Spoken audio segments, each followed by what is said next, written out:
Well, first of all, I think the woman's courage in Kabul really needs to be recognized as incredible. Absolutely. And it's just an honor to be on the show with her.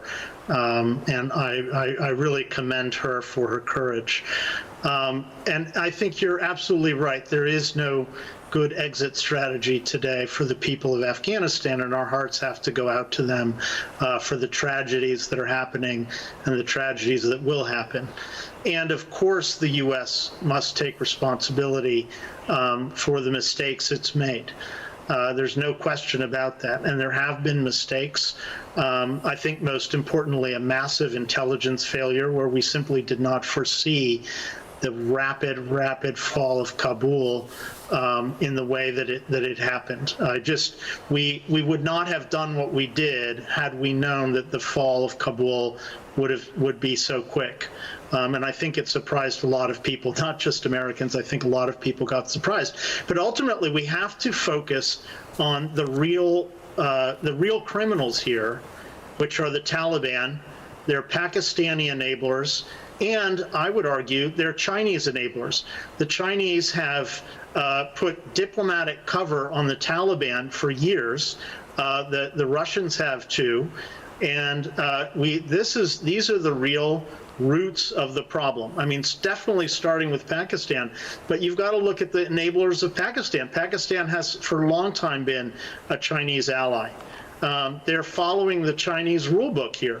This is exactly the problem. And so we as allies have to take responsibility for our mistakes, absolutely. Yeah. But at the end of the day, we have to be very clear and lock arms together and take a stand against Pakistan and China. Yeah, Anders, in that case, I put it across to Nupur and Mohandas Pai from New Delhi and Bengaluru. If Pakistan is providing strategic depth to the Afghans, what has America done there? Nothing. If the Taliban are going back on every word they maybe gave you, I don't know, on how they would treat the people of Afghanistan and Afghan women, what are you doing? Nothing. So Nupur and Mohandas Pai, please. Nupur. You know, Arnab, there are a few things I want to say. I heard these two gentlemen on your show. I don't know if I should take that as the official stand of the US government. One who said, what is India going to do? And the other gentleman who asked, what has India done in Afghanistan? Well, I'll tell you what, as an official spokesperson of the party which is currently serving at the center in India, I don't know if your questions are the official stand of the government in the US, but I would like to answer these 2 points. Point number one, well, it was not the Indian side or the government in India or the country India which asked the US to interfere and intervene, perhaps wanting to deal with their own problems by intervening in various other countries. We didn't ask you to do that. Point number two, the government of India's priority today is the safe, secure evacuation of its people. Point number three, as the Cabinet Committee on Security under the leadership of our Prime Minister, Sri Modi, has decided a few days ago, not only safe evacuation of our people or even those of an NRI or OCI status, India is also going to consider requests made by Afghani nationals. In fact, our Home Ministry, which is the ministry responsible for immigration, is already working on guidelines to rework the visa regulation for Afghani nationals. Point number four, and most importantly, what led US to take this decision is for the US to answer. It is absolutely wrong for you to turn your finger around and say India needs to answer. Well, India did not ask you to interfere in Afghanistan. And Nupur, may I? And here I want to make one thing clear. Please allow me to finish. Please allow me to finish. Just one more line. Here it is very important. The fact is, whether due consideration was made by US as to how you rightly put it, how Osama bin Laden was found miles away from the ISI headquarters in Hyderabad. Members in the building. As to how the US has faced that, how US has faced 9/11, that there is an open chance of that problem being resurrected or re-emerged. Secondly, and most importantly, the official spokesperson of the ruling party in Pakistan only today has made a statement that they are going to seek Taliban's help in ensuring that Kashmir breaks away from India. So you are looking at an open-ended issue. Of course. Our CDS, Chief of Defence Security Staff, has already spoken today. Yeah, because I'm totally short of time, and Mohandas Pai, who's been just quiet through the debate, waiting his turn as one of the most vocal panelists from India. He's never been silent for so long, but he's been listening intently. I want to end with you, Mr. Pai. Thank you. Yes, please, Mr. Thank you, Arnab. Thank you, Arnab. Thank you, Arnab. Arnab, first of all, the people of Afghanistan did not ask the United States to come into the country. They were suffering. They were suffering the Taliban. They were fighting the Taliban. The United States came unilaterally into Afghanistan for its own security reason. And once they came inside, they promised the Afghan people a better future. And for 20 years, they held fort. They spent a lot of money, educated them, changed the lives of millions of people. And the people of Afghanistan trusted the United States. The United States has every right to walk away from Afghanistan. Nobody can tell them, you have to run Afghanistan forever. They have a right to remove their troops, not to let their citizens get killed, and they have a right to go. And nobody can fault them for going. But what they can fault them is the way they're going. The United States is the greatest power the world has seen. It has leverage with the Taliban to blast them right now and show them what it can do to prevent this violence. It has the ability to tell Pakistan to lay off and put sanctions on Pakistan. So there's a peaceful exit. There has to be a peaceful exit. There has to be a government there which the United States can do and cannot walk away washing its hands off. It has an obligation to the people of Afghanistan.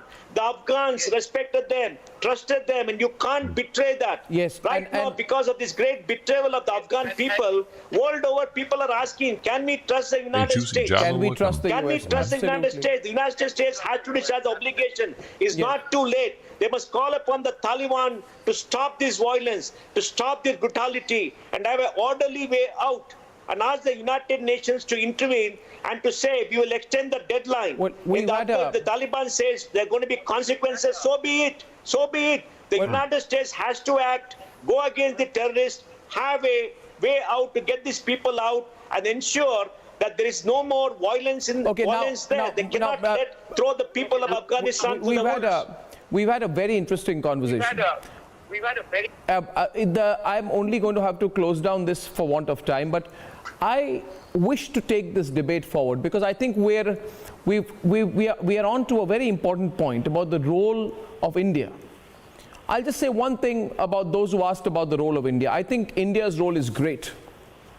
Our role in Afghanistan was of nation building. We didn't go there for any other reason. We didn't go there based on vested interests. We spent billions of dollars in building Afghanistan's economy and infrastructure. We continue to do so. We've been a true ally.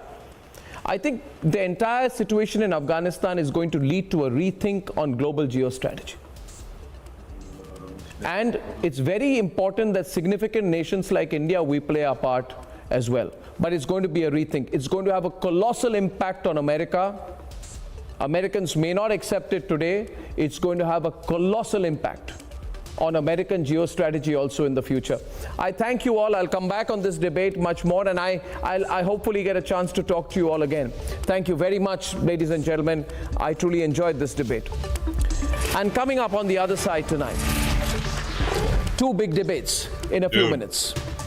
As of this minute, there are multiple Congress statements on Pakistan which are openly pro-Pakistan in the lead up to the Punjab elections. My question is simple. This dude doesn't have a chat either. Why does the Congress every time, the Vadra Congress, calibrate its views, its opinions in such a manner that directly or indirectly they benefit Islamabad? Much more on that on the other side. Don't go away anywhere.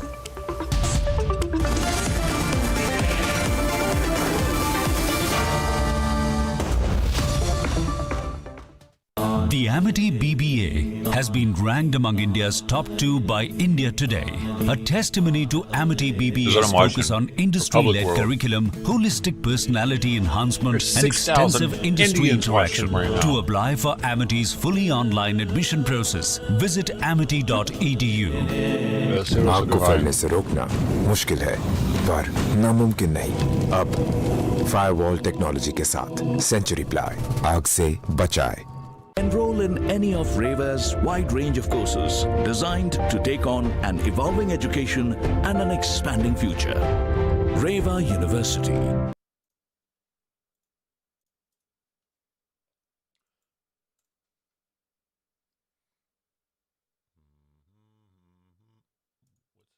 Belgien. No. Und wir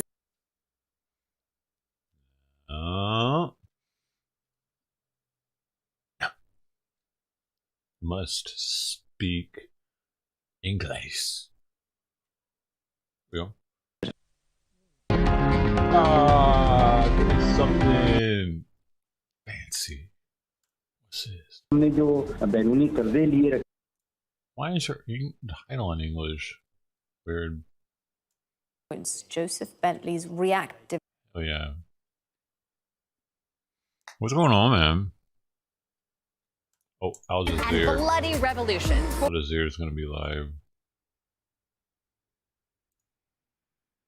By mafia cartels, bribery, corruption here and overseas. And there's pollution, never seen before, coupled with inaction and apparent indifference in other European states. Andrew, I need more Afghani news.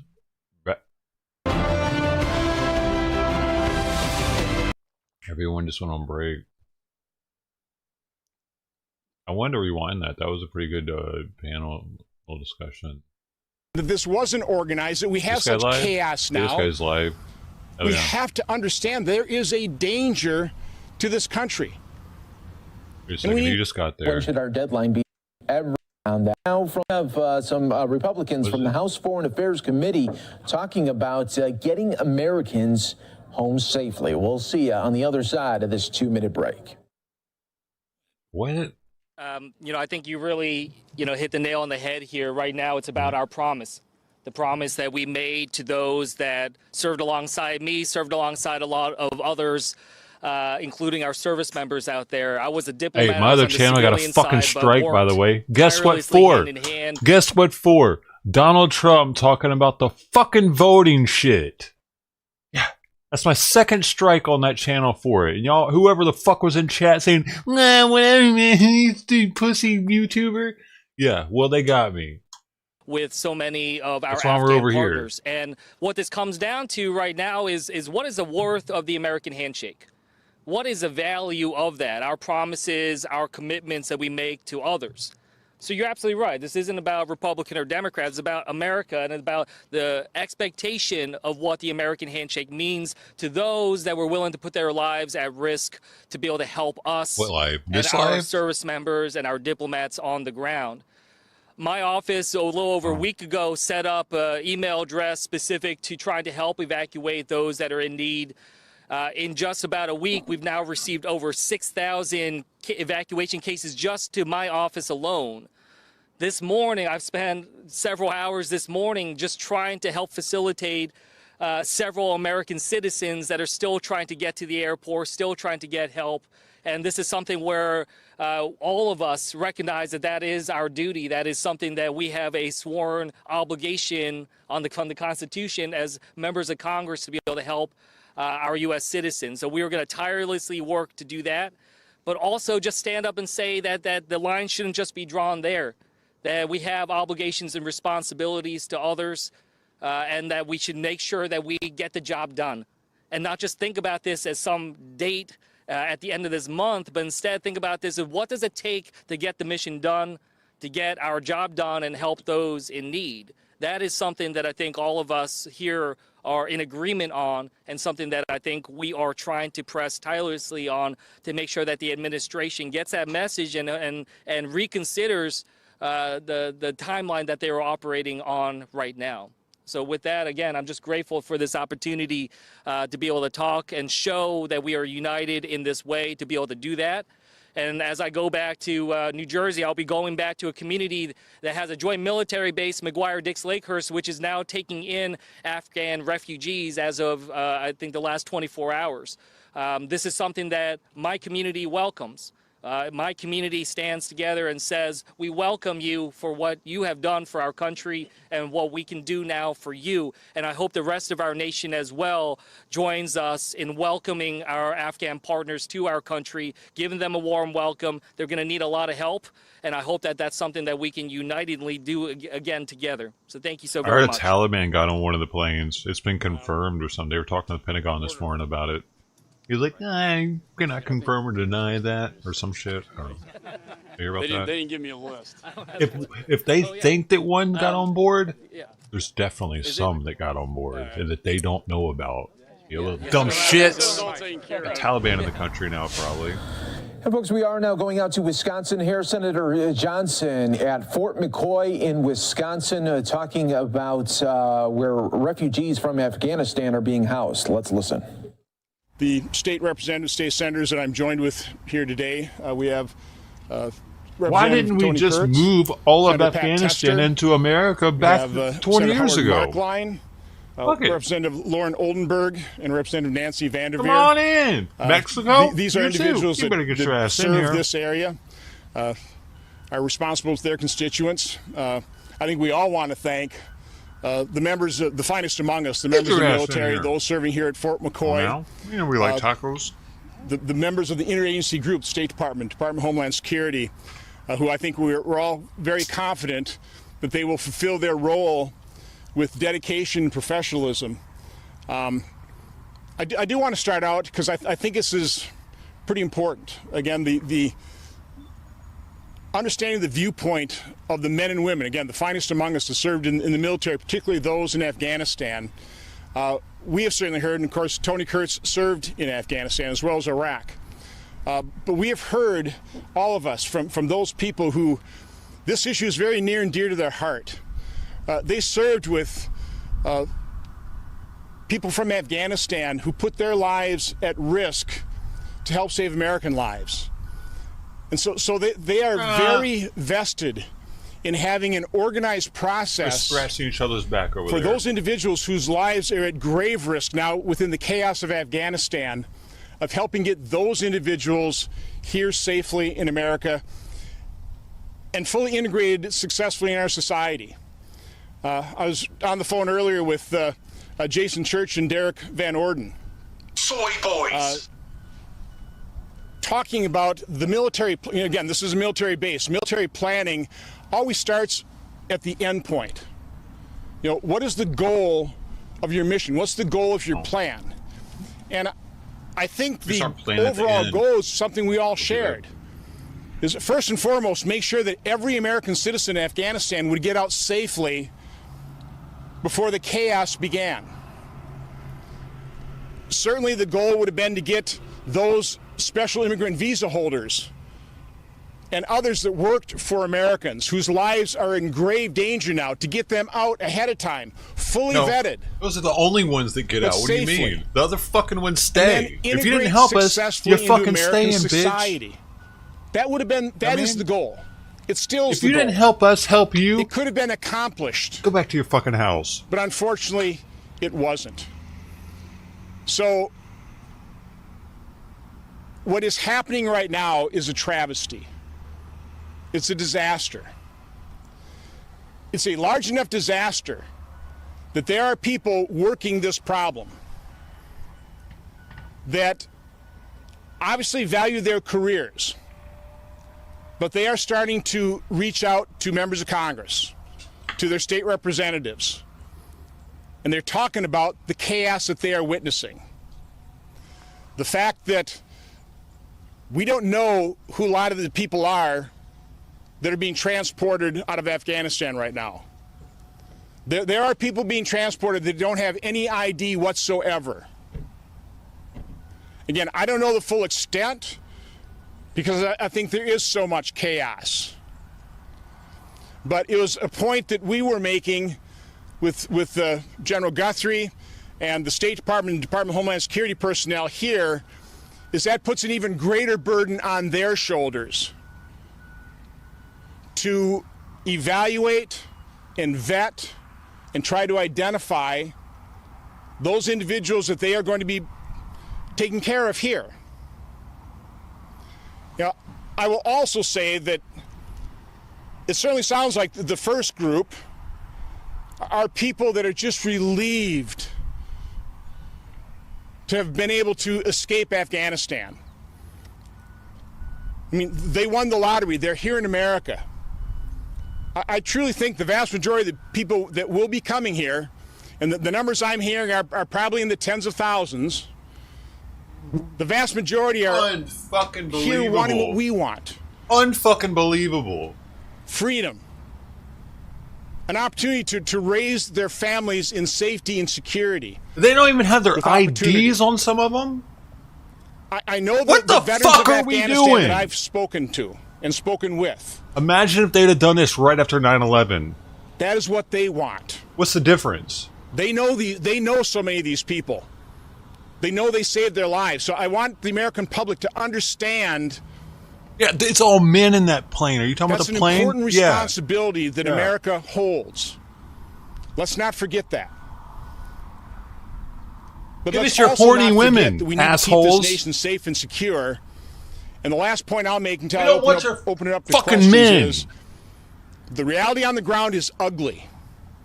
We don't know all of it because so many journalists have already left for their own safety. You think our women want your men? Leave you with this one They question. stink. How many special immigrant visa holders do you think the Taliban are letting into Kabul airport right now? How many people that are the folks that are Afghanistan veterans want to pull out to safety? How many of those people do you think the Taliban are allowing through the gates of Kabul airport? Again, this didn't have to end this way. This is a travesty. This is a disaster. This is incompetence on the part of this administration. This was planned. It's not And incompetence. there's simply They not did enough this lipstick to intentionally. put on this They pig knew at this this would point in time. happen. But I will end once again saying that the finest among us, the men and women of the military here on this base in Fort McCoy, they will do everything they can to serve honorably and to do as best job they can. That put this all into play, here dude. And keep this country safe. move that. So with that, Let's happy move to it. open up to questions. There's too much security forces here. We better have some of them come home. Maybe the Taliban can take over. No, we weren't able to speak to any of the. We're up against gorillas in a individuals mountain. From You tell me we Afghanistan. didn't know? What we were told is a little over 1,000 people have come here. They believe their capacity is going to be at 10,000. They're starting to get regular updates in terms of what flights are going to arrive, but we don't know really the pace, so we don't know when they're going to hit that 10,000 person Who's going to capacity. pay to house 10,000 They're Afghanistans? setting up the process. Who does that? One thing I have to admit, there were two things I was kind of shocked about. Bill Gates? Is first of all, Amazon? the commanding general had no idea that he was going to be serving in this capacity, that this was going to be the mission Fort McCoy till 10 days ago. But there wasn't, over the course of the months from when President Biden announced the total withdrawal out of Afghanistan, there was no, well, we're going to have to we're going to have to process people. We're going to have to, welcome in the special immigrant visa holders. There wasn't a discussion over a month so we could plan. This happened 10 days ago. And the other question I knew the answer, but it was still shocking to hear. They can use Biden as a fucking scapegoat, but they knew this was going to happen. How many people have ID? That's all do you Biden know is. whether everybody has an ID that has come into Fort McCoy yet? They couldn't answer that question. Again, that's how chaotic this is. He probably didn't know this is shit, how unplanned actually. and how unorganized this was. They knew everything. From He didn't the know. top. They knew. And he's like, oh, whatever. The folks here on the ground will do a good job. I think we're all confident of that. These are dedicated individuals, the Department of State, Department of Homeland Security, Department of Defense. But there's been a failure from their leadership, which has created this very difficult situation. Aren't they supposed to be the leaders of our country, fixing, not letting this happen? The Congress is supposed to keep the president from doing dumb shit, right? Either in a third-party country, but before they get to Dulles Airport, how does that compare with what you've heard? It doesn't ring true. So maybe they're taking biometrics now, but you need biometrics having taken beforehand that you can compare them to. It would be nice if we knew everybody had even just an identification card. Motherfucker, if they didn't help us, they don't get to come again, here. It should be quite telling. If they helped us, they should have an ID. I asked the general, do you know that everybody here has at least an ID? What kind of sense does that make? They're not his fault. He said, no, we don't know that. Yeah, that so is that crazy to me, I dude. know the administration is going to be telling you, this is what we're doing. This, like it's all organized. It was all pre-planned. It's not organized. It wasn't pre-planned. It is chaos. And so again, that's what I was trying to convey to the folks here on the ground is understand. They just let undocumented Afghanistans come in here. Danger. Actually, again, who do you think this Taliban is letting into and through the gates of the Kabul airport? They gave them the ticket. Just ask yourself that question. Fucking gave them the plane and that's ticket. what I'm asking the folks here on the ground to ask themselves that question too, and be on guard for that possibility. Something's gonna explode here in the coming years, dude. A very big explosion is gonna happen. I bet. Well, again, I think I have two concerns. I share the heartfelt desire of our Afghanistan veterans who worked with so many people in Afghanistan as allies, whose lives had been saved by some of these people. They want them out of danger. They don't want them slaughtered by the Taliban. You've probably read them. I've heard of some horrific accounts of retribution already carried out by the Taliban. Didn't we bring those pilots in here too? So I share that heartfelt desire to bring people out that were our allies that are in grave danger and bring them here safely. In pilot school here in the United States. But at the same time, we thought that they were good boys, sweet boys. They're sweet boys. We have such chaos now. They're sweet boys. We have to understand they're going to be a good old American pilots one day. The whole time they're just training to fucking ram into a side of a building. We can't be playing a numbers game. They just got here. They got here yesterday. A couple more.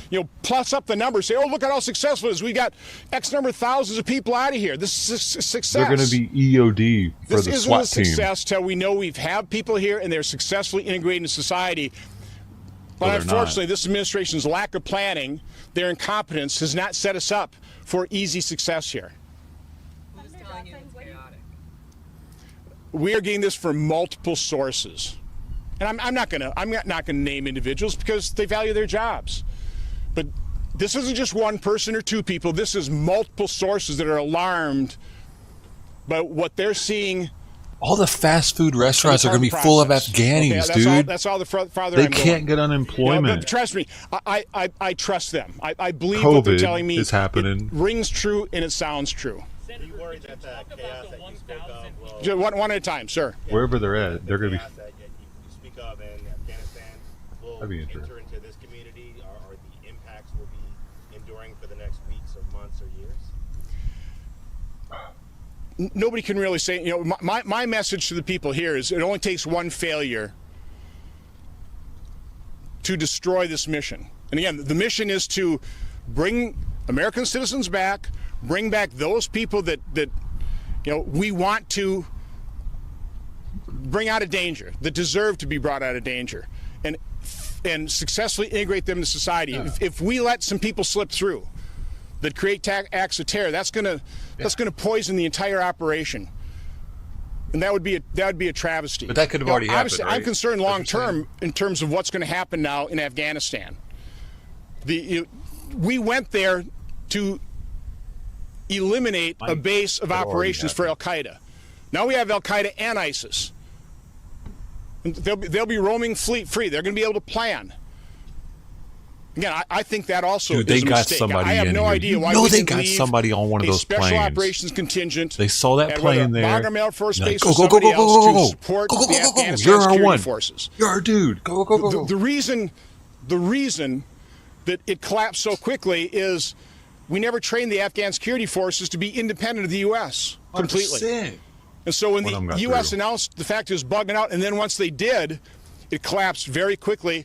People had to make a decision. Again, this doesn't take a rocket scientist to think the implications of doing this without proper planning, without proper organization. But that speaks to the incompetence of the Biden administration in terms of how they pulled out. We had another question over here. I don't know about that. refugees that are here from the base staff that you talk to? Since they're not sharing any photos from inside, are you hearing? I think they share guilt on it. What the fuck? Well, again, we drove through the base, so we saw. They hear what's going on. There are. It's a it was about to happen. Broad spectrum. There are individual males. There are women with children. There are family units. I think in general the viewpoint is these are people that are just so relieved. You know, they won the lottery. They're here in America. I mean, dude, every time he says that, it pisses me off. Okay, so again, I truly think the vast majority of people that we will airlift will be. Did they win the fucking lottery? They bombed us. Coming to America. So why are we giving their people shit? That successful. And that's why I say, you know, one Who failure. the fuck does that as a country? Could paint a broad picture. Oh, you bomb us? Negatively toward people that we shouldn't paint it. And it could be a self-fulfilling prophecy. So again, we need to keep everything in perspective too soon, here. Junior. 20 again, years. We also have to recognize it's only been the 20 chaos fucking years created by the incompetence, and the folks here on the ground are going to have to. Their kids try are and deal adults with that. now. You know what I mean? The bombers' kids. So again, both goals can be achieved. The pilots' kids are adults now, if they had any. Well, one of the things I really have been stressing, and actually talked to Jason Church about this would be a wonderful project for him, is help organize veterans in Wisconsin, maybe nationally. People that know the folks coming in from Afghanistan, make those connections. And by the way, the State Department representative said, yes, we're absolutely going to do that. So we're going to have to put this into overdrive now, is making the connections of people that served our military, that helped save people's lives. You know, they need to wear a special badge or something. But okay, as a result of helping us, I don't think we're they're at that grave many risk of staying in Afghanistan. of those people. Help them make honestly, those connections with people they served in, and that'd probably be the randoms. best way to vet people that might not have identification. It's a huge task.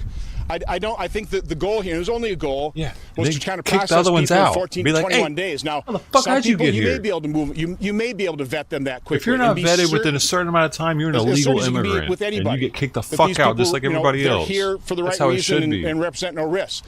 It may take that way a much longer time we for figure others. out eventually. You know, part of the problem is we are granting them whether they might be a certain terrorist. immigration status. It's a legal status. They're here.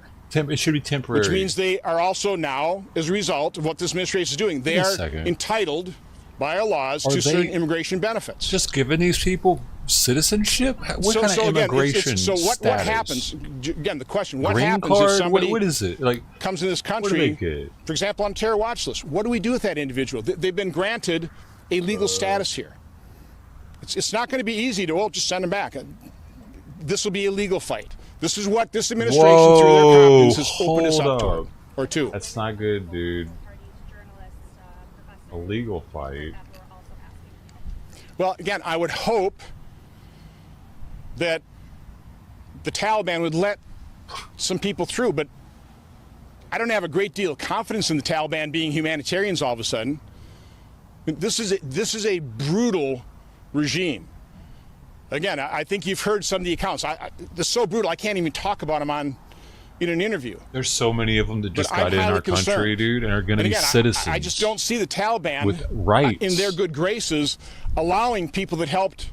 They were at the airport while they're evacuating, dude. I see them letting some people that could be a real problem for us through. Yeah. Again, it's a nasty reality, but we have to face that. Why?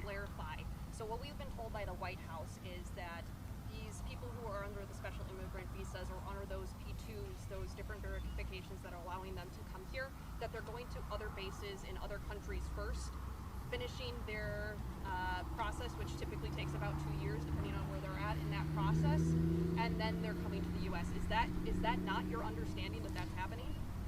So my understanding is that the number of people that really are the special immigrant visa holders is a pretty small percentage of the people that we're transporting here now. It's not, these aren't all special immigrant visa holders. It's a small percentage. Okay, and unfortunately, there's a pretty large percentage of people that don't even have ID. Okay, a large percentage, not just a few. I don't know what the truth is. That's crazy, listen, dude. I've been investigating for like 6 years. It's hard to get the truth out of any administration. They hold information pretty close to the vest. One of the reasons we're here and holding this press conference right now is to ask the questions the American public should be asking, should be demanding answers to. Why did those planes come here? Personally, I'm not taking anything the administration's saying at face value. Could they have dropped them off? They're gonna try and put lipstick on this pig, but there's not enough lipstick. I didn't realize they were coming here. Did you? So we need to verify what they're saying. Just coming here. And quite honestly, I need people to come forward that know what's happening, and I need people that are willing to go on the record. Did they drop them in Iraq or something? And tell us what's actually happening, and that's ongoing. One of the commitments I try to get out of people here in Fort McCoy is... They're yours now, sorry. If you're feeling uncomfortable, if you think you're being rushed, and you're putting the American public in danger, you have to reach out. Get off the plane, people. People's representatives, the people that have been, we've been elected. We have that responsibility to our constituents. They have that responsibility to us to keep us informed. Now, hopefully that won't happen. Again, I got my fingers crossed. I'm hoping this all works out well, and there are no failures, and people are successfully integrated into American society. Oh. But I'm not willing to ignore reality, and I'm going to tell the American public the truth, what I know, okay, and what I don't know. So I don't know all these things, but this is what we're hearing from multiple sources.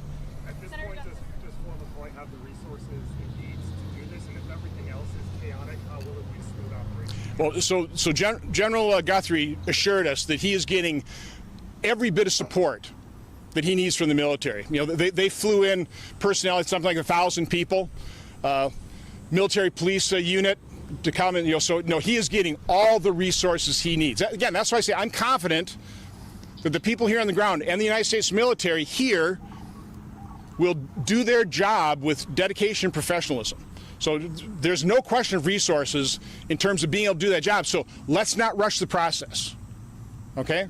And again, I think the best way to vet people is, put out an APB to military personnel that know folks that want to see, rush the process. Be safe and sound, to contact the State Department, contact the Department of Defense, and say, listen, I'm happy to vouch for these people that I know. If you hear of them, let me put me in contact. I think that's the most efficient way of trying to do this, and probably the most certain way of trying to come to grips with, how do we let people in, and how do we successfully integrate them into American society. Again, that should be the goal. Senator, with that process, how long is that process? Are they here for a month? Are they here for a couple of weeks? Well, again, are they here for years? I mean, when do you finally release them? So the representative of the State Department was hoping it could be 14 to 21 days. And in some cases, that may be possible. I don't believe that we should set a set period of time.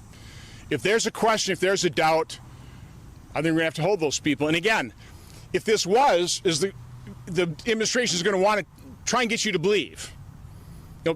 Listen very carefully to what they say. But they're going to want you to believe that these are all special immigration visa holders. We've all tested them biometrically. We might have tested them biometrically. We got nothing to compare it to. Okay, so listen very carefully. But to the extent that we don't have even ID on people, or we don't have a biometric database to match them to, we're going to have to be very careful, and we shouldn't rush the process. It's not worth taking the risk. Hey man, if they can put kids in cages from Mexico, they can definitely put some Afghanis in they may already have the cages. special immigrant visas, I'm not and that can happen pretty opposed quickly. to it. But for others, it might be quite some time.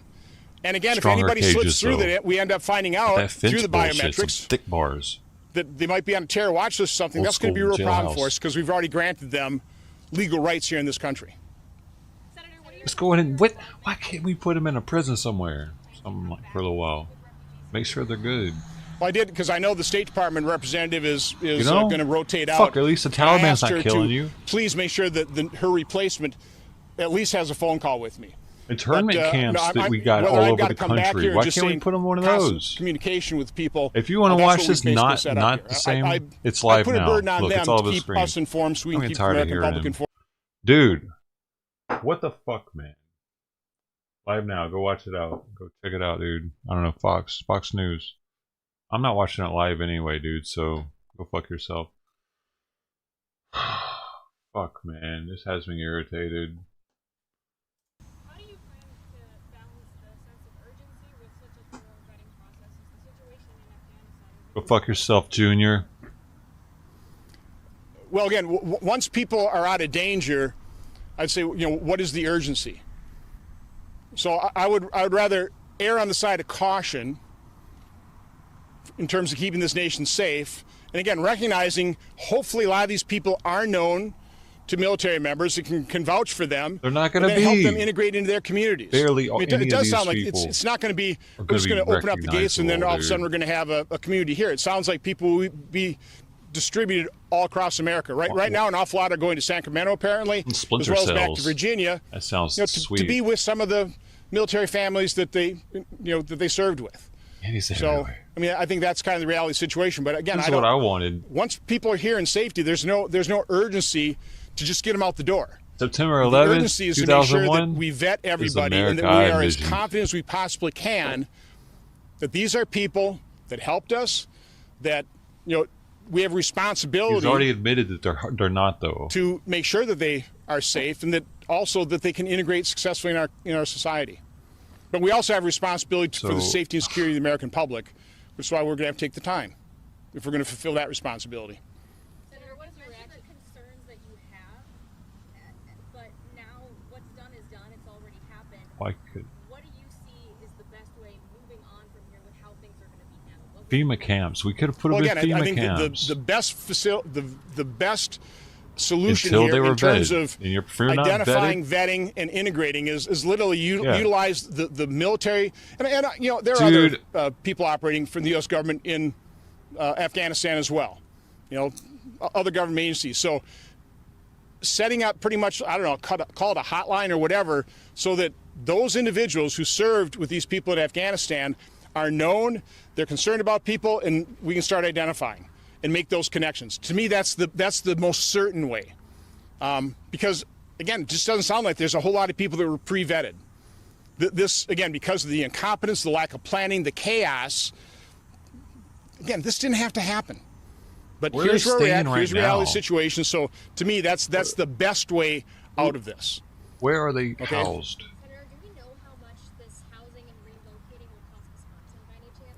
Well, it shouldn't cost Wisconsin anything. This is a U.S. government, so I'll certainly be making sure that the U.S. government pays for this one. Mm-hmm. Okay. So we're still paying for it.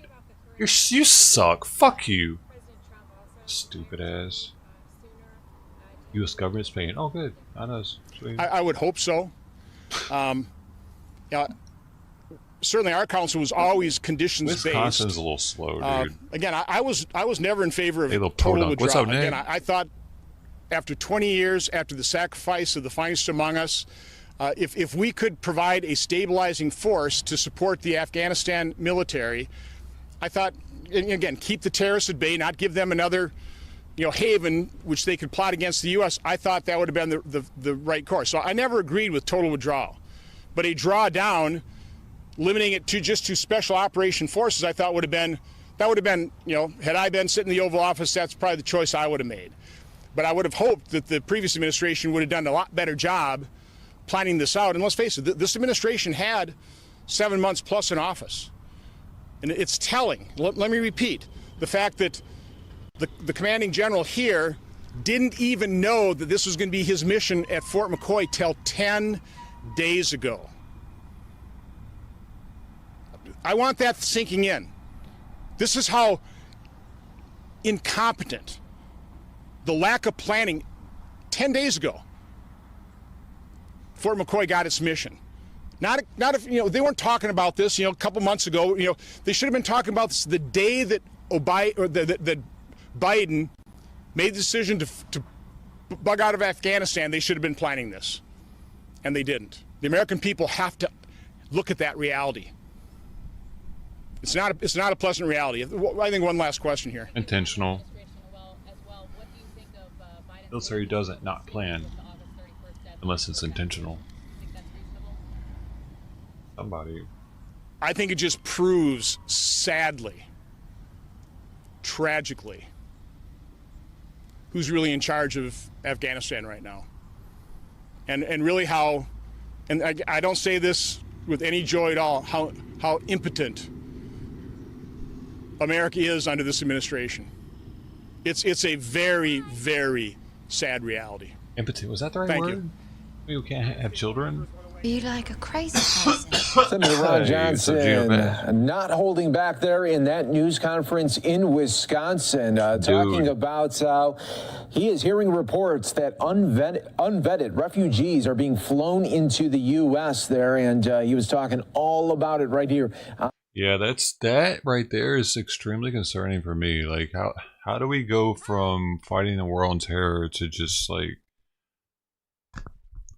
we're so strict, dude. We're so strict about letting people in our country, dude. To get in here, you have to go through so many different steps, and it takes like a year, dude, of paperwork, red tape, signing shit, pictures. And then after you get here, you got to show, like, if you're in a relationship, sometimes they ask for proof, pictures of your family. They like years later, they're like, yeah, we need to make sure y'all are still together, and this wasn't an organized $10,000 thing where, you know, you just came here and signed some paper. Like, it's so much of a pain in the ass to come here, dude. And that's just from a country like Romania. I know that because I had a Romanian girlfriend a few years ago, and I was looking into it.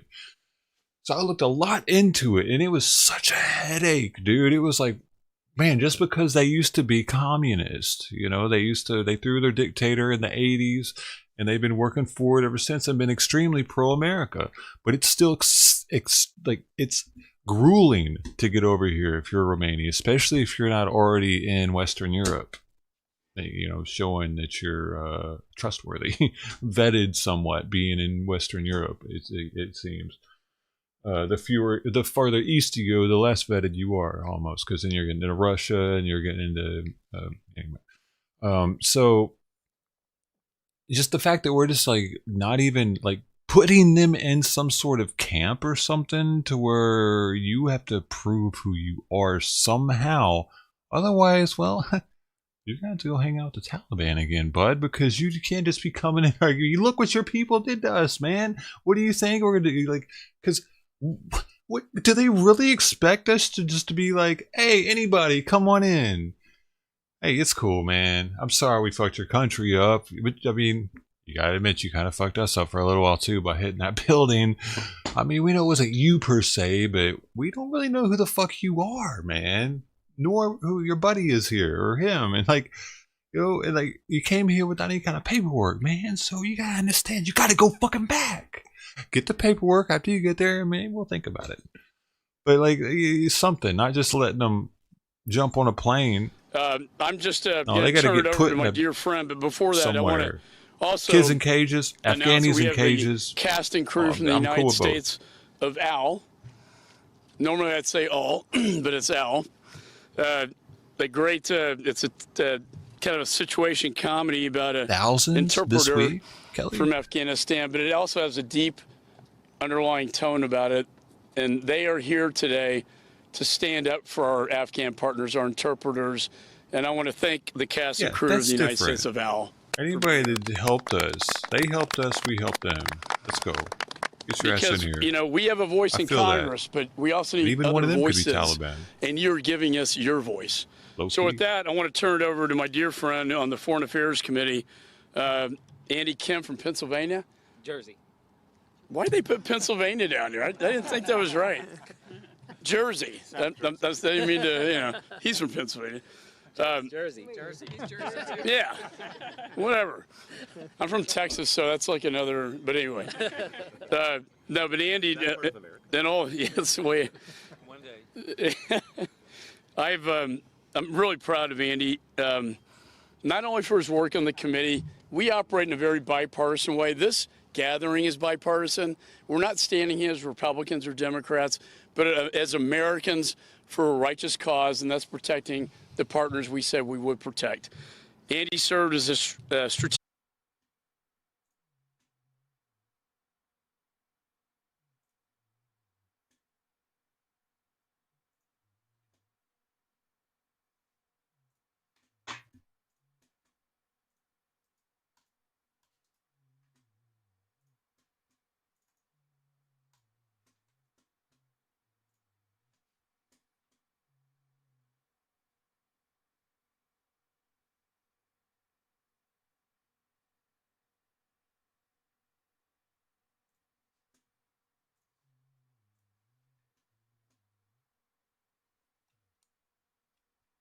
Look, I think you really, hit the nail on the head here. Right now, it's about our promise.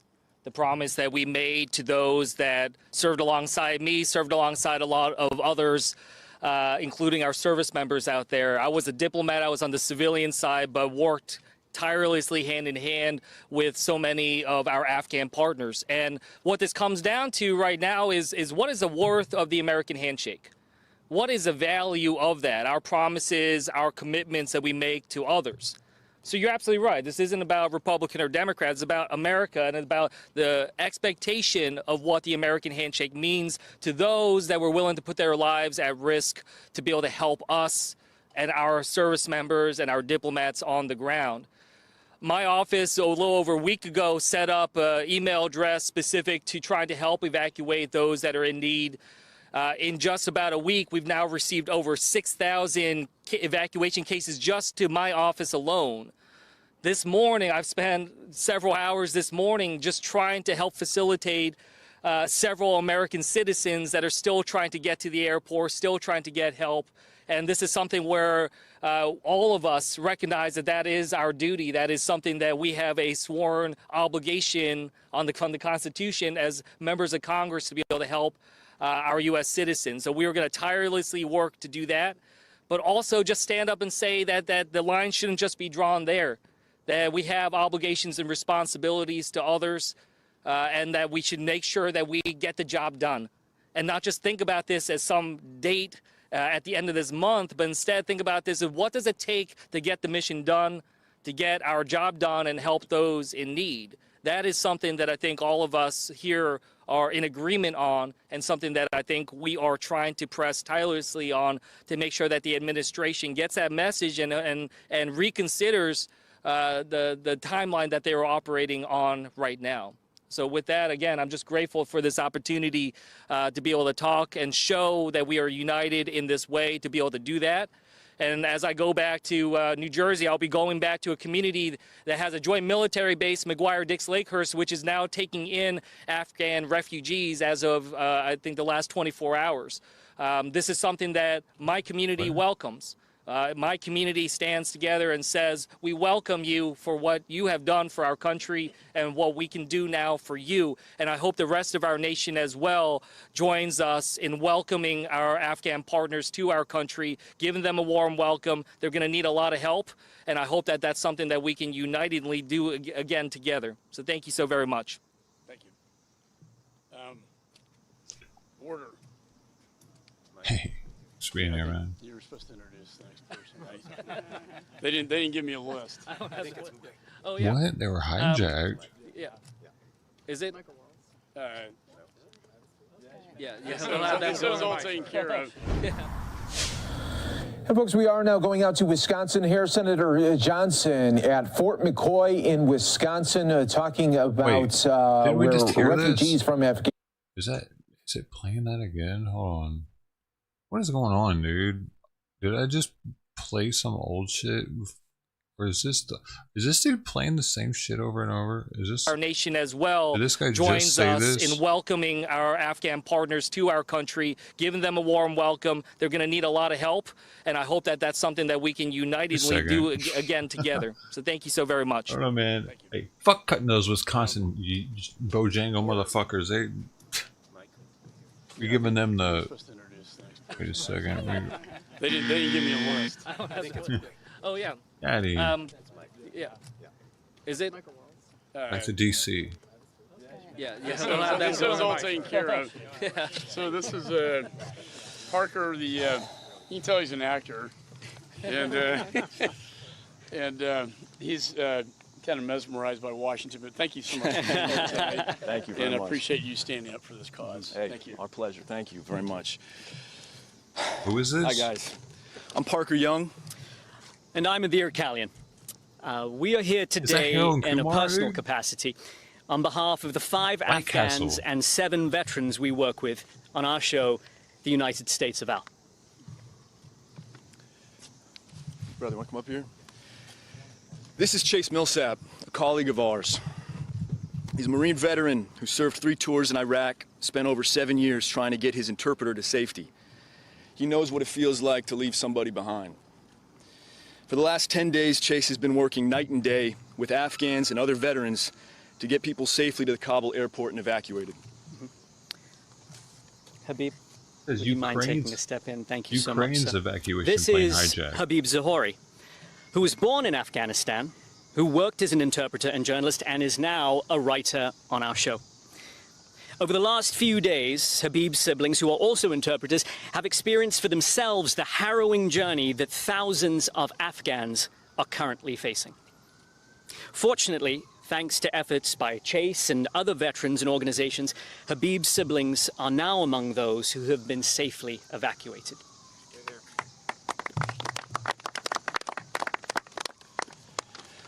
But the truth is that many Afghans are hiding at home or risking their lives in dangerous conditions outside the airport.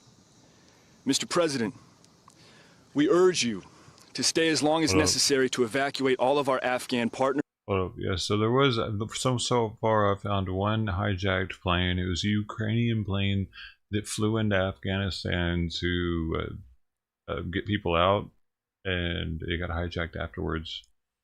So there's another one that's a different country's plane, or what? And allies, and to support them when they are here. So there was two. While many have already been evacuated through ongoing efforts of the US government, we're here today to add our voices to the Afghan and veteran organizations who understand the need for urgent action for all those who remain. Wait a second then. Habib, may I please invite you to say a few words? Did they hijack him on the tarmac though? Thank you. And get him filled with Taliban?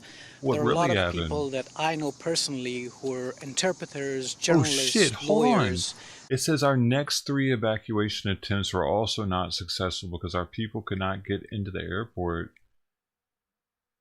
So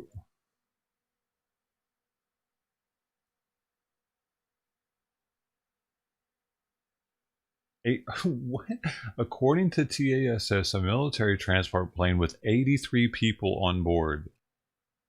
This is a Ukrainian plane that was sent there to pick up Ukrainians that needed to get out.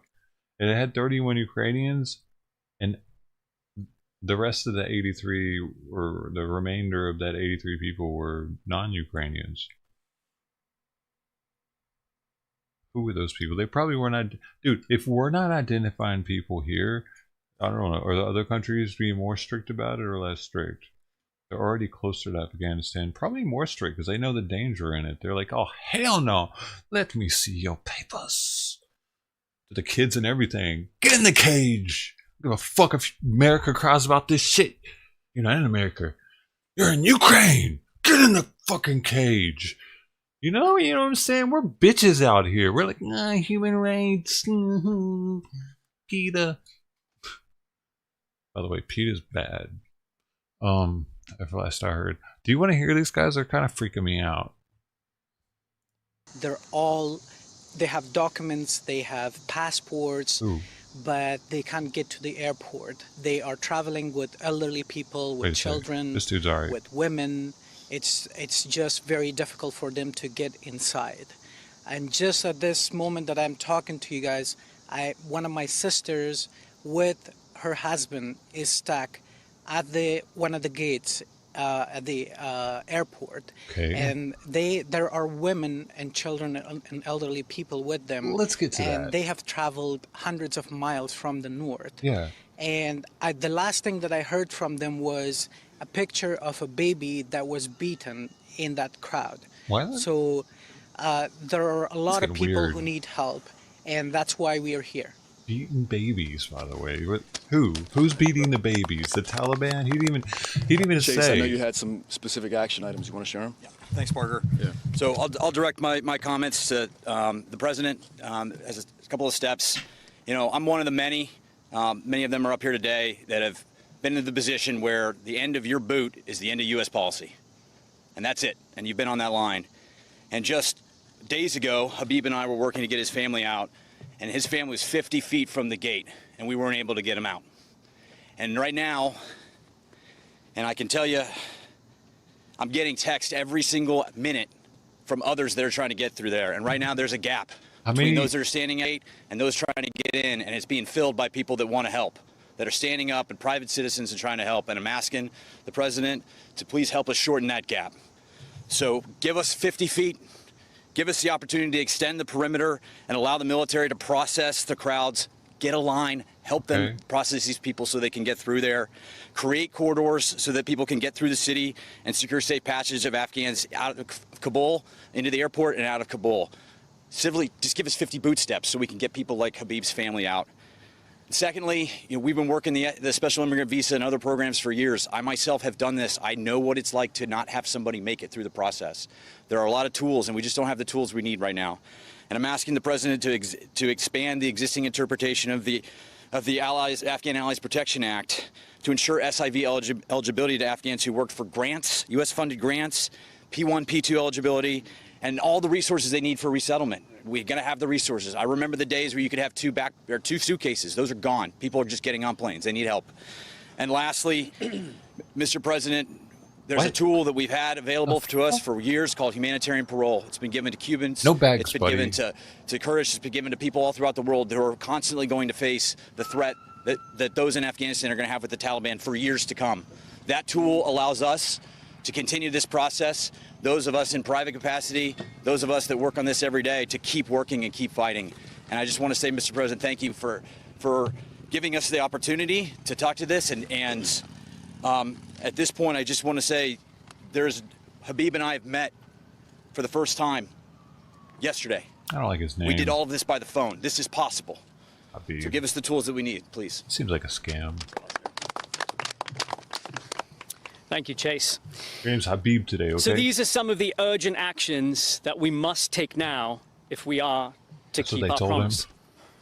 So we urge you to remove the deadline and make it conditional on the safe evacuation of all those who tied their fates to the American mission in Afghanistan.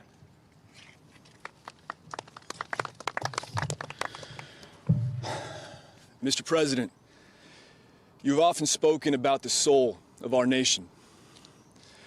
Well, sir, there can be no better opportunity to demonstrate to the world who we are as a nation and as a people than this moment. We beg you to act now with compassion and with urgency. Thank you. I mean, he did say he was an actor. Thank you.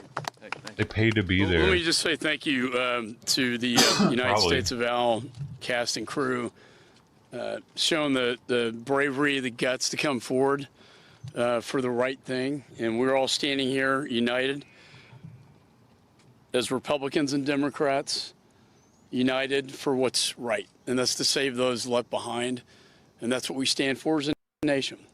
We have some veterans standing behind me. Looks like it's made out of plastic. From Afghanistan, and I would like to give them the opportunity to speak if they would like to do so, and of course any member after that as well.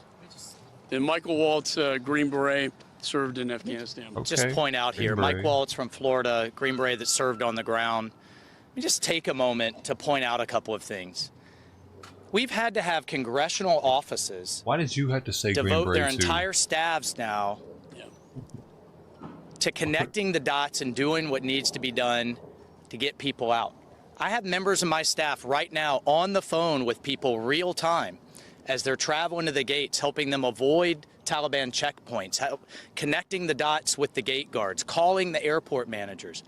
That's wrong. We're having to fight through our own bureaucracy to help fellow Americans and to help those who stood with us. I mean, just think about that for a moment, how the private sector's had to mobilize to get this done because our government isn't getting it done. But yet, briefing after briefing, we hear this happy talk. We just did from the Pentagon. We did yesterday from the White House. That things are working fine. People are getting through. Americans are getting out. They're not. They're wrong. So I don't know if this disconnect's happening from the reality that's on the ground. On my way here, one of my staff stopped me and said that we had SIVs with all the paperwork on their way, everything approved. The Taliban stopped them at a checkpoint, took all their phones, smashed them, and turned them around. Hardcore. And yet, in 6 days, we're going to shut everything down. Well, that's not 6 days. It's really the next 48 hours. They're going to have to close the gates to clear out those that are on the airfield and get the military out. That is unacceptable. It's un-American. And the fact that Congress has had to lead this, whether it was the Allies Act or whether it was the fact that this same group was standing here in April begging the administration to start the evacuation then.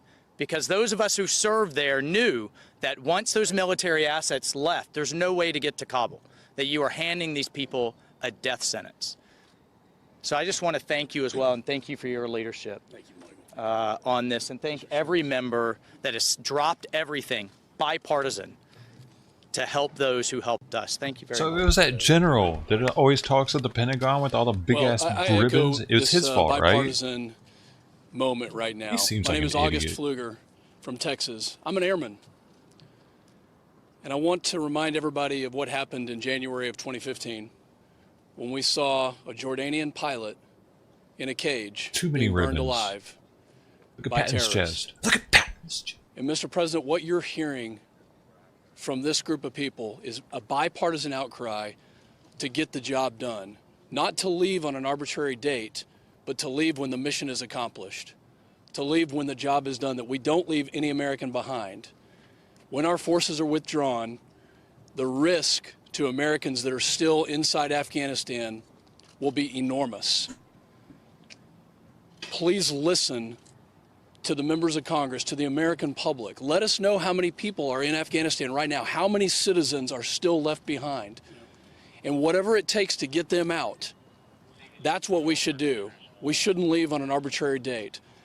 As an airman, I want to give thanks to General Jacqueline Van Ovost, the commander of Transportation Command. It's an enormous job to get those folks out. And our C-17 pilots, American airmen, soldiers, sailors, Marines, and Guardians are doing a phenomenal job right now. But Mr. President, give them the tools, give them the ability and the framework to finish the job, to do it correctly, and to not leave an American behind in Afghanistan so that we repeat what we saw in January of 2015 that was so tragic. Thank you very much. Can I just, and if I could say, August 31st is an arbitrary deadline. If you talk to the military, it's when the mission is accomplished. Let the military accomplish their mission, and then we will get out. Lastly, there were 600 Afghan pilots who were evacuated to Uzbekistan, trapped. About 140 now have been sent back to the Taliban to await their fate, which is a death sentence. They should have flown the and we have about equipment out. 496 pilots and crew members. We talked to the Deputy Secretary today. Again, Mr. President, they could have flown that shit out of their country. Please don't send them back to their death. Why didn't they? Please get them out of Uzbekistan. I want to introduce Tom Malinowski, sir, with distinction in the State Department. A dear friend on the Foreign Affairs Committee. And Tom? Thank you, Mike. Yesterday, the president said that he wants to get our mission completed by August 31st. But he also suggested quite clearly that the completion of that mission would be dependent on conditions on the ground. He suggested it would be dependent on whether the Taliban is cooperating in allowing Afghans to come to the airport. The reality on the ground is that the conditions have not changed. They've gotten worse. The Taliban is not cooperating in terms of allowing Afghans to come to the airport, and yet the reality on the ground is still that our military is ill. It was supposed to be the end of our original mission in Afghanistan, and guess what? We met the deadline in June. There was absolutely no reason to reapply that deadline to the new mission that began 10 days ago. And so the question before us now is, are we going to keep our deadline, or are we going to keep our promise? Are we going to allow the mission to determine the timetable, or are we going to let the timetable determine the mission? I think the answer to that should be absolutely clear. These guys who are heroically trying to get people those last 50 feet, remember, to all of you who are covering this story, there are orders of priority that the administration has. American citizens are first. Those who worked for our missions are second. Foreign nationals are third. Our Afghan interpreters are fourth, and Afghans at risk are last. Right now, none of those people are getting through with the help of the U.S. government. It's only you guys. And what you need most of all to get them those last 50 yards to the gate is another 50 hours, another 5 days, another 10 days. The tool we need is more time. Thank you. Yeah, but you kept extending it. And we have one more speaker, but I want to introduce, Young Kim is here from Los Angeles. Like Steve Shabbat is the ranking member on the Asia Pacific subcommittee, which has Afghanistan. Joe Wilson, my dear friend, South Carolina, represents the Citadel, and also is a ranking member on the Middle East subcommittee. Taliban knows America's known Thank for you, just. Ranking Member Mike McCall. And ladies and gentlemen, I want to thank the Afghan veterans. What a difference they made. I visited the country 12 times to be there to see how inspiring it was. The American military working with our allies from Poland, from Bulgaria, from Estonia, to be there to see a provincial reconstruction team with people from South Korea. What a difference they were making for the people of Afghanistan, and how sad this is. But the veterans need to know, first of all, that they did achieve no significant attack on the homeland for 20 years. And also, we want to thank the different agencies that I saw, the United States Agency for International Development, building schools, bridges, roads, are remarkable achievements that should be recognized and always appreciated. But I do believe, along with General David Petraeus, the war is not over. The war is moving, and it's coming to the United States. God bless you. Good job. So I think we have time for questions, and I would like to utilize the cast and crew of United States of Al while they're here, if you have any questions for them.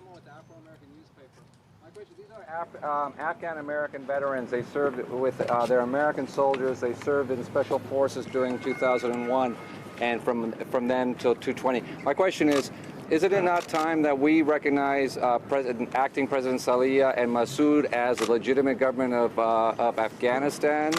And the Taliban, isn't it just a normal, like, Chicago street gang? Right. There are resolutions in the Congress to not recognize the legitimacy of the Taliban. I join with that. Massoud and the Northern Alliance were our only hope. At that time, President Ghani, sadly, I think Andy Kim asked this question today, why did President Ghani abandon his own people in an act of cowardice? But he did. The United States abandoned and their own government. That's why the Afghan forces fell without our air cover and logistics and basically our ISR capability. So for those of you here behind us, let us give you a round of applause. Thank you.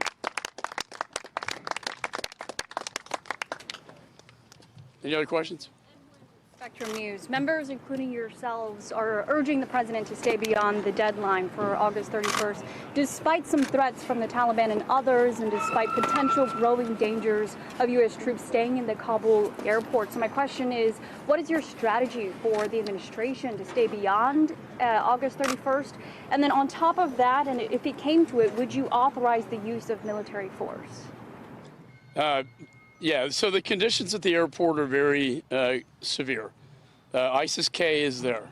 The Taliban and the ISIS-K don't get along. They can't control them. So there's a major terror threat at the airport right now.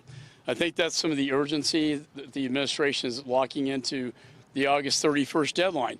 But to my August is gone, to my colleague's point, it should be based on conditions on the ground when the mission is accomplished, not an arbitrary timeline. For God's sakes, we're the United States of America.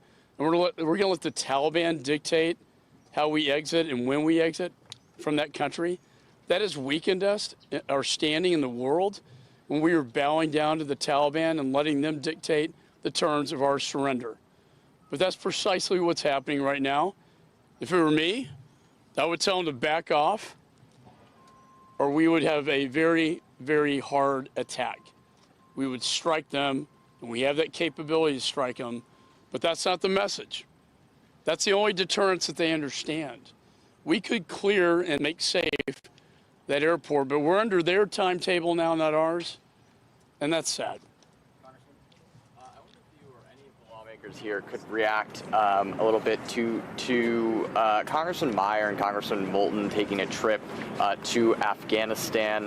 Do you think that was a good idea? Should other lawmakers be taking trips like that?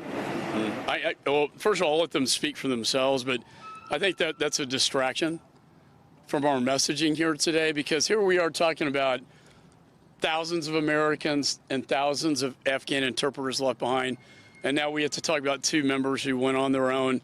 I never recommend trips like this. You want to do it in a what we call Code L, approved by the speaker and the leader, and they are diverting necessary resources in Afghanistan.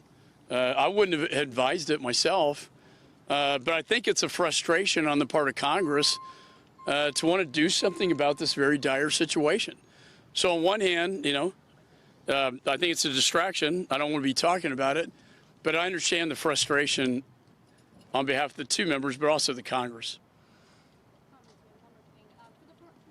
Committee into the future, are you going to be holding hearings at all to dissect exactly what happened and what unraveled here in Afghanistan? Yes, we will be conducting a thorough oversight of how did this happen? How did we get here? How could we have gotten this so wrong, right? So we had a classified briefing this morning. Secretary Blinken is going to come testify, we think, in a week or 2. We're trying to set the date on that. And we will be doing our oversight, as we should be, on what is the committee of jurisdiction, on this issue. I'd hate to leave this cast and crew behind without any questions for them, though. Or anybody have any questions for the United States of Al? Nothing. Or Al or Parker or anybody? Yeah, I'm curious.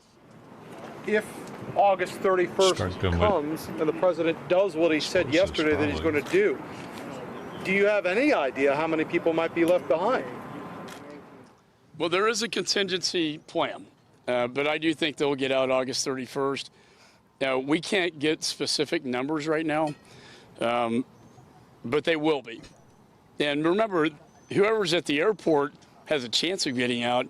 There are a lot of Americans and interpreters all over the country of Afghanistan that we can't even get to anymore, because it's been completely taken over by the Taliban. Acting like Rambo. Yeah, I mean, no one has those numbers. It's not possible. Yeah. And, of course, by one measure, every woman in Afghanistan is at risk, and we're not going to take out half the population. But the State Department and many non-governmental groups have overlapping lists with interpreters, SIVs, other Afghans at risks that certainly number in the thousands, especially if you include their families. We're all in touch with people who are still outside of the gate, unable to get in. Everyone agrees, including the administration, that August 31st is not good enough to take out anyone beyond the U.S. citizens in the Kabul area who want to leave. That said, and look, I'm very, very adamant that we should not leave on August 31st. That does not mean that the door shuts, because there are other avenues which we should not be discussing in a public setting, but which are active and real, and we are not going to stop this effort on August 31st. I'm confident, even though I disagree with the president's deadline, I'm confident that he will not stop the effort on August 31st. So you guys are going to be in business for as long as it takes, and so will we. They have to be traveling on foot or something through other countries. Yeah, I mean, look, the one thing I just want to say is just, what is the condition actually going to look like once our forces are out and our operation is out of there? What airliner is going to be flying into the Kabul airport? What charter flight's going to be able to do that? Are we actually able to ensure that the airport will be able to continue and function after we leave? These are all open-ended, and I don't have the assurances, I've not gotten the assurances from this administration that there will be a functioning airport for other types of carriers to be able to continue this type of effort. So that's part of what leaves me and so many others so hard-pressed to be able to make as much progress as humanly possible, as we just do not know what is going to happen next. And based off of what we've seen over this last month, I think we are understanding that anything's possible, which means that the possibility that the airport there in Kabul is not able to function after we leave, that is a real possibility, and that would impede so many other efforts. So that's something that we try to reinforce with the administration. There were constituents who were asking for help, and we've heard that from other lawmakers as well, Afghan constituents getting their loved ones back over here to the United States. Have you been working with the administration about this? Have they been responsive?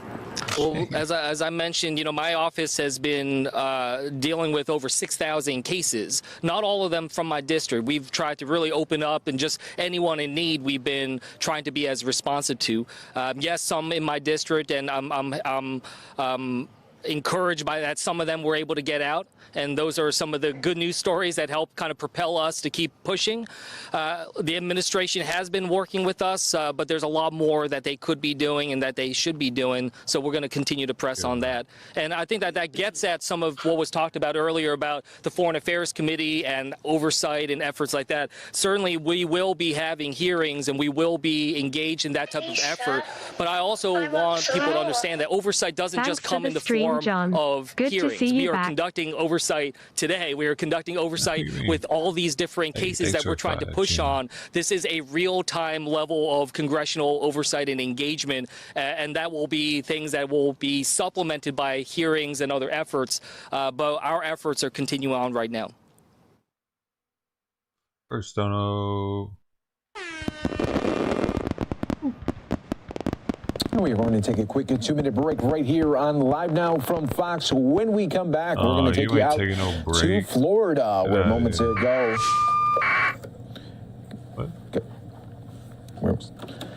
Governor Ron DeSantis just moments ago did this news conference talking about the latest COVID-19 numbers that the state is seeing surging. But people across.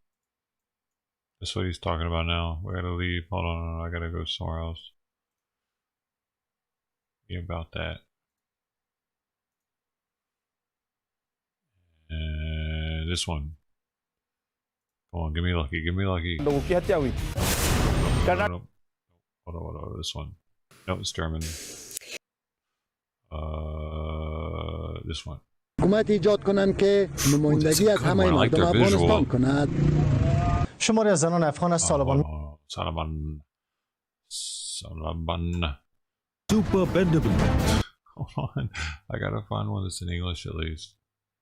The horse before the cart, in essence, and allow people to hold on.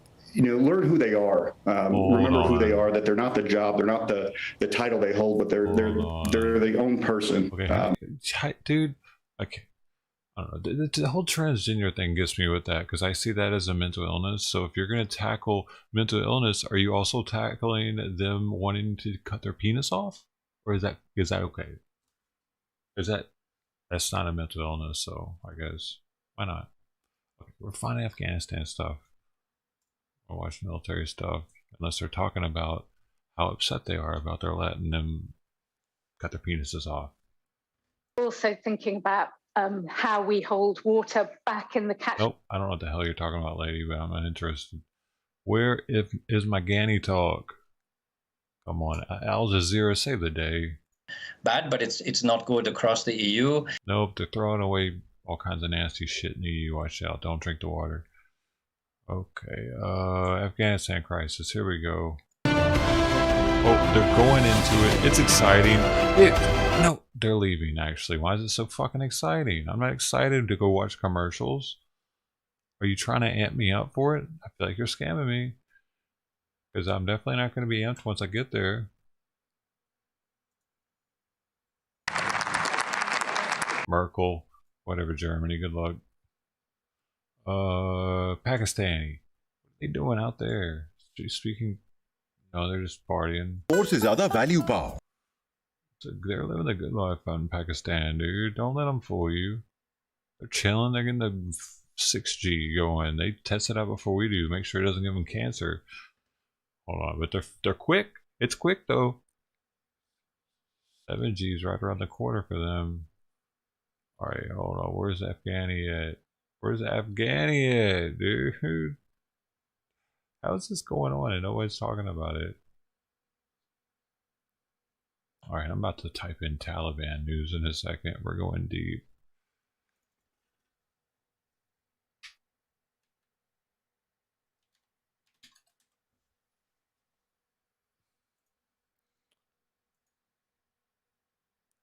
Oof, I just got put on a list.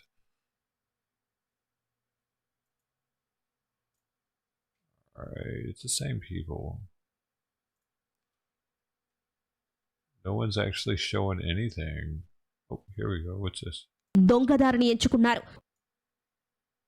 Okay, we got the Afghani people here. They got the hat on. That means these people are official.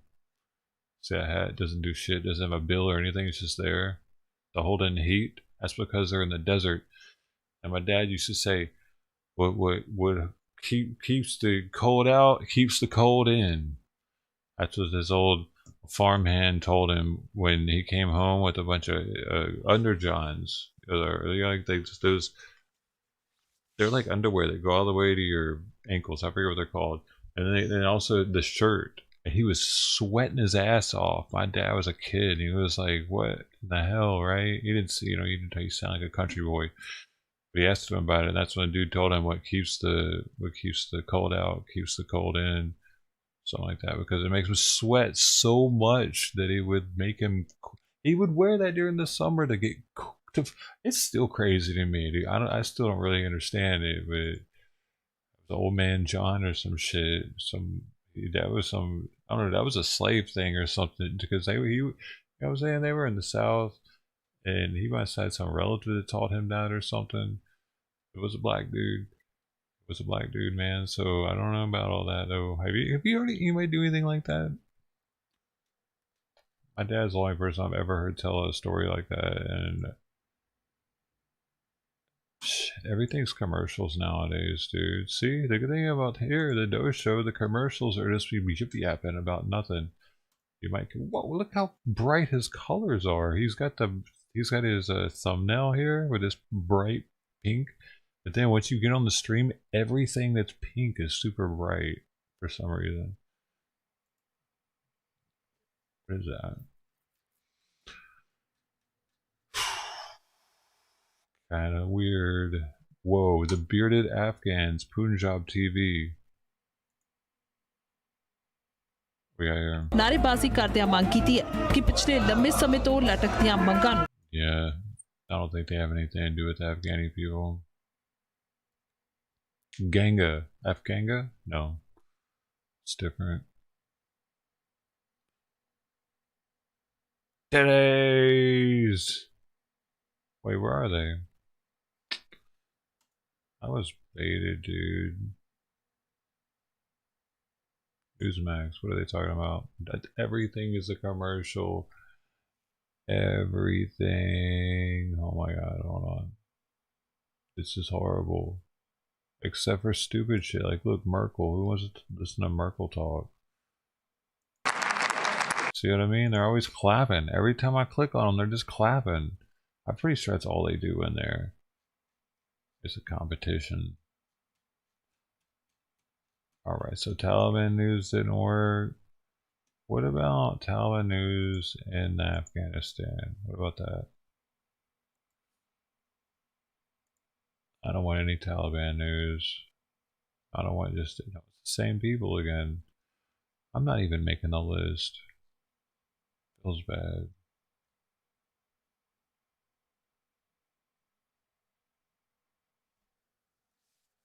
Oh, what is this? I think I found Afghanistan. I found a good one. I found a freaking good one, y'all. We did it. Basically coincide with what is called largely called these sustainable development goals in every country. It takes certain skills. Schools, primary health centers, water supply, and the real basics of development. Well, it's unfortunate, but the fact is that nobody will fund Taliban if they don't show signs that they have reformed.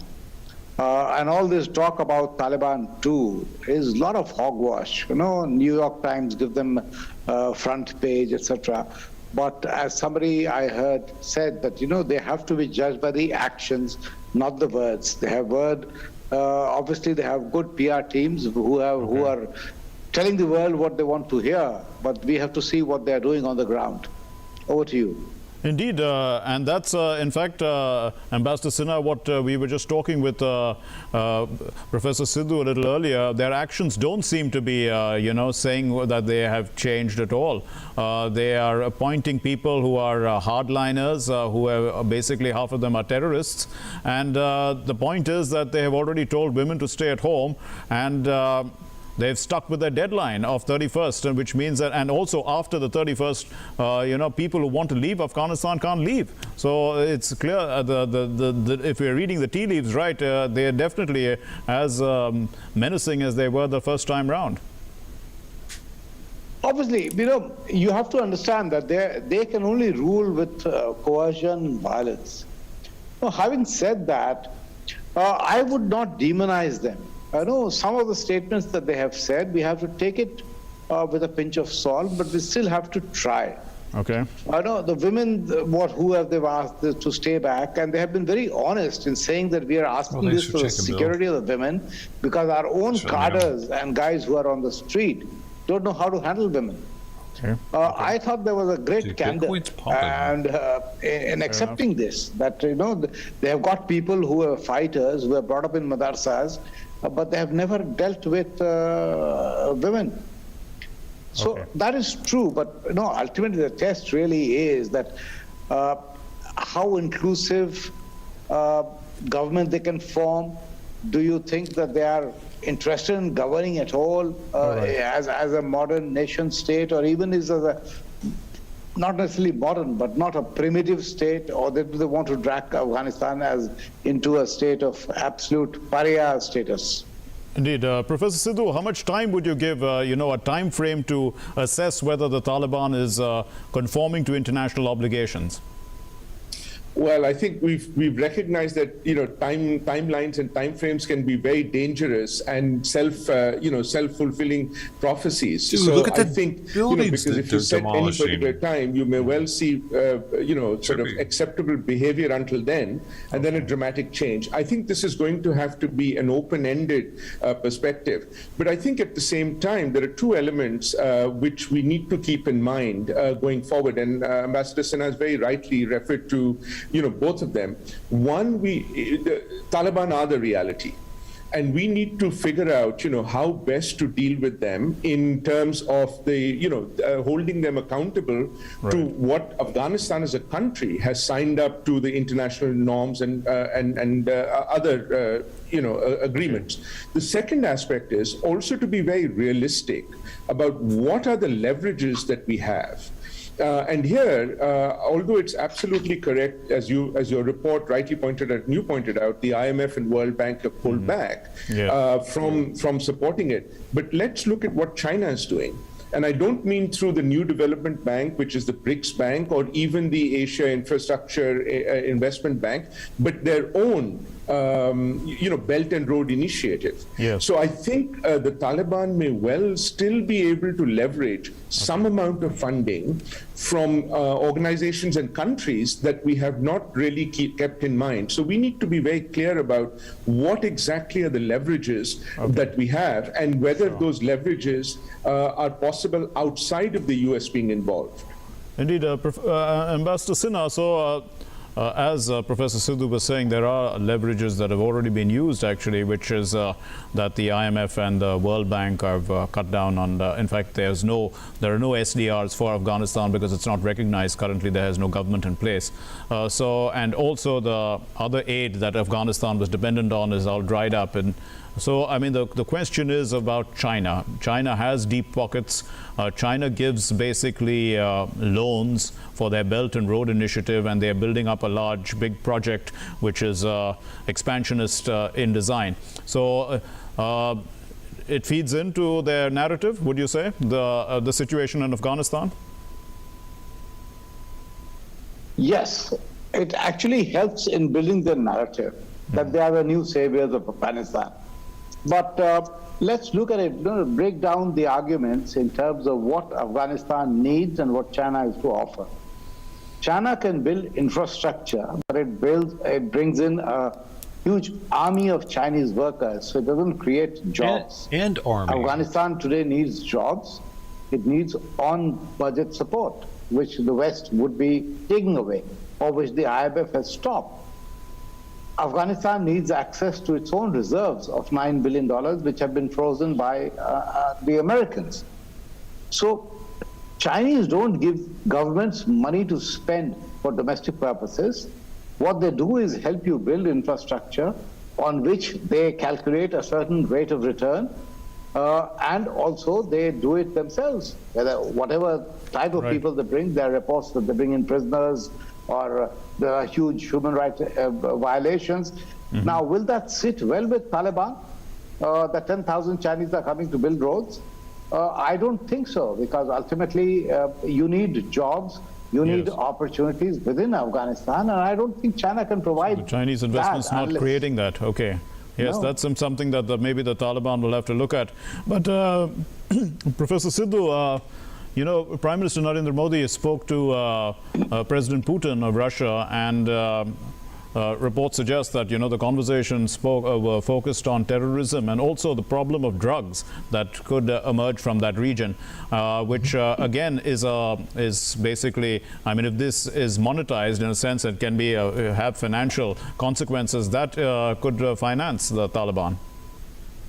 Well, certainly, and you're right to make that connection, because, you know, under the Taliban, and even before that, it was really Russia, and even after the Taliban, actually, it was Russia which was suffering the most because of the opium production coming out of Afghanistan. And so for them, it's a very serious concern to kind of deal with that particular issue as well. So I know that's going to be a very high priority for them, along with, of course, the concerns about terrorism, which they shared with India as well in that context. And of course, I think we tend to focus a lot on Russia, but the drug issue has also created not just social problems on the Indian, for India, but also in some ways security problems, because many of the smuggling networks have also then been subsequently been used for some of the terror attacks that we witnessed, particularly in North India. So there is clearly a synergy between these two countries to try and prevent the drug production going up again, which is likely to happen, even though the Taliban are, in terms of principle, opposed to drug production. They may be forced to do it for financial and economic reasons as well. Ambassador Sinha, so the basic leverage that the world has is basically economic. There's going to be no military interference, and we heard, the Russian president saying that definitely Russia is not going to be involved, because he used the term it's everyone against everyone. I mean, that's a situation that is emerging in Afghanistan. How do you view that, that comment about everyone versus everyone? What's actually happening there? Are we likely to see, sort of a massive basically, what President Putin said, really, everyone against everyone, was more in the Afghan context. But in the global context, the way I see it is really each one for himself. And that's what is going to happen. You see, we have come a full circle. Just look back 20 years ago, 9/11. India faced terrorism even before that. None of the world, nobody in the world actually bothered to pay any attention till it hit them hard and hit them in their heartland. And then suddenly the global discourse on terrorism changed. They started, our messages started resonating. They realized that there is something called AFPAC region, which was the terror central. And then a lot of things followed. Now we are coming back to the same situation, but where we would be perhaps, this time around, of course, thankfully, we will not be the only victims of terror. But then our responses have changed, but we will still have to fight our own battles. I think all of us should be very clear on this, and that is what the change is going to happen. But my own hope is that Taliban would also metamorphose from a terror group to a group which is a political party which wants to govern Afghanistan seriously, and at least keep some of the promises it made to the Americans.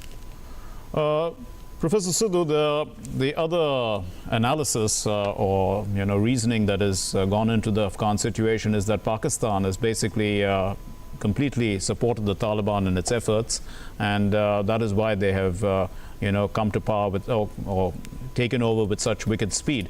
So the point is that that relationship is going to continue, and this is going to give Pakistan strategic depth and all that sort of thing. How would you view the Pakistan Taliban situation and the world, sort of censuring both of them over time?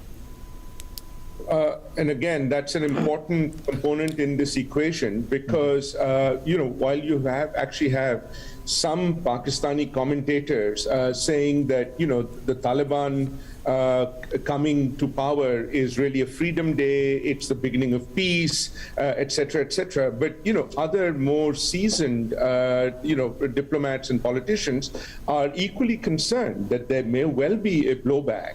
And that, that their own sort of Frankenstein that they have created in terms of the Taliban may actually come back to haunt and bite them as well.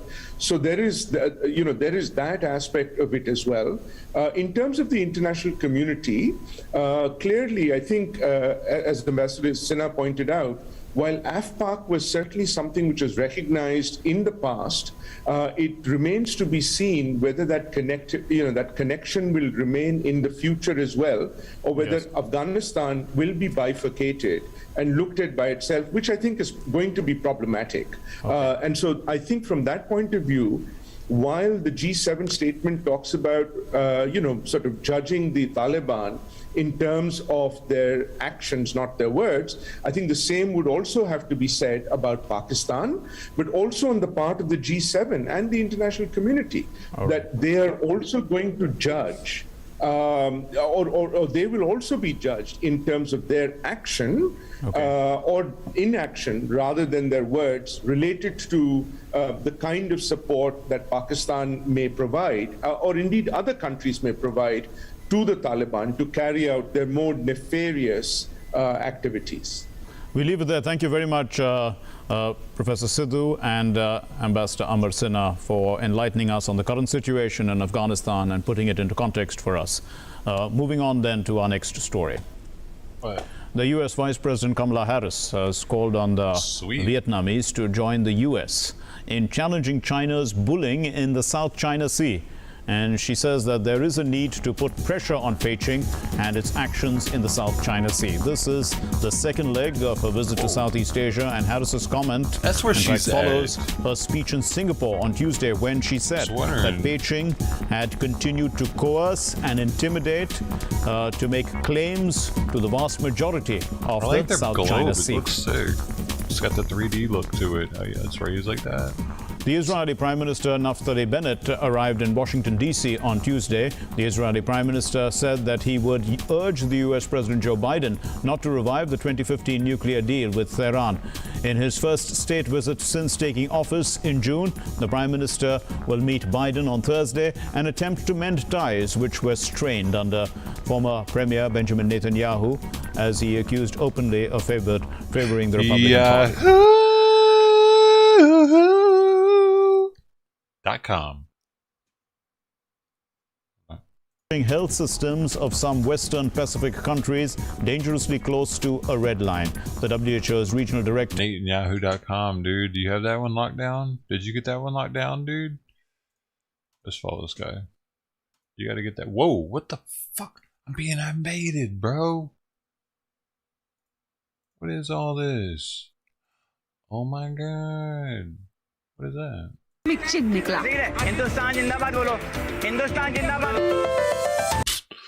like America or Afghani's funny some videos or something. There's Ahmed's horse got stuck in the buggy. He's dead. Oh, that was a good clip. What the heck is that? Whoa, an artificial nutsack. Alta Baiki was in Washington, D.C. I'm not allowed to watch that. I really don't know what it was. It was probably something else, though.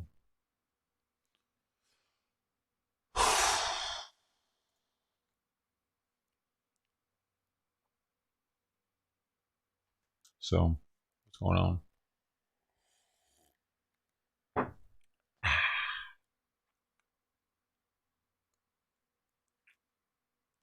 Okay, I'm gonna go back into it. Dude.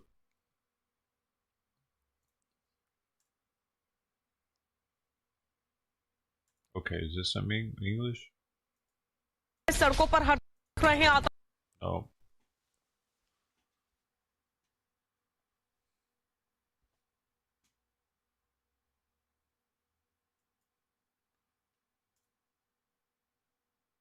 Destroy Taliban fighting in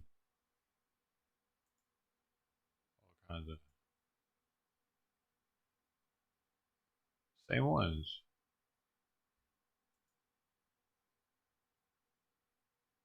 Why is the title in English if they're not speaking it?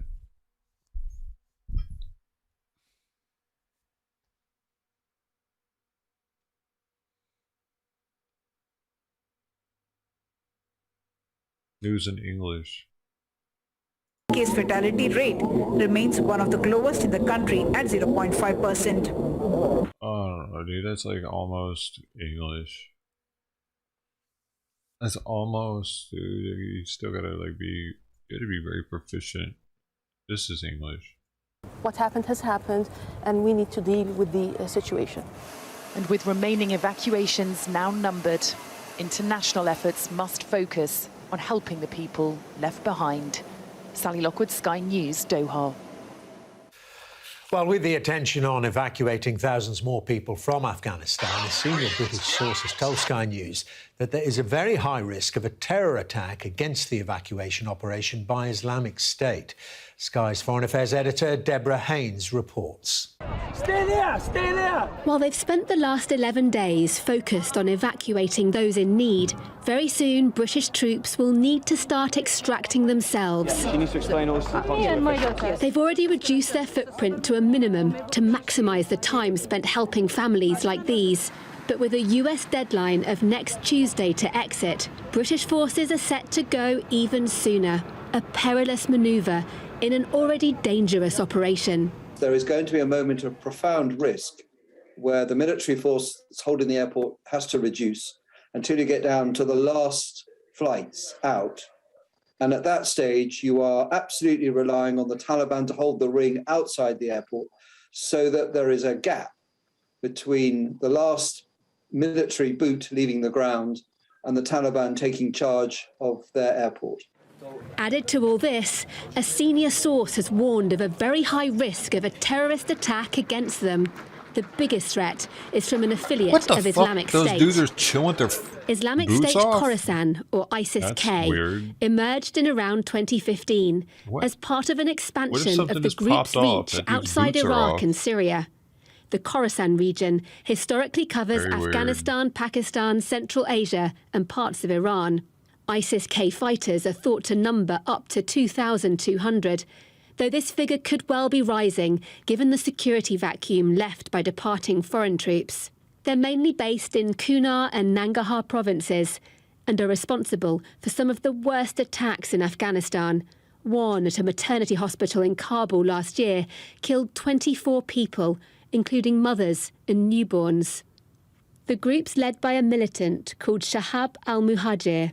Previous leaders have been killed or captured by US and Afghan forces. Islamic State, also no friend of the Taliban, and how Taliban leaders negotiated with the US in their return to power. The concern is that they might try to do something to disrupt the agreements that have been struck. And, launching an attack on Kabul airport now, as this evacuation was taking place, would be a very good way of causing some trouble for the Taliban and the West, and potentially causing everything to unravel. It's a risk British forces have to be ready for in these final difficult days. Deborah Haynes, Sky News. And Deborah is here with me now in the studio. So very concerning, Deborah. Tell us more then about the relationship between this ISIS affiliate and the Taliban. It seems that there's no friendship between them. No, you'll know that the Taliban has a deep relationship with Al-Qaeda, which is a rival terrorist group. But the two, ISIS, Islamic State, and the Taliban, they're, like I said in that piece, they're not friends. And in fact, ISIS has been very critical of the Taliban for negotiating with the United States. They struck that peace deal last year, which paved the way for this takeover that's happened. And they have launched attacks trying to disrupt the intra-Afghan government Taliban talks that were trying to take place. Obviously, that didn't happen anyway. And so now there really is a concern that once foreign forces leave, that maybe ISIS, Khorasan could become a real problem for the Taliban now that they are going to be stepping up into government. If they are going to be launching more attacks, the Taliban has said that they don't want their country to become a haven for terrorists. Obviously, a big focus for that, as well as Al-Qaeda. But clearly, the Taliban will want to be trying to suppress their activities. And it's interesting, there hasn't been much action from ISIS Khorasan in recent days.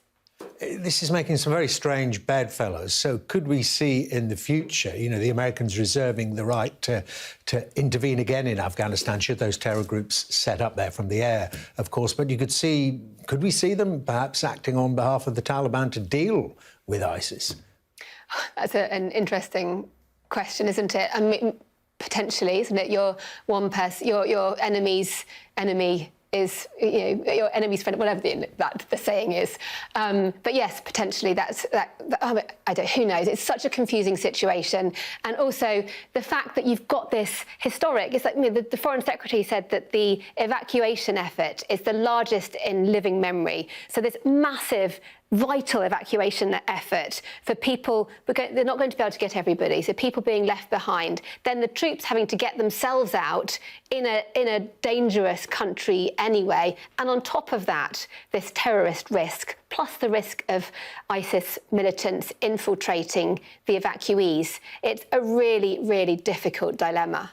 Deborah, thank you very much indeed. Our Foreign Affairs Editor, Deborah Haynes there. Well, coming up, I'm going to be joined by the former American ambassador to the UK from 2009 to 13, Louis Sussman, to discuss the US role in Afghanistan. That'll be at 7:30. I did it myself. And this situation in Afghanistan certain to feature in tomorrow's papers again. Oh my God, they're being scanned. Extended press preview and news review from 10:30 this evening. With tonight's news and tomorrow's headlines, joining us will be the investigations editor for Open Democracy, Peter Gagan, and the former government special advisor.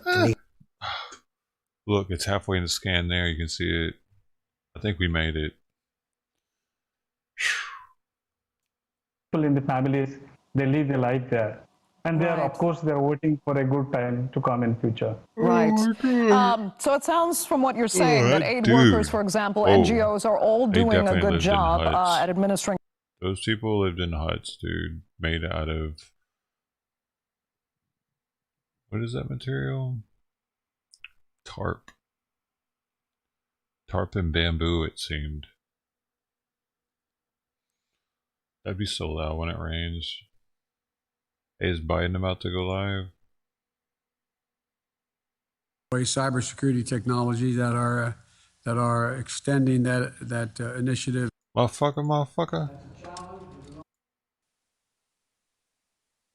Dude, why is this so bad?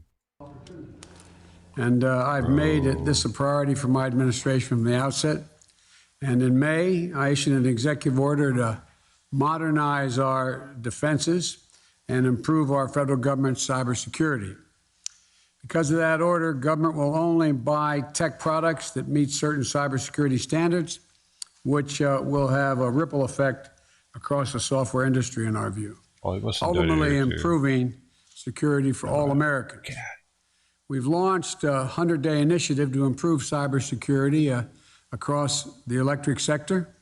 That initiative has already resulted in more than 150 utilities that serve 90 million Americans being deployed and or committing to deploy cybersecurity technology that are extending that initiative as to gas pipelines as well next. Is this for Bitcoin dumps?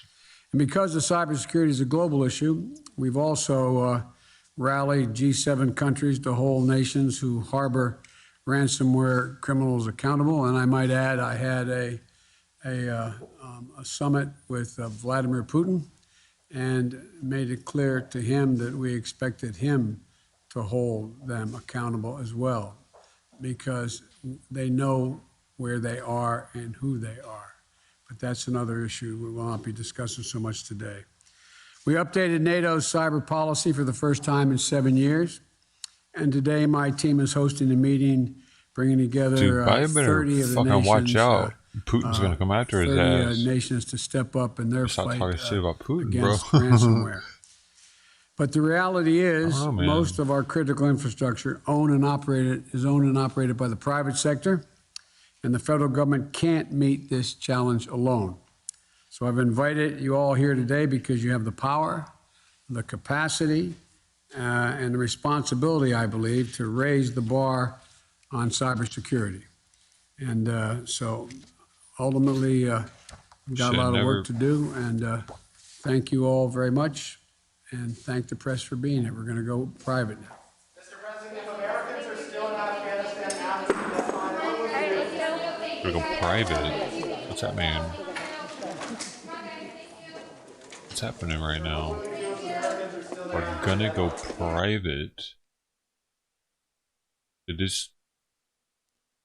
they about to cut the camera off and start talking or something? Or were we just inside of their meeting room? What the f? Why is that necessary? Why do you have to do that? Because your system so they can hear that and better do whatever they're gonna do? Edit sound. It must be some sort of fucking edit sound, dude. I tell you what, I wish they didn't have to do that anymore. Tell you what, boy. Let me see.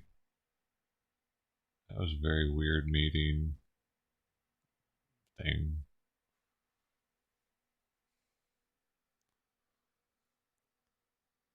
Should've never got rid of McAfee, dude. McAfee's still alive, by the way.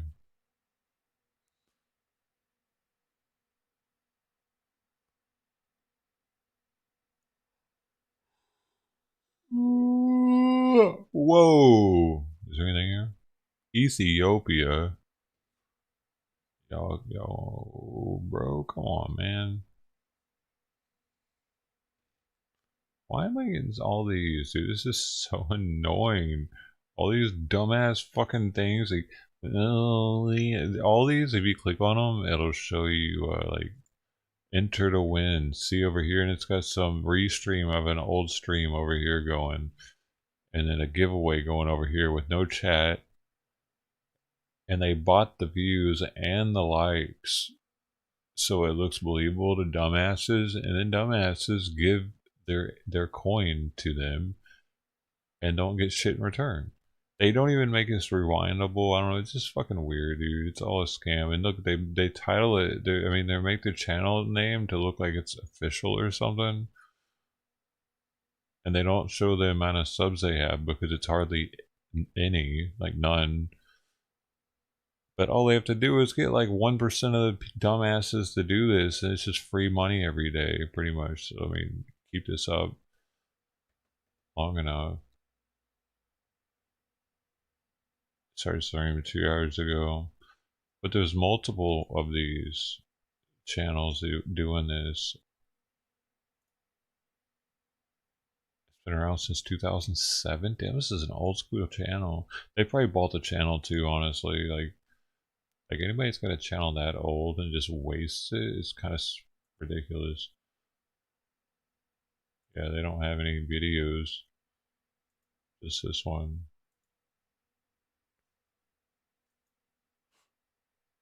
Because you can buy it's just supposedly the older channels get better traction, and it might just be true, man.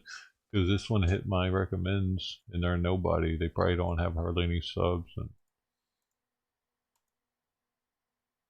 oh, what was that? Oh, who was this? Who was that? Oh shit! Somebody I was just looking at. Just got deleted. Was it the one I was just on? Oh, it was. Wait.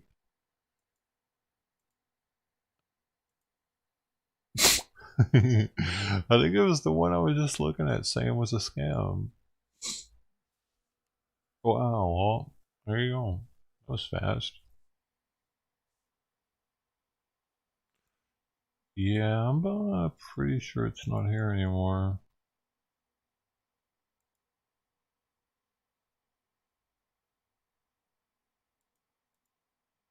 Dang, a 2007 account just deleted. That's it, man. Yeah, that was the one. Yeah, that's it for sure.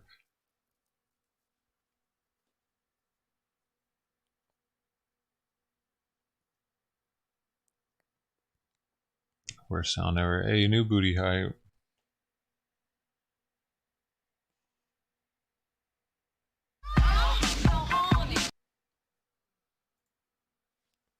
Now they just have to continue with getting the rest of the scam. There's all these other ones, the same exact thing. This one's doing the same thing. See, it just looks different. And this is a restream of an old stream. No chat. Been up for 34 minutes only. 4,000 people watching. That's fake because it's being botted. 20,000 likes. Completely fake. I can't even believe they were able to get that many likes on it, dude. That is insanity. Dude. Oh wait, maybe this one is real actually. 269 cases. No, probably not. Probably not, dude. Let's see. Let's look at the videos. How many videos does it have? None. Fake. It's probably fake, dude. Dedicated to science. Yeah, I don't know about that, dude. I don't know, maybe. Do you think this is... Do they actually have a community? No, look. 8 likes, 5 likes, 11 likes, 9, 13, 3. You're telling me you got 270,000 people and you're getting that's less likes than I would get on a post 3 months old. Fuck out of here. Scamming out here. Oh, the entire everything about this channel is fake. Let's look at this. That's 30 days subscribers. Them. Look at like 250, 250. I wonder if people are actually subbing, dude, or if those are fake.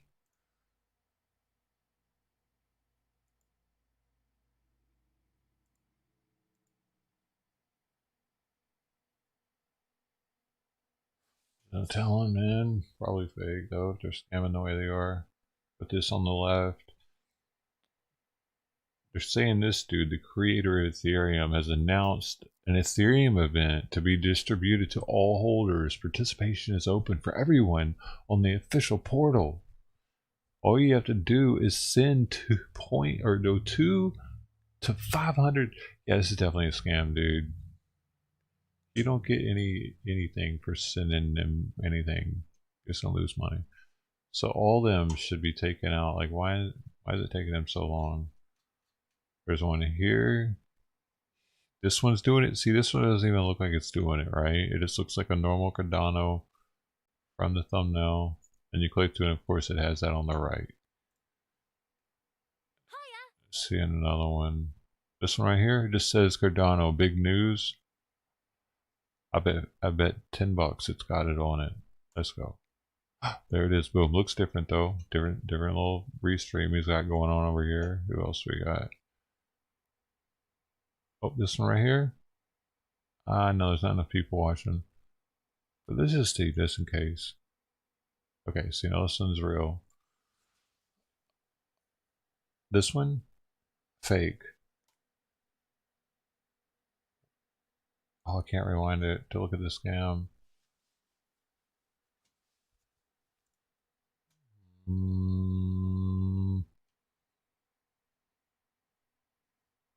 This one fake. There's a scam.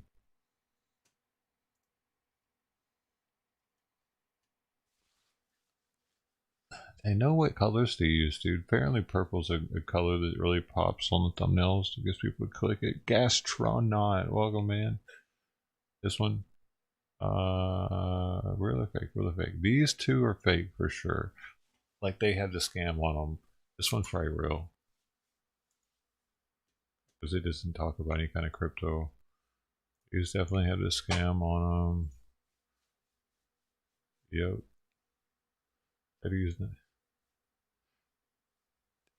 We're gonna make me wonder if this event's actually live. Him talking to Coinbase right now, though. That's how good they are at this, dude. It's probably not.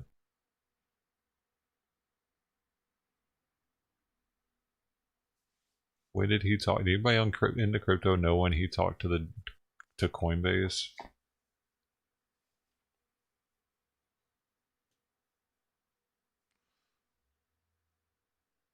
So believable too with the sub count.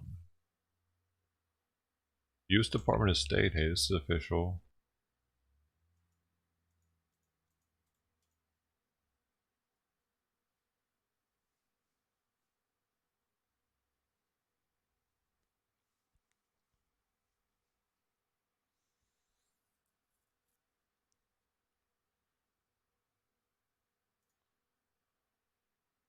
Not official enough though. Scamming.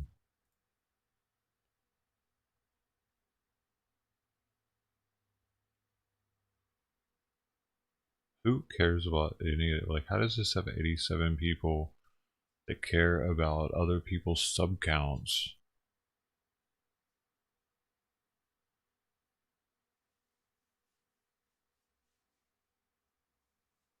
Huh?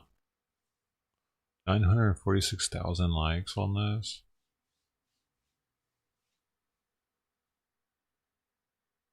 I don't know, there's just something comforting for me seeing the counts go up and down, man. Look at Katy Perry, dude.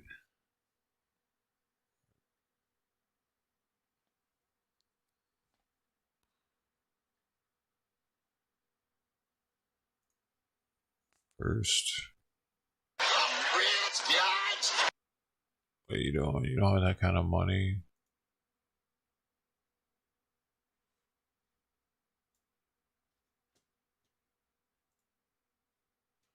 Oh, freak out. Whoa. Yoga. No.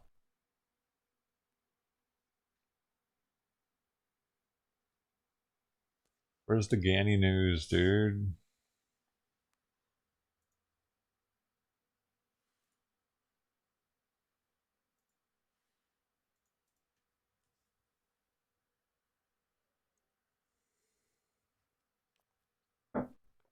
Dude, I dribbled it on me.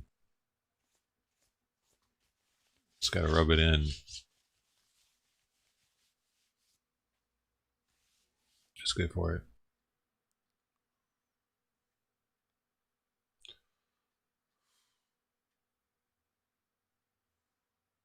I was just Zira. Man, why isn't everyone? We need a drone or something in Afghanistan. Here's what happened, dude. As soon as the Taliban stopped letting people out, it was like 30 minutes within that. There was a camera that was showing all the planes taking off and coming in. It went offline, like right after they announced that. It was just, I was up early, dude. I was this morning like at 6 o'clock or something in the morning. It was like beep, and I was like, yeah, the Taliban has killed that dude. Taliban just killed the camera operator, man.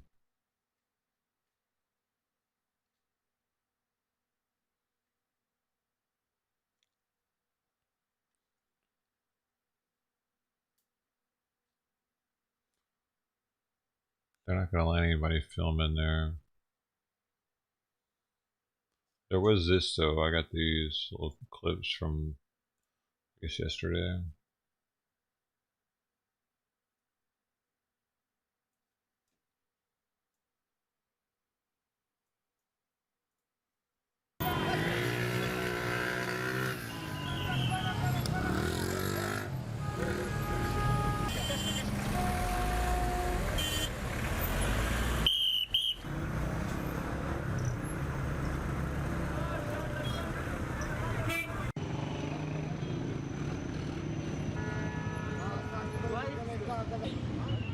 It was like Jesus, man. He's got the modern warfare gun.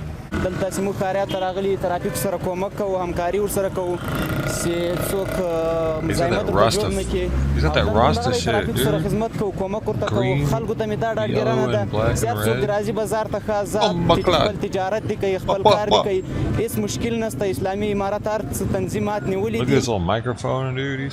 Did you see how the people are looking at him behind him too? Kind of like, oh, these dudes right here. They want to kill the camera person. You can tell. Look, he's like, I would kill you right now if I could. You shit. This dude too. I would fucking. God, I want to kill you. So, look at this guy. He's got some shit going on his forehead. He's talking about how the other day he got in a fight with the dude and he killed him. I kill people. I gotta kill people. I kill people. For the name of Allah. I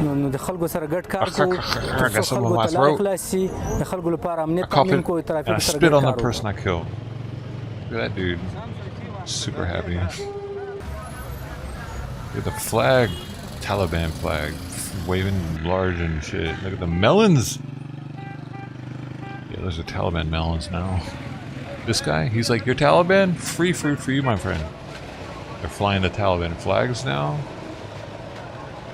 مردم دیگه خوب است هر طرف گشت گذارش خوب است مردم از این دولت فعلا خوش است خو نه قصد کمی بخیر امن بیا خوب که مردم سودا بگیره چی دکاندارا کمک مال برش بیا از سوس قیمتی زیاد شده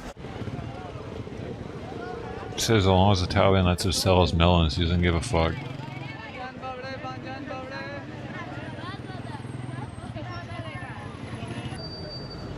Bro, this dude right here.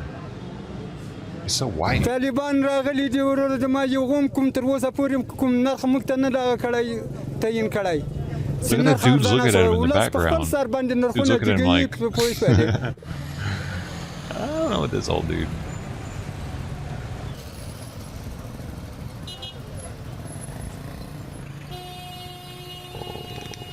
Oh, we got another video here coming up where it shows them just chilling with the weapons.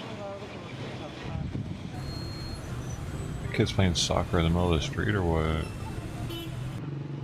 Dude, that truck was loaded down with bags of stuff.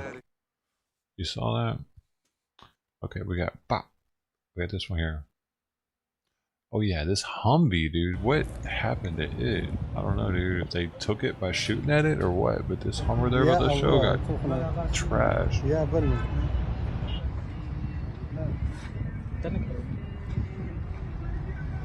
Why does this guy have his hand on a gun just for nothing? He's like, I like it. It's mine.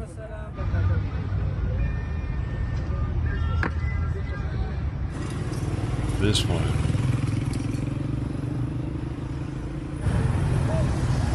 Like, did they just kill these army people or what? The soldiers or, I mean...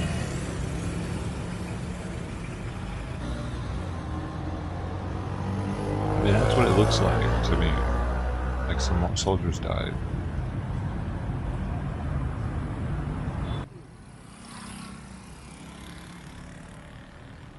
Unless that was Taliban's and they were fighting against Afghan soldiers. It did have a Taliban flag on it.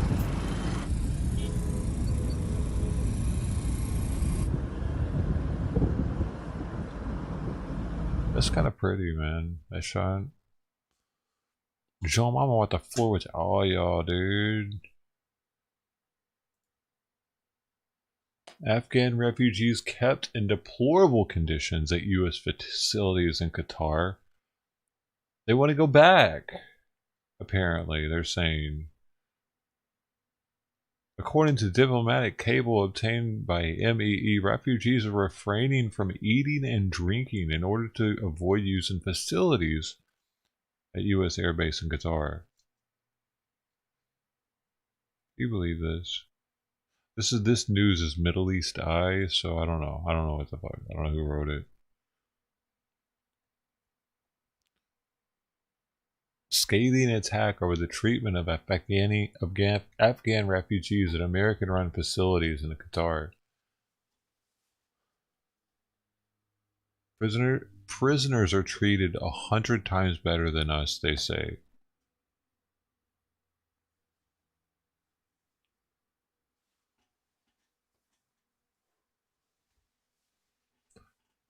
Why aren't they in cages then?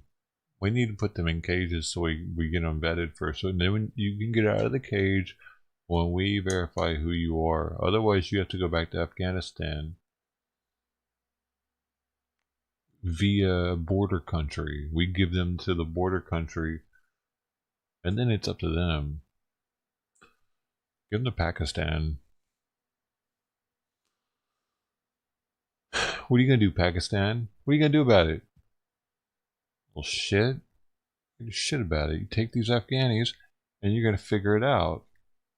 We don't know who the fuck they are, and you can figure it out much easier than we can.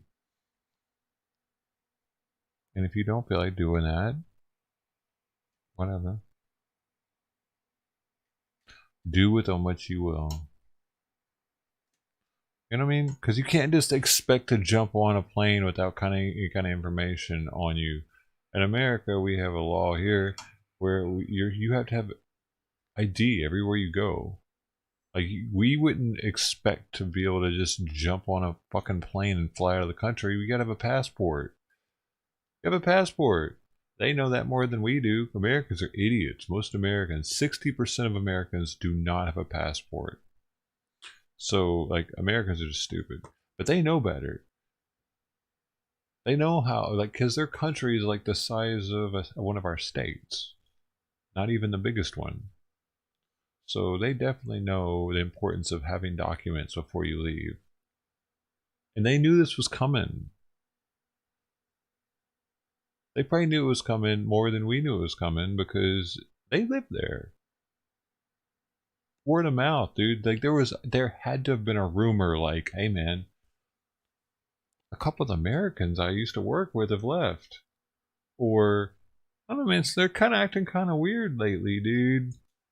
Or maybe even the news kind of traveled from America because we knew it for a while. So, man, they should have been ready. More, it's not our fucking, like, what are we supposed to do? How are they not ready, dude? And they're just jumping on our planes without any kind of ID. How are they not ready for it to happen? You would think they would have had it marked on their calendar. Oh, America's leaving.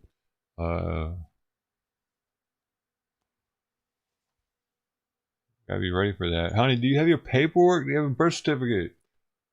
Might have to try to jump on a plane when they leave. You never know. What do they expect, man? Somebody's about to get shot here or something. No, they fire shots to disperse the crowd. Taliban.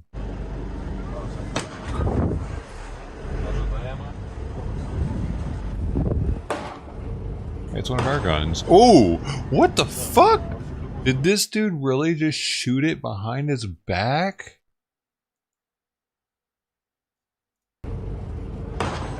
Yeah. Yeah. You son of a bitch.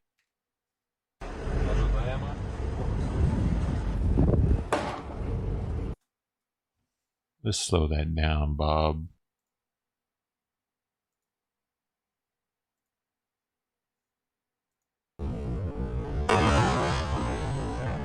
I can barely see the muzzle flash. Who is that dude?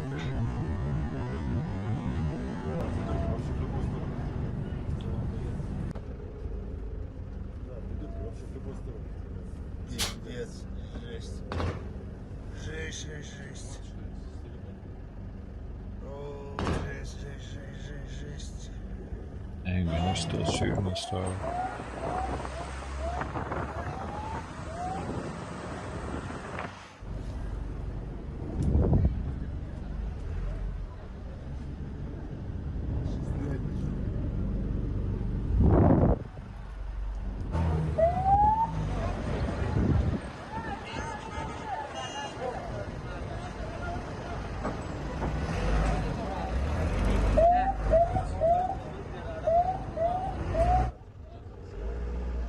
I wonder what's in the smoke. Why there's smoke like that?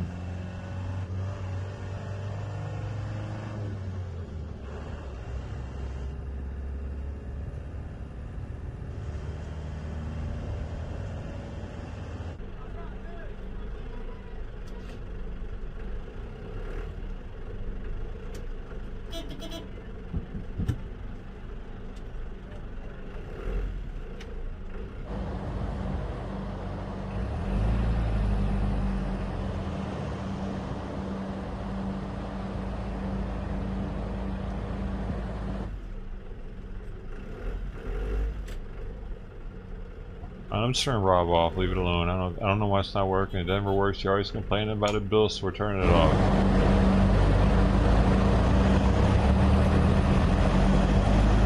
Hey, Rob, off. Perfect. Leave it alone.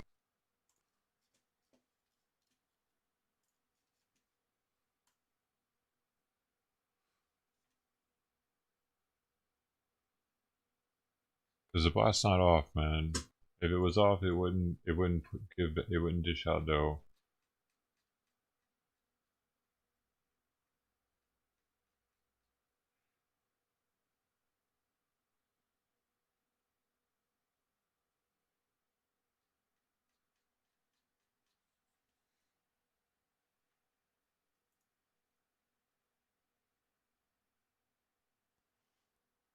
You're literally the only person that bitches about it, Bill. Through Leicester Square Park, and then I'm going to make my way down to Charing Cross and get my train.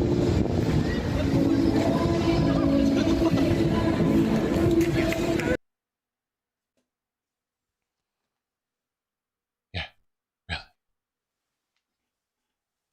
Oh, it did work? It probably did, man. He's dude, he bitches to me about that shit so many times when it's working fine. It looks like it's working fine to me too. It's not, it's like, doesn't even to be fucked with. And he's like, hey, it didn't work. It's like, dude. Jeez. Did it really, dude? If it did, if it paid off, I should time this motherfucker out, shouldn't I? Yeah, it says some people died right there, Bill. Yeah, that was twice. That made it twice in the last week, though. Twice more than anybody else.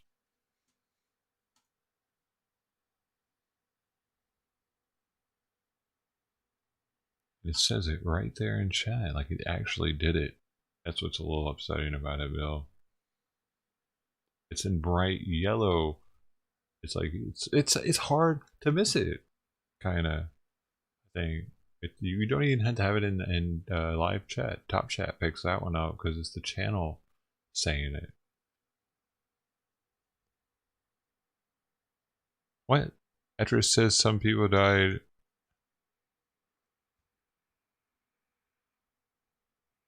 Well, too bad. You're all dead. It made a mistake. You're all dead, Bill.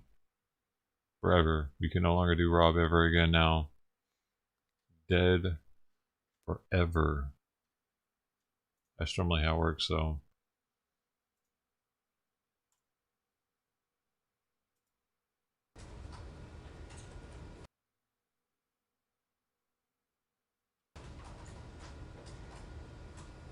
Why does it have 14 dislikes already? People hate us. People hate our... Because this is European news. They're like, screw you, America. They think that they're disliking us or something when they do that.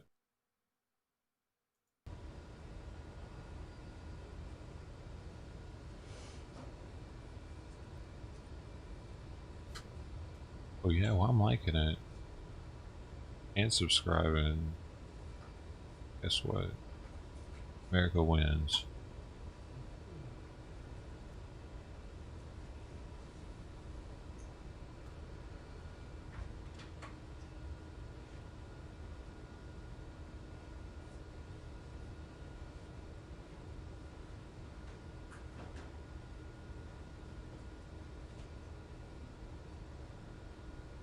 I even turn the games off again. Dude, I don't like the games, man. It's annoying seeing y'all do these games on the side over here and shit. I'm over 40 years old.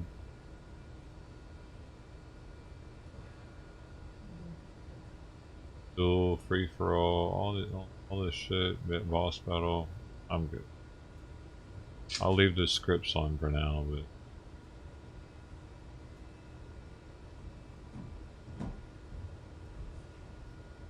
this ain't Twitch.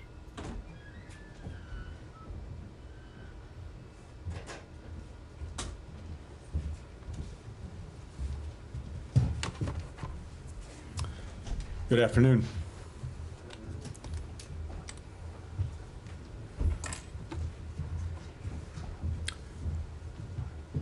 I'd like to give you all an update on the situation in Afghanistan and our ongoing efforts there, particularly as they relate to U.S. citizens. And then I'm very happy to take your questions. Virtually all the study members play the game. Let me begin with my profound appreciation for our diplomats and service members who are working around the clock at the airport in Kabul. You're cut off, Bill. And at a growing number of transit sites to facilitate the evacuation of Americans, their families, citizens of allied and partner nations, Afghans who have partnered with us over the last 20 years, and other Afghans at risk. They're undertaking this mission under extremely difficult circumstances, with incredible courage, skill, and humanity. Since August 14th, more than 82,300 people have been safely flown out of Kabul. In the 24-hour period from Tuesday to Wednesday, approximately 19,000 people were evacuated on 90 U.S. military and coalition flights. Only the United States could organize and execute a mission of this scale and this complexity. As the President's made clear, our first priority is the evacuation of American citizens. Since August 14th, we've evacuated at least 4,500 U.S. citizens, and likely more. More than 500 of those Americans were evacuated in just the last day alone. Now, many of you have asked how many U.S. citizens remain in Afghanistan who want to leave the country. Based on our analysis, starting on August 14, when our evacuation operations began, there was then a population of as many as 6,000 American citizens in Afghanistan who wanted to leave. Over the last 10 days, roughly 4,500 of these Americans have been safely evacuated, along with immediate family members. Over the past 24 hours, we've been in direct contact with approximately 500 additional Americans and provided specific instructions on how to get to the airport safely. We'll update you regularly on our progress in getting these 500 American citizens out of Afghanistan. For the remaining roughly 1,000 contacts that we had, who may be Americans seeking to leave Afghanistan, we're aggressively reaching out to them multiple times a day through multiple channels of communication, phone, email, text messaging, to determine whether they still want to leave and to get the most up-to-date information and instructions to them for how to do so. Some may no longer be in the country. Some may have claimed to be Americans, but turn out not to be. Some may choose to stay. We'll continue to try to identify the status and plans of these people in the coming days. Thus, from this list of approximately 1,000, we believe the number of Americans actively seeking assistance to leave Afghanistan is lower, likely significantly lower. Having said that, fake Americans. These are dynamic calculations that we are working hour by hour to refine for accuracy. And let me, if I can, just take a moment to explain why the numbers are difficult to pin down with absolute precision at any given moment. And let me start with Americans who are in Afghanistan and we believe want to leave. First, as I think all of you know, the U.S. government does not track Americans' movements when they travel around the world. When Americans visit a foreign country, or if they reside there, we encourage them to enroll with the U.S. Embassy. Whether they do or not is up to them. It's voluntary. And then when Americans leave a foreign country, it's also up to them to de-enroll. Again, that's a choice, not a requirement. Particularly given the security situation in Afghanistan, for many years, we have urged Americans not to travel there. In Afghanistan. We've repeatedly asked Americans who are in Afghanistan to enroll. They should have been made to. And since March of this year, we've sent 19 separate messages to Americans enrolled with the embassy in Kabul, encouraging and then urging them to leave the country. We've amplified those direct messages on the State Department website and on social media. We even made clear that we would help pay for their repatriation. And we provided multiple communication channels for Americans to contact us if they're in Afghanistan and want help in leaving. The specific estimated number of Americans in Afghanistan who want to leave can go up as people respond to our outreach for the first time. And it can go down when we reach Americans we thought were in Afghanistan who tell us they've already left. There could be other Americans in Afghanistan who never enrolled with the embassy, who ignored public evacuation notices and have not yet identified themselves to us. We've also found that many people who contact us and identify themselves as American citizens, including by filling out and submitting repatriation assistance forms, are not, in fact, U.S. citizens, something that can take some time to verify. Why the fuck does he repeat himself? Some Americans may choose to stay in Afghanistan, some who are enrolled and some who are not. Many of them are dual nationals who may consider Afghanistan their home, who lived there for decades, or who want to stay close to extended family. And there are Americans who are still evaluating their decision to leave based on the situation on the ground that evolves daily, in fact, that evolves hourly. Some are understandably very scared. Each has a set of personal priorities and considerations that they alone can weigh. They may even change their mind from one day to the next, as has happened, and will likely continue to happen. Finally, over the past 10 days, we've been moving hundreds of American citizens out of Afghanistan every day, in most cases guided to the airport by us, in some cases getting there on their own, in other cases with the help of third countries or private initiatives. We cross-check our list against flight manifests, against arrival records, against other databases. There's usually a lag of about 24 hours for us to verify their status.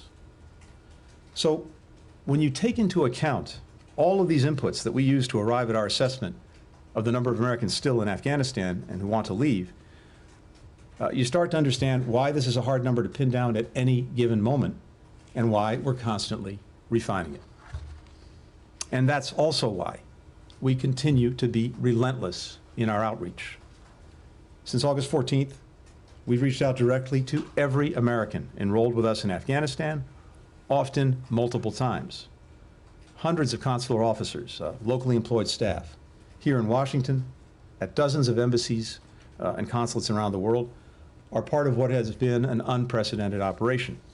They're phone banking, text banking, writing and responding to emails, working around the clock to communicate individually with Americans on the ground. Since August 14th, we've sent more than 20,000 emails to enrolled individuals, initiated more than 45,000 phone calls, and used other means of communication, cycling through and updating our list repeatedly. We're also integrating information in real time that's provided to us by members of Congress, by non-governmental organizations, and U.S. citizens about Americans who may be in Afghanistan and want to get out. These contacts are how we determine the whereabouts of Americans who may be in Afghanistan, whether they want to leave, whether they need help, and then to give them specific, tailored instructions on how to leave with real-time emergency contact numbers to use should they need it. Now, let me turn to the number of Americans who've been evacuated. As I said, we believe we've evacuated more than 4,500 U.S. passport holders, as well as their families. That number is also a dynamic one. That's because in this critical stretch, we're focused on getting Americans and their families onto planes out of Afghanistan as quickly as possible, and then processing the total numbers when they're safely out of the country.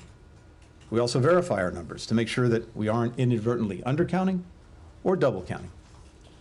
So I wanted to lay all that out because I know it is a fundamental question that so many of you have had, and it really merits going through the information, the explanation, so you see how we arrive at it. While evacuating Americans is our top priority, we're also committed to getting out as many Afghans at risk as we can before the 31st.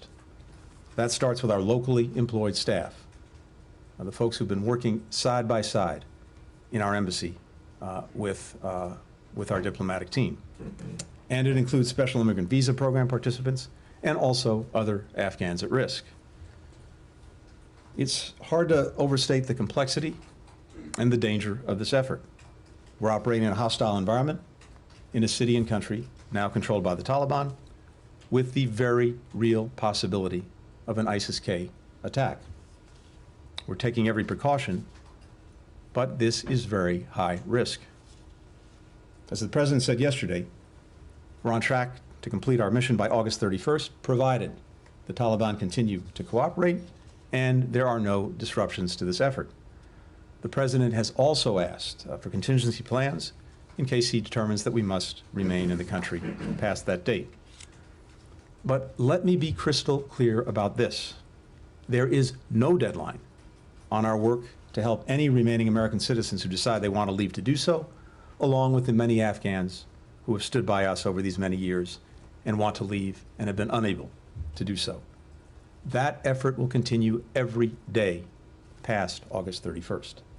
The Taliban have made public and private commitments to provide and permit safe passage for Americans, for third country nationals, and Afghans at risk going forward past August 31st.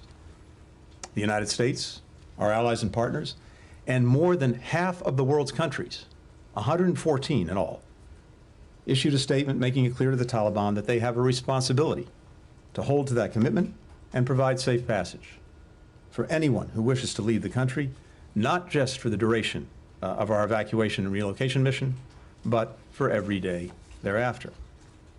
And we're developing detailed plans for how we can continue to provide consular support and facilitate departures for those who wish to leave after August 31st. Our expectation, the expectation of the international community, is that people who want to leave Afghanistan after the U.S. military departs should be able to do so. Together, we will do everything we can to see that that expectation is met. Let me just close with a note on the diplomatic front. In all, more than 24 countries on 4 continents are contributing to the effort to transit, temporarily house, or resettle those who we are evacuating. That didn't just happen. It's the product of an intense diplomatic effort to secure, detail, and implement transit agreements and resettlement commitments. We are deeply grateful to those countries for their generous assistance. This is one of the largest airlifts in history. They live closer to them than we do. A massive military, diplomatic, security, and humanitarian undertaking.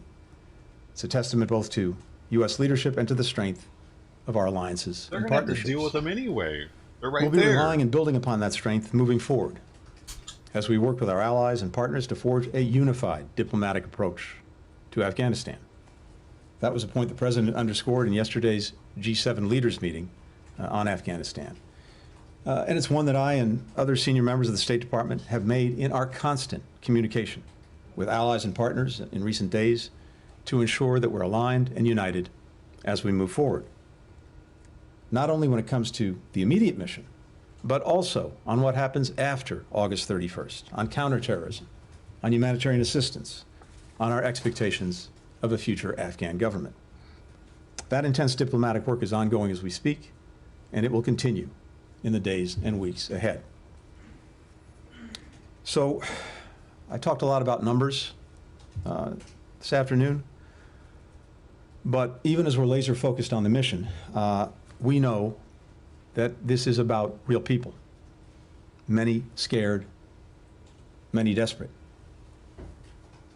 I've seen the images, I've read the stories, I've heard the voices, so much of that reported by you and your colleagues so courageously.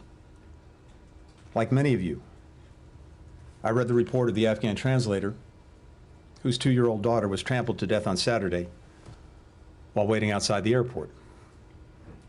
I've got 2 small kids of my own.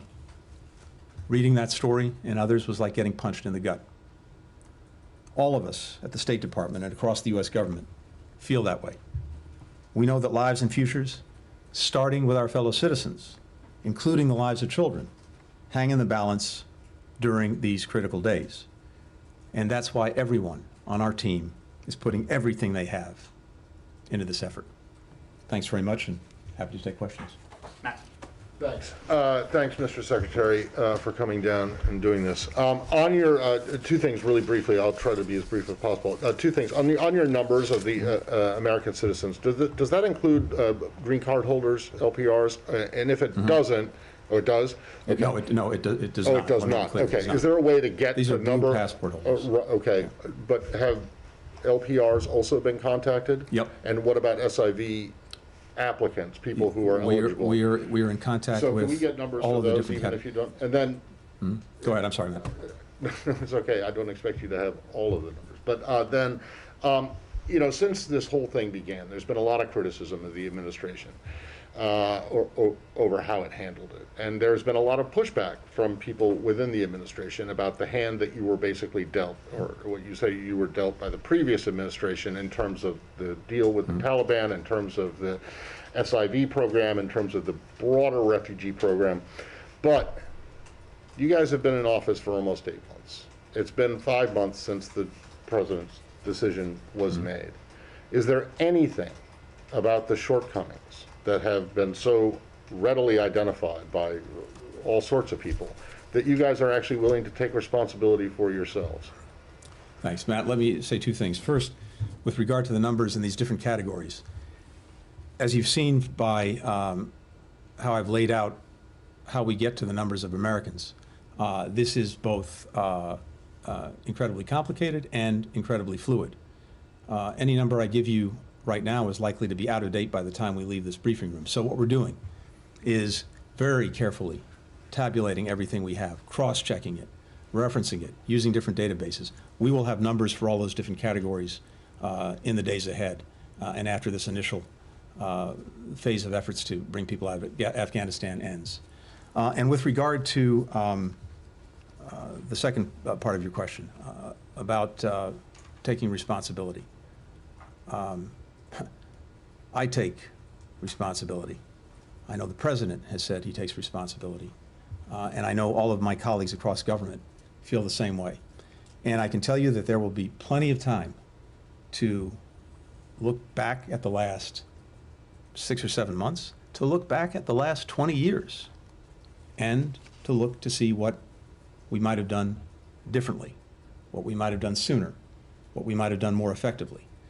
But I have to tell you that right now, my entire focus is on the mission at hand. And there's going to be, as I said, plenty of time to do an accounting of this when we get through that mission. Laura. Thank you, Mr. Secretary. Could you speak today about the future of the U.S. Embassy in Kabul, whether it will remain or American diplomats will remain in Kabul after the military withdrawal on the 31st? And also more broadly, you know, we're already seeing women being repressed in Afghanistan by the Taliban, people being attacked, intimidated, being kept from getting to the airport.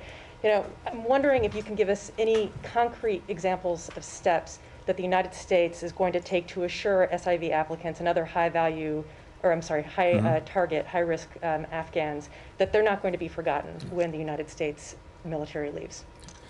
With regard to our diplomatic engagement, we're looking at a series of options, and I'm sure we'll have more on that in the coming days and weeks. But we're looking at a variety of options. And as I said earlier, particularly because the effort to bring out of Afghanistan those who want to leave does not end with the military evacuation plan on the 31st. We are very focused on what we need to do to facilitate the further departure of people who wish to leave Afghanistan. And that is primarily going to be a diplomatic effort, a consular effort, an international effort, because other countries feel exactly the same way.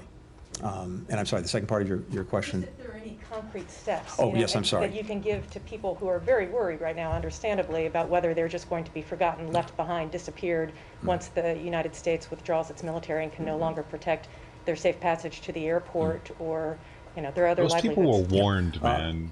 The short answer is no, they will not be forgotten.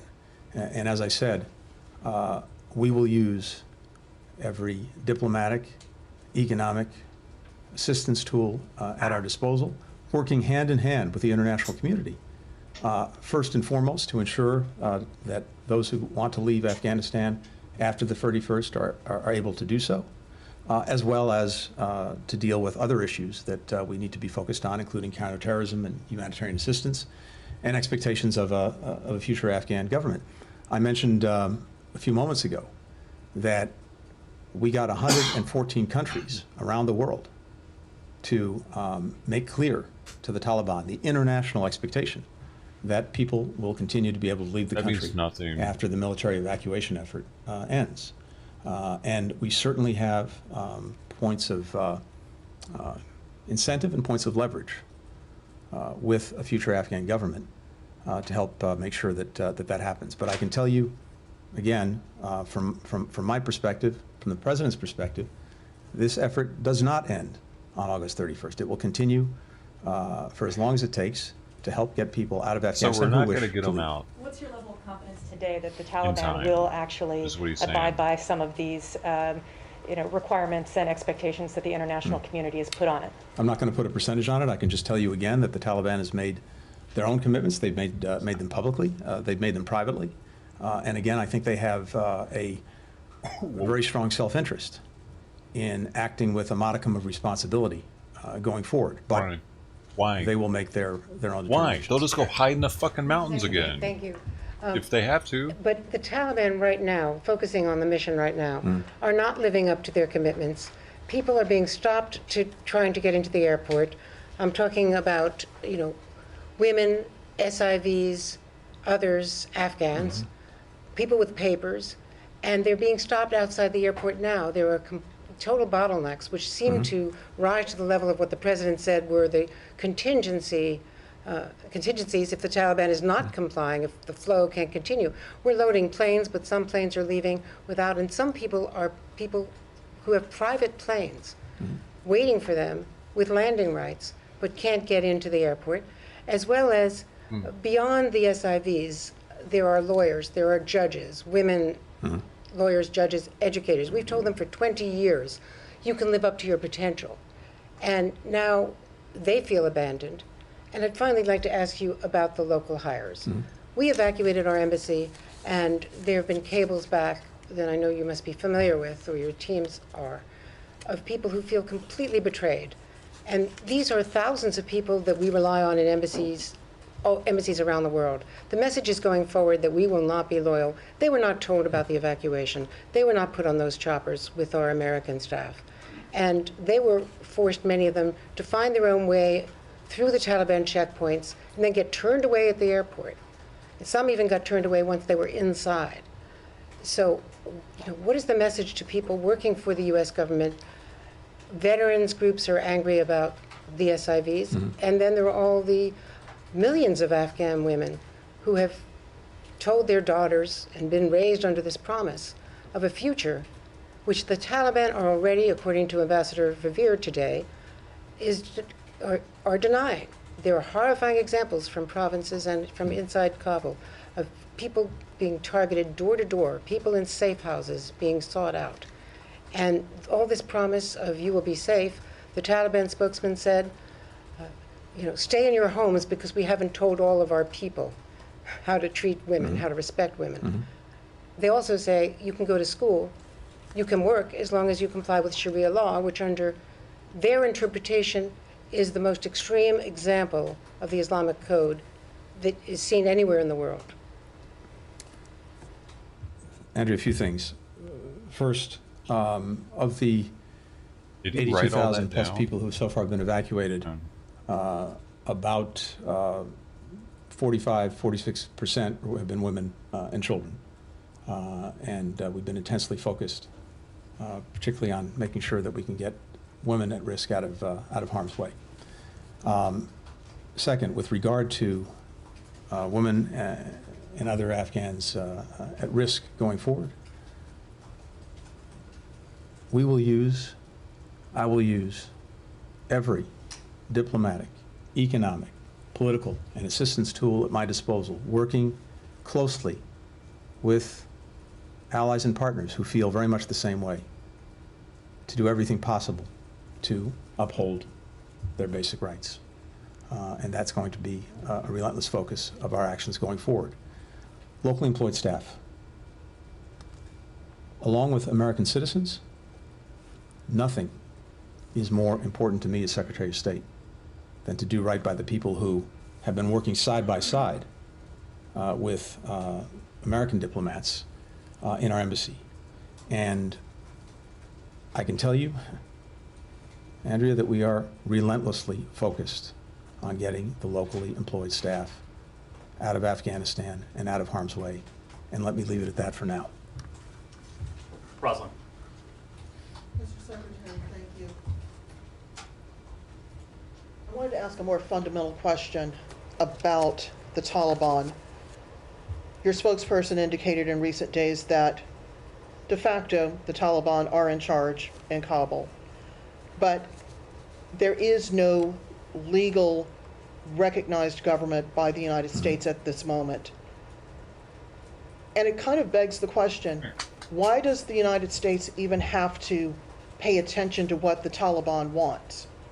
It's an SDGT. It's sanctioned by many organizations. It's already losing access to Afghan government resources because of its past and current behavior. Why should the United States even care what the Taliban wants to be done at the airport or frankly anywhere else in the country, since they are not, in the US's eyes, a legally recognized government? Mm-hmm. Thank you. Thank you. Our focus right now is on getting our citizens and getting our partners, Afghan partners, third country partners who've been working in Afghanistan with us, out of the country and to safety. And for that purpose, first, the Taliban, whether we like it or not, is in control, largely in control of the country, certainly in control of the city of Kabul. And it's been important to work with them to try to facilitate and ensure the departure of all those who want to leave. And that has actually been something that we've been focused on from the beginning of this operation, because as a practical matter, it advances our interests. Second, we've been engaged with the Taliban for some time diplomatically, going back years in efforts, as you know, to try to advance a peaceful settlement of the conflict in Afghanistan. There's still talks and conversations underway, even now, between the Taliban and former members of the Afghan government with regard, for example, to a transfer of power and some inclusivity in a future government. And I think it's in our interest, where possible, to support those efforts. Going forward, we will judge our engagement with any Taliban-led government in Afghanistan based on one simple proposition: our interests, and does it help us advance them or not?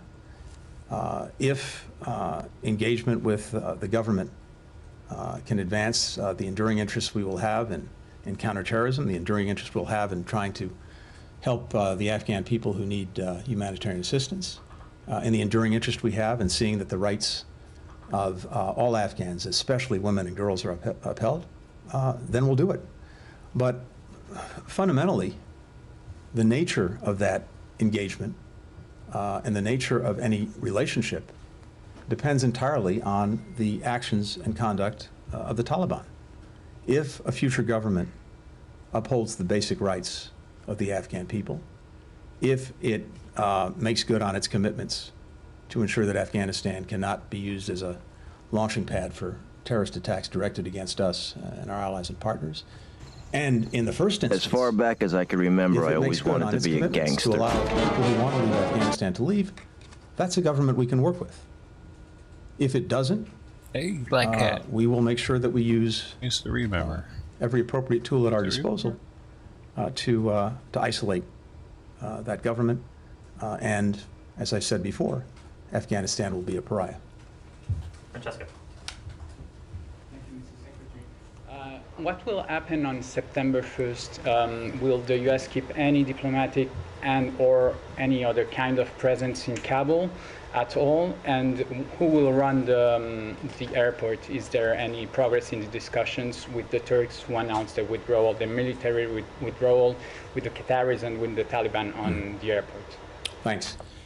There are very active efforts on the way, underway on the part of regional countries to see whether they can play a role in keeping the airport open once our military mission leaves, or as necessary, reopening it if it closes for some period of time. And that's happening very actively right now. The Taliban have made clear that they have a strong interest in having a functioning airport. We and the rest of the international community certainly have a strong interest in that, primarily for the purpose of making sure that anyone who wants to leave can leave past the 31st using an airport. There's going to be an ISIS terminal, by the way. Active effort that's underway as we speak. And again, with regard to our own potential presence going forward, after the 31st, terminal. We're looking at a number of options. That way. Thank you very much, Mr. Gotta take the tram. Thank you all very much. Okay, the terminals, Terminal K. You gotta take the tram.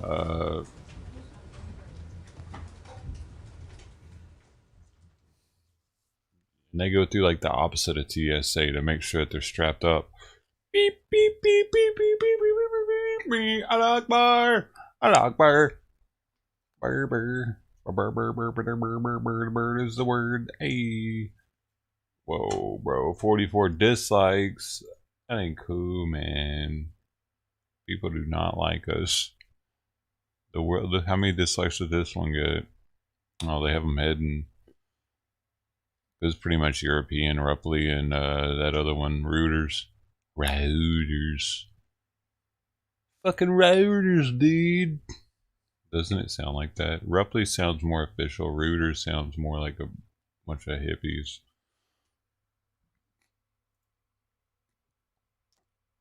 Reuters versus Rupley. Who will win?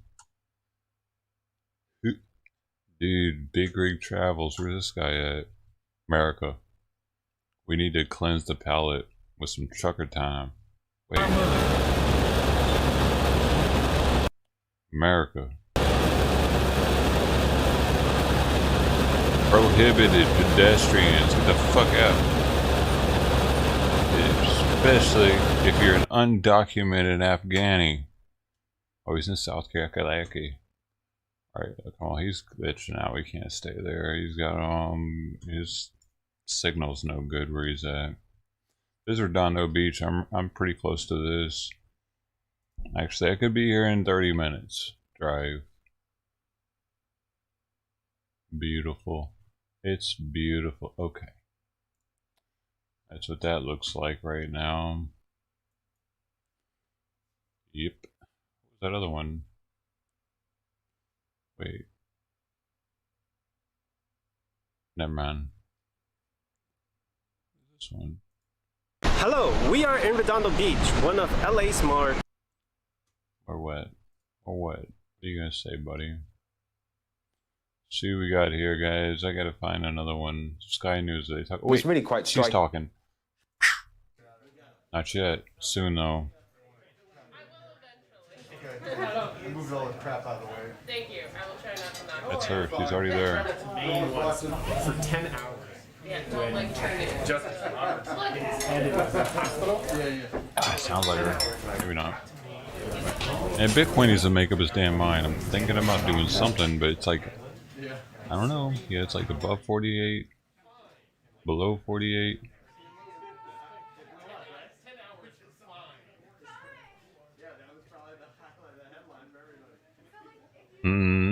Dude, I almost went in when it dumped this morning at like 7 in the morning.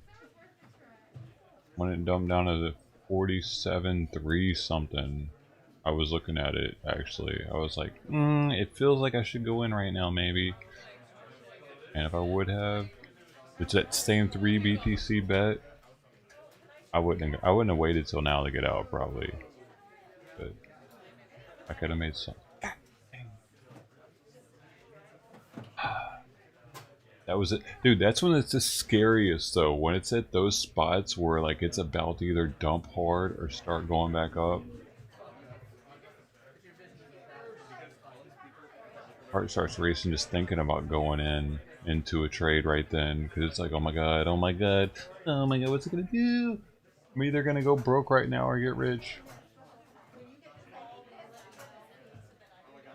It was a good. That would have been a good spot, though. I was, man. It just took off. Hi.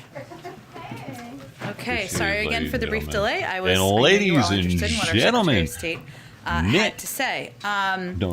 Just to note, I know all of you have been following this quite closely, but to reiterate, a total of approximately 19,000 people were evacuated from Kabul over a period of 24 hours. That, of course, ended early this morning.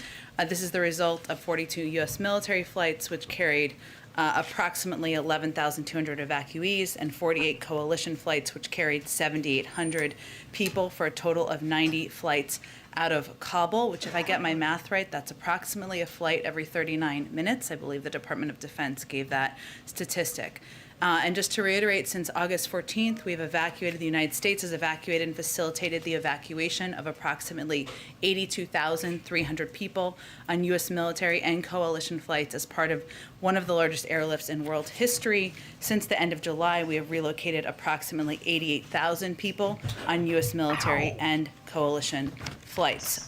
Two other items unrelated to that topic. Today, we've announced new actions to help protect vulnerable tenants and landlords. For months, the administration has worked to speed up the delivery of emergency rental assistance, as we've talked about quite a bit, and help keep American families safe and in their homes. And as the President has made clear, no state or locality should delay in distributing resources that have been provided by Congress to meet families' critical needs, and we want to continue to take steps to make that easier. So today, the Treasury Department is strengthening existing guidance and implementing new policies to ensure that state and local grantees can further accelerate the distribution of ERA funds to struggling landlords and renters most at risk of eviction. Specifically, they're providing explicit permission for grantees to use self-attestation without further documentation of their economic circumstances, to give you a specific example, in order to speed the delivery of assistance to households in need during the public health emergency. There are also a number of steps that are being taken by USDA, HUD, the VA, and HHS, including USDA is working with owners of 400,000 rental units in USDA-backed properties to mitigate all evictions. HUD will ensure tenants in public housing first have the opportunity to access emergency rental assistance money before facing eviction, and HUD will extend the eviction notice period from 14 to 30 days during the COVID national emergency period. And the VA will expand rental support to at-risk veterans and their families from just 7 states to now all 50 states and the U.S. territories. So this is just some of the examples of steps we're taking. Amr, go ahead. On Afghanistan, there seems to be a disconnect. Veterans organizations, refugee advocates are saying that Afghans with visas are risking death and facing beatings at the airport. And I hope I'm framing this right, but there's been the sense that I've heard, I think, from you and others in the administration that the Taliban is by and large met its commitment to allow people with the right papers onto the airport. Royal Air Force is there right now, Americans only flying there. are seeing and what seems to be a disconnect between these two different statements of what is happening. Well, first, let me say I wouldn't see it as a disconnect, and let me explain to you why. I noted earlier we put out earlier today that 19,000 people were evacuated. The vast majority in a 24-hour period. The vast majority of those were, of course, Afghans, as you know by the numbers that the Secretary of State just put out. That does mean that a great number of people are making their way into the airport and onto flights to evacuate from the country. There are certainly cases and incidents, and we have heard, you have reported, where individuals are not getting through that should get through. And we are approaching those and addressing those on a case-by-case basis as those are raised. But I would note that, again, 19,000 people in a period of time. The vast majority of them are Afghans, SIV applicants, individuals who have the appropriate paperwork to evacuate, and that was just in a 24-hour period. Can you give us an update on where things stand with the president and the coronavirus origins review? Sure. I understand he's gotten a copy of the 90-day report. Was there any conclusions that the IC was able to come up with? Sure. Well, let me confirm for you, as you noted, he did not just receive a copy. He received a briefing yesterday on the 90-day origins report. It was a classified briefing, so of course that's not information we would provide publicly. Because of the prioritization we've given to this and the importance of this information for the public, the intelligence community has been simultaneously working on an unclassified version of a summary version to provide publicly. I don't have a timeline for you on when that will be provided, but they've been working expeditiously to prepare that, and we have also been doing classified briefings. But until that unclassified version is available, I won't be able to provide any more details of the assessment. Without getting into details, the broad upshot of the report, is there a better understanding of what was the ultimate origin? Again, I can't obviously speak to a classified briefing. I know you are eager to receive an unclassified summary. That is something the intelligence community has been working to produce, and as soon as that is available, it will be put out publicly from the intelligence community, from ODNI, and we will also ensure you all have access to it. Go ahead. Thanks, Jen. Secretary Blinken just said, and Jake Sullivan said the other day, that even after August 31st, that the U.S. government is committed to helping Americans and Afghans who are still in the country eligible to get out safely. How do you do that if the military is gone? How do you safeguard these people and get them where they need to go without the U.S. military in the country?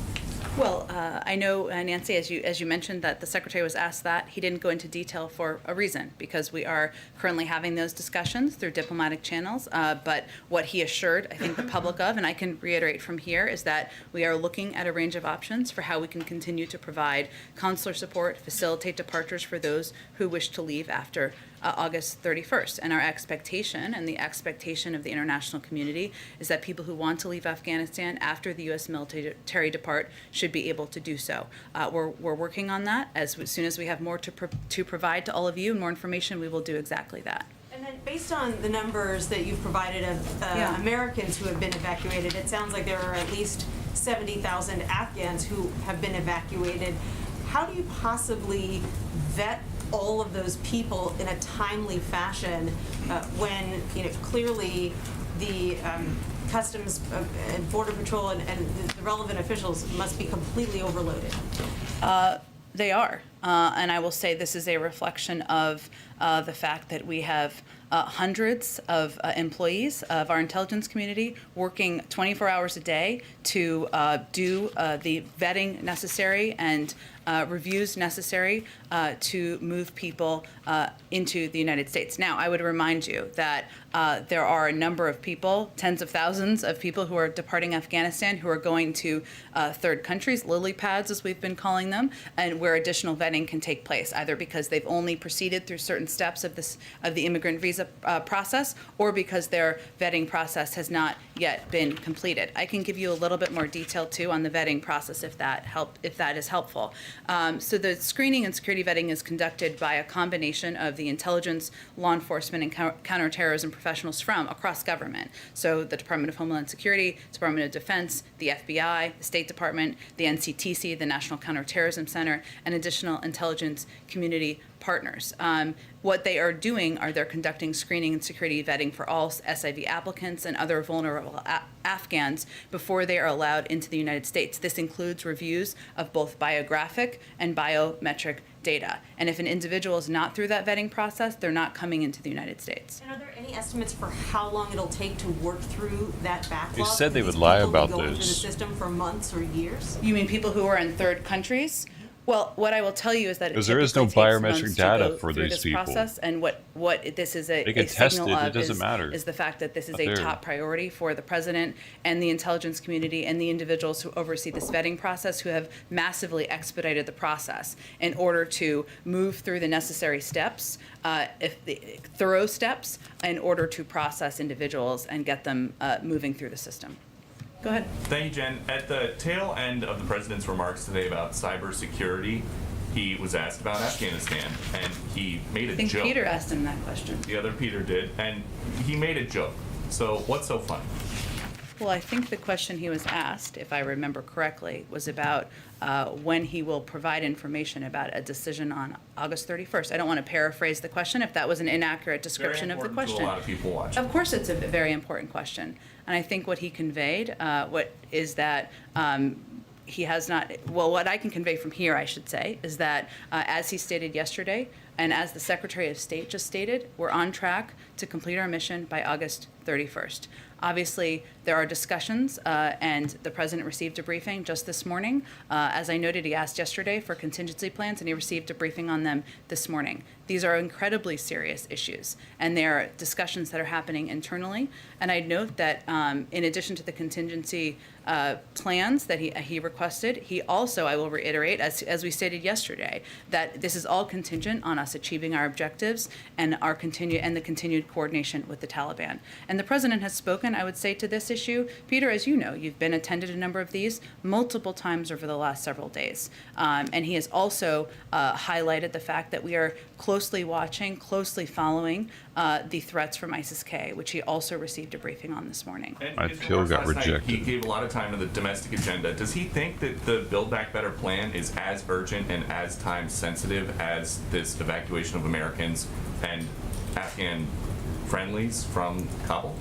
Well, first of all, I think it's important to the American people who care deeply about whether they're going to have jobs, whether they're going to have child care, whether we are going to be able to compete with China and countries around the world, to understand that we have to do multiple things at the same time. That's exactly what any president of the United States has to do. The next one, just as these negotiations about safe passage for Americans and SIV holders continue, why haven't we heard the president say the United States does not negotiate with terrorists? Is that still the U.S. policy? Well, of course it is, Peter, but I would also say that there's a reality that the Taliban is currently controlling large swaths of Afghanistan. That is a reality on the ground. And right now our focus and our priority is getting American citizens evacuated and our Afghan partners evacuated. And I would say, given the numbers that we've outlined and briefed for you, that we've made a great deal of progress in doing exactly that. Okay, go ahead, Justin. Thanks. I had a couple, but actually to kind of follow up on the question that Peter just asked. Sure. You've talked about the coordination with the Taliban and that the president's obviously made this threat of a severe response if they disrupt the effort to get Americans out. But I'm wondering, has the U.S. offered the Taliban anything in terms of cash or supplies to help facilitate this coordination? No, this is not a quid pro quo. We have laid out clearly what our expectations are about moving American citizens and our Afghan partners, allies out of the country, and that's what we are working to deliver on. The Fed has their big meeting in Jackson Hole this week, or a virtual one pegged to that. I'm wondering if the president has spoken to Chairman Powell ahead of that meeting or met with him. No, I don't have any updates or previews or readouts of meetings or engagements with Chairman Powell. Go ahead. A question about lawmakers who traveled to Afghanistan. Sure. Was the White House aware of those members of Congress that traveled to Kabul? We were not aware when they were en route. No. What's the White House's reaction to that trip? Was it beneficial, or what's the White House's reaction? Well, our guidance continues to be to all American citizens, including elected officials. This is not the time to travel to Afghanistan.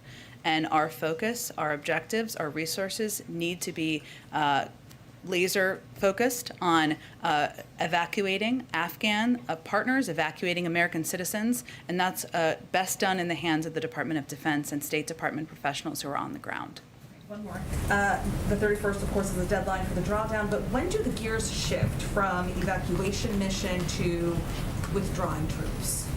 Well, I noted a little bit earlier that the president was briefed this morning on contingency plans and continues to have optionality should he decide to change plans, even as we are on track to complete our mission by August 31st. I would also note that my DoD colleagues have put out some information about steps that are being taken. So as we've made consistently clear, commanders on the ground are empowered to make any adjustments as they see fit, when they see fit. That includes changes to the footprint. To that end, they confirmed last night, I believe it was, that of the departure from Afghanistan of several hundred U.S. troops. These troops represent a mix of headquarters staff, maintenance, and other enabling functions that were scheduled to leave and whose mission at the airport was complete. It does not have an impact on our mission at hand. Go ahead. No, just following up on Afghanistan. Sure. People traveling there. The LA Times has a story saying that a group of students and their parents are in Afghanistan. Do you have any more information on that, or is that a? I do not. Who have recently traveled into Afghanistan? Who are apparently stranded in Afghanistan after having traveled there. I don't know for certain that this is a I legit certainly story. don't have additional information on that. I know, as our Secretary of State just noted, when he went through a thorough summary of American citizens and our contacts and our focus over the last several days, he gave an update. I'm happy to take their information if there's something more detailed you have. Terrific. And then just on another issue, on the Fed, we're all waiting for some news about Fed appointments. Can you give us any kind of timeline for a decision on that? Is there any?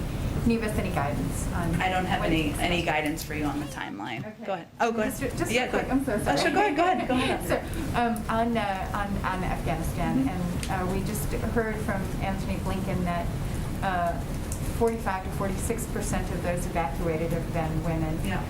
There's been a lot of consternation about the plight of Afghan women going forward. I know this is an issue of concern to you as well, but can you say what provisions you're making to ensure that women are actually sort of an equal part of that population that is being evacuated? It's not quite representative for the population.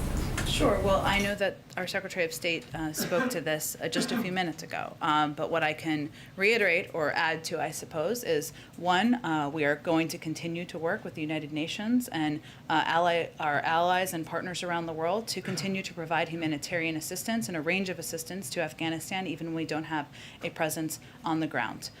There are also messages we've made clear to the Taliban, and I think that Secretary Blinken also reiterated this about what our expectations are and what the global community expects once we depart Afghanistan. I don't have additional details beyond that, but I will tell you that our commitment to the incredibly brave women and leaders and population in Afghanistan that has fought alongside us, that has bravely stood up, does not change, does not diminish, even after our military is departing from the ground. Yeah.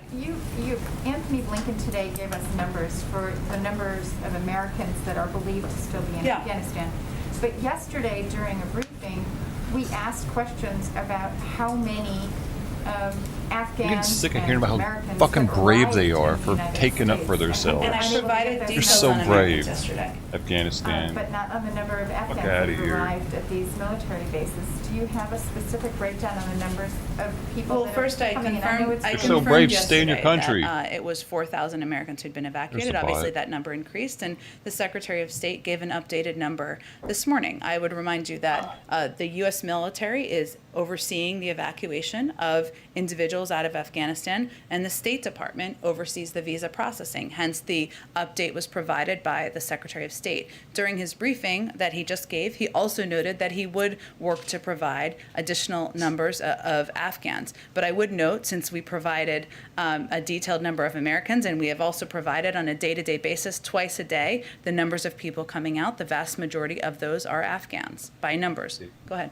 The Secretary gave us some specificity in terms of what the President may consider completing the mission or achieving objectives as it pertains to Americans. Do you guys have a specific threshold or number when it comes to Afghans about what would define completing the mission or your objectives by August 31st in terms of evacuations? We've never put a cap on the number of special immigrant visa applicants, the number of individuals who can apply for our variety of programs that are overseen by the State Department. And I'm not going to put a cap on that today. I'd also note that, as the Secretary of State said, we will continue, and we are continuing to look at a range of options to provide support and to provide a means for departing Afghanistan even after our U.S. military departs. So there's nothing where you guys are looking at maybe the existing SIV backlog pre-August 14th and saying we want all 18,000? We are not putting a cap on the number. We are continuing to work every day to get as many people evacuated as we can. And just one more quick one. You guys have been very clear in stating these numbers are Americans that want to leave. Mm-hmm. There are clearly Americans, many of them dual citizens, who perhaps are choosing not to leave. Yeah. What is the level of concern inside the administration about dual citizens or American citizens who choose to stay in the country at this point? Well, I know this is very hard to understand for many people sitting here, and I think this is why you're asking this question. Or not sitting here, even, I should say, people who watch your shows or read your newspaper.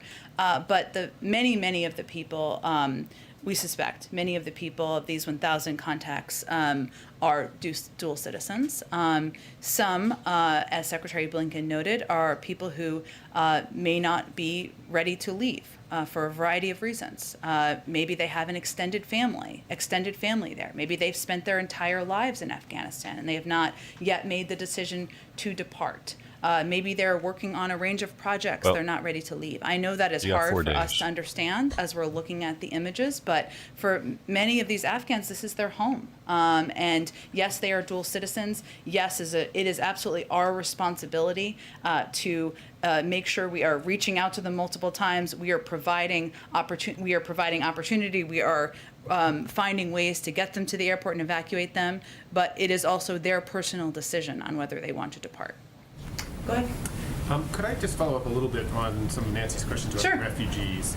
So first, you talked about the vetting that's going on outside of the United States, after they leave Iraq. I'm sorry. Oh, not out. I didn't mean to imply outside of it. Well, some of it is happening in Qatar, but some of it is happening here.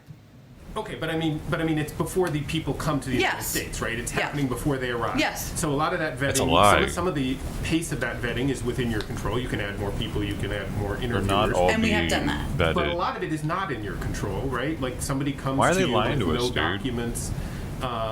It takes time to figure out where's the actual birth certificate. It takes time to find documents that prove 10 years of residency. It takes time to get the kind of proof that the FBI and some of these agencies like to use. So, does that all add up to refugee camps in these transit centers across the globe with tens of thousands of Afghans sitting for months, years, whatever? I mean, it doesn't sort of add up to those of us who sort of have seen that process. Back in 2015, when you were in a previous administration, one of the things that you guys argued was that the refugee community in particular was the most vetted community of people entering the United States, and you pointed to the fact that it takes a year or two for the typical refugee to sort of meet that burden. So I guess the question is, how can you possibly not have this, and where are you going to put these people? Okay, there's a lot of questions wrapped up in there. Let me do the best I can here. No, no, it's okay. I mean, all good questions. First, I would say, even prior to the last month or two, we took steps to expedite processing in the SIV pipeline. And I would remind you that for quite some time, it was a program that was frozen in March of 2020, and hardly anything was done for policy reasons, in part by the prior administration. It wasn't a program they necessarily supported, and also because of COVID. So we worked to expedite and actually had some success over the course of the few months in the spring, even before evacuation flights took place, to do exactly that. As Jake Sullivan said the other day, it was also not a program, to your point, that was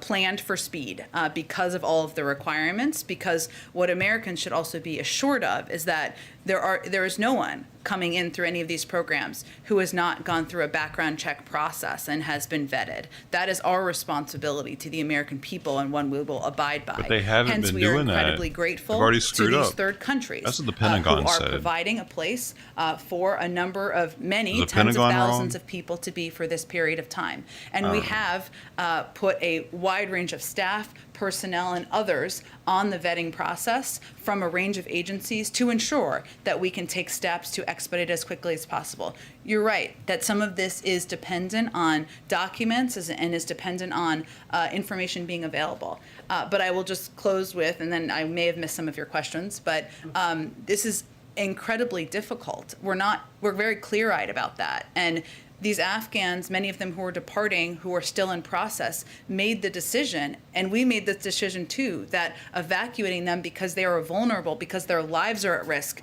and moving them to a third country, even if they are in transition for a period of time, is preferable to their lives being threatened. And one more question here Sure. is that, okay, so assume that the people Wait, that where are are they gonna live? vetted, once they're vetted, Yeah. She didn't they answer come to that. the United States. Yep. Is it the commitment of this administration that all of those people, 100% of the people who have gotten through the vetting screens, obviously there might be some that fail and won't come to the United States, but that all the people that come are going to be granted legal permanent residency and a path to citizenship in the United States? Or is it possible that some of those people will have to apply through other programs and could be deported back to Afghanistan? Well, once individuals arrive in the United States, they will be eligible to apply for asylum or other available immigration pathways, which have as a condition additional screening processes and procedures. So no, we can't guarantee anyone anything. But certainly we are also working with a range of countries around the world to ensure there are safe places for individuals who are fleeing from Afghanistan, have safe places to be. You wouldn't see a situation where you might reject somebody's asylum application and send them back to Afghanistan. I don't anticipate that being the plan. Go ahead. Exactly. Is the White House aware of They're not any sending other anybody members back. of Congress who are planning to make a trip to Afghanistan at this time? I don't have any more information on that, no. And have you learned anything about sort of how they made this trip, how they were able to get into the country? Did they show up on any manifests or anything? Do you guys have any more information I on think that? you should ask their offices that question. Can I ask you a question on cybersecurity Sure. in light of today's summit? Does the White House believe that the private sector can make sufficient cybersecurity improvements without government mandates, or do you believe that Congress needs to pass legislation mandating reports of cybersecurity incidents to sort of better address this situation? Well, we certainly have made clear that we expect private sector companies to report when they have experienced a cyber breach. We have worked in partnership with some to address these cyber breaches, and also there is an impact on the American public in many cases. There is congressional legislation that some are considering, and there are a range of options that could be taken by Congress, and we'll look at those as they move forward and if they move forward. But our view has long been that it is a combined responsibility of the federal government to put in place clear guidelines, clear best practices, and the private sector to take steps to harden their own cybersecurity. And one last question: has White House learned anything more about these possible cases of Havana syndrome in Vietnam? I don't have any more information, no. Go ahead. Not to belabor the point, I know that the Secretary of State talked about this, and I know that you've answered some questions on this, but I really just want to kind of drill down on how confident is the administration that all Americans who want to get out will be out by August 31st. I know that you've put out the contacts, you've been text messaging, all the message and the contacts to people.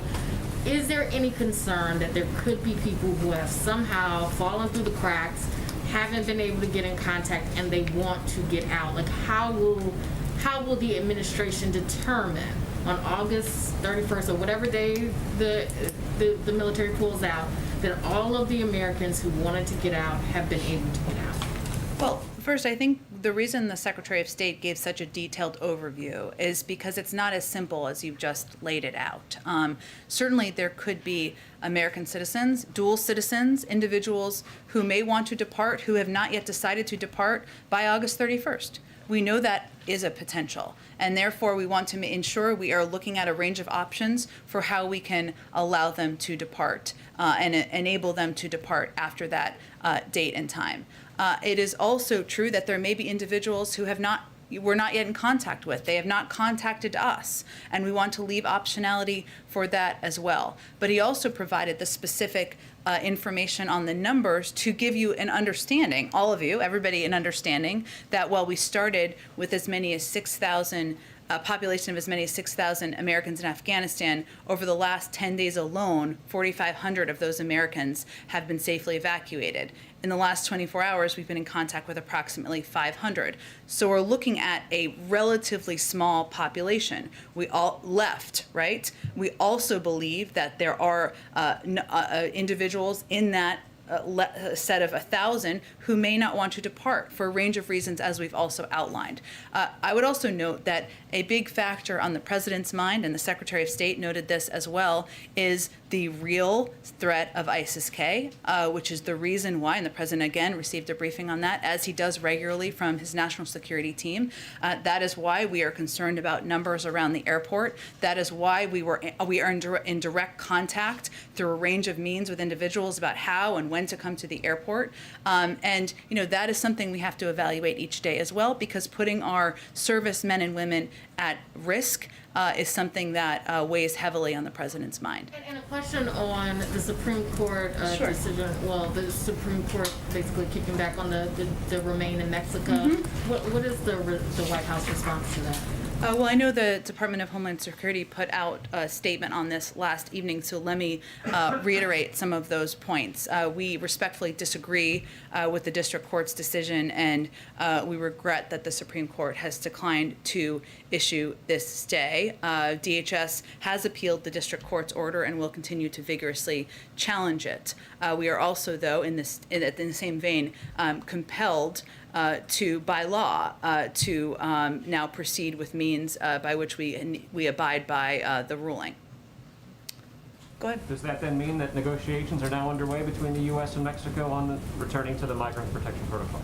Well, the Department of State, DHS, with DHS support, is engaging in diplomatic discussions with the government of Mexico as part of our efforts to implement the court's order. And I would just note, I should have said this a little earlier. I mean, our point of view continues to be that this program was not implemented in a moral way. It was inefficient. It used resources by CBP resources. It led to a backlog in the system, and it is fundamentally a program we have opposed, but we are also abiding by a court order. Can I ask you a threshold question about the range of assistance that the U.S. is now promising to offer to Afghanistan after August 30th? Yep. You talked about consular services. Is it the President's expectation that the Taliban will continue to allow safe passage for Afghans to the airport after the U.S. leaves? It is again, this is part of an active discussion, and I understand certainly why you're asking the question, but we continue to believe that there will be there could be, I should say, American citizens. There could be Afghans who would be eligible for special immigrant visas, or would be individuals eligible for a range of our programs who would want to depart. That would require a means of departing, and that's what we're working through now. So there's no guarantee yet from the Taliban to continue to allow safe passage for the people that the U.S. is hoping? Again, these are ongoing discussions, and that is our expectation and what we're working toward. Go ahead. A couple quick questions. Yesterday, the President and you, I think, said that he had asked the Pentagon and State Department for all contingency plans. Has he received all the contingency plans, or is there a full set that he's still waiting for more of? Yes, he received a briefing this morning. So he has received, in totality, all the contingency plans that they're providing. Okay. Again, this is an ongoing discussion, right? And as you well know, and the President has lengthy meetings, sometimes more than once a day, with his national security team. But yes, the contingency plans he requested, he received a briefing on this morning. Perfect. That helps. Earlier, we heard from the Secretary of State saying that there are as many as 1,500 Americans, by my math, who still want to get out, who are in Afghanistan right now. Is it possible that they could be evacuated before? Could these evacuations end before that date? Could it finish before August 31st? Well, it could, Peter. I think, and I would just note by the numbers, right? 4,500 Americans were evacuated over the last 10 days. That doesn't even count their family members, whether it's a spouse and children or a combination, and that we've also been in contact with an additional 500. So it's actually more like a pool of 1,000 who we are reaching out to multiple times a day through multiple communication channels, phone, text, email, WhatsApp, etc. As I noted a little bit earlier, we also have an expectation that there are a number of these individuals, dual nationals, people who may have expansive extended family, who may not have made the decision to part at this point in time. And let me ask you, earlier one of my colleagues asked you, and you said you didn't want to provide a cap as it relates to Afghan allies, vulnerable Afghan allies who are still seeking to leave the country right now. Recognizing you don't want to provide a cap, can you provide us a baseline? What is the stated goal, as provided the President, of the number you estimate it is at least as many as? So there's some context for these numbers of 80,000+ people who have now been evacuated. That is similar to me in giving a cap. And there are people who are not yet through the process who may not count as an SIV applicant at this point in time, or may be eligible for a range of programs. Our objective, as you've seen by the numbers over the past several days, is to evacuate as many people as possible who qualify for any of these programs. I guess why can't the White House or the administration say what that stated goal is, even as a baseline, so people get a sense of what we're shooting for in this process? What's the harm in saying that? Because I don't think there's a benefit in giving a cap. That's not our objective. It gives context to when you say 80,000. 80,000 well, is a lot, I think how many? fair. I think important context, though, is that we've now evacuated again 88,000 people. 82,000 people on U.S. military and coalition flights.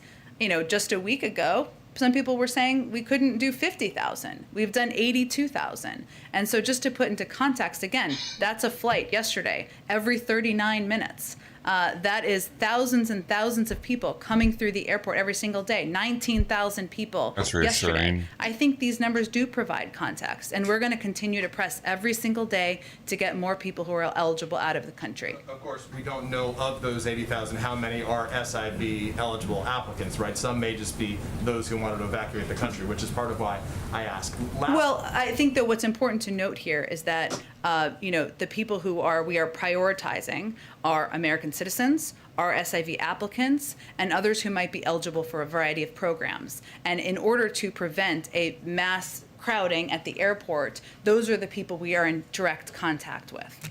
And then let me ask lastly about the two congressmen who went over there. I know the statement you've put out about they shouldn't be doing this, that this was the wrong decision to be made. About the merits of what they said, though, having now returned. They said that because the evacuations started so late, there's no way the U.S. will be able to get all those necessary evacuees out, even by September 11th. What does the White House say to that criticism that those two lawmakers are saying based on their firsthand experience? Well, I would say first that we're on track to have the largest U.S. airlift in history, and I think that speaks for itself.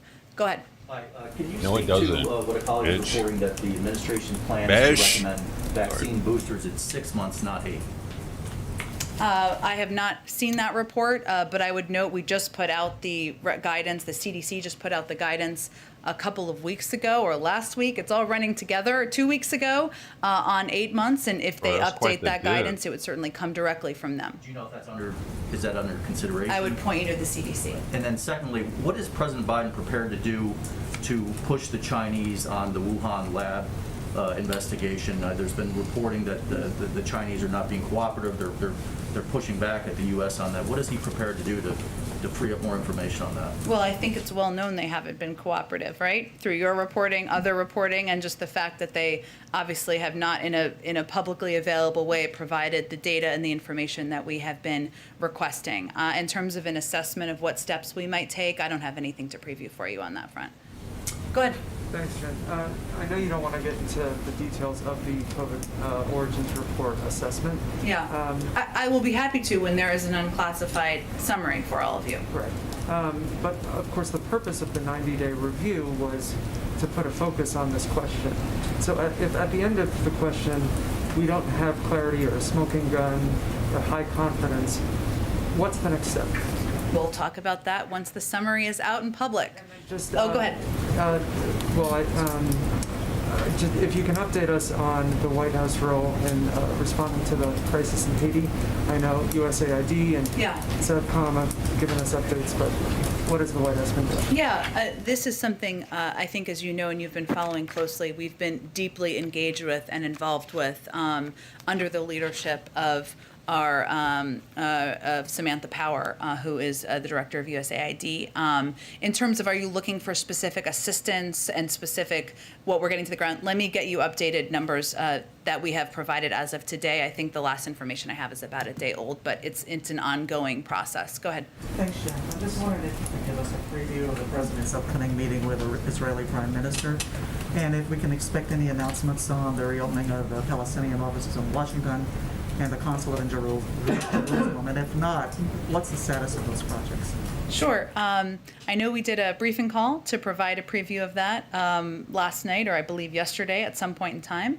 I will say that the president's looking forward to welcoming the Prime Minister, who's already in town, as you know, having a variety of meetings today. We expect their conversation to be wide-ranging, to cover a range of topics of mutual interest, everything from COVID-19 and our efforts to address the global pandemic to regional security issues, which could include a range of topics, including security within Israel, as well as Iran and other issues of mutual concern. And I expect we'll have a readout once the meeting concludes of anything coming out of the meeting. Any decisions on these things to be announced, though? We'll have more to say once the meeting concludes. Go ahead. Thanks, Jen. To follow up on my colleague Stephanie's question, she asked about the gear shift that might be taking place over the next couple of days, and you talked about the contingency plans and optionality. Yeah. But can you say today when the last flight will leave in order to get the drawdown done by that deadline? I don't think that's information we're going to be providing publicly at any point in time. How would we know then? I mean, you're giving the updates on Once the data. it's complete, we'll say provide that to you. This is it? This is the last update we're going to give on the numbers? Well, again, we are in direct contact with people who are departing and evacuating from Afghanistan, whether they are SIVs, whether they are eligible for other programs, whether they are American citizens. Our objective is to provide, to do that in as safe a manner as possible with rising threats from ISIS-K. Again, DoD will provide operational updates, as they did yesterday, about moving military out, moving equipment out, et cetera. And as we've noted, that would be in advance of the 31st in terms of equipment that would need to move out. But I don't anticipate that we're going to give you an exact date or an exact time for security reasons. And then after it happens, though, you guys have been very good about giving data twice a day on these numbers. Is there going to be one of those updates that will say, and that is it, that's the last evacuation flight? I'm sure we will make clear to all of you when it is the last flight. Absolutely. Go ahead. Nobody's landing in Kabul right now, by the way. NBC is doing an interview tomorrow with the Capitol officer who shot Ashley Babbitt. Do you have any concern for his safety, having his name disclosed like that, or any reaction to the announcement? I had not seen that report of NBC's planned interview, so I don't really have an immediate reaction to it. Go ahead. Yes, Jen. What is the reaction of the administration to private contractors now selling seats for thousands of dollars on charter flights out of Kabul? Well, we are evacuating people free of cost because that is the right step to take, and certainly we wouldn't be supportive of profiting off of people who are desperate to get out of a country. Go ahead. Thank you, Jen. I have a question on Afghanistan and then about a criminal justice matter. Sure. On Afghanistan, one of the real villains of the Taliban takeover has been former Afghan President Ashraf Ghani. President Biden has faulted him for not fostering national unity and not putting up much of a fight against the Taliban. There are reports that he fled the country with millions of dollars in cash, and members of Congress are asking the Biden administration for answers on whether that is indeed true. Does the U.S. government know if Ghani fled to Dubai with millions in cash, and will there be efforts to bring him to justice if so? I don't have any more information on what former president did when he fled the country. So you don't know that answer? I don't have any information. And on criminal justice, you said in response to a Zolan question recently that President Biden is exploring using clemency for nonviolent drug offenders. It's rare for presidents to use clemency their first year in office. Should we expect any grants of clemency this year in 2021? And does that mean that the president is working toward honoring his campaign pledge to free everyone in prison for marijuana? I don't have a timeline for you. I would just stand by what I said in response to Zolan's question about how he's considering clemency for nonviolent drug offenders. Go ahead. Thank you, Jen. Earlier this summer, the president had planned to take some downtime this August, and I was wondering if there was still any vacation time on the books or anything that we may have to stay aware of? Not at this time. Go ahead. I wanted to ask a follow-up to something Stephen asked. Sure. Is the expectation that they'll be able to be diplomatic, sort of consular, embassy-style services after the 31st withdrawal for those who may still need it in Afghanistan? And if so, like, how would that work? I certainly understand the question, and it's a good question, and our Secretary of State answered a version of this. This is a discussion we're having right now to ensure that we look ahead to capabilities and capacities to evacuate individuals who want to depart after our military leaves. And then one other one on infrastructure. Is the president satisfied with the House holding off a vote until the end of September? And did the White House, the president, play a role in sort of this agreement between the Speaker's office and the group of Democrats that were threatening to hold up the larger reconciliation bill? Well, I would say first the president sees yesterday and the step forward yesterday as an enormous step forward for not only the legislation, but for the American people, because the pieces of legislation that move forward include an extension of the child tax credit, more housing assistance, a great deal of funding and support for addressing the climate crisis, and a great deal of tax credits for the American people and components that will lower costs for people across the country. He supports the process that Speaker Pelosi has laid out. Obviously, there's a lot on the agenda, and yesterday was a positive step forward in his view. Go ahead. Thank you, Jen. You've mentioned how the United States has been in touch with the Taliban, and because that's necessary because of the situation on the ground. I'm wondering, has the administration been in touch with Ahmad Massoud or any of the other anti-Taliban fighters there on the ground? What is the president's view of this? Does he expect that we will support some of these anti-Taliban fighters, or, as this 20-year war does come to a close, at this point, are they on their own? It's a great question. I'll have to talk to our team on the ground to see if there's any more specifics we can provide. And then I know you don't want to get ahead of, the declassified report of the COVID origin, but is there any scenario where President Biden would be satisfied with an inconclusive result about the origin of the pandemic that killed so many Americans?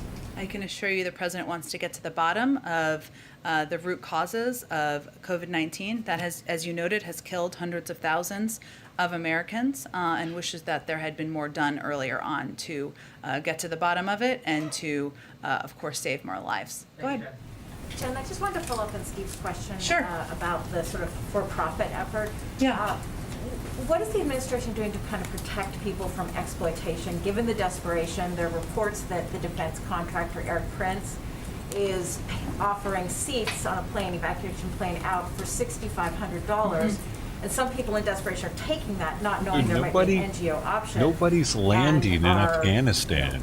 The entire country. Essentially, this is exploitation. What is I've been watching these to protect flights people when they are so desperate? We are evacuating tens of thousands of people every day for free, and that's the focus that our military on the ground, our diplomats have on the ground. And if you're asking me about consequences or additional steps, I will have to check and see if there's any additional steps. Could you comment specifically, though, on Eric Prince? I mean, he has already made so much money from the Afghan conflict, and now in these sort of final waning days is once again essentially exploiting people in order to make profit. I mean, what is the position of the administration that this is taking place as you are offering flights free of charge? I don't think any human being who has a heart and soul would support efforts to profit off of people's agony and pain as they're trying to depart a country and fearing for their lives. Go ahead.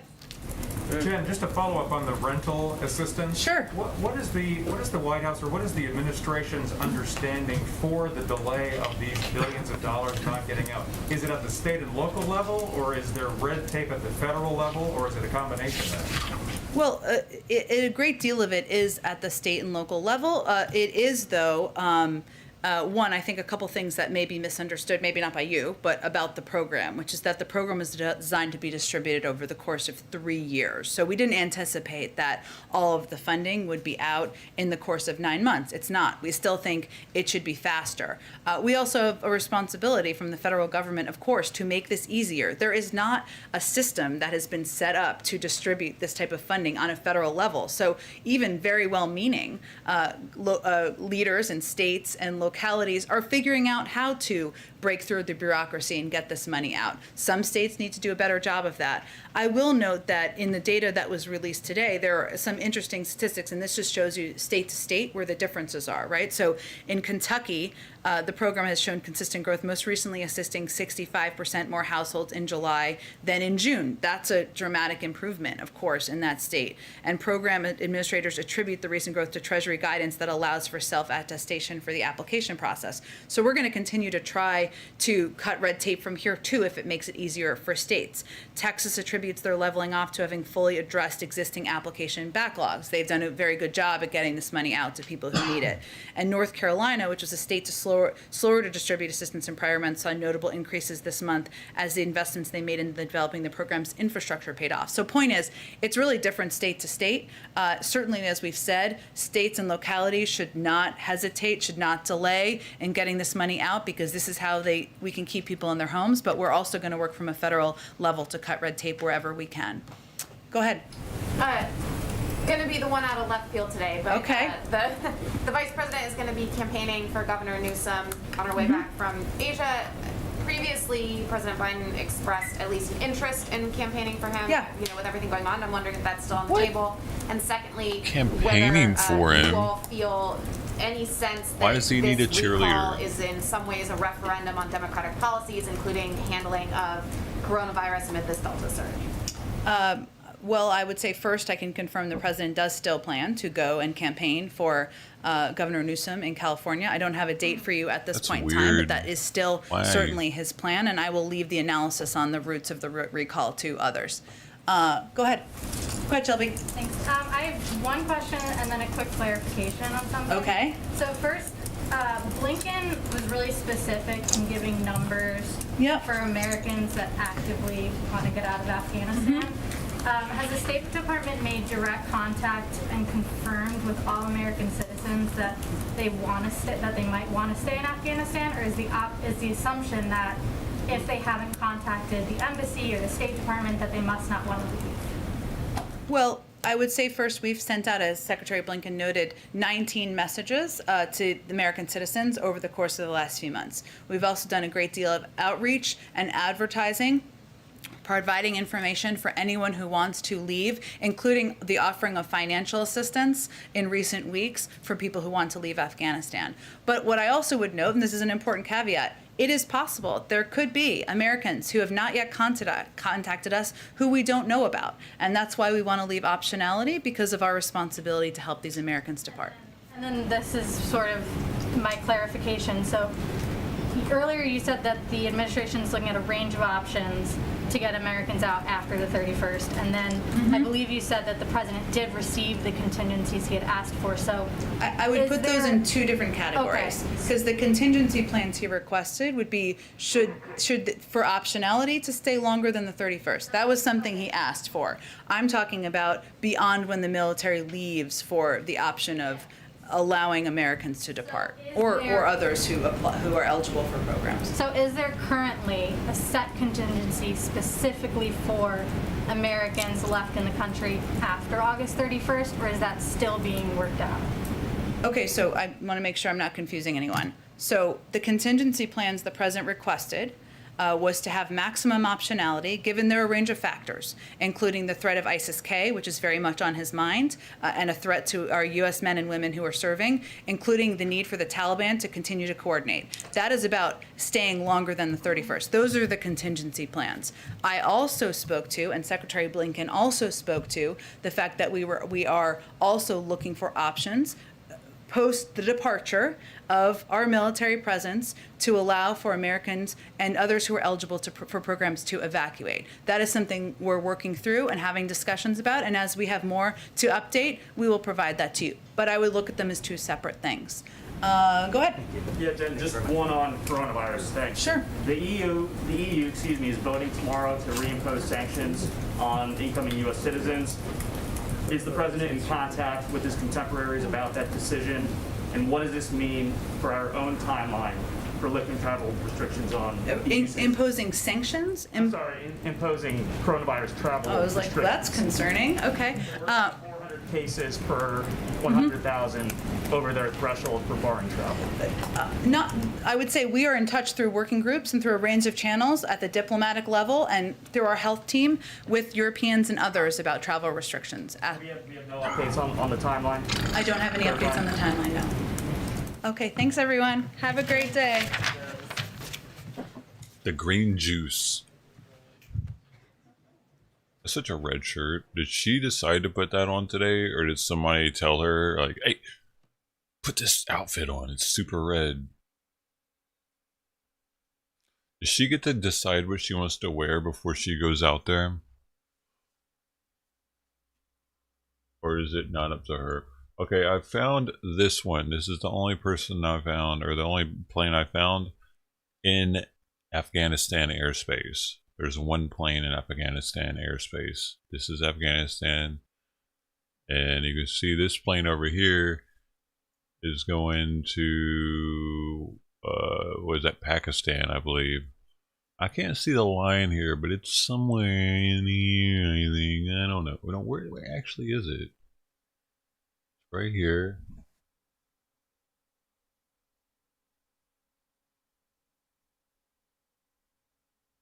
I don't know, dude, whatever. That's a Pakistani airport. And this is Kabul, Afghanistani. And this one right here is Afghanistani, and this one is not Afghanistani. This one isn't either. It's Tajikistan. These are Pakistani or something like that. So as you can see, no planes except for where? Where to go? Oh, where to go? The fuck? Hey, dude.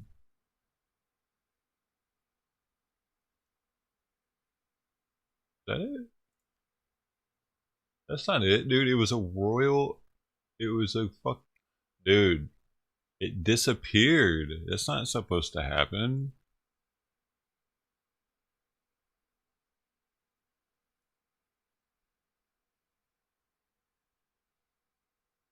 Huh.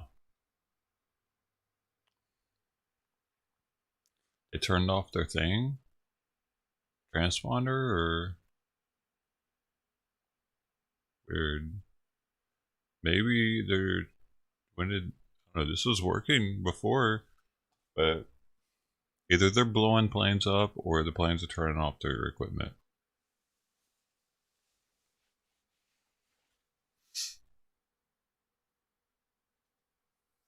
Over where now? Over here? Need to refresh it? Maybe. Okay, where are we at now? No. Interesting. I was wanting to see where it was going to go, man, because it was flying in the direction of Kabul. It was right here. It was right around here. And it looked like he was either going to come here, which is Afghanistan, or it was going to keep going. It looked like it was more of a straight line to Kabul, but, huh. Weird.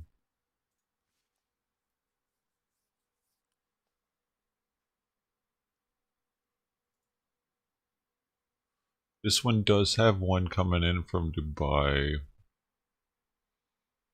And I think that was a Dubai flight.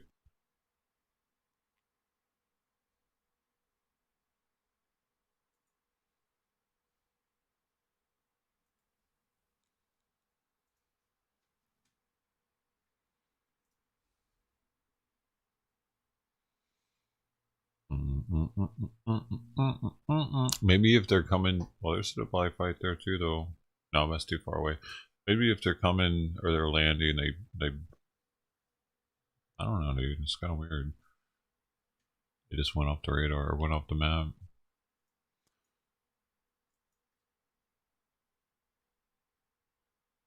This was very populated with airplanes before. And look, there's like a there's a hole where Afghanistan is. It's a no-fly zone. You can see it from space, dude.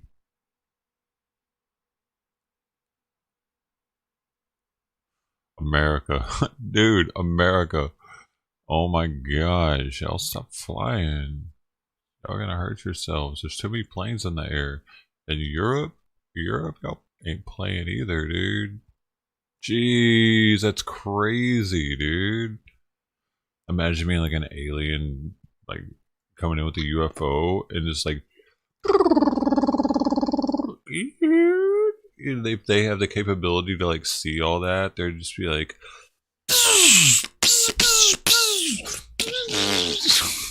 planes are just gonna start exploding.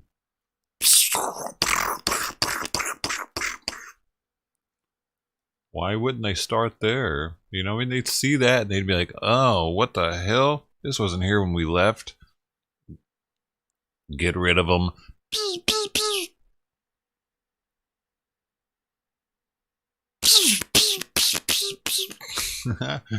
People think that the planes are so safe. They wouldn't be when the aliens show up, dude. Because they'd be like swatting them like flies, probably. Because they wouldn't have any weapons. You know, anything that's flying here probably has weapons on it. We're kind of crazy. Well, we're going to go to Mars without weapons probably on ours, but we have robots there that are making sure it's safe first. Like, if we didn't know, we'd be pretty stupid to show up without some kind of rockets on the outside of that bad boy. We need lasers, though. We definitely need phaser guns, or whatever the hell. We need that because it needs to not depend on propulsion. We need light weapons, man, because that can travel no matter what. Propulsion has to have like air and shit, man. It has to have either, you have to be able to burn, or you have to have compressed just gas to propel it.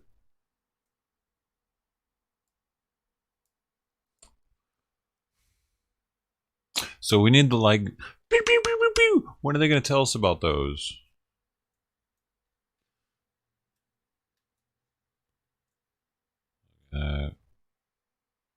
Whoa, bro. That's actually nuts, dude. I guess these aren't all in the air, but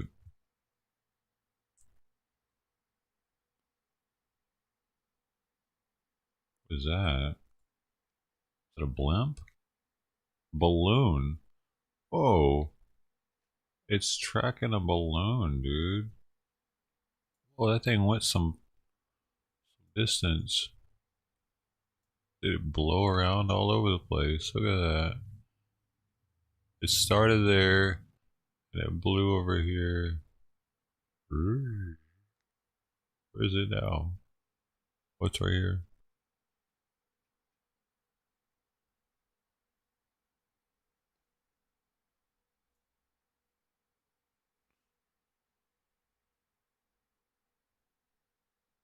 Seeing if there's anything else weird on here. Oh, there's a helicopter. What's that helicopter doing way out over here? Fighting a fire? US Department of Energy. Sick. What are they doing? What's this chopper doing? Oh, we got an accident over here, Chuck. Oh, look, there's two choppers.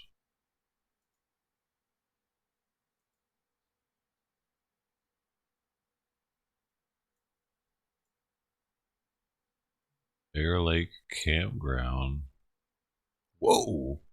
Oh, what are they doing out there, man? Why are they doing loop-de-loops around the campground like that? Private owner. Oh, they must be giving tours or something. You want to ride a chopper? $20. What is that doing? Oh, that's a trip. This guy is going for a trip. Why'd you go up there first, though? You're doing some weird stuff, dude. Got a little loop there. Huh. We gotta watch these people. There's somebody where that's their job. All they do is they pay attention to what these people are doing. Man, what's this guy doing? Cessna. Calibrated altitude. Is that where he's at? No. Maybe. I don't know. Yeah. Wow. 7,400. Where's this guy? 27,000 feet.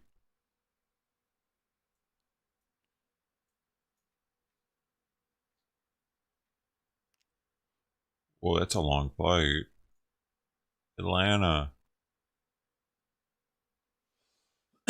Yay. How do you know it's there? Why don't it? It's not giving me the info like it is you.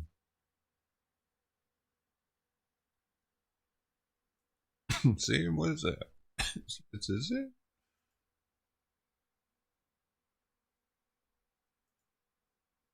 Oh, this one? Why did it just now pop up? What? Was this one too? Wait, where are you going? Oh yeah, he's an American plane. America. What is that? Oh, it's a big one too. Turkish Air Force. Oh my gosh, they started coming in heavy now. Pakistan's coming in too.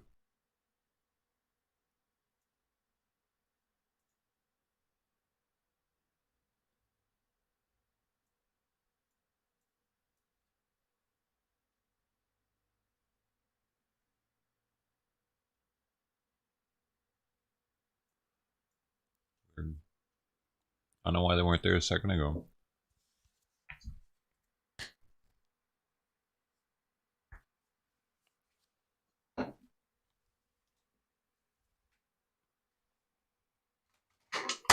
$86 degrees currently here in Long Beach, California. It's getting hot. It's getting hot in here, man. Dude.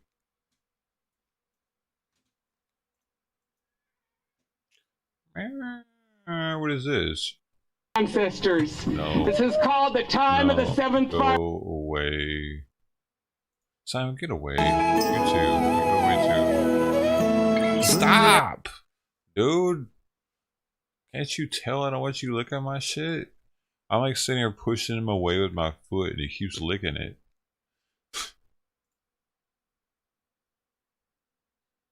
Like that, I don't mean I want you to lick it more. I don't know, dude. I wish she knew English sometimes. UK army absolutely यही हो रहा है तुषार जी मेरा अर्थ है कि Modi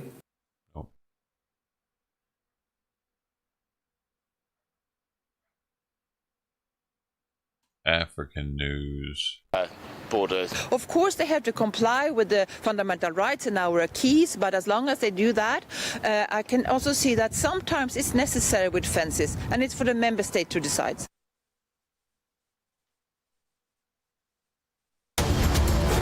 Not African enough for me. 43 we arrived there. Pierwsze lato ja zrobiłam. 14 lat. Jak raz we wrześniu skończyłam 14 lat. Ja w ten czas oberwałam tą nerkę. Hey. Oh no. Anyway, ja się nie będę sprzeczać. Ja, no ja wiem, bo ja wiem tylko tyle, żeby w 1943 przyjechali do Afryki. Bo ja to mam gdzieś. I patrzyłam, przeglądałam papiery, bo ja mam papiery. No popatrz jeszcze raz. No tu nie mogę dopiero. No zależy jak długo w Teheranie byli, bo to tylko przyjechali. I don't know, dude. I couldn't pick it up fast enough to know.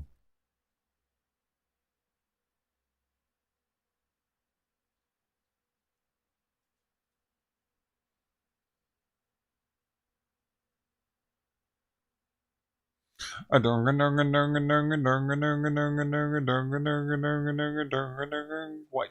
Get away from me, dude. I petted you, not so she would start licking my foot again.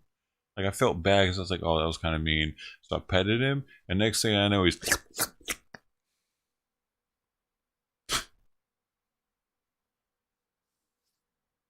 He wants more food, man. That's all it is. He's getting fat, actually, so I really have to knock it off with feeding him so much. Look at all these scams, man.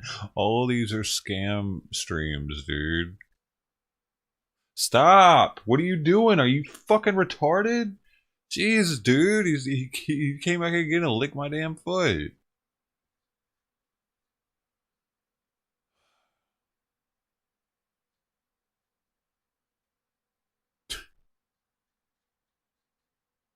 What? Are you retarded too?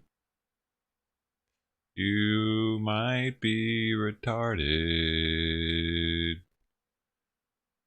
Have you thought about it? Hey, would people tell you? Would you believe them?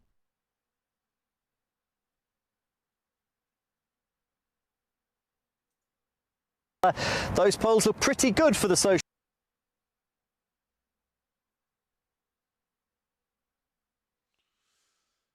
Mildly, you know.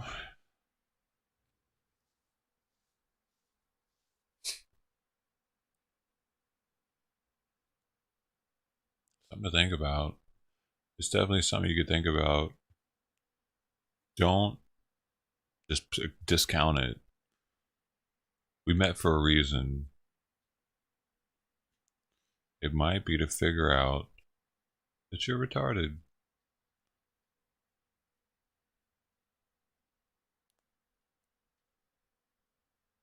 I have purpose.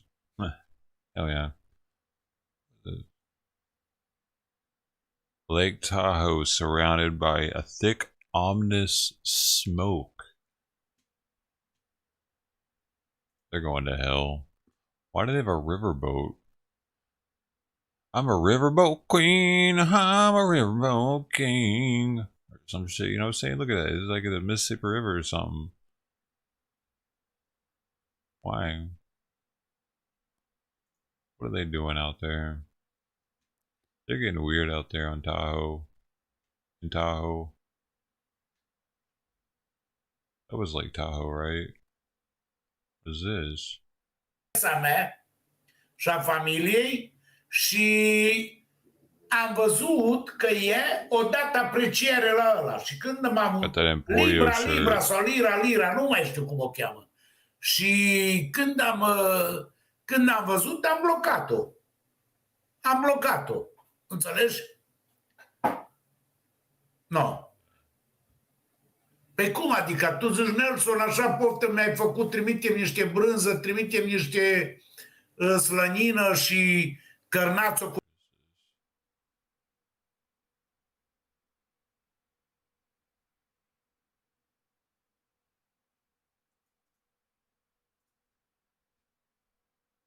That's what I want to do, man.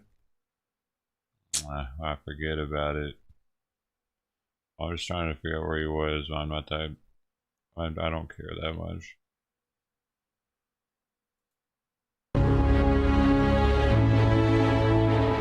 Hey, look at that. Celsius.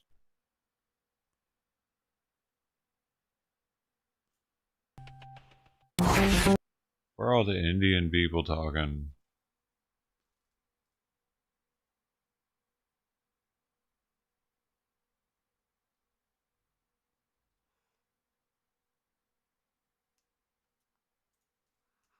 This time calling on Vietnam to stand up to Beijing's bullying.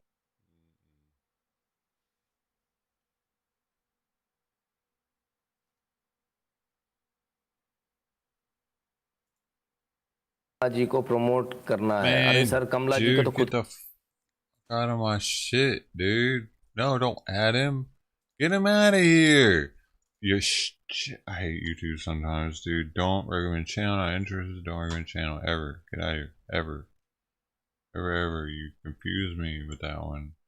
Just don't even put an English title. Why the fuck would I want to click on your shit when you're talking in another language? Anybody that speaks English, even if that was English, it was so far off of being correct English that it just clickbaited me. I don't like him, dude. And if I ever see him in person, I'm telling him how stupid he is. Alright? You can come with me if you want.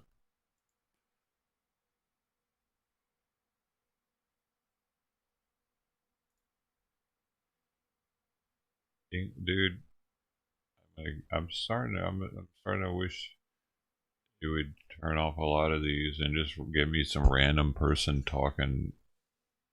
Why it keeps giving me the same ones that I never click on? Like this one, I never click on this, so I gotta be like, don't recommend channel. This one, never click on it. Don't recommend channel. I don't click on any of these ever, but literally every fucking day they recommend them to me. Why? I don't look at this shit. I watch this. Like, it acts like I watch this shit on a daily or something. I don't. Stop recommending it to me. Alright, now what it'll give me? Some extra shit that's off the wall, some weird shit. What you got? Okay, we get to live. We got some new. I don't look at this. Stop it. Who the fuck is this? Never heard of them. The zoo? I don't look at it. Okay, let's see what you got. Show me what you got.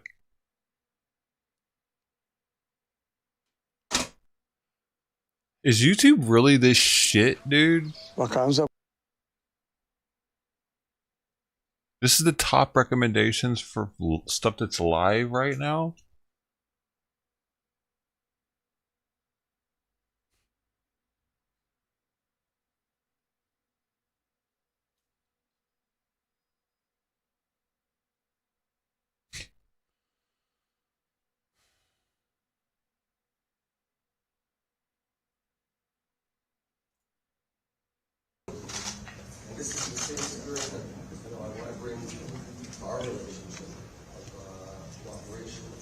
Can't even hear what the hell they're saying, dude. Plus it's about Israel or something. Oh, whatever. A vaccine. This is some kind of a bio-pharma injection. Nobody even knows what it's going to do to all of these beautiful, healthy dancers. Crew has been made to wear 2 masks out in the heat outside while they're working. They also have to wear signs on their body, whether they've been vaccinated or not. I say to you, Broadway performers who are out there in Duffy Square and setting up shop, and you are marketing this when you don't know everybody's health. I choose holistic health. It's my right. I choose not to use biopharma products. What plants crave. It's my right. I'm standing here right now because I used homeopathy, acupuncture. I use chiropractic. I use holistic health. This is where our world is going. It's going to help everyone. Holistic health heals. Biopharma is a Band-Aid. And even if you would like to use a synthetic drug for your health, you have the right to do it. You have the right to wear a mask if you would like, and you have the right to use a test called a PCR that was never invented to diagnose illness. Carrie Mullis, quote unquote. Enough is enough with all of this. We can read. We don't need to be scientists to understand the science. And one more thing. What I did for love, Broadway performers. What I did for love, a chorus line. I danced, I sang, I acted, I produced, I choreographed. And I don't want to do it with a biopharma injection. And it's my right.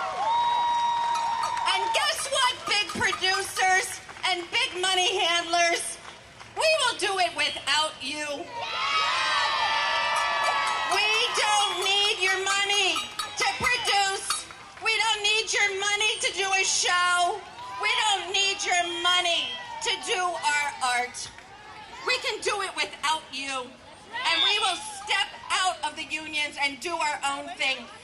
SAG-AFTRA came into being in the 1930s when the actors weren't treated right. Now they're not being treated right either. Isn't that funny? Actors, stand up and stop hiding behind everybody. I'm not a star. I don't need to be a star to stand up. If you're looking for stars to tell you what to do, or politicians, you're going to be waiting until everybody's dead. Enough is enough. I say, no medical mandates. No medical mandates. No medical mandates. No medical mandates. No medical mandates. No medical mandates. Thank you so much, Heather. Everybody in the street, NYPD has just asked me, please, someone's going to get hit by a car. Please, circle in through to the back. God bless you and thank you for being here. But the NYPD has been fantastic to us. Don't go against them. Please listen to them. They're trying to maintain safety. Please go to the back. And if you think in the back you don't count, you do. Look at this line back there. What do you think the news is going to be reporting on? They can't ignore us much longer. So you don't need to be up here to be somebody. Please, head to the back. Listen to the police. All right, I have a little switch in schedule because I got to get my man Trammell up here. When one of the steering committee members for Teachers for Choice said to me, Mike, you got to check out this guy, Trammell Thompson. He's talking about healthcare inequities in the Black and Hispanic community and why Black and Hispanic people don't want to get this shot. And when I read his quotes, I was like, damn, I need to know this guy. And it was such an honor when he accepted our invitation to come and to speak at this event. Trammell was the first person to say yes, and he said yes immediately with no hesitation. He is a local 100 transit union member. Yes. And he is the founder of Progressive Action. He is a brother after my own heart. He is a progressive unionist himself. So I am so honored and privileged to give you Trammell Thompson. Now, this is good. The labor movement is alive in New York City. So when I say who got the power, I want y'all to say we got the power. What type of power? Union power. Who got the power? We got the power. What type of power? Union power. Who got the power? We got the power. What type of power? Union power. Mike, thanks for having me here. He wanted me to speak on issues that affected the Black community, but I'm gonna speak on these labor issues because the labor movement is alive and well, and it seems like it's us against the bosses, our own union leadership, and these politicians. Now, they said the Black and brown community was affected at a higher rate because of all the underlying conditions. You had diabetes, hypertension, sickle cell, asthma, and all these other type of diseases. Where's what's his name? The disease didn't hit my community hard because of the color of our skin. It hit my community hard because of the healthcare inequities, because of the economic inequities, because of the educational inequities. So if another virus was to come 6 months from now, we're going to be in the same position again. They're going to be asking us to take another vaccine again if they're not willing to invest in our communities. Now, they came out with news the other day, said the FDA approved it. So I guess we're going to get it. As if the FDA wasn't wrong before. Let me give y'all some history. The FDA approved a drug called Styler, and it was for ADHD. It lasted on the market to 2005. That's 30 years. The reason they took it off the market was because it was giving people liver disease. Now let's talk about the facts. ADHD affects mostly the Black community. So it took them 30 years to figure out that this drug was killing us, but they want us to take this vaccine in less than a year and tell us it's not killing, it's not going to do anything to us. So with this whole mandate, what they actually doing is segregating the people of New York City. And they not segregating us not only by race, not only by color, but they segregating us by the working class against everyone else. And we gonna make it known that we ready for this fight today. Are we ready for this fight today? And we gotta think, they revolutionized the way they marginalize us. Think about that. Everything ain't black and white no more. It ain't coloreds only. It ain't white only. It's hidden in legislation. It's hidden in the FDA. It's hidden in our own union leadership, in our politicians. We must pay attention to what's going on. Now, I'm gonna tell you this. If they want to mandate something, they need to mandate equity, healthcare equity in the black and brown communities. They want to put a mandate the economic equity in the black and brown communities. They want to put a mandate the educational equity in the black and brown communities if they want to mandate something. Now, in closing, I want to say two things. It's obvious we're working in the hazard. Where's our hazard pay? Where's our hazard pay? Now, they said this. They said the people who is pro-choice are terrorists. Well, I'm going to tell them this today. It damn sure take one to know one. Thank you.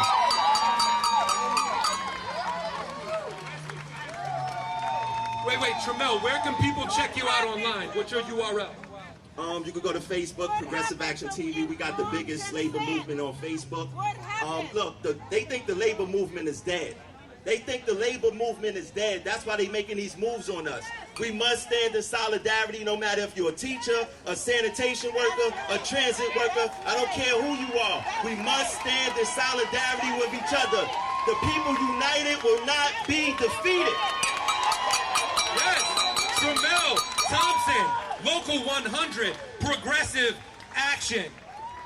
He's not a conservative. He's not a Republican. It ain't just conservatives and Republicans. It ain't. It's everyone here. I am. Real Democrats. I'm so disappointed with the Democrats. Y'all ever heard of that medication? Silert. I'm so disappointed with the Democrats. We got some good ones. We got some good ones, but none of them agreed to come. As a matter of fact, where is Eric Adams? Where are you? Where are you? Listen, call him up. Yeah, go ahead, call him up. I invited Eric Adams here. We invited him. I filled out his little Google form and told him there would be a stage and a microphone, and it was in front of City Hall. Where is Eric Adams? None of y'all heard about it? Like it never existed? Stand with fascist, authoritarian de Blasio? They're all the same. They're all the same. Who gives No one's even talking about it. They're all the same. What happened to informed consent? What happened to informed consent? I was on it when I was a kid. What happened to informed consent? Sure No answer. We got to move on. We don't got a lot of time. Forget Eric. If he doesn't want to be here, forget it. Call him. Email him. Tell him, why didn't you come down here? What do you think about discriminating against people? What do you think about not letting people I knew they had eat discontinued it too, so based on pretty vaccine wild. status? Now, I need to introduce But it was like a extremely amphetamine-free ADHD medication. intelligent African-American men who are role models to me. They are just amazing people. What happened to One informed consent? is an assemblyman, and the other one is an activist. I present to you New Jersey Assemblyman Jamel Holly and Kevin Jenkins. New York City! I need to make sure we repeat that again because I'm a black Democrat and I stand for medical choice and medical freedom. So you do have Democrats in your corner. My big brother Kevin Jenkins, come on up here, Kevin. Say a few words for these guys, Kevin. Everybody raise your hand in this audience. Everybody back there, everybody raise your hands. Now I want to ask you a question. Do you want to be a slave or do you want to be free? Bro, I gotta find. Early in August was the anniversary for Martin Luther King speaking in Washington at the monument. And he was talking about how we all come together as Americans to save America, to bridge the gap between white and black, But guess what? That tyranny is back at our doors again. Do you understand? This is about choice. This is about freedom, but this is about your life. Let me get off here. They're coming for your children. Yeah.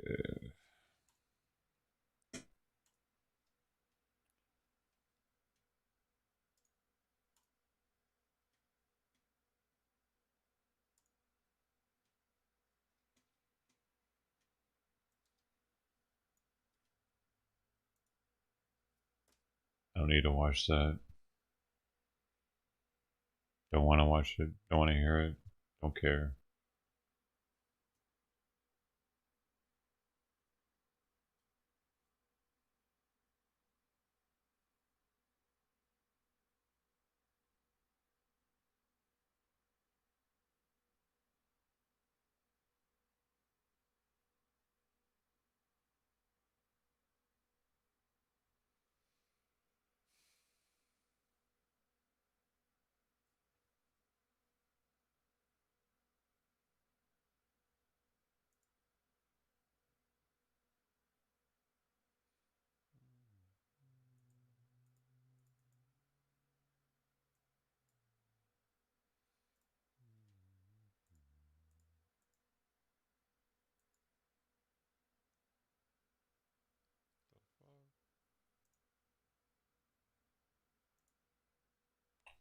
Dude, it's breaking.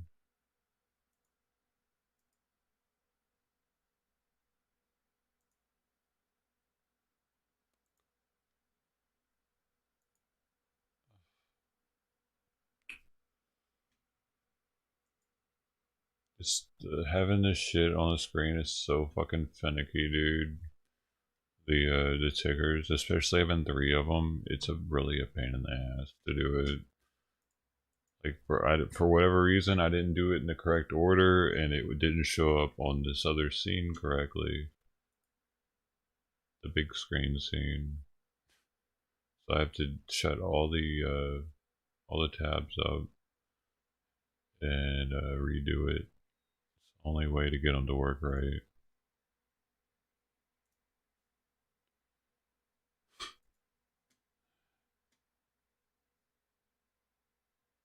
Yo, it's really quite the pain in the ass.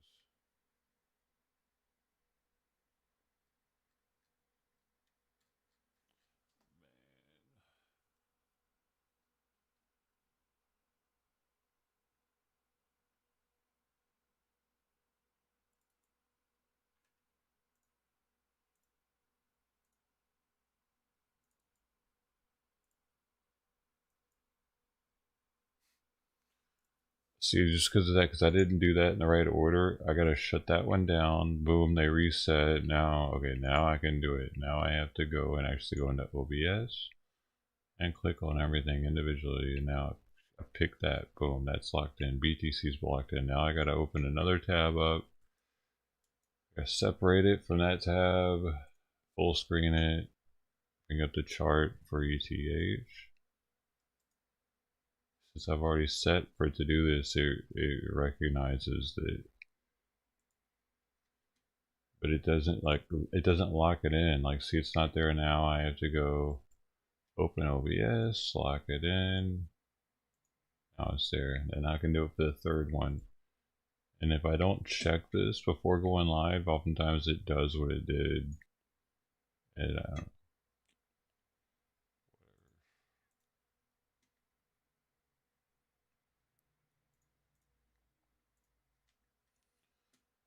okay, now I got Raven Coin, and then I gotta lock that in.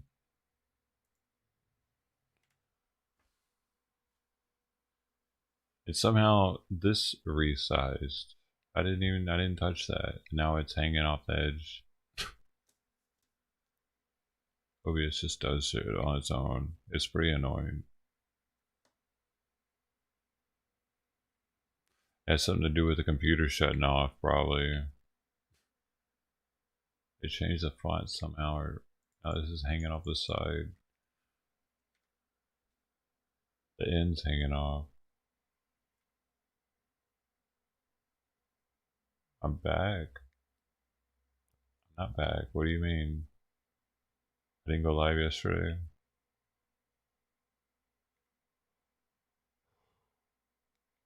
Other channels banned right now for another 6 days.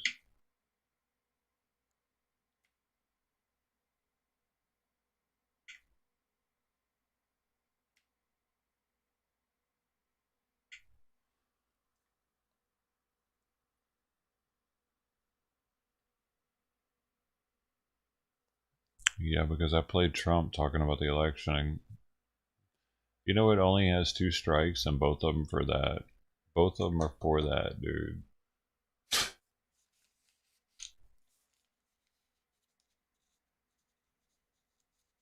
And I was even talking over him, going, "Hey, I don't condone this. I don't know about this shit." Thanks, Sashi. Really don't have to, though. Probably better off not. No, I don't just have bad days. That's who I am, dude. I'm an asshole. I'll snap at you again. Watch out. Like a turtle. The snapping kind. I don't care.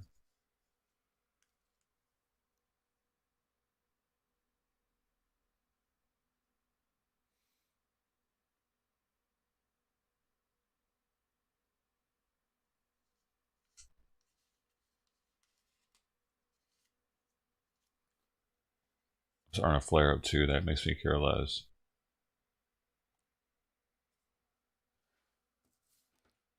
But these people on this channel were unbanned a long time ago.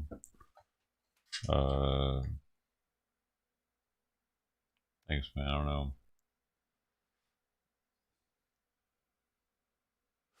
You might need to see what else is out there, dude. You're missing out. For instance, Trainwreck on Twitch lost like $1 million yesterday. I don't even know. They had to play Plinko for like 13 hours and lost close to $1 million, if not $1 million. And did not hit at times 1,000 the entire time. And he's done over 50,000 Plinko rolls and never hit the times 1,000 on it, on the outside edge. He's betting $2,000 a roll, $2,000 a ball. Bink, bink, bink, bink, bink, bink. That's a pretty crazy streamer, man. You should check.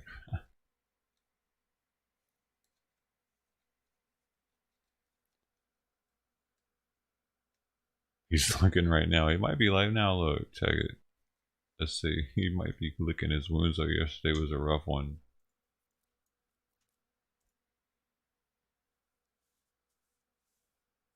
Rothstein's playing it today, dude. He's won twice, though. Oh, shit. Keep us alive. Keep us alive. 130, please do He's at 220,000. 1,000 up. 126, all 2,000 right. a ball.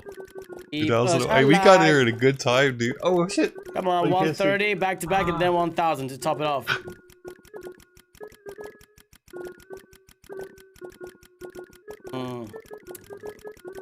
I know this game. Know this game. Hell yeah, I've wanted to see somebody do it like this. Rosh is coming through with the content. Oh, keep it going. What are you doing? Stopping? Come on. I can't believe he's not. He's okay. Now he's under 200k. Now Come he's on. over. It's staying semi-consistent though, dude. 130, 130, 130, 130, 130, 130. Afghan. 130, No, and this then guy is that we're throw watching that though. ball into the 1,000. He's in Afghanistan 130 now. and then 1,000. 130. 130. What happens at 130? Oh, he really needs to get a 1,000, dude, to make it worth it though. Because I'd give him 2 mil. Come on, I know you got something there. Come on, don't be shy. 26, all right. Come on. 130. I know you got the $2,000 130 coming up here. ball, right? That's real money. 1,995. Okay, close enough, right? Click faster. The way the chat said click faster. That's hilarious. Click with both hands, man.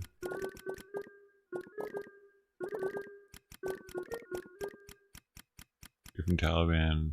I don't care. I'm in America. You can't mess with me. I'm invincible.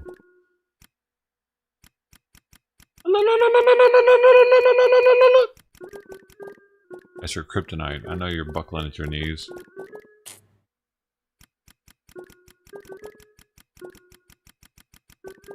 Oh, he's gonna lose it all or what? No, he's almost back up to 200. This is Rothstein, dude. He's on Twitch. He's pretty cool. He's the most famous casino streamer on Twitch. You probably know who he is already. Oh. Yeah, I don't care what you love, dude. I'm not going outside with a fucking camera. People are weird out there now. It's coronavirus and all these masks and shit everywhere. Come on. Oh, I live in the ghetto, dude. Come on. People get emboldened by those masks. Not worth it.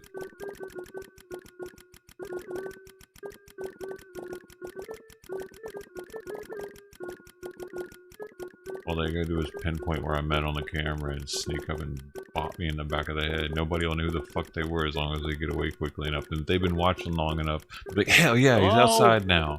I'm gonna bop his ass. I'm good, dude. Ain't worth it. For what? $2 donation while I'm out there? Fuck off.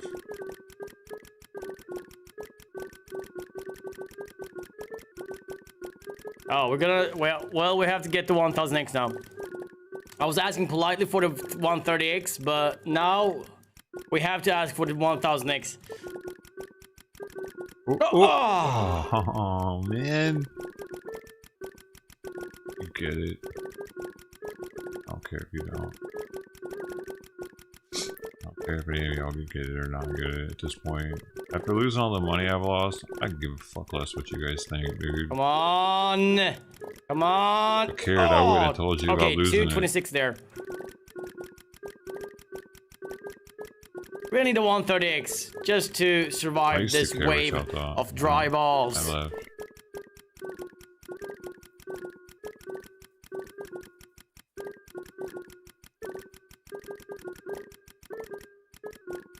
Oh man. I really want to see one of these hit 1,000. I haven't seen one hit 1,000 yet in person. It's crazy how hard it is to hit it. 26, alright. Another 9 there, 2 9s. Another 9. Oh, 26, alright. We haven't seen a 130X for a while now. Dude. Could be charging up for a 130X. Another 26. It could be charging up here now. It could be charging up.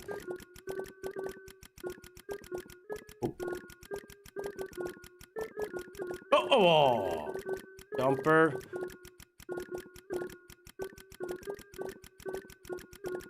Come on, I know you got something there. Come on. Should not be anybody's favorite streamer anywhere.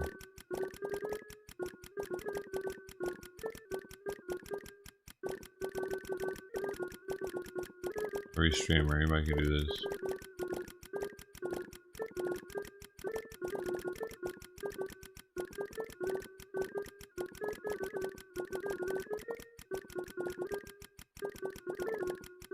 Bets are still open. Yes, they are. Bets are still open. Come on, come on, come on, come on. Really?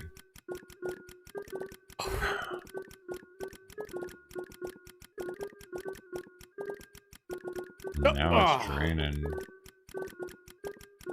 I think he's about to hit 100K. Oosh, jeez. That was like a bad crypto dump all of a sudden. Dang, it dumped fast, dude. What the fuck? Dude, I'm down so much now. Why is it going down so fast all of a sudden? Before Come on, drop that 130X at least. Whoa. Help me to survive. There you go. Dude, it's tanking. All of a sudden, it just started tanking. Interesting.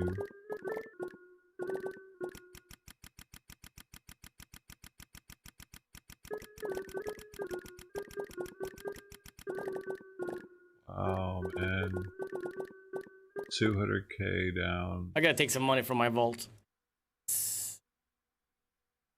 200k, dude. Dude, I can't listen to this music. No, I'm not listening to the music. They almost got me. He just put another 500k in.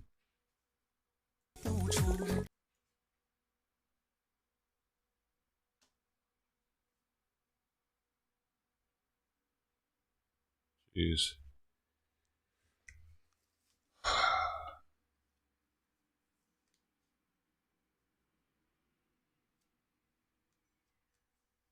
The trash man cometh.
Jeez, it's already down 80k. 90k, 100k. Man. See, it makes me feel a little better because I'm like, well, at least I haven't lost that much money.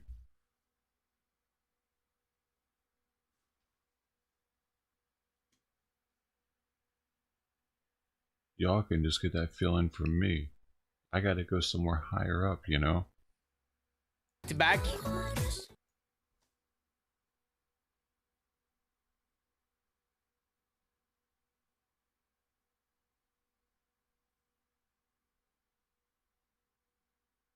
What? Is there a problem here? Is there... Are you Afghani? Are you Afghani? Okay. It's okay. You can't help it.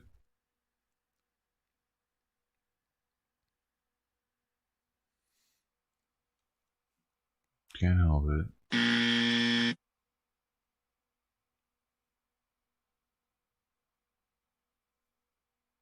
Dude, I forgot this one was on here. We gonna see if we can come up with a verdict up in here. It used to be one of my favorites, dude. I forgot it was there. What else have I forgotten about on here, man? I've stopped doing convict. Tube-tard. Get in there, convict. It's not supposed to be looping, though.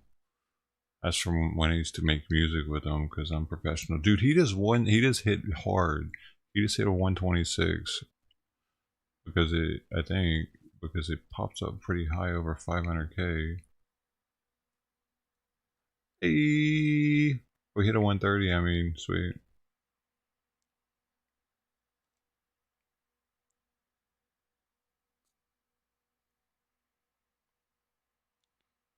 What else is in here? I got the feet one. Gotta have insurance.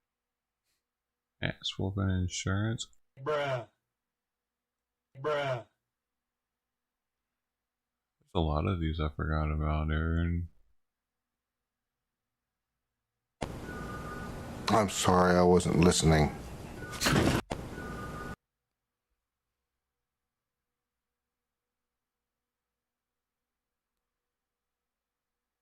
He won nothing? Dude, he's won twice, so I know for sure he's won twice.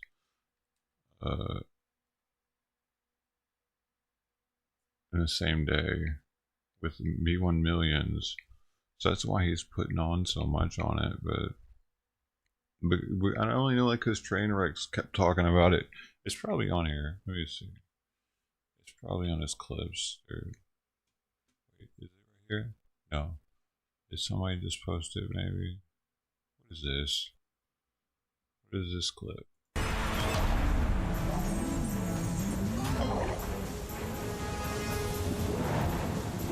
I keep posting it.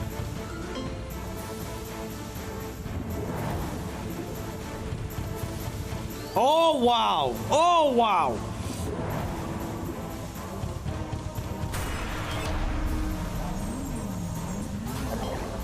This better be good. Why do all the games look like kid games? Like straight up children's games. No matter how many spins I have, it always ends up with like, come on. Oh, oh! Full line! What is that? Thank you! Thank you! Only one full line, right? That was only one full line, was it? Oh! A lot more than that, right? Oh! We're gonna do personal best here. Open up your golden satchels. That was the magic of 20. Why the hell does this guy keep posting that shitty freaking link? Where's the one of him winning Flinko, dude? Is that it? The sound and, you know, it's better quality. Did no one clip it?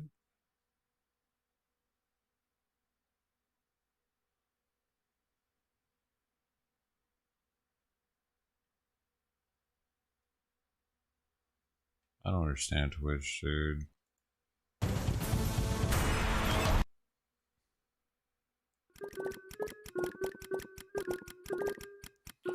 Somebody's putting it in chat.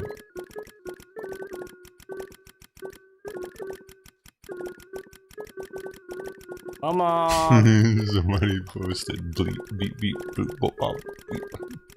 Oh wow, that was a skipper. That was a skipper, man. Dude, he's down. Dude, when it goes down, it doesn't waste time. He'll be chilling, holding. Oh shit! Oh! Are you kidding me? What the hell was that? You got robbed. Oh my. Oh, that was close. Oh! Ah, that was so close, dude. What the hell was that?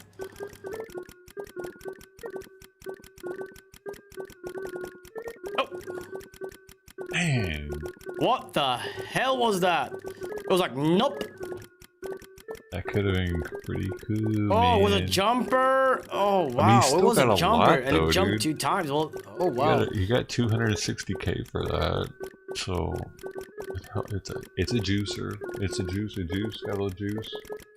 130 still a juicer. People say it's hilarious.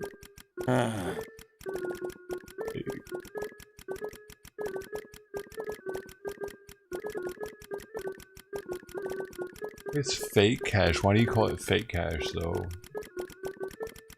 You don't think he's able to cash out, or what? Oof. Push. I do know they have to gamble a certain amount before they're able to cash out. Push.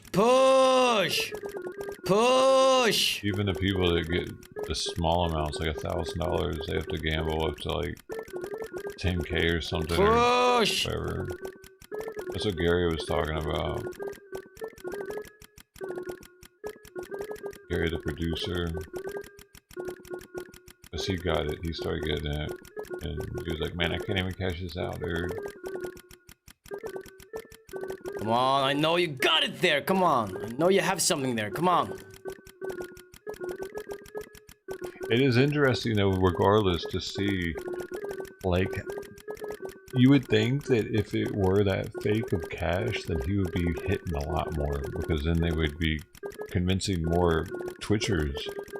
And because he's got 35k watching, he'd be, it's a lot of people. Come on. 1%. Come on. Are probably signing up.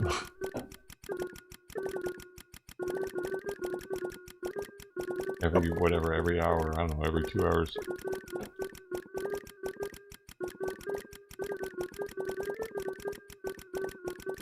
If they see him losing all the time, less people are gonna want to sign up, dude. It's just common sense. So if they're actually giving him bullshit money to play with, oh, then stop! they could, just give me that. It's in their Give me best 3 interest balls back to back for him with to win. 130x or the 1000. Because if I saw him just hitting zingers all the time, like, okay, I'll give him $10. I'll give it a try. But this makes me like, yeah, this is a scam.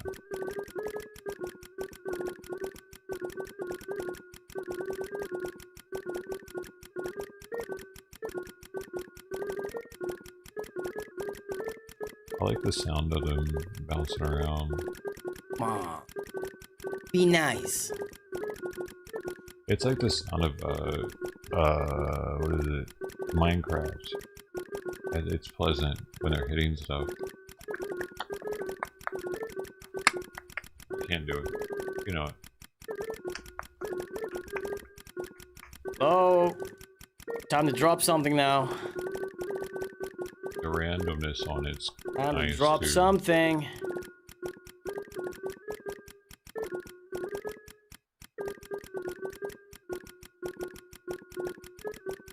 Oh, dumper. I thought he won it by doing automatic though. That's what the people in chat were saying. He had it on an automatic with automation or animation off. I still haven't seen someone do it like that. Dude, he could get an auto clicker. Did he get it? Yes! He got it. I missed it. I told you so! I told you! You got it. Damn, Can you believe that? 2.2 mil. People still doubt me to this day, saying, oh, Raj, why are you playing this game? You're gonna lose your money. No, I'm here to win. God damn it! That's what we do! That's what we do, alright? It's that easy, alright? It's that goddamn easy. Where is it? It's that easy. That's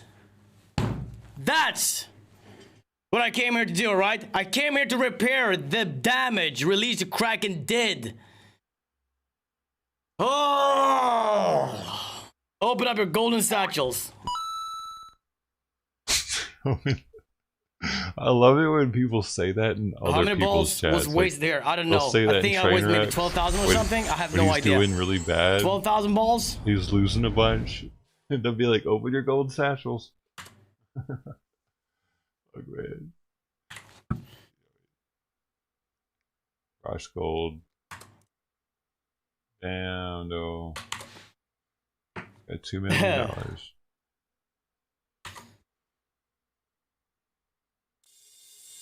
That's the most I've ever seen anybody win on a casino in person, like live, I should say. Let's see if somebody clips it. Oh my gosh. Hey, you gotta go away. Music.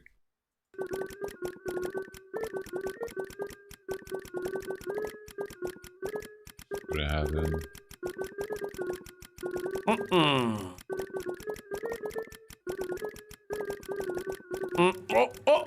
Oh, okay. Jess! Jess!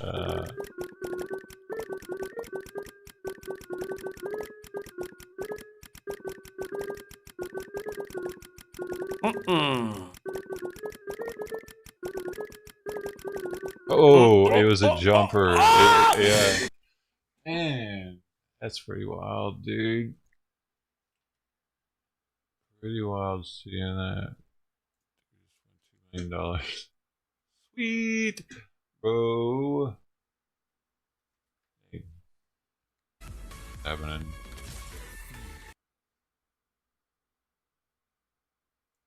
This guy covering. Hey, come on, dude.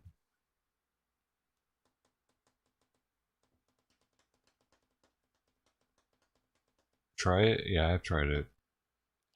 Yeah, I watched him and my other dude with glasses and Train and Their whole group. We do. Be on with fucking Greek in the background or Eli Manakis or whatever. Yeah, I have them on, but I don't know, I'm not down with steak. They just steal your money for the most part. It's waste of money. Yeah.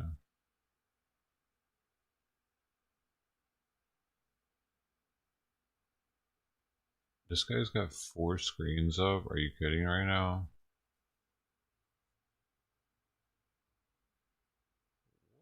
This guy's got three different games going at the same time. But it's just looking nice for all. That's not degenerate. That's not degenerate at all, dude. Wait, his balance is only 1,300. Like what? Look at me bet dollar bills all day. I could lose $1 with this one, y'all.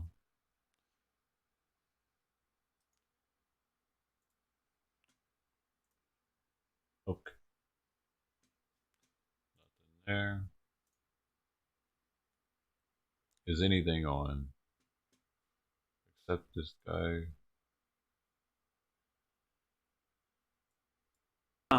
A thrifty person, as you've described yourself, you understood even back in 2000 that American Express had a very good program where you would get membership rewards for using your card, correct? Correct. And in fact, here's your annual billing for $35, correct? Limp Bizkit's dad. If we go down to December 12th, that's who that is. Here's an airline purchase, United Airlines from New York to San Francisco. You earned $300K the first night. Let me see some of it. The date is December 12th when you purchased it, but this represents the trip you took on December 19th, correct? I guess. Well, can you explain what else it would be? I'm hungry, man. I gotta get something. How about that? Do you know who this guy is? No, he's Limp Bizkit's dad. I cannot explain what else it would be. No, why not? Please, I don't believe you let's then. go to the You're next probably screen. broke. You would agree that this has information on it. I don't want you to discuss every charge. You don't give me $1, you're broke. But dude. I want you to review just very you bragged briefly about the charges that you're seeing here. Shit. And I want to ask you, these are merchants that you were dealing with in 2000. This appears to be your credit card, correct? I gotta get some. Correct. Okay. And as an example, back up. You don't have any problem taking limos, correct? Correct. Limo service is a frequent expense for you, correct? It depends what you mean by expensive. No, what I asked you is I said frequent, not expensive. Oh, in New York I used a limo. Okay. Let's go to the next screen, please. The next. So, you would agree that on December 18th, you sent a package. Deborah Cheriton is your wife, correct? Correct. So, on December 23rd, this shows the return trip that you made, correct, from San Francisco to JFK. This is the ticket that you bought at the airport, correct? Correct. Do you see any charge at all, Mr. Durst, from the Chateau Marmont? Well, Susie said she would do Susie's best. And she must have succeeded in getting them to not charge us. So, Mr. Durst, isn't it true that before I showed you the credit card receipts, you said there will be a charge from the Chateau Marmont on my card? You said that, correct? There should be a charge.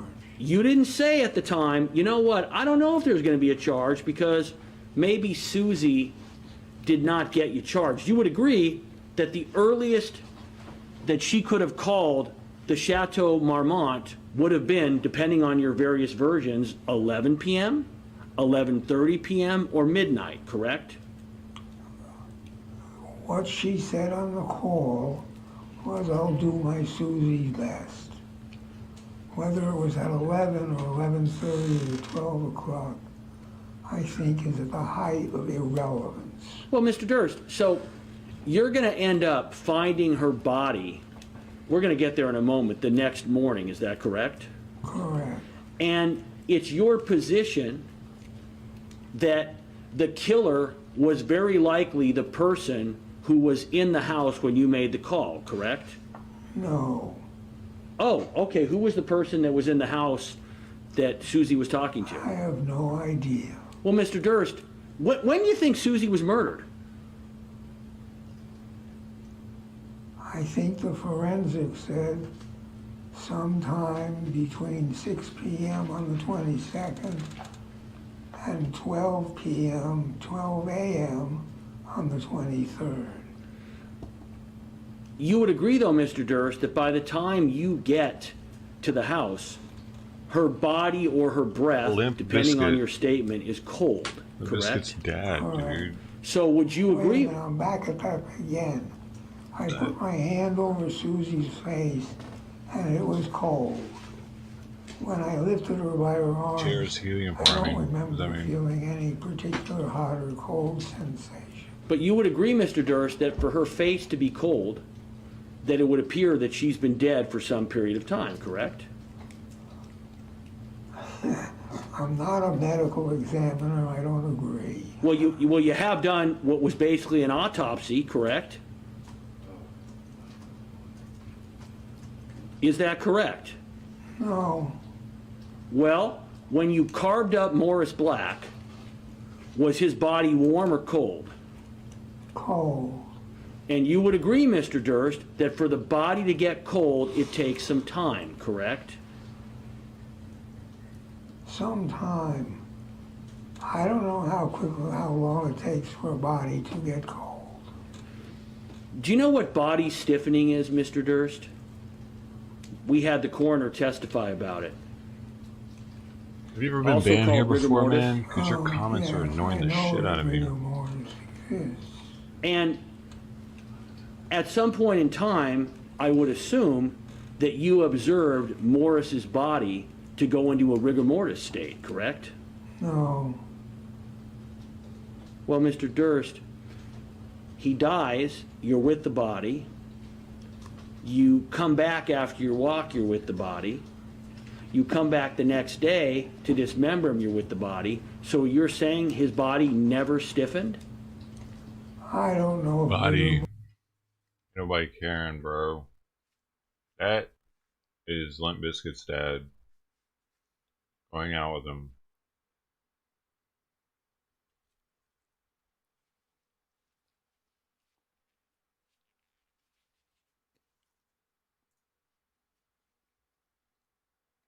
Call him now.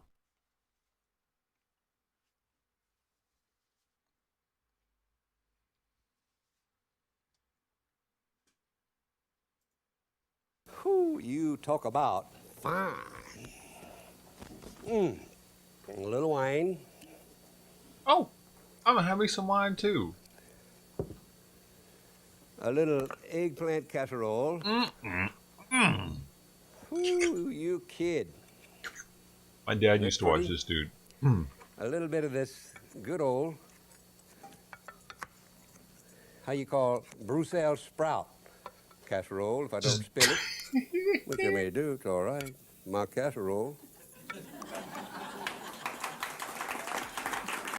Dude, I don't make it copyrighted. That dude's awesome now.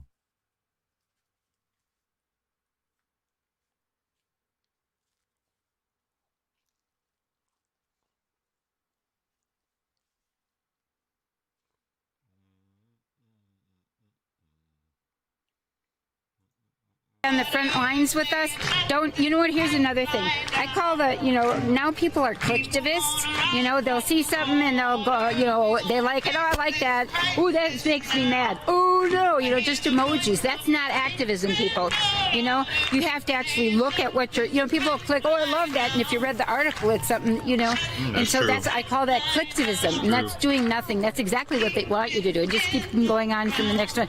You need to like these videos that Unicorn Riders do and share them and hashtag in them Stop Line 3 continually. We need to get the hashtag Stop Line 3 trending today, right now, and everywhere. Share their videos everywhere. Thank them for what what they're doing here. It's so important because the truth is really hard to find these days. And I just so appreciate, I've been watching and following you guys for years. I mean, you're just amazing. And I love that you haven't sold out like some people have. And you know, no, exactly. You know, there are only few of us who actually do have a line in the sand that said there's no way in hell I'm crossing that. You know, because you lose your dignity when you do. And that's what I kept saying to the police. You know, I said, you can choose shame or dignity. It's up to you. It's up to you, you know. So I just really want to thank you for your work. And everybody at home, you get busy. You share this in groups. You share it in Bernie groups, climate groups, progressive groups, environmental groups. We have to have this trending, please. These guys are working hard, traveling all over the place for us, you know, for all of us. Just like we're up here, for all of you at home, we need you at home to be digital warriors, digital warrior, right? Yeah, and get the word out online, because there's a whole lot more of you out there than there are of us here, and we keep showing up, and we just need you to do that, because we understand a lot of people can't stop work or make the trip here. So just help us out at home. Oh, here's another thing. Hashtag, when you do hashtag Stop Line 3, hashtag badass grandma, because we've got to keep that going, because this can't be old news. What they did to me and what they're doing to so many others can't be old news. So, well, thank you very much. And she locked down badass grandma. That's pretty cool. She was the first badass grandma. We're gonna walk around the exterior of this security fencing that they have now. Right now is Jayanthi Kyle, who's actually singing. I'm gonna be quiet for a second.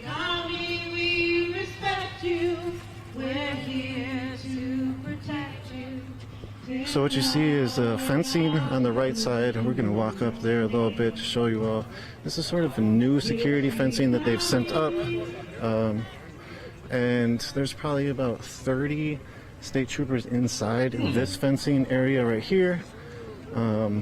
We were just here streaming in action on Saturday, and these concrete barriers were not here. They had been here all year last year, basically. But here is a new formation of them. And then we're going to come this way. And we have, it looks like a lot of the water walkers are lining up ready to speak. It might be to keep the Afghans out. Hey. I'm gonna let it shine. This big light. I'm gonna let it shine. See Jayanthi Kyle right now is singing. Again, on the right side is all the state troopers, as well as the security. This is sort of new. They just put it here. Another thing that's of significance is, if you can see the two statues within the within the barriers of that concrete barrier in the front of the Capitol. Those are two statues of white men, and they're totally blocked in by concrete barriers, fencing, and a unit of state troopers in front or behind each one of the statues. What is happening this weekend? A little preparation from the Department of Public Safety. Here, we're going to try to get some footage of this happening.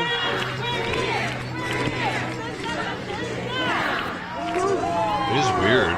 So we got some, I think this is Camp McGeezy. McGeezy will fly. Hey, Antifa. We're here to shut this shit down.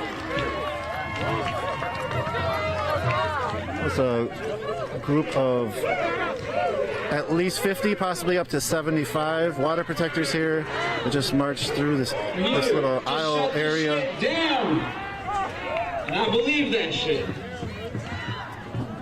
Next speaker is Delani with Care, Minnesota. Delani. We're gonna let's walk back there. I want to start off by greeting you all with a greeting of peace. Hummus taco. Assalamu alaikum wa rahmatullahi wa barakatuh. Assalamu alaikum.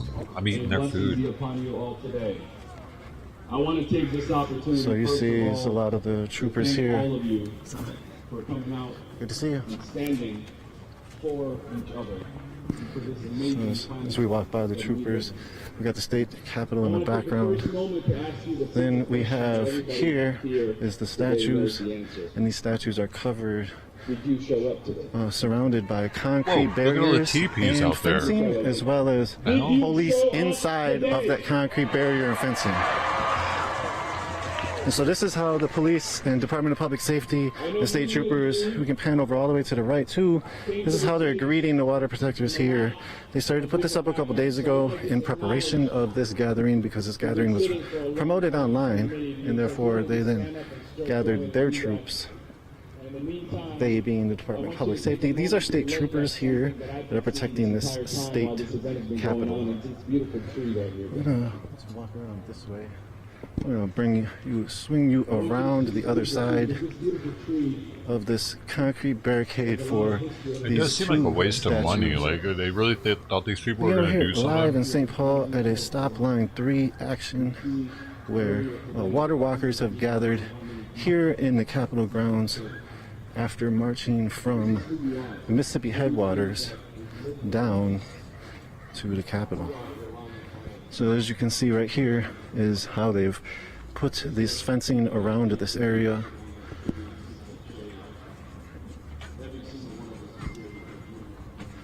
They're treating them like they're Antifa for real. That's what Antifa did. They actually made it worse for minorities.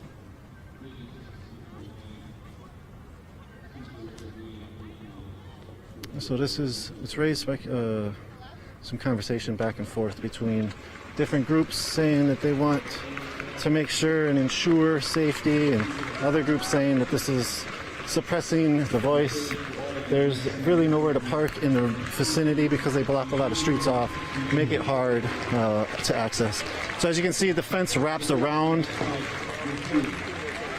and comes up. This is a statue of Johnson and then Newton Nelson on the right side. I'm not sure. To be honest, I don't know who they are. Here is imagery of rivers and lakes on this banner. Pretty fucking ignorant. He doesn't know who they are. And I think within this imagery is also all I care about is black people. If they're white, are crossed over numerous times by different pipelines that snake through fucking self-hating asshole. And I want to acknowledge the people who have been saying defending this planet since the 60s. Please raise your hand. So we got right now Jailani Hussein from Council on American Islamic Relations is speaking right now. You can hear him in the background.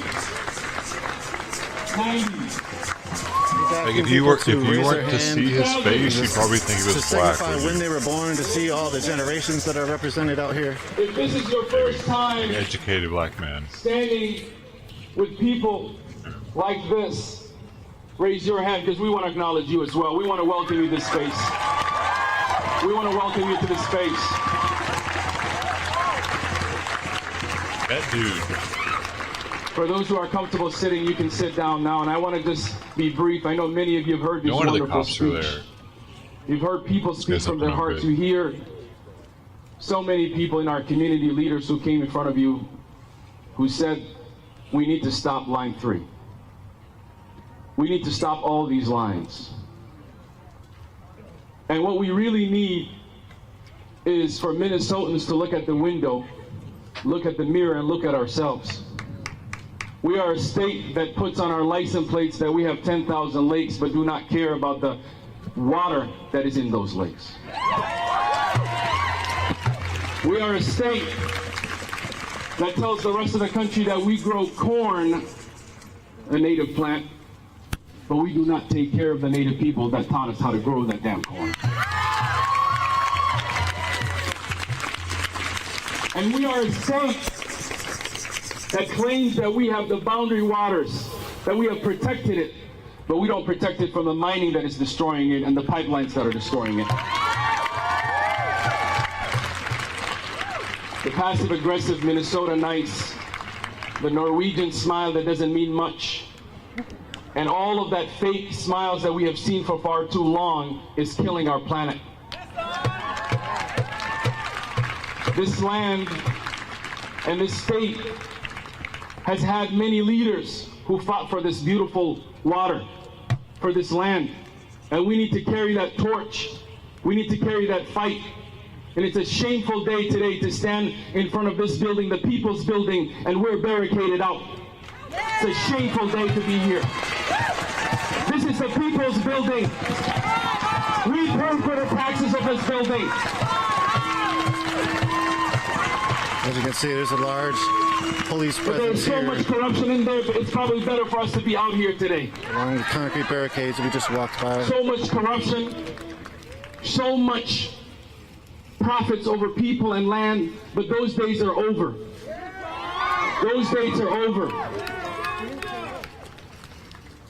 I want to let you know that we have said for far too long we care, but now we need to care. As we heard from the elders earlier this morning, they said, do not abandon. Don't let this be your only cause, your only day you showed up, the only day you've made something. And for those people who are watching us today who are not here, there's a lot you can do from home today. You can reshare that story and continue this fight in every single corner of the state of Minnesota. And with that, I challenge all of you who are here today. You need to speak to the people who told you they're coming, but they didn't come today. You need to speak to the people that tell you that they care, but didn't find time today to be with us today. You need to talk to the people, the companies that you work for, the churches that you came from, the synagogues that you came from, the mosques that you came from, the places of worship that you came from. Where are the rest of your family there? Where are the rest of our community there? We are fighting for our existence. We are fighting to protect next generations. We are fighting to protect the water that we are made of. We are fighting to keep a legacy of protecting this land from corporate greed.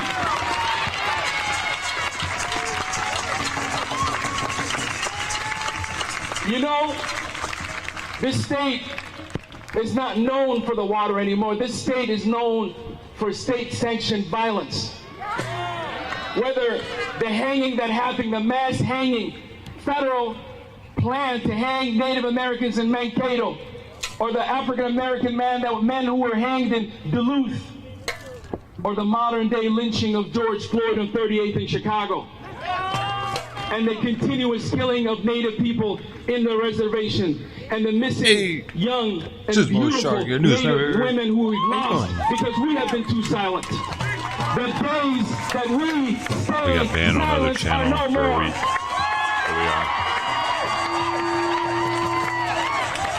This building and the people who occupy it believe that we don't have power, but we do have power. When we came this year to pass police accountability, they did not pass a single police accountability. Instead, they passed more bills to protect police. The same police that are arresting grandmothers on the front lines of Line 3. The same police officers that have put peaceful protesters, 800 water protectors, into prison. But we know that in this country, we move forward when we are put in prison and come out like Dr. King, like they put in when Ella LaDugue, she came out, and the rest of the water protectors and the rest of the civil rights leaders. They cannot imprison all of us. They cannot imprison all of us. I don't know how they get this pocket of air And that is inside why we have to make this firm commitment to each other first. We have to make this commitment to each other. Because all we need is each other. The people of this great state need to speak up. The people of this great state needs to pick up. And if you're feeling you're good, where is your goodness today? And if you're thinking that somehow a lame job on Line 3 is what you value and you don't value the water that you drink at night, the water you feed your baby, the water you feed your cattle, the water you feed yourself, then you have drank that Kool-Aid from the corporate greed. The people that just build up all of these things, no matter what they are, like this guy, it's kind of weird. I'm pretty sure he wants to be mayor.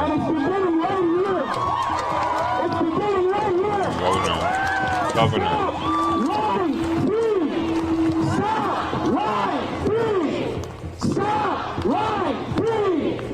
He's doing it for a reason. And it's more than just being a sweetheart. I want to end with this. Many of you you voted for that guy named Biden because Minnesota voted for Biden, I'm going to tell you something. You better go check back on that Biden vote. You better call him right now. You better show him to the White House.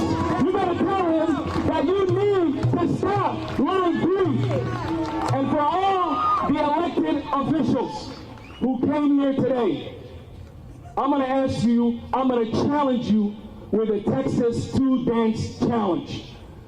Texas elected leaders left Texas to go fight for the voting rights, and they're in Washington, D.C. right now, abandoning their children and their family, and they're in D.C. right now.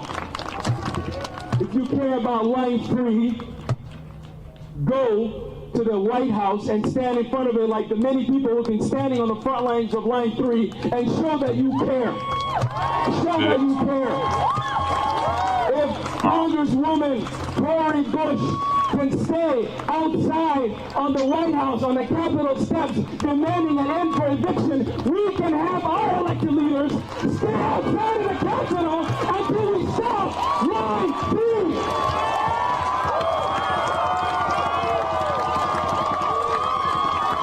And I'm calling out Congresswoman, who I love, Congresswoman Ilhan Omar, take the lead. Dean Phillips, where you at? Andrew Craig, where you at? Betty McCollum, where you at? Get out of your comfortable zone and tell Biden that Minnesota wants to end. Stop line 3.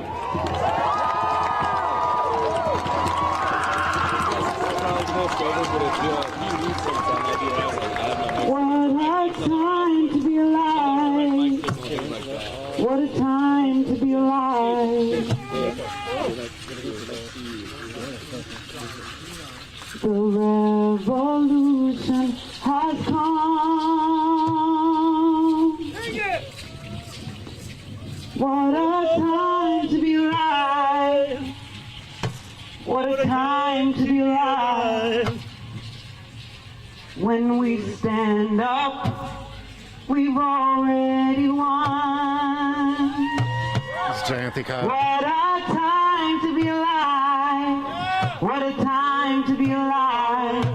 The revolution has come.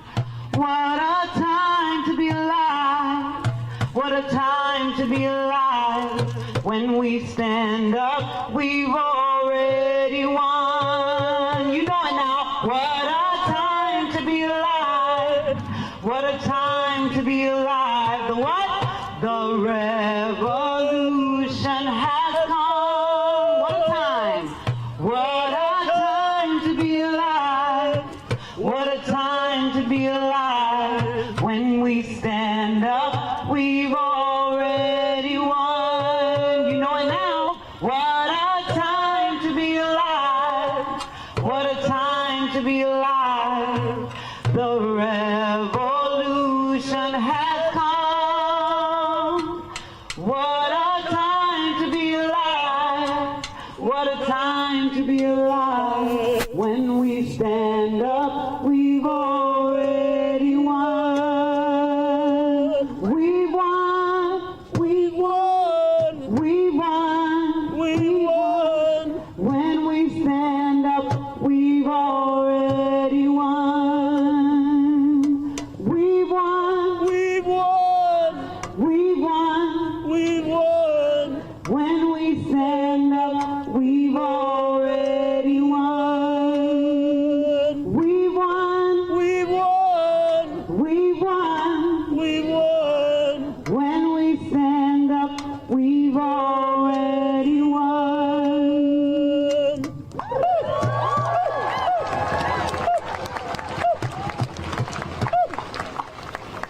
And expanding on that thought of and movement of standing up and winning, you know, I'm going to bring up a relative, Mike Forsha, who did stand up and who did bring an incredible victory to Indian country.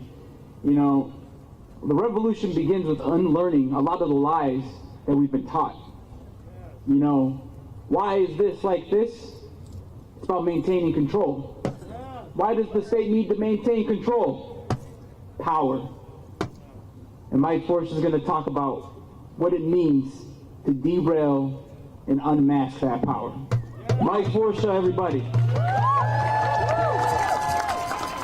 Check out our website, unicornriot.ninja, for more on Mike Forsha and him taking down the Columbus statue last year. Wow.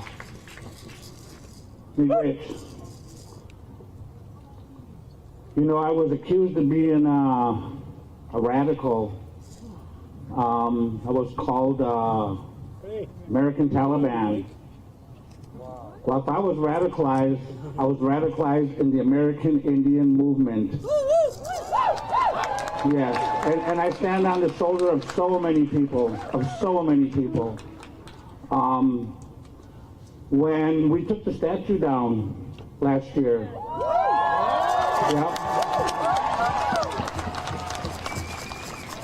and I organized it, I planned it, but I was not on the ropes. And so many people come up to me and say, you know, thank you for taking that statue down. But I have to give the credit to the women and our Two-Spirit and the men who were there, because they were on the front lines. They were on the front of the rope. They are my true heroes. And he had to come down in broad daylight. That was one of the biggest things, and it had to come down at 5 o'clock because the news was starting, and we needed the world to see this. Yes. And so I didn't have to go to court. I had restorative justice. I had a great lawyer in Jack Rice. And my sentence was 100 hours of community service to teach and educate on the genocide that happened here in the United States and Minnesota. And I told the judge that I would be more than happy to do more than 100 hours. But you know what? This is a task that, and I have so many friends who are teachers and educators, we all got to stand up. And we have people out there now trying to pass laws to stop teaching history. And that's got to stop. When I was charged, and I spoke to the prosecutor, and they said, yes, we know about the genocide and we know about the trauma, and I said, I need that in writing. I need that in writing. And so this is what she said. She says, as the prosecutor, I acknowledge that the violence, exploitation, and forced assimilation that has been inflicted upon Native people has been perpetrated from colonial times into modern times. And the trauma resulting from it is still present. The impact of those harms is largely unrecognized and unknown to the dominant culture. So we got to have everybody say this. You know, Tim Walsh, he's channeling Sibley and Ramsey, you know, and what they did to our people and the Dakota people here, he's just continuing it, you know, and it's got to stop. And when I speak to groups of people, one of the first things I say is to the white people. The first message I say is, you were not here, you didn't do it, I wasn't here, and it didn't happen to me. And we had a lot of help. Our people, a long time ago, we had help from white people. And I would like to think that most of the white people here today are the descendants of those who helped our people. But there might be one or two of you here whose ancestors did some horrific things, but you have to remember, you did not do it. We are not here to blame you. The rub and the animosity comes from the fact that y'all are still benefiting from that horrific genocide that happened, and me and my people are still suffering. We're not blaming you, but we need your help for some equality. We need land back. When I spoke to the mayoral candidates over at Little Earth the other day, I asked every one of them if they knew they were on stolen land, and they all raised their hand and said yes. And then I asked them, would they be willing to give land back? We have homelessness, we have unemployment. Would they be willing to give a city park back? And I specifically said Powderhorn, Fieldworth Park, and Minnehaha. And every one of them said yes. Yes, we would give the land back. And we got to start with the Indian Mounds Park. That belongs to the Dakota people. That's a cemetery. Take your swing sets, take your picnic tables, take your tower, and give the cemetery back. It's an ancient burial ground. Fort Snelling should be the next one on the list. That should be given back. We are in a paradigm shift. Giving them George Floyd happened, since he lost his life, a burial ground's not given to give them a land to live on, though. Take this by the horn, and these people are trying to slam that door so hard, and it's up to us, each and every one of us, to keep that door open. We have to keep it open. And what happened was the church and the state. People die, man. People are buried. And they took everything we ever had. And so, and I'm not a Christian, but I love Jesus. He's not my... Oh. It's weird. There are dead people there. What, we can't ever build anything there ever for the future of existence of people ever? You know how quickly we're going to run out of space if that's the case? If we just always do that, eventually we're not going to be able to live anywhere because it's going to be covered with people that are in the ground right there. I mean, I guess unless everybody starts cremating, which is why they do it in India, probably.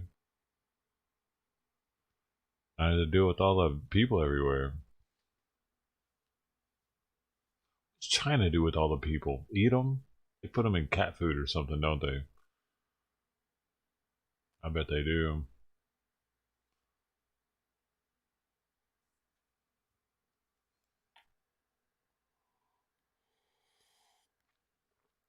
Do they bury people in China, or do they eat them? Or I mean, not they don't eat them. I mean, maybe certain people do, but they don't sell at the grocery store. They probably actually, you can probably buy human flesh on the black market. How weird is that? That's probably a thing, though. If you can think about it, it's a thing. Oh.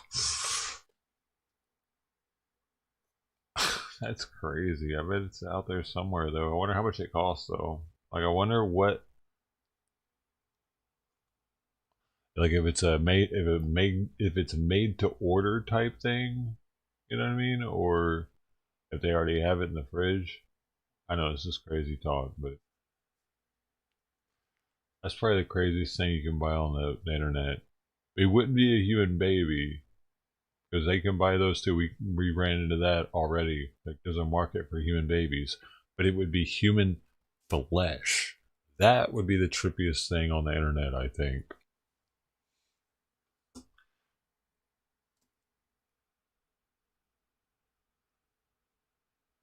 Someone right now is like, oh man, where's my package yet? I'm hungry. Vampire or something. If vampires are a thing. He orders human blood every week from his dark web supplier. If they're vampires, they're getting it on the dark web. That's why they call it the dark web. They hate light. They could call it the vampire web, actually. They didn't like that, though. It makes them sound like spiders. They're not scavengers like that.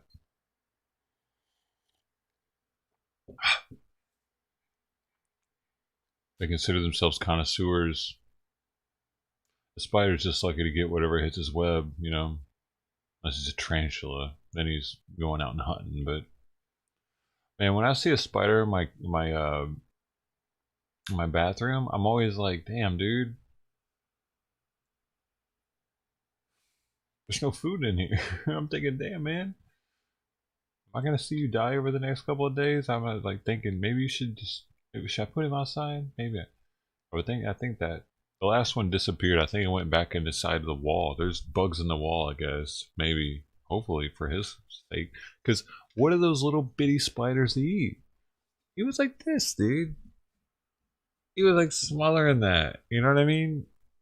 Like smaller than that little hole. I just don't understand what they find to eat once they're in your house. I don't have any, like, I don't know what, dude.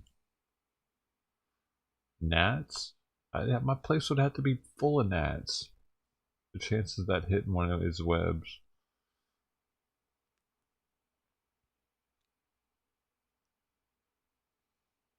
Man. Those little baby spiders are like baby sea turtles in the ocean. Hoping to make it. Probably not gonna. That's why that jumping spider was such a crazy find. He was a survivor.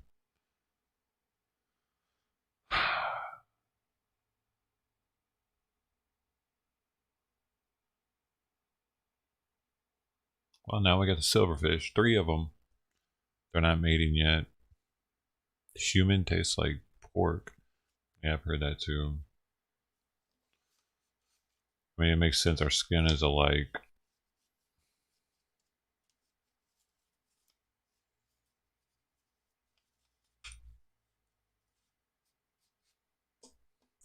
Looks the same.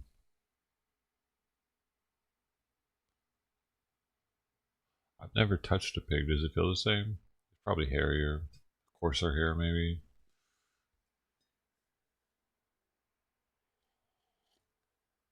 Oh man, I just want to touch a pig sometime. Oh,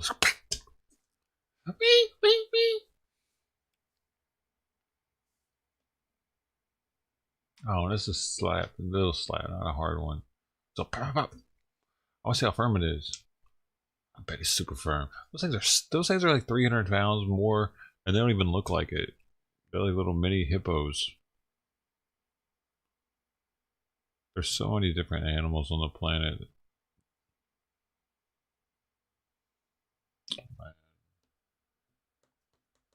I was watching the surfers this morning at Huntington Beach as the sun was coming up.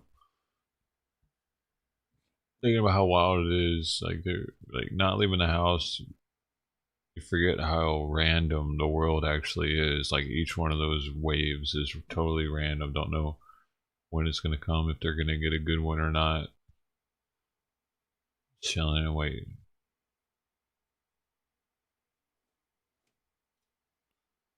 Like a shark could come bite one of their legs off. They don't know. Some crazy rabid shark. You done gotten the shark rabies. Frothing at the mouth. Like there could always be like all of a sudden we just got some weird shark virus that's out there that once they get it, they're killer sharks. They just can't get enough of killing. And they give it to each other from having sex. It's an STD. Shark STD.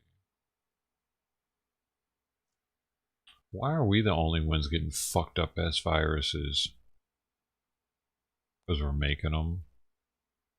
Wow. I mean, yeah, the mammals do, but it's like if you're mammal, we're mammal. All mammals can get some of them. All mammals can get some of them, right? Or like we can get it, and sometimes like a deer can get COVID. I heard that. So is that the same COVID? Is it only deer? Right? Because I heard also something about dogs at one point. I thought, dude, I remember when I was joking about it sticking on plastic or stuff. I was like, yeah, next or paper. I was joking on stream about it one day. I was like, dude, next they're gonna tell us that this shit sticks on stuff for an extra long time. Watch. It's going to make us scared. It makes more scared of it. Next thing you knew, they were like, yeah, the studies show that it stays on the surfaces for days or something. It's like, what? People, dude, I remember Green, what's his name? The comedian. The fucking Green comedian. Freddie Got Fingered, dude. Tom Green. He said that he quarantined stuff before he opened it. He would get packages in, and he would actually quarantine it for days because of that. He was doing this little home radio show for a while. It was really good. He was very, very, dude, production value on that show he was doing was top notch. He put it all together himself. He had cameras zooming in on him and stuff and changing. Before he went on the road, now he's been traveling with his little van. Tom Green. Dude, I was watching him when Burger Planet got on. Burger Planet started talking to him. Andy Manalkis has been on too. I was watching that day too. It's pretty cool, but he said he knew who Burger Planet was. He was like, I know who you are. Burger's like, really? And he convinced him to hang out. We'll see, man. That'd be pretty cool. He gets to hang out with Tom Green. They were gonna have a burger together. That was the deal. Of course, Burger Planet.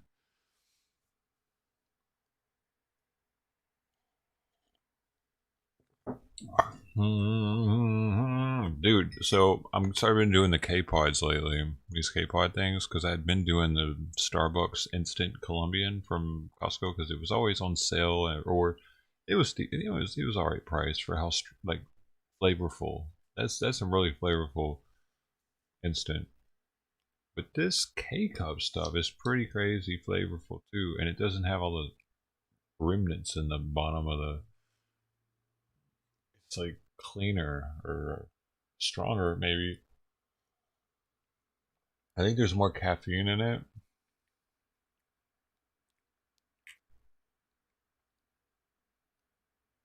It makes a bigger cup too, way bigger. I'm making 12-ounce cups with this thing. It's so. Who else is addicted to that?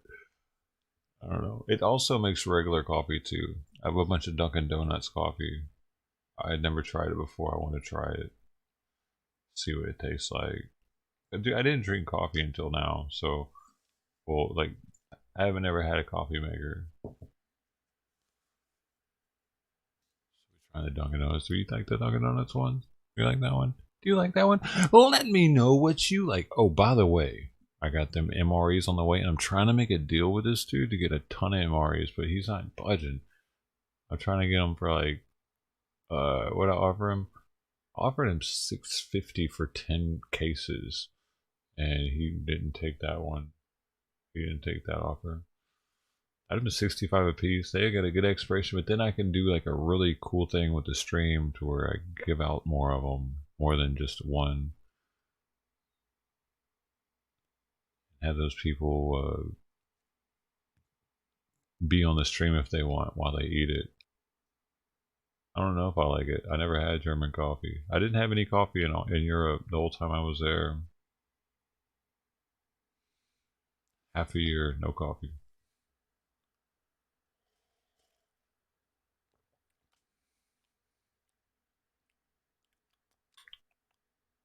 I don't even know what this one is. I get the variety pack, the Kirkland K-Pod variety pack, and I'm just like grabbing one. Bloop.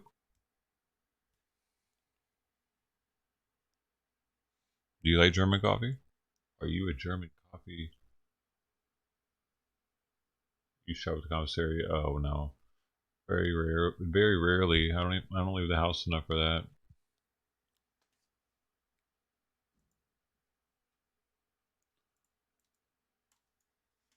What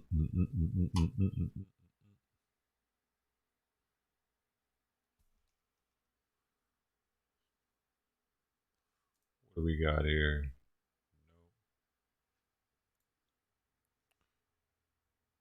You don't have it? You don't have it? You don't have what?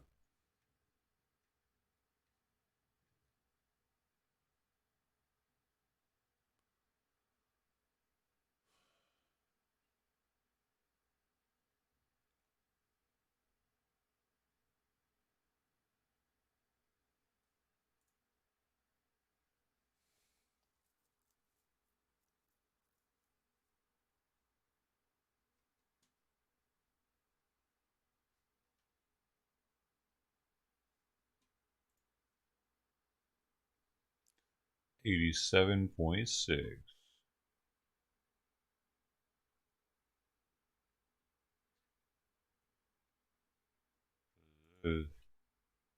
Ona nie chce pieniędzy, że jak mleko może kupić, ale żebrać nie będzie.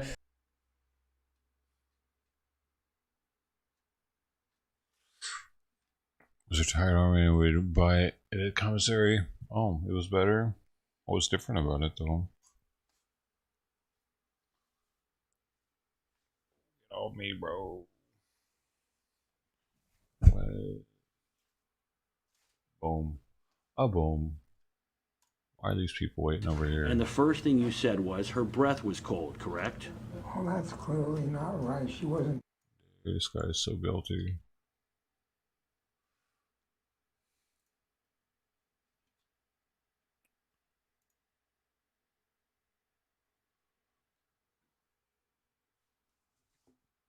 That's clearly not right.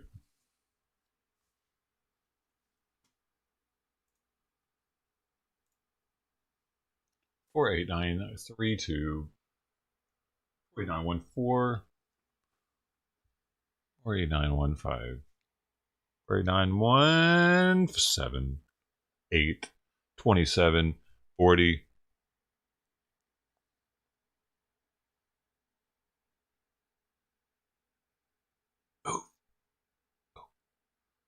Oh, it's stuck. 39.5. What do we have here? People. Look at all the people, man. There's maskless in New York. I thought they were supposed to have their masks on there. Because everybody's infected in New York. They're all filthy. Look at them. Dripping their filth everywhere. You can smell it. When you're there, you can smell it. You go there sometime and you'll see. Simon, even in the winter time you can smell it, which is impressive because normally it takes some heat to get shit wafting about. But they got those tubes of steam coming out the ground. That helps, I think. Heat up the air, make it a little more humid.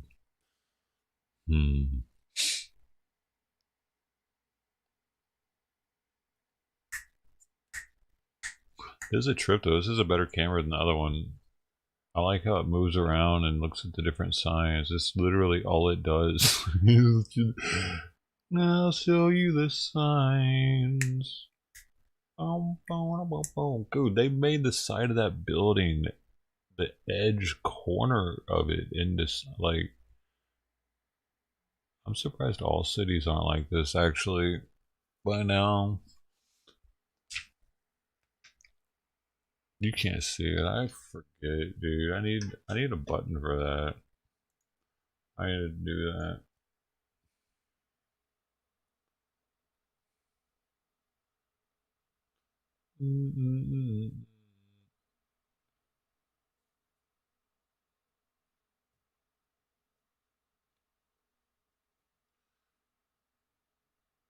Make you want to go.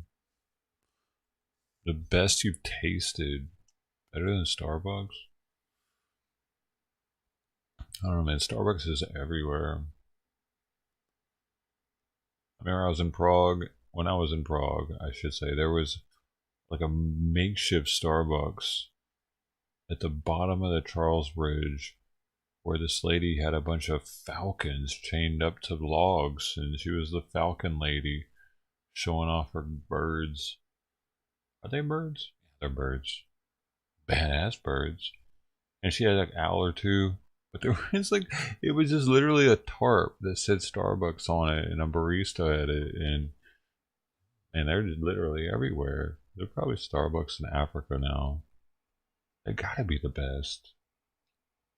Everyone loves them.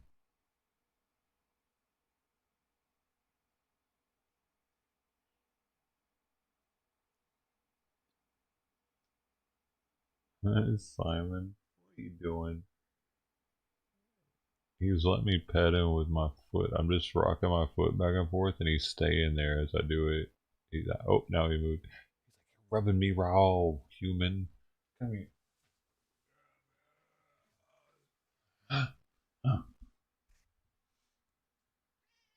Okay, go. Ready to go. He smells like cat spit.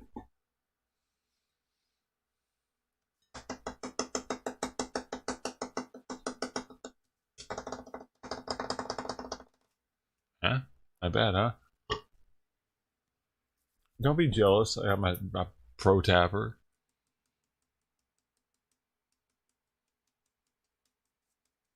I can even move it like that.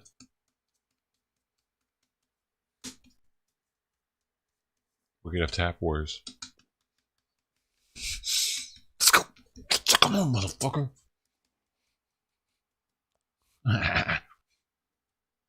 Oh, I'm going to switch it in a second. There. Who's winning? Am I winning?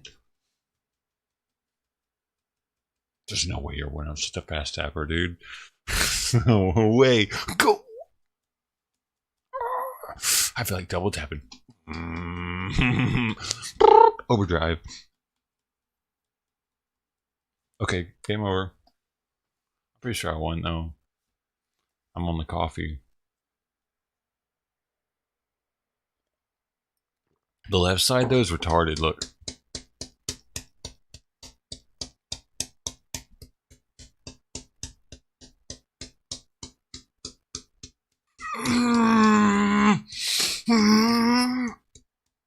As fast as I can do it. You see the difference? It's way off.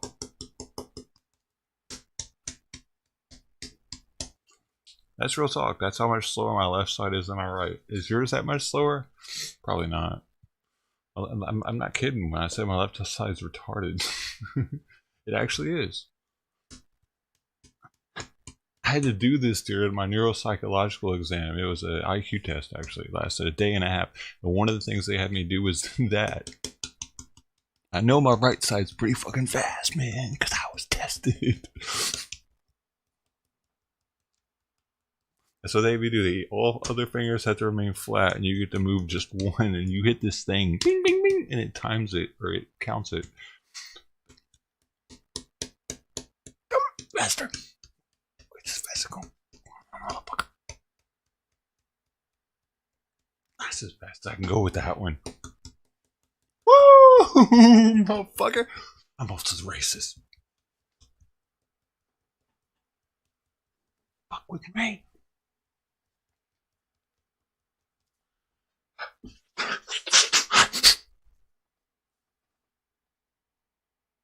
Yeah, I've seen that where they're trying to do jumping jacks or whatever they call them, side straddle leaps. I saw that. That was old though. From what I understand, that's like from 8 years ago. I'm pretty sure they learned to do jumping jacks by now.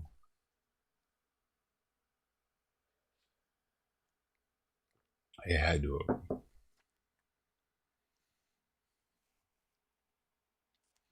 We got Spider-Man there. We got the stretchy girl.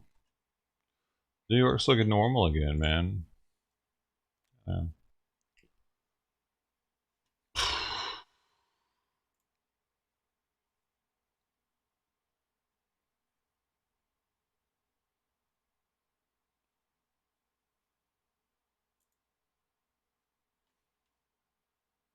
Whoa.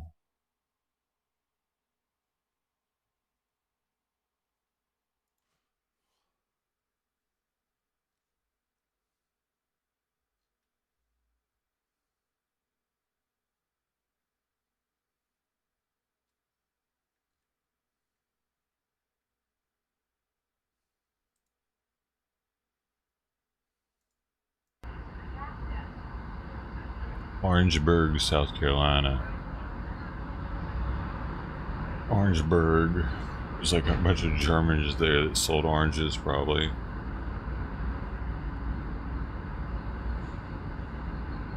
Or orange orchards. South Carolina orange orchards. You better believe it. You do anything we want here. I'm a South Carolinian.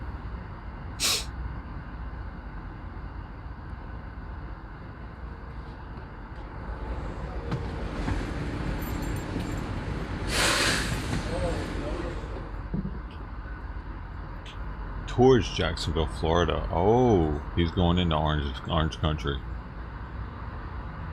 Wait, they must have oranges there too then, in some parts of South Carolina, huh? If he's going to an orange place, he's probably coming from an orange place. Not really, but maybe. If he's close to the other orange place, I'm saying. He could be driving to another orange place. Because it's close to oranges.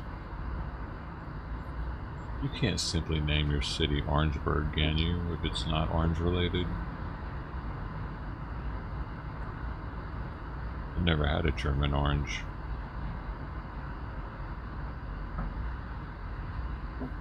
Wonder how they got them. How did Germany get the oranges? Because I can see oranges being here naturally, because Mexicans have had citrus forever. So, is that how they got them? The conquistadors?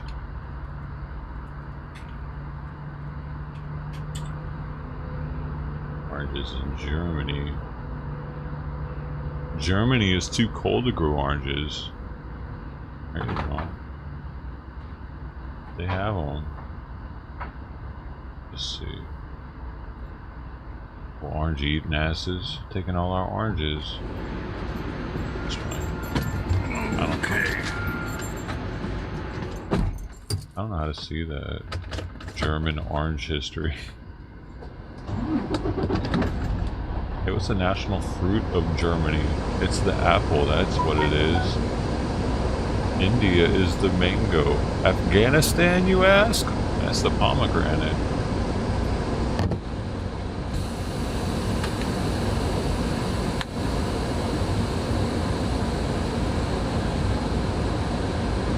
Hey, Simon, get out of here. You don't get to eat all the time, dude.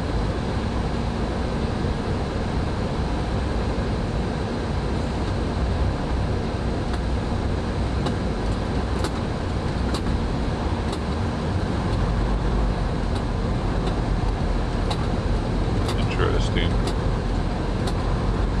Romania's not on the list, but I know theirs is the plum.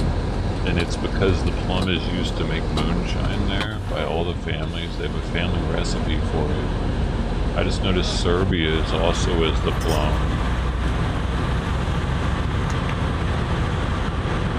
Oh, and it's the national drink. There you go, in Serbia. Yeah, Serbia is like Romania.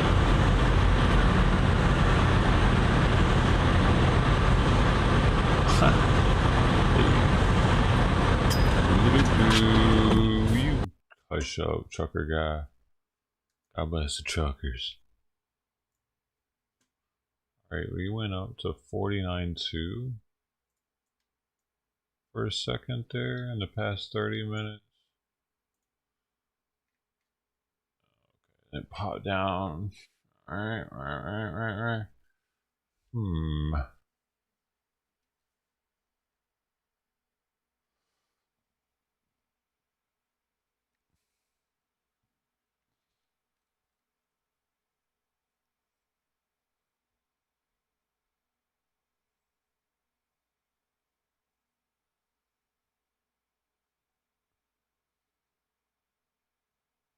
A popular print in Serbia depicts a mustached peasant wearing a fur hat, drinking this plum alcohol from a leather-wrapped bottle with the motto, "Fuck the coca, fuck the pizza, all we need is Slavavica." Hey, what? This stuff gets you lit, apparently, man. They be walking around yelling at random people, probably, with that stuff. What's its alcohol percentage? Doesn't say, dude. Wait, is it not alcoholic? There it is. I don't know what degrees mean. That's something they use. Oh my gosh. Bill Clinton's tried it. It must be good.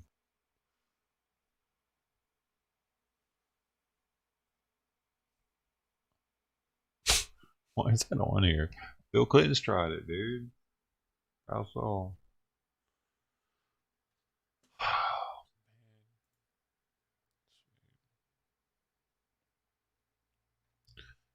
Yeah, I guess something else is on, dude.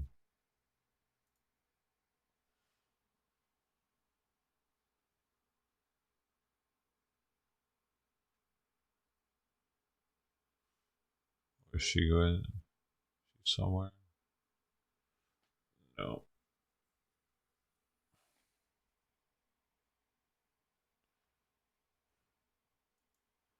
No. Dude.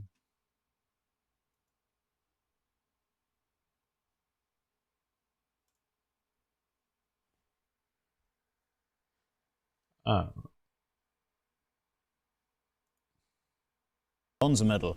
The women's long jump prodigy Shaili Singh won a silver, and Amit.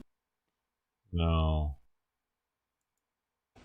Now this, President Biden defending his August 31st withdrawal deadline despite European leaders' pleas for an extra time, an extension. Trey Yingst is in Qatar. Trey, some leaders say they're going to keep evacuating beyond the deadline. Is that accurate? Stuart, that's exactly right. With less than a week to go, there are real concerns that not only U.S. citizens, but also citizens of our European allies won't be able to make it out of the country. Now, today I did speak with a Taliban spokesman here in Doha. Suhail Shaheen said the group will ensure safe passage for Americans in other parts of Afghanistan as long as they have a valid U.S. passport. Now, in recent days, the Taliban did announce Afghans would no longer be permitted to leave as the situation outside of Kabul's airport remains tense. Here's what the Taliban had to say to Fox News earlier today. There are thousands of Americans who are stranded in other parts of Afghanistan, in places like Herat and Kandahar, not just in Kabul. Will the Taliban ensure their safety to get out of the country? Yes. This is a policy. It's not for only for Kabul, for Kandahar and any place of Afghanistan. Those who are intending to leave Afghanistan, they can leave. So, but of course, they should have passports and visas. These words come as G7 leaders are urging President Biden to extend the August 31st deadline to withdraw troops from the country. Today, German Chancellor Angela Merkel expressed concern that Afghanistan will once again become a breeding ground for terrorism and said her country will continue evacuations but needs the U.S. there. Remember, back in February, President Biden told America's European allies this. America is back. Diplomacy is back at the center of our foreign policy. Just days to go, Stuart, and no clear answers on how those European allies and U.S. citizens are going to make it out of Afghanistan if they can't make it to the airport. Stuart? Exactly. They can't make it to the airport, so how the devil do they get out? Trey, good stuff. Thanks for being here.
in tight here and show you there are structures right at the base of the hill here off of Lytle Creek, and we're yet another structure there that looks like has burned all the way to the ground. It's unclear if those are outbuildings or actually so far we haven't heard burning structures.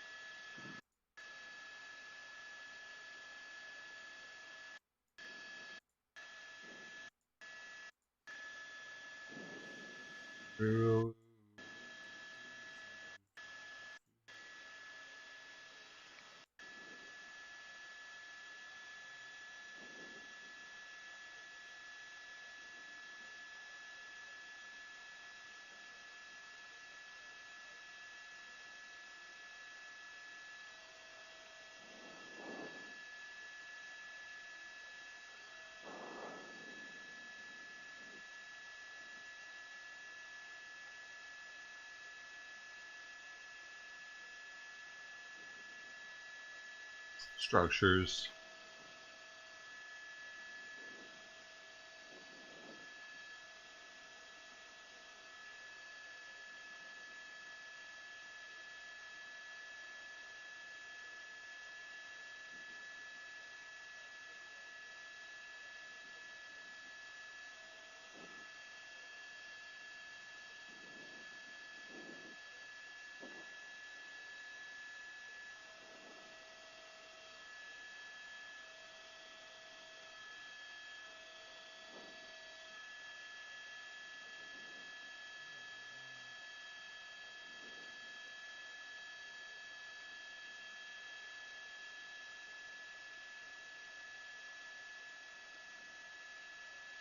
Allah Akbar.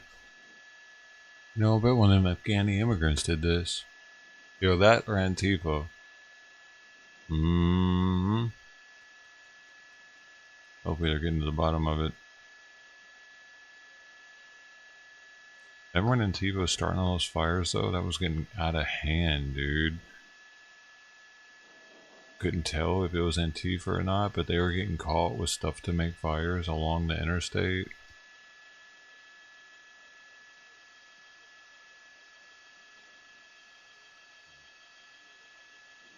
Just playing about this being Antifa, it's just been super dry. Was that snow? That's probably fire retardant.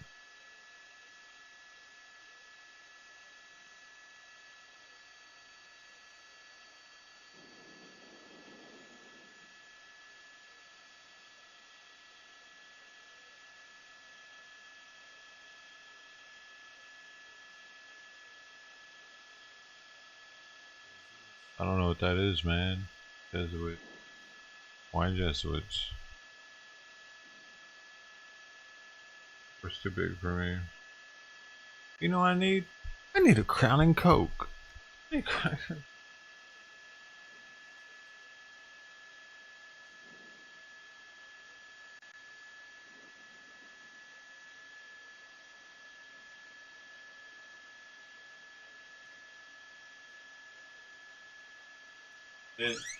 I actually might get these again so that I can review them, because I only have 3 left, 1 of each flavor.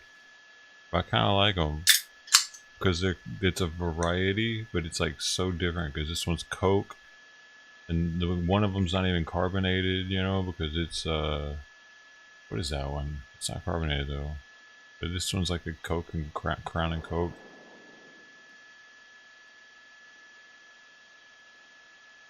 It's not perfect, but it definitely, it seems like it's Coke with alcohol in it.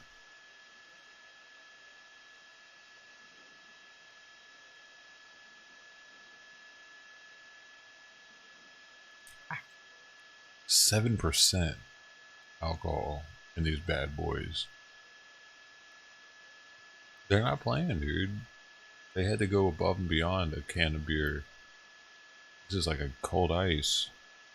Ice cold, wait. Ice beer.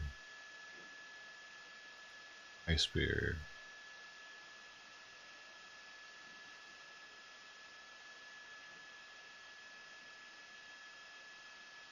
Man, all the animals that are in there, dude. They don't know what the hell's going on right now. But I mean, We had fires like this. This isn't something new. It's actually good for the soil.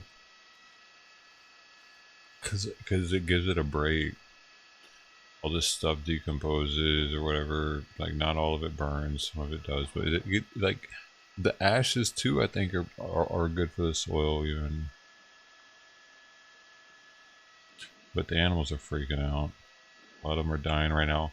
Insects, it's the Holocaust right now. Babies are dying. Larvae. Adults. Cocoons, they're like in the metamorphosis stage of being able to be a butterfly. Nope, you don't get to be a butterfly, bitch. You just had to go through all that for nothing. Start over. Now what are you gonna be? Probably not something that's gonna fly. Damn it. I just want to be something that flies. I don't care if it's a fly, dude. A moth would be a little crazy. I don't know if I want to be a moth. They're all over the place when they're flying. A dragonfly would be dope. It's like a hover plane. Or a hummingbird? I know that's asking too much. Hummingbird. They're like a gymnast of the air.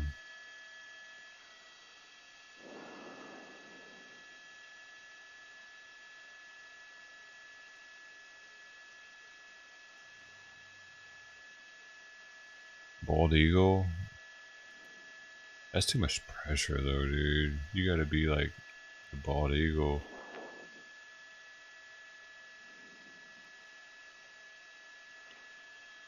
Like a peregrine falcon would be like a bird that's probably as big as a bald eagle. I don't know if they're as big or not. Bald eagle's pretty big. But they're so fast. They do that diving thing. That'd be pretty cool to try out.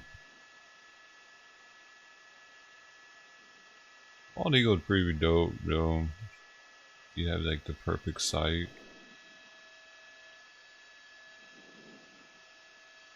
Plus they might put you in a cage or something. You're a bald eagle. I don't know. Does that work? I went to see the bald eagles at Reelfoot when I was a kid. I can't remember. I thought they had some in a cage. You ever been there? They're protected. Yeah, I mean, people won't kill them, but you gotta live up to being the baddest bird on the planet. Like in that area, there's not an area that a bald eagle is in where he's not the baddest bird that's there. So that's a lot of pressure. They gotta constantly be hunting and shit, killing stuff. No, this is definitely a house with a swimming pool there on the right-hand side. Birds, they just drink some that's a full loss on that. Flower complete juice. Loss on that house, unfortunately. It looks like a two-story or more structure there that's right against the hills there on the western side of Lytle Creek dude. Road there. But you see how the fire has spread from the west to the east, jumping over. Let me come over here to these spot fires if we can see them here. You can see how they spotted over to the east side of Lytle Creek Road. I want to be a vegetarian bird. So it has jumped that. Now, one good thing about that is you have the creek there. It's going to work as a fire break to keep it from progressing out further towards the east. Also, those hills there further to the east, looks like that's a previous burn scar there. So there is brush there, but it's has been burned through in recent years. So that's going to be an aid for the firefighters. It's the western flank here that we're looking at, where the air assault is going on right now. The tankers are dropping and painting a line of that fire retardant west of the fire. They're anticipating that fire spreading in that direction, and the fire retardant will help slow that fire down as the water dropping helicopters can get in there and drop water on that fire. But as I zoom in here, Lou and Courtney, you see how much brush is actually right there, unburned, very thick brush right along those stanchions. What happens if they put it just on continuing the to burn fire? out of control Does as not go the out? fire crews in the air and on the ground try to get a handle on this fire. Maybe they don't want to get that close to the smoke.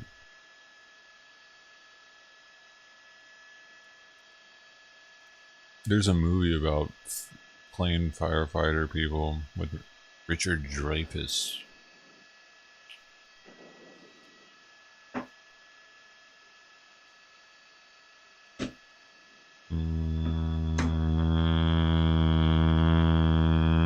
Look at that shit, man. Hey, check this out. Look at that shit, man. Hey, check this out. Look at that shit, man. Look at that shit. I got these sticks, man. They're for the cat. They make me itchy.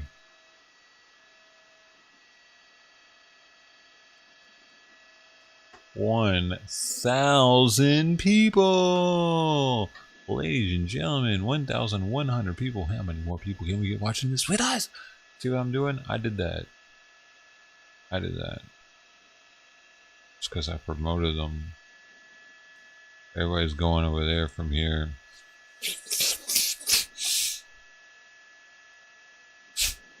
Is it a remake? But the original must have been black and white. They were in prop planes. I mean, I guess all it is. It's actually closer to the 15th freeway. And this is the structure where the RV was burning. And in fact, I'll come over to the left how here did and it make show it to you the house? as we were kind of flying over it. But there is that RV there. The camera's going to spin a little bit here. But as we come back around, we'll see how that structure is completely on fire. And that looks like it's going to be a complete loss as well. So we're going to try to get back into a better position to look at that in a minute here. But that's a look at where that fire has Dude, it's so close to the interstate and everything. Freeway. In fact, it looks like they doused this particular intersection, these buildings here. I believe it's a gas station, and well, I'm not sure exactly what they have here, but they did hit that with some fire retardant. They were worried that those structures would be lost. It looks like they've saved those structures, but again, it's spotty at times. It's pushing up the canyon, and then it moved over to the Lytle Creek area here, where I it want to hit see what some that of looks these like up homes close. and got into some of the outbuildings and structures there, as we see another structure burning within that tree line. It should be pretty thick. I mean, right? Like, I want it to do like a foam. Jeez, dude, this is next to that house right there. Man, dude. I guess you gotta just get fire insurance if you're in California. Unless you're in the city like me, you don't have to worry about it here.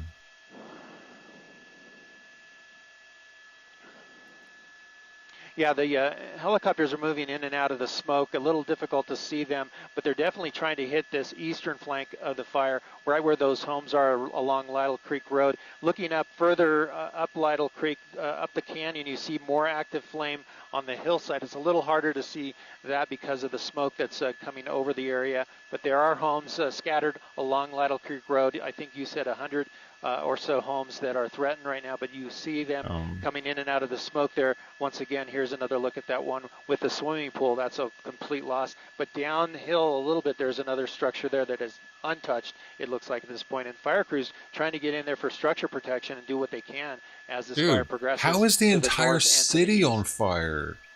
What the fuck, dude? Like, it's like a waft of stuff that in different areas it's on fire. It's so spread out. Wow, dude. It being so close to the interstate like that. This is LA County too, right, Fontana?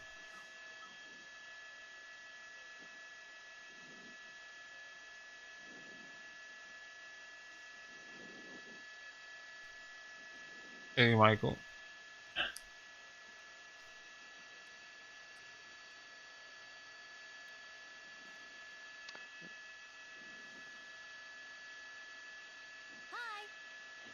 Is chilling, man. No more Afghanistan coverage, so here we are.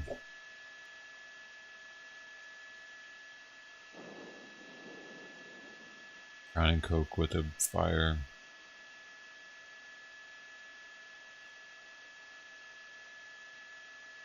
About to have to look something else. Yeah. Alright, put this here. Okay. Let's see that. Nothing. What the heck? Oh, what? What? Baby from iconic Nirvana album cover sues band. Alleges sexual exploitation. Can you believe it? Bro, because his little dinger was hanging out. I remember that. Back then, nobody thought anything of it, dude. It was fucking baby penis. Who cares? Now they're making it a big deal. Now baby penises are gonna be a huge deal now. Oh my god, they saw your baby penis. They're not even showing it on here. Man. The whole world's gone crazy. Oh, because it looks like a sex worker got... Oh, I didn't know that's what it was supposed to mean. Is that what it's supposed to mean? What are you talking about? That's not what it means. It's just... These are like humans, like, wanting money, like, are attracted to money earlier. I don't know, dude. It's not supposed to be a fucking sex worker. Really, people are on one right now. What would they give the... He was 4 months old.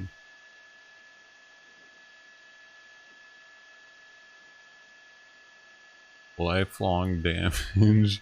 Lifelong. He claiming he suffered lifelong damage. Who anywhere would have known that was him unless he told them, hey, I'm the baby on the cover. And why would you do that if you're thinking you're going to suffer damage from it? There's no way. This dude's full of shit. Lifelong damage. Oh, everybody saw my baby penis. Man, get out of here. What's up, Leroy? How you doing? 15, hour 20. The boy, yeah, child born, whatever. It's stupid. Dude, babies used to walk around the beach butt naked when I was a kid. Now all of a sudden, like, we still have nude beaches for women. Like, I don't know, dude. People are making a big deal out of naked babies because we have pedos. Like, if pedophilia wasn't a thing, no one would think anything about their baby running around butt naked in front of everybody else. But because there's these weird ass motherfuckers that think that shit that turns them on, we gotta all fucking think it's weird all of a sudden. We gotta all think it's disgusting or or sexually explicit. It's not fucking sexually explicit. A fucking baby in a swimming pool grabbing, nothing about that sexually explicit to me. It never was when any time ever that I've ever seen this, that I think that this was like a stripper grabbing for $1. Why would that fucking even cross my mind unless I was a sick fuck, dude? Get out of here. Is it, any of y'all think of it like that? A stripper grabbing, like, no, I hope not.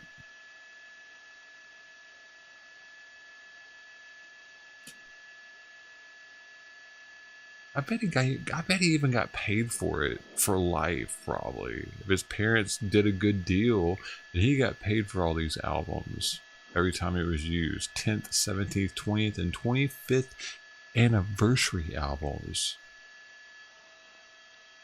If he didn't get paid, maybe that's why he's pissed. He should be more pissed at his parents then.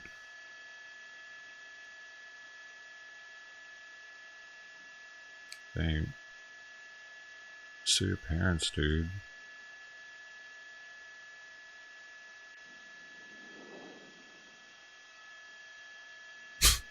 I'm pissed off about it, to be honest. I've been going through it my whole life. But recently, I've been thinking, what if I wasn't okay with my freaking penis being shown to everybody? I really didn't have a choice. He's asking for $150,000 from each of the 17 defendants, and claims he has suffered emotional distress and interference with his normal development and educational progress, lifelong loss of income, and loss of enjoyment of life. Sounds like a loser to me.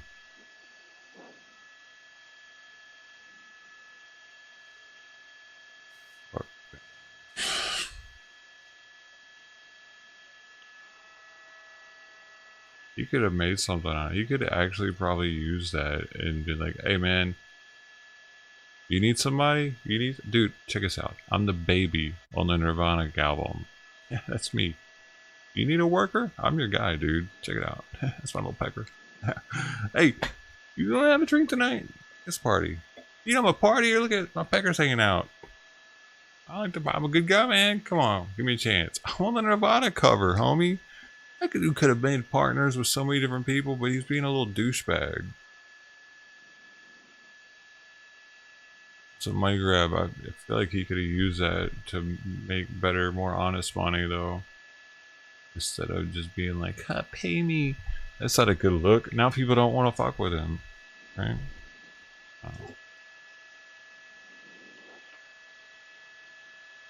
Banzai! Daniel-san. Banzai.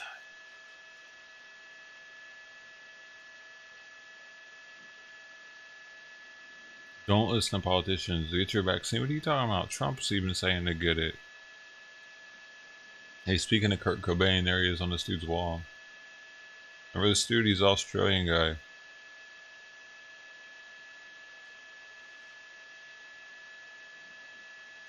Melbourne.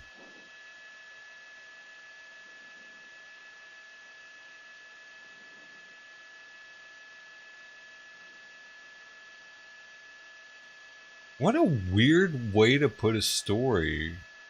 What a weird way. Dude, KTLA, y'all kind of wrong for this title, dude. I had to read it twice. That's why I stalled out. I was like, hold on, what? Michelle Garza's son was a decorated veteran who served 2 tours in Afghanistan. He also died while committing a mass shooting in Houston. It's like, hold up. What's happening right now? Why did you word it right like that? You could have warned me first, before I was like patting him on the back and saying, oh shit, he's dead. What are y'all doing? Y'all fucking with my head now, KTLA. I used to like you. I don't know why you would do that. Let's see what we got here. This is KTLA right here.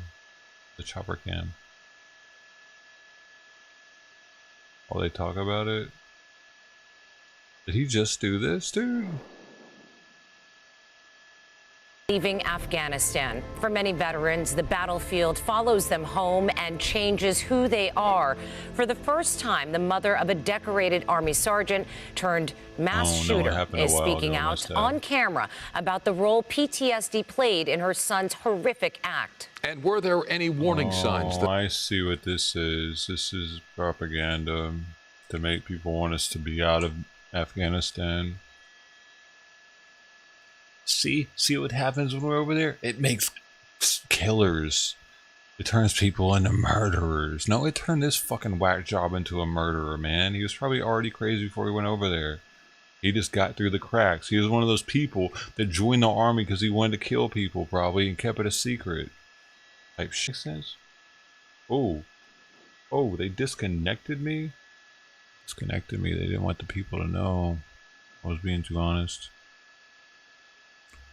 We should be back in a second, though. Boom.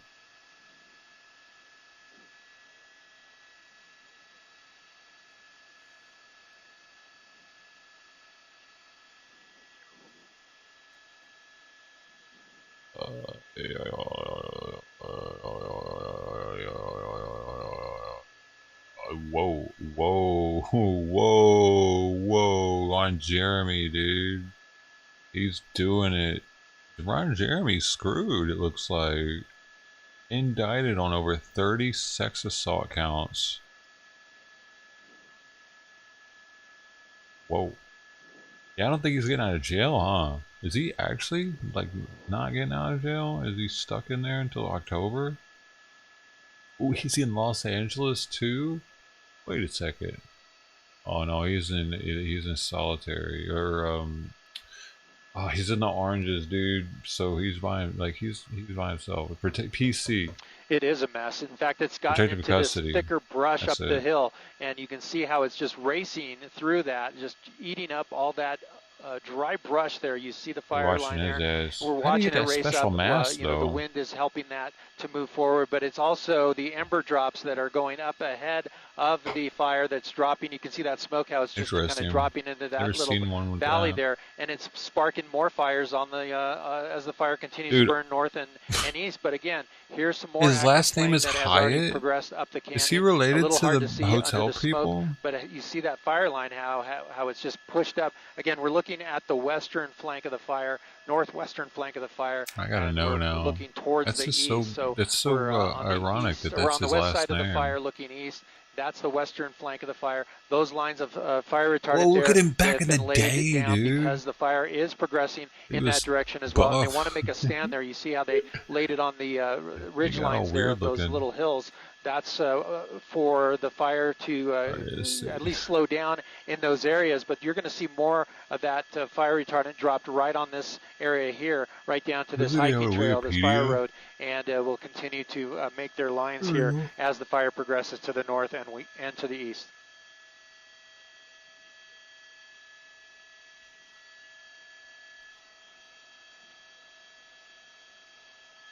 He has a master's degree from Queens College. And he taught special education? Wow. You know, down on Lytle Creek Road over here, I'll zoom into it, but you're seeing that, what you're talking then about. his girlfriend submitted his picture to Playgirl magazine. We already saw the fire department there when we arrived on scene. So it looks like anybody that was there has either evacuated or sheltering in place. We haven't seen anybody, citizens putting water on their structures with the hose lines. But up here in the hills where the hiking trails are, we have not seen anybody, and that's good news because that can be a real issue for not only the hikers that would be out here, but for the fire crews that would have to make rescues for people that might get trapped by the fire. I don't think so. Doesn't look like it. Nicknamed the Hedgehog.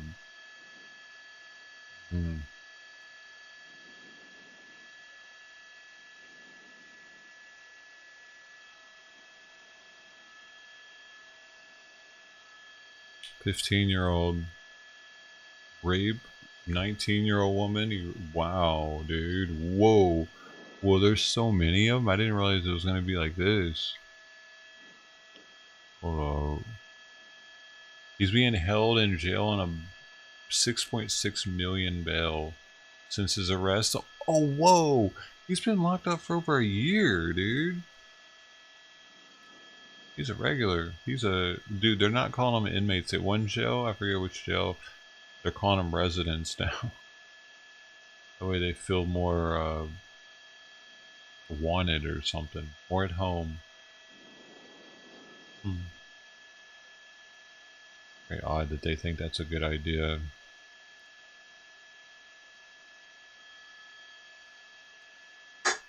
That was just recently in the news. They're all happy about it, patting each other on the backs for it. Yeah, they're people too. They're residents, yeah. They're not homeless, they're houseless. Their home's here, at the beach.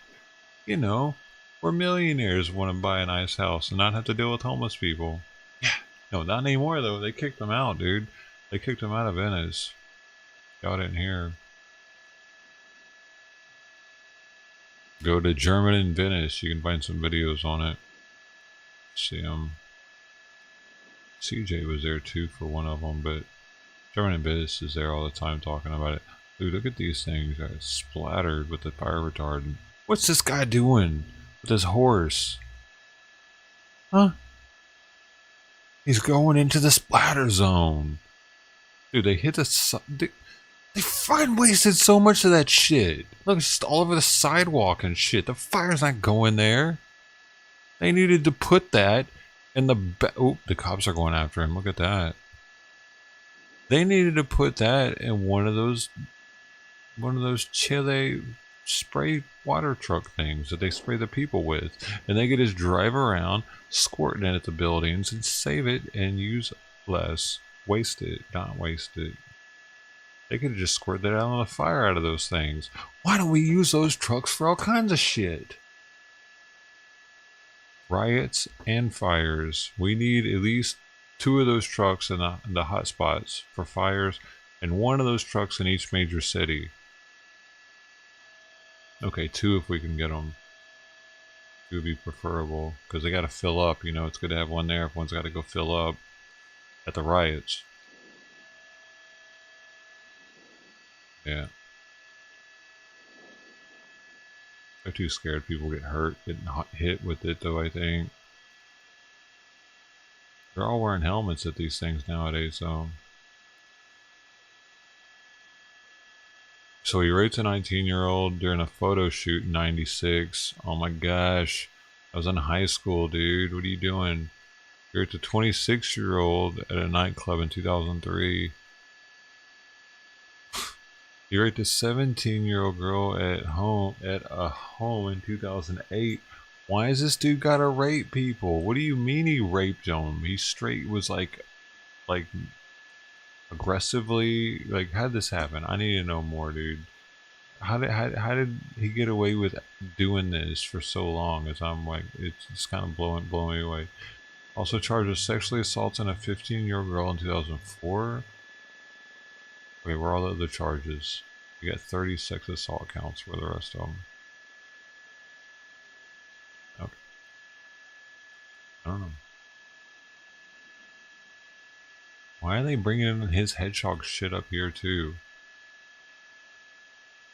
The news is so weird, dude. Nickname the hedgehog. Why do they feel that that was necessary? News. Nickname the hedgehog. Keep it serious, man. He's raping people out here, motherfuckers.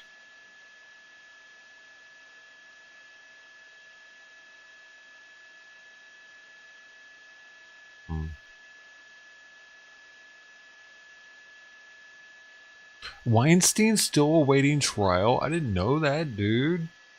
Damn, Weinstein has pleaded not guilty to 10 counts of sexual assault and is also awaiting trial.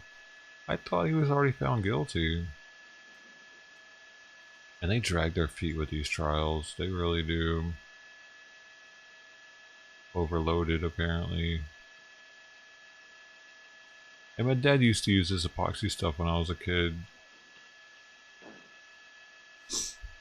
Police say a man may have died after using high-powered epoxy resin to seal his private parts during intercourse to ensure protection from pregnancy rather than using Yeah, that's a good question. So let me come out to a wider shot and give you a full perspective of the fire that's burning. That's Lytle Creek there that's running from the may top have left to the died. bottom What do you right mean may of the have? Is he screen. dead or The not? major area that's burning He right did now, the die. most active flames are up in the hills away from the homes down on Lytle Creek Road. It looks like for now the fire crews down on Lytle Creek Road have things handled. They have structure protection groups down there. You can see some vehicles leaving the area right there, escorted by what looks like maybe a California Highway Patrol unit. Unreal, But dude. again, That's they are doing those fucking evacuations. unreal. There are structure protection groups down there along Lytle Creek. So I at gotta get this another point, drink, dude. it looks like they have that handled. It is the great unknown here as the fire continues to push up into this unburned brush. That's going to just continue to burn. The fire retardant is going to help slow it down,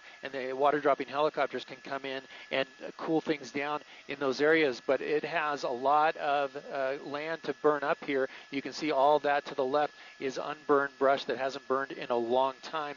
But the good news is on the east side of Lytle Creek, it looks like there is a previous burn scar there, which will definitely slow things down. Let me come up here. We're looking at a line of fire. Doesn't that stuff get hot? Itself, and you see I the can't fire remember. crews. Our first look at this. Well, how this she is? She's probably northern, fine. flank of the fire right Okay. now. That should be that is Lytle Creek He Road probably there. waited And you on see it all to the harden fire up, crews right? there that are making a stand against this fire that's moving into some really dry brush there, but not as thick as it is uphill. So that's good news to see that the fire crews are heading it off there and making a stand. But as I pan to the right, 25 to the years right of old. screen is going to be the 15 freeway. His name and was this is all the Salmon. terrain that has burned all the way from the 15 all the way to that point there on the northern his flank. health On the western condition. flank, though, they are continuing to hit it with that fire retardant, and you see how much territory has burned here. You mentioned 300 acres and growing right now, but it is burning out of control. And I would have to say that this is the most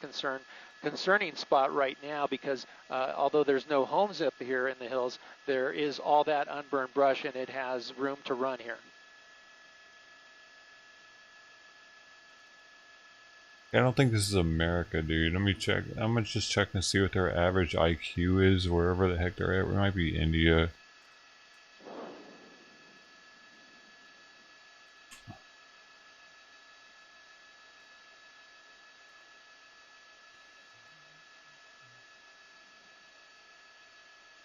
India. Okay. So let's see what the average IQ is of this area. No. I don't know which one to look up. This one. This might be a state.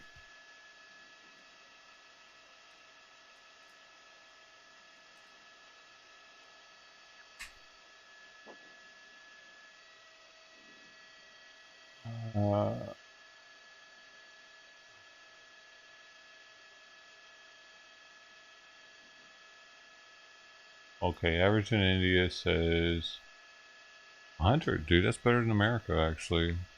So, this one says something a little different, it seems. 80 to 85. The average intelligence quotient of Indians is around 80 to 85.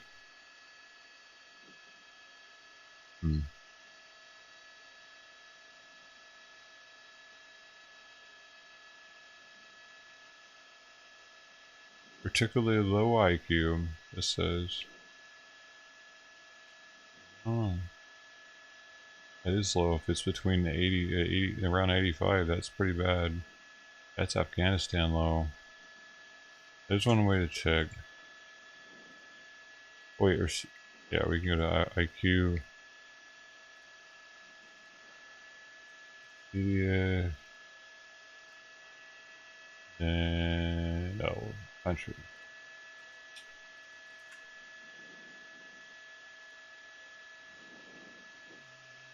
Oh, where is it?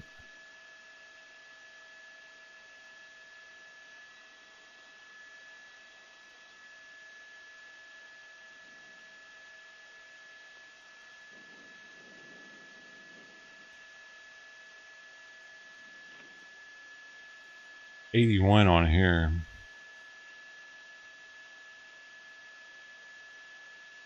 Dude, their average income is $571 a month. Make a left. Is that what that is? Income. Yeah. Jeez. Too bad. Singapore holding down that top spot. Followed by Hong Kong. Man, they're smart as hell out there. Hong Kong. Wonder why it has a maximum temperature over here. In case you care. Oh look, dang, look how hot it gets there in Singapore, actually. That's what makes people smarter, man. It's all that heat. Wait, what's America? Let's see. We're pretty stupid. 18.7, that's it? No wonder we're stupid. It doesn't get hot enough here. What do you mean? Daily maximum temperature, what does that mean? Actually, the temperature at which the people can get, or the place. They have a place hotter than Death Valley in Singapore? That's pretty impressive. And China. And Taiwan. How is that? I thought Death Valley is one of the hottest places on the planet. 18.7 C, what is that? 18.7 C2F. What? Man, this shit's lying. I don't know what this list is, but it's not right. I don't get what that's saying. Daily maximum temperature. Now the whole list is kind of sus to me. Unless this explains it.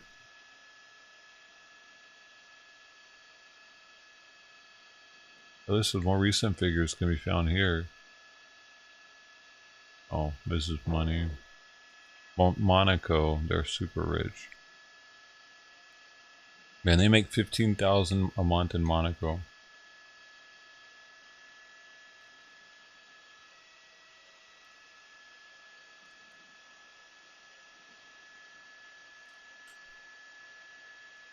Where are we at on here? Oh, we gotta be up here.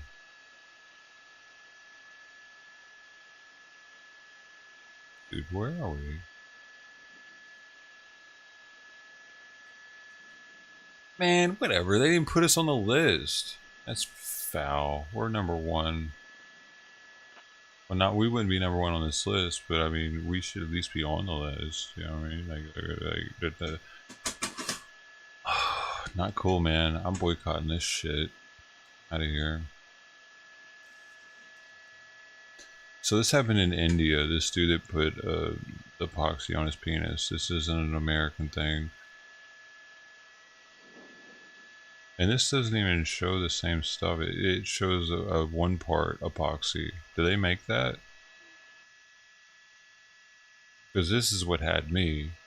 This stuff right here, you have to mix and let it sit for a while, and it takes a while well, for it to harden. Well, it's a little spotty as far as the information. You did say 300 acres, and I believe that is accurate. And I think it even gets hot, word from dude. the air It attack creates airplane heat earlier. when it reacts. When we first arrived, it was at 190, so you can tell how much it's grown since then. But we're looking at the northern side of the fire along, that is Lytle Creek Road near Myers Canyon. And this is where those firefighters are making a stand.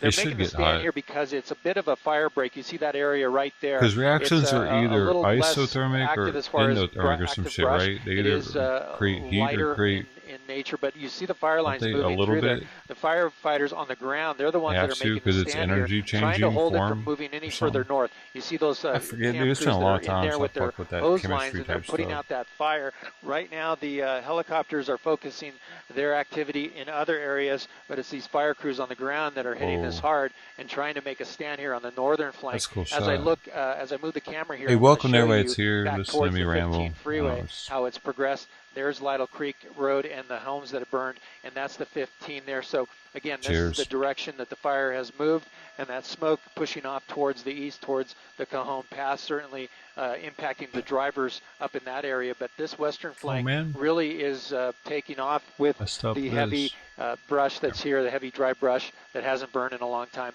And the tankers are continuing to make their drops. In fact, let me come over here and show you how the fire has moved right up to that little crest Whenever on I the thank hill someone there, for being here, someone leaves. Slow the fire down. That's all they're waiting that for. Smoke coming off the fire line there. That's the fire retardant doing its job and slowing it down from creeping over further to the west. So they're doing their job here with the fire lines of the fire retardant. It's really helping. You're seeing all that white smoke coming up there in that shot. But again, it's still burning out of control here. The fire crew's doing what they can to slow this fire down. Stop talking to me. Child porn, and now they're going too far with it. This guy's all over the news now. That was the first story I had seen on it. Now 4 or 5 in a row. Dude, 6, 7. Leave me alone, baby story.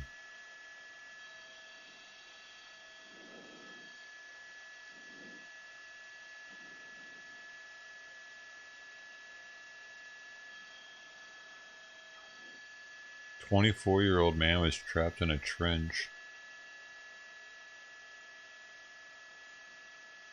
That's a little bitty kid, man. Screaming looking.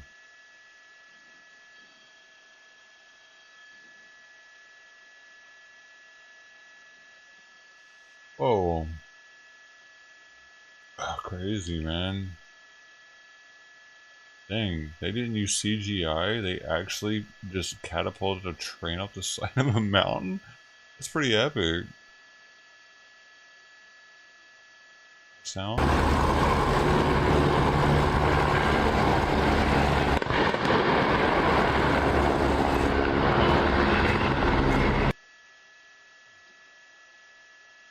Hey, my mom used to eat these. You could get them at the movie theater, and you get one of each flavor, and it'd be this long package. It felt fancy because it was in that long package, I think, because they didn't. That way, they didn't stick to each other or something.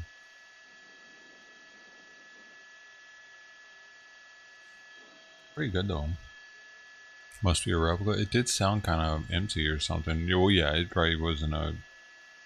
Hopefully, they didn't just waste a good train. Oh wow! Dude's on his roof, man.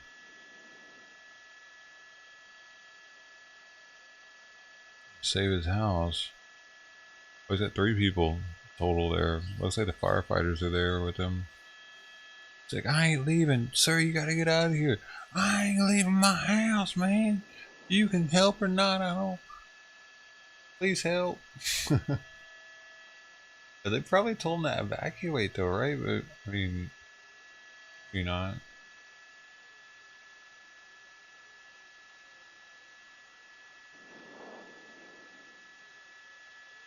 Wow.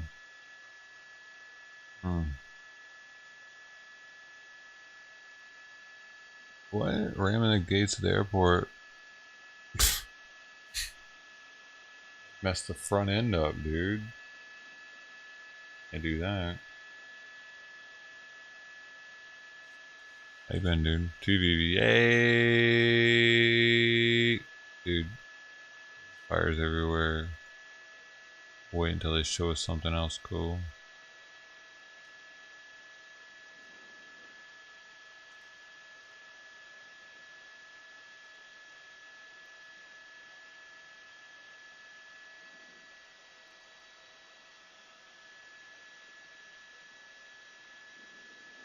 Dude, these things are so cool.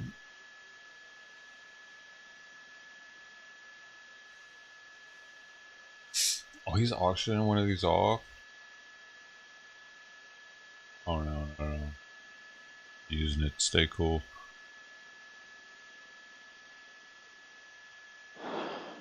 It's got a radiator on the other side you hook a water hose up to.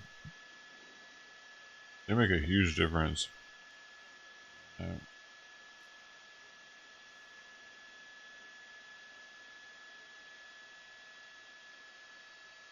Why are they showing a picture of Soundgarden?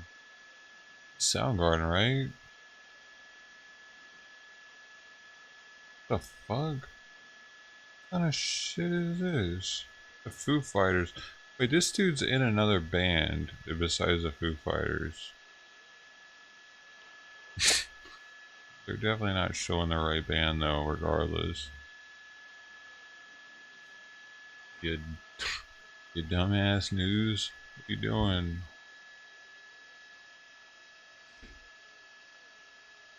New Call of Duty? Oh man. Look good. Dude, the trash truck is out there making all kinds of racket. Yeah. Get my trash, dog. Just get my trash. What? You want me to do, dude?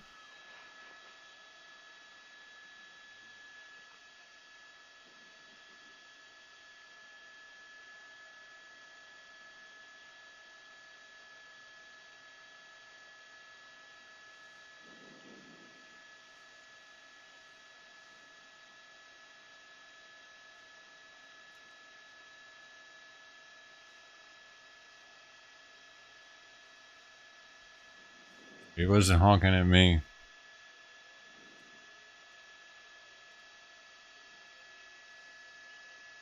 What was I looking at?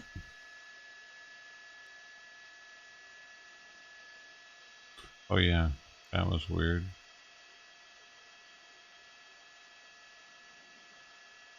What is this?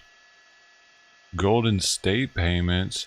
Hey yo! You tell me what you're talking about, lady. Golden State stimulus plan are expected to start rolling out to qualified residents by the end of the month. Individuals will receive $600. Families with children will receive an additional $500. To qualify, residents must file their 2020 taxes by October 15th, earn less than $75,000 in 2020, be a state resident for more than half of 2020, be a state resident the date payment is issued, and you can't be claimed as a dependent by another taxpayer. Dude, I don't do that.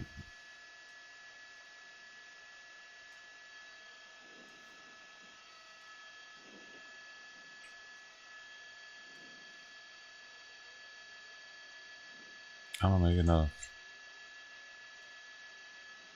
I wonder if you don't file, if you still get it. It was just automatic. Does that work? What is it? A check? They actually send a check to people? Nah, it'll probably just get posited, bro. I wonder. I'm definitely not counting on it. trippy. I didn't even know this was happening. September 1st. That'd be cool. That'd be sick. Whoa, this dude's face is leaking. Watch out, man. You can give me the virus, bro. Jeez, he's all up all my shit. He's too close to me. I'm not even wearing a mask. That dude was leaking so much, I felt like I needed a mask to look at him on the monitor. This lady was starting to kill people with machetes and shit. You can tell, look at her face. It's too round right here. You gotta work on that. Made her go crazy.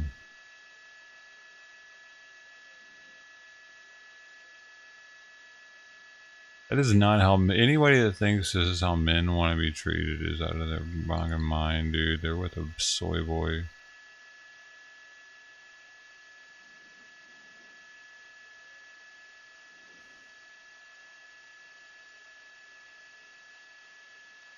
Whoa, soy boys. Some good information, man. What? There was a high-speed pursuit in this same area. This is Fontana, right here.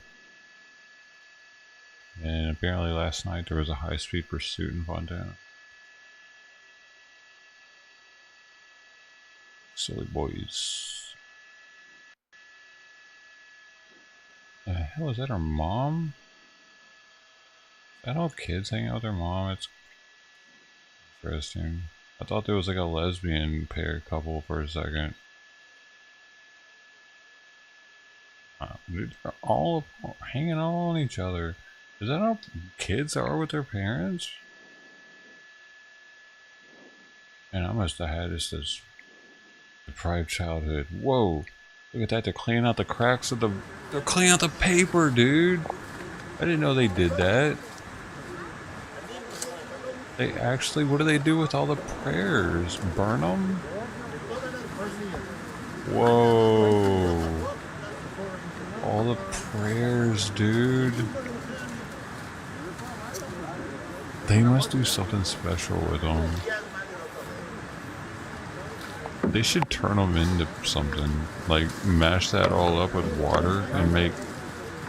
They can make chairs out of them. You know, it's kind of looking like it's holding at that, maybe a little bit larger. Stupid fucking plastic chairs they use there. They're disrespectful. It looks like the smoke is disrespectful to more Jesus. easterly than northeasterly. So that might be the first signs of those wind shifting directions in this area. And like she was saying, that's going to be good news for the firefight, as the fire will start pushing back against itself. That'll help firefighters gain an upper hand on it. But right now, the firefight continues on the western flank. You see all that fire retardant there on the left hand side. It is wild to think that those it looks like the bottom ones are so square, and they've been here. They've been there for 2,000 years. It's just burned itself. So that's a good bit of good news here, I should say. Yeah. But as we come out to a wider shot and looking down here, I did notice that person on the roof. There were firefighters there. The neighbor or a house next door was on fire, and that's why that person was up there trying to do what he can. Let's see if I can find it again. It looks like it was in this area. There it is. So the house on the left is on fire. The house on the right, the man is standing on, is not, but he's trying to protect the home there. But again, it is a very dangerous thing. You leave it to the firefighters to do that work. There are firefighters in this home, around this home. They're working that structure fire right now. I did see firefighters putting water through the windows there, but a lot of people still walking around in this area, and it's not a good idea. You know, the best thing to do is evacuate and get out of there while you can, and you know, let the firefighters do their job. You see the hose lines from the fire trucks that are running in this area, but again, those crews are in there to protect those structures. And as we move up Lytle Creek here, this is up towards the north, up towards that Meyer Canyon Road. You can see how thick the smoke is, and you can see hot spots there where fire crews are in there as well. So they're working in those areas as structure protection groups. You see the what looks like a sheriff's vehicle. They're going up Lytle Creek Road, but the fire and the smoke just pushing off towards the east or easterly direction now, and that's a bit of good news, it looks like, at this point. Now it started. Somebody just throwing a cigarette out their car window, probably. A lot of these start with cigarettes. Probably at least 20% of these are with cigarettes. If not, like, I would think more, but people just didn't smoke cigarettes. They cut down dramatically on the amount of these fires we have. The cigarettes are just stupid anyway.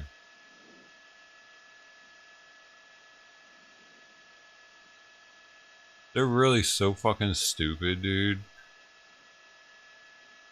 Because they kill us. They're like, Well, we're the good trying news to here, make them illegal that's pretty Sierra much. Avenue off the 15 And freeway. they The good cause news fires. is the CHP has that exit shut down there. That's the southbound side you're looking at that's going to the bottom right-hand side of your screen. The northbound side has looky-loo traffic there, but the good news is there's not a lot of traffic right now in this area Unnecessary because the CHP's done a good fires. job of blocking it off. But yes, you're right. A lot of people will drive up into these areas just to get a picture. It's not good news because look at that. That's all the resources on the southern flank of the fire right here Weed's blocking not like the road. people don't And the throw their access weed for out those the fire window crews like is that. very vital for them They'll to put get their in and joint out of out here when they oftentimes need to to. save the roach.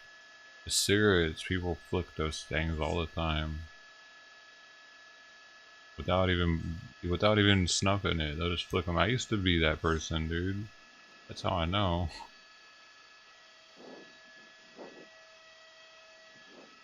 Okay, thank you.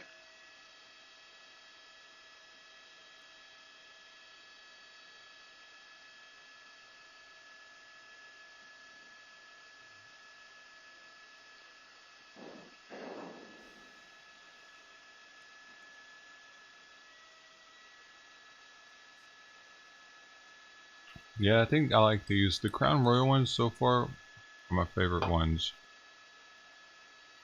The Washington Apple one's carbonated too. Canadian whiskey, apple, cranberry, and other natural flavors, carbonation, and colored with vegetable juice. 7%. I think I'm gonna get another one of these cases and do a review on them. Like a video, like a upload a review.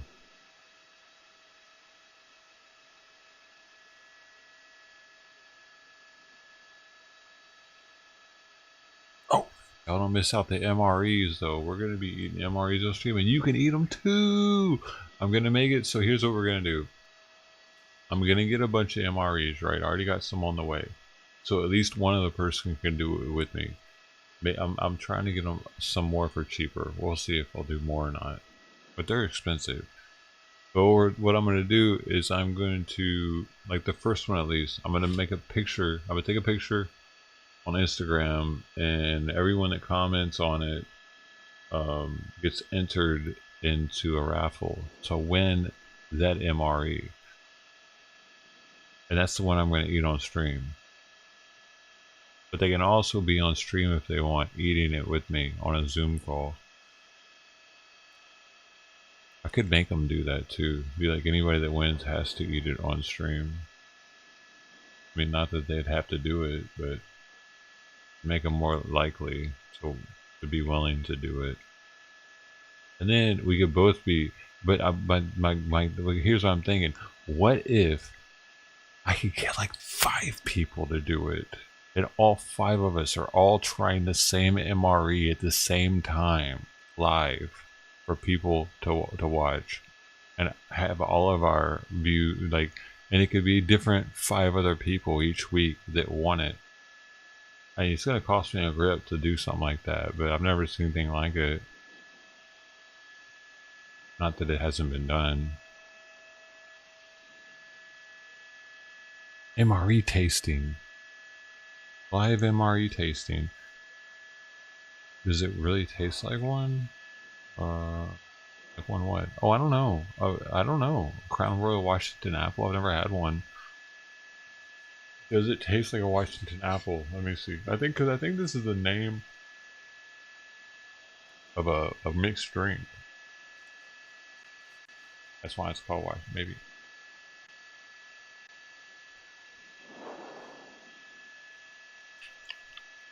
I don't think it's not bad. I've had worse. I like this one, like the Crowns, more than the tequila ones.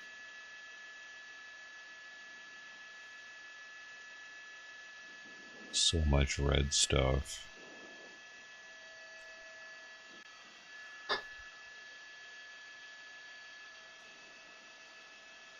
don't know. Is it a bad idea? Is the MRE idea bad? I just don't know. I'm holding out on getting more than just what I got ordered.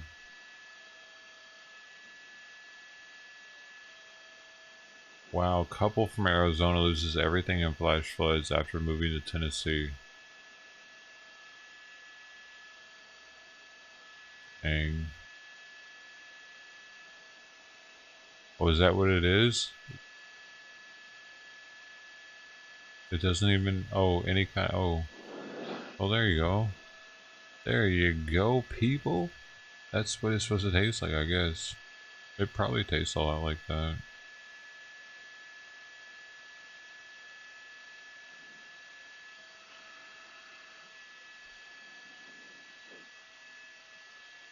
Oh, that's right, Washington. That's right. Y'all have the apples up there. That's a big fire. It's roaring. It's right at the edge of the red stuff. Is 30 the red minutes stuff left. gonna 30 work? minutes. 30 minutes of fuel.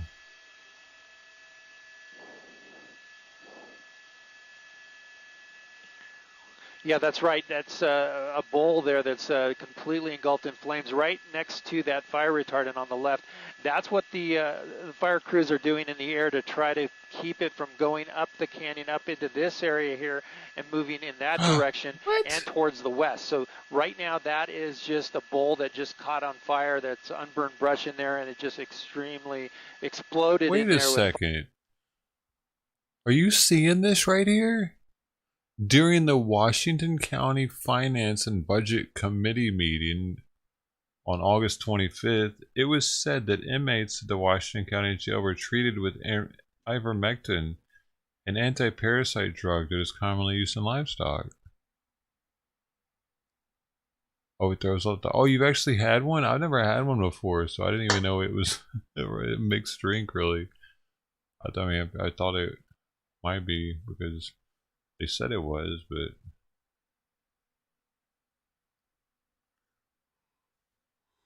Oh, they were given a prescription.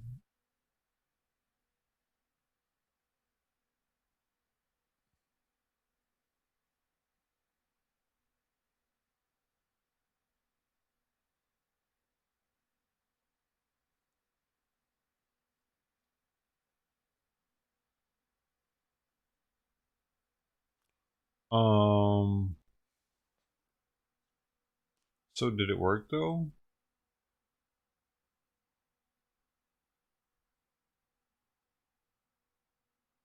The sheriff said during the meeting that only one person of over 500 positives have been admitted to the hospital. So it worked.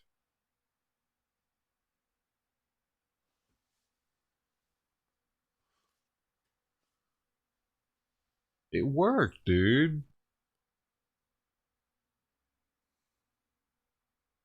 Why do they want us to get that fucking shot so badly when this ivermectin shit works? Now it's hitting mainstream media, and they were giving it to people in a jail, dude. Oh, it's your favorite mixed drink? Crazy. Yeah, you probably wouldn't like this then. If you like the real thing, this will probably be gross to you.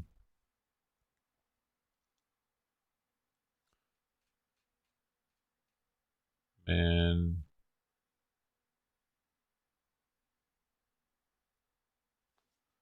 why does it work though? Because it's not a parasite, is it? That's what's weird to me. It's not a parasite, it's virus. So how does this work for it? But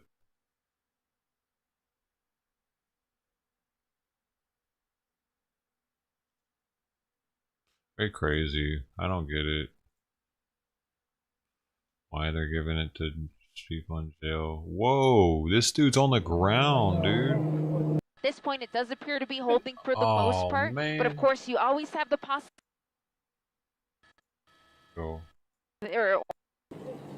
Okay. Owners pleading with get going. They create their own weather system. They start to, even though it's not registered winds, but they'll create their own winds. And I know Sean will be able to mention more on that, but I can tell you that when I got here, all of a sudden, inside this little canyon, inside this little neighborhood, the wind started swirling around. And it has to do with all the hot air. And I mean, there's a lot of science behind that. That's probably stuff I don't know, but I can tell you that it moves quickly through here. You know, when you think you can outrun these fires, when you think you can outdrive these fires, that's not going to happen.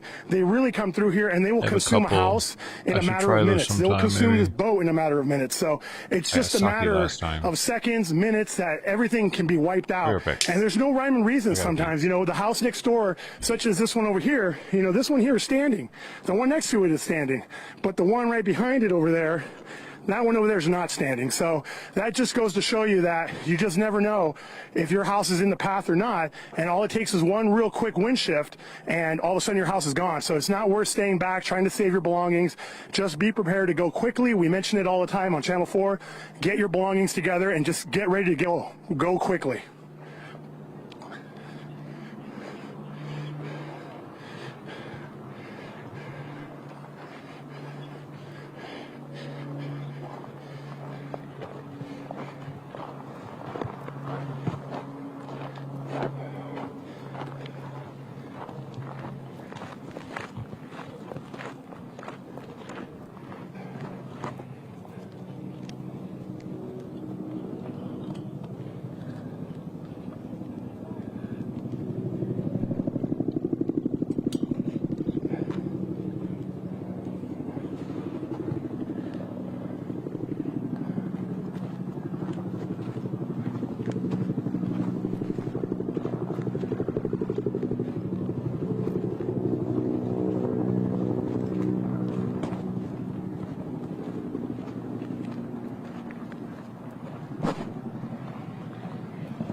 We got the final drink, the Crown Royal Peach Tea, which is Canadian whiskey, peach flavor, other natural flavors, and brewed tea. Real brewed tea? That's pretty cool.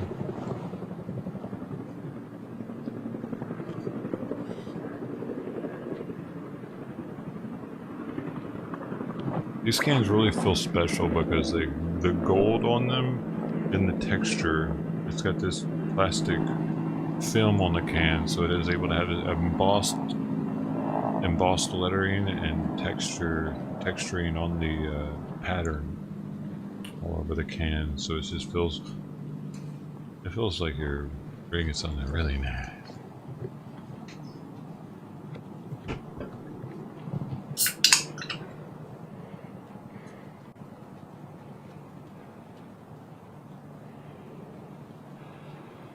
It smells like peaches.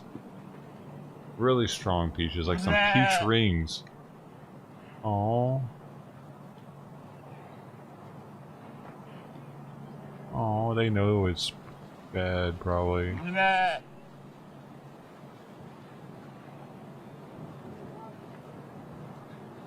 They're gonna get them out of there, right? Yeah, they'll be fine. So peachy.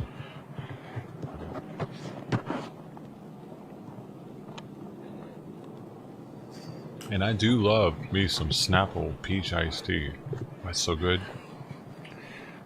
And they used to come in glass bottles. They don't do that anymore. Carolyn, they just can't get in here. It's just too dangerous. I saw the owners pleading with the law enforcement to come in here, and they told them it's just too dangerous to go in there. But I want to show the shot for the residents that live up here. The animals are okay, and I got to tell you, these animals are smart. You could see they're huddled in the middle of the field. You know, when I first got here, they were running around. They weren't sure what was going on. They were up against the fences on this side where you now see wood that's burning. Those over there, stupid. These animals huddled together. The sheep, the fire llama, right they're all friends, there. apparently. They all got into the middle of the field, and they know what's going on. Now I'm going to pan the camera this way, and I'm going to show you some horses. Now, these horses over here, from what I've learned from Kathy Vara, who is a big equestrian expert for us, she's told me that sometimes these horses, you know, they don't leave the barn because they want to go where they know it's safe. And so I can't quite get around to the other side, but there's two horses that are inside this barn right now.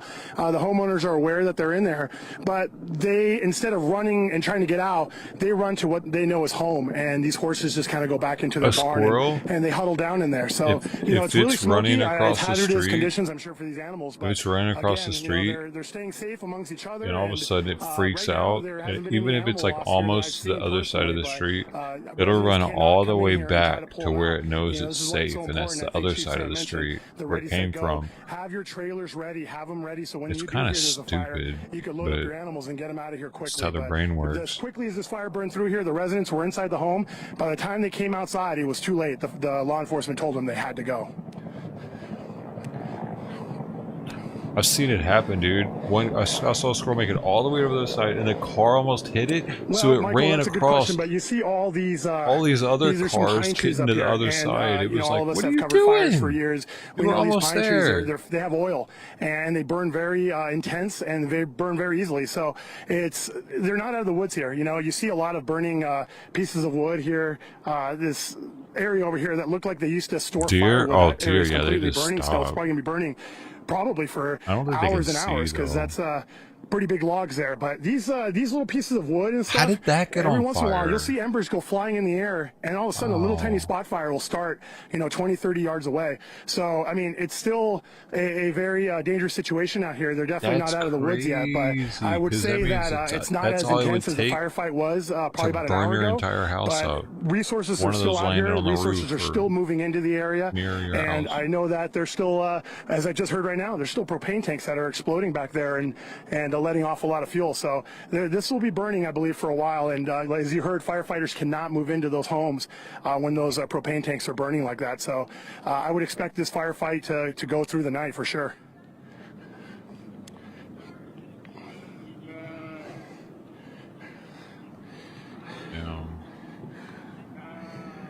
Dude, we need to outlaw cigarettes, dude. I don't even care if cigarettes cause this. Just get rid of them.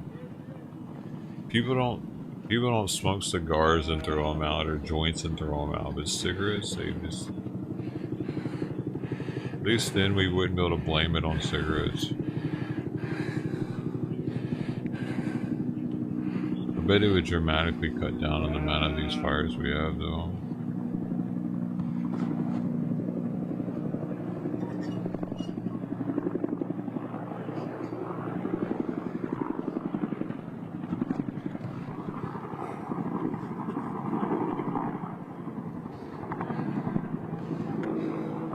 Outlaw tobacco sale. That'd be cool. Just all tobacco.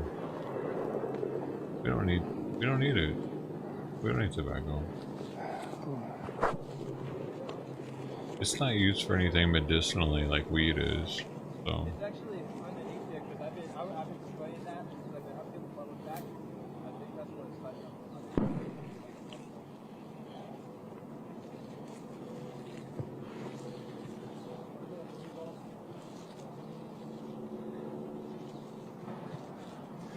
This is Alex.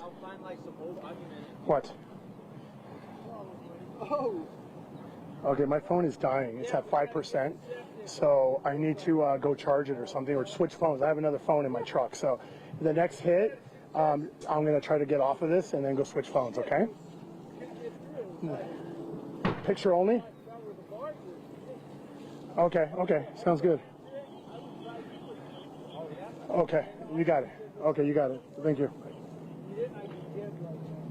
This dude's roof's not even wet anymore. It was wet looking before.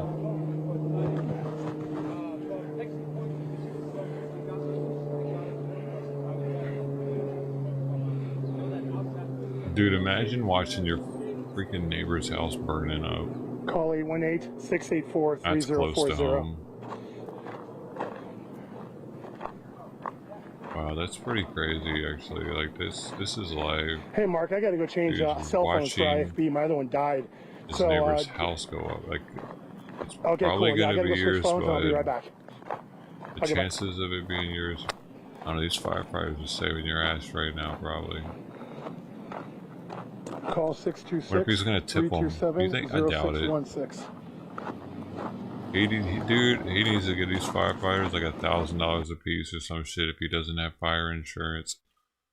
Even if he does have it, $200 a piece.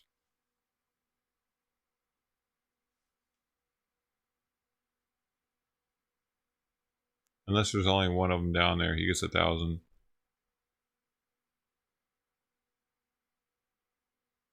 I wonder if they ever get tipped, really, though, the firefighters. The fire is And we lost burning here in the Lytle That was a Creek cool area. feed. What was this? You had They came back. fire retardant. Residents who think she may have lost her home. Christina. Christina, what's your last name? Hernandez. Hernandez. Christina, tell me a little bit about what you've heard or what you fear so far. Well, we are Sorry. hoping for the best, but I was waking myself up. there isn't much hope. We've heard all of the propane tanks explode. We know that one of the homes, a couple of the homes have burned completely to the ground matching already. earrings. We're not sure what our house is like. We heard that there were some flames on it, but we can't go back there to see, and we're just all worried. Now, these llamas and these sheep, they're your sheep. Yes, those are our sheep. Those are our llamas. You weren't able to go back in there and get them, were you? No, not at all. This fires came through so quickly that there was no time to get anything. So all of us got out with just whatever we're wearing, and that's it. You left the animals? Obviously, you've been out here since the very Die? beginning, but did you fear something like this eventually would happen here? Yes, we've been here. We've lived here since Dude, 1987. she left the and we've been animals through to a few die like fires a where we've had to cunt. evacuate just like this, but miracles do happen, and we've always been spared. So I'm still hopeful. Still hopeful. Now, you shared with me that it's your entire family that lives on this property. You own the home in front as well as the one in the back there? There's two homes side by side that we own. we lost that And one. one of the homes is in the very back on the right, We which I didn't. believe I was just at right now. Yes, it's completely gone. It's gone. Do you feel obviously very Were fortunate there and lucky that you were animals able to there just that even get died? out alive? Oh, absolutely, absolutely. I mean, and when you start thinking about things, it's life. It's not the things, but it's the fact that we have our health and that we're okay. You should So at we least can let the always animals rebuild, we free can always if you think they're going to die. recreate what we've got. Just let them but run off We can't to recreate our safety. lives or animals. So we got our dogs out. That was the other worry. Okay. Didn't know where they were for a while. What about the other But we got animals over them out. there? They just happened to show up.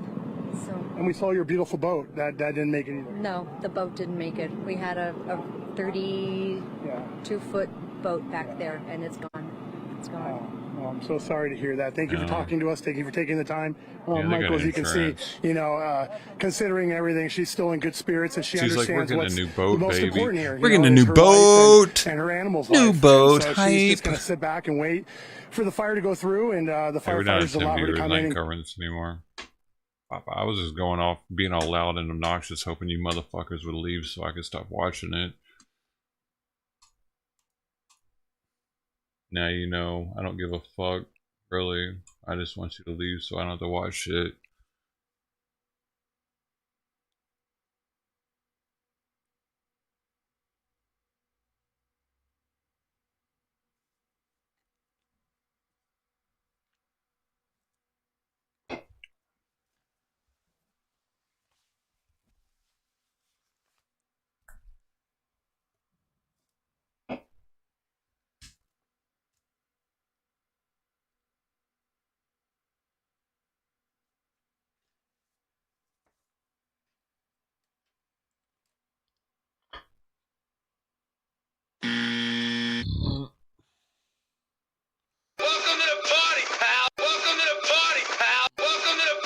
I'm gonna tell you something about me, Joe Rogan, that you might not know. I smoke blacks. I'm gonna tell you something. I'm gonna tell you something. I'm gonna tell you something about. I'm gonna tell you something about me, Joe Rogan. I'm gonna tell you. I'm gonna tell you. I'm gonna tell you something about me, Joe Rogan.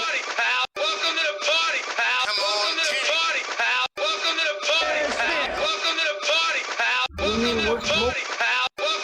You mean we're smoking? You mean we're smoking? You mean we're smoking?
Amarita muscaria.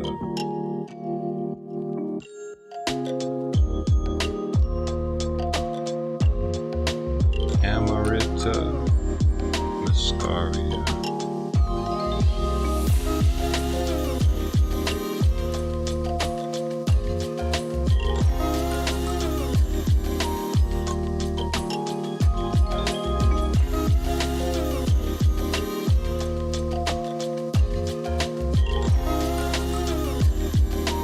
Amarita muscaria.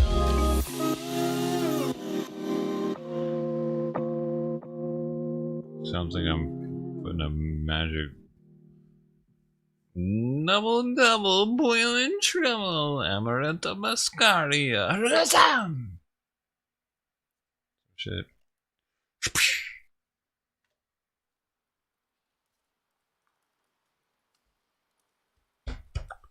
Gotta hammer it in there, boy.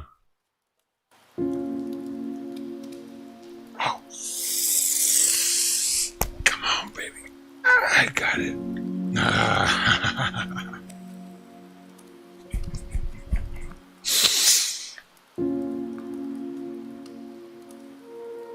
I got it.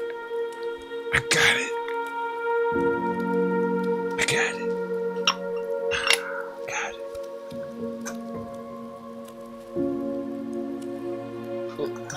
Ah.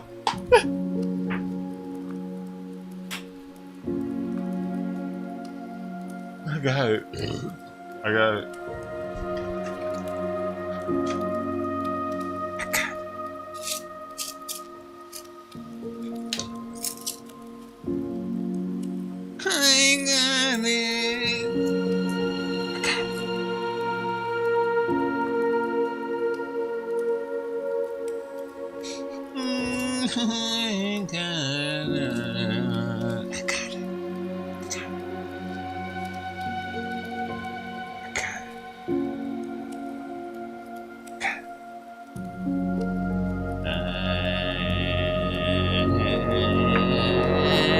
got it.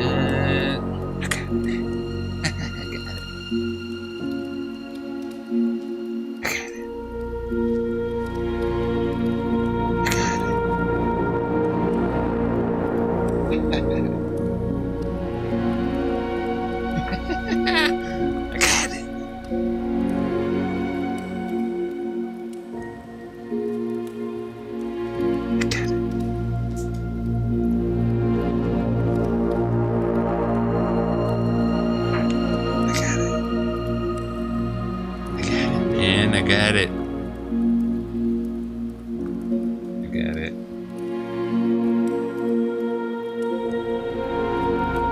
I got it.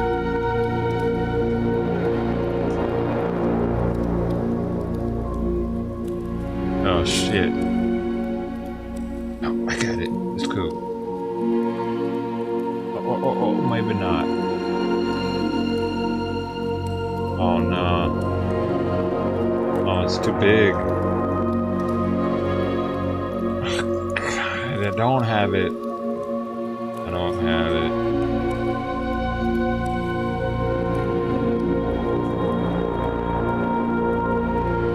I need more moisture. I got it. There it is. Yeah. Moisture. I got it. Moisture. I got it.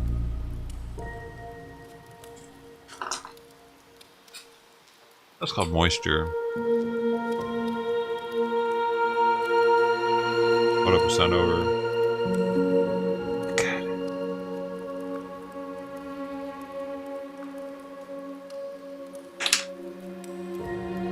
I need to poke it with something. I got it.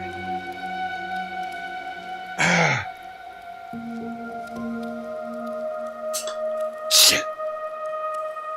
I needed that. I got it. No. Oh. No.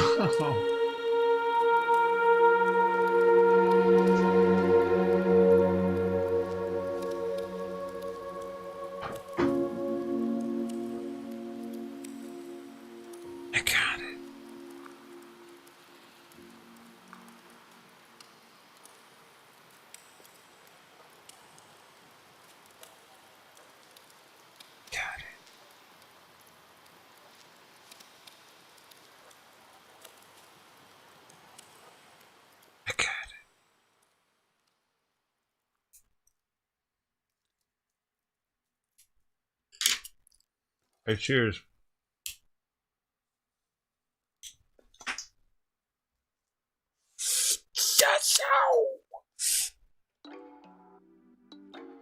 Oh.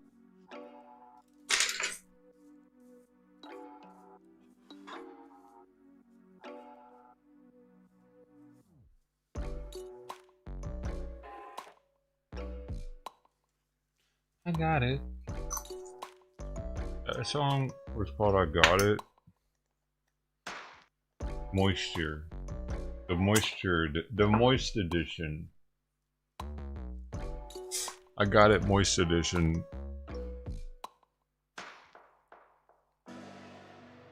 We ain't in no drought. I'm right here.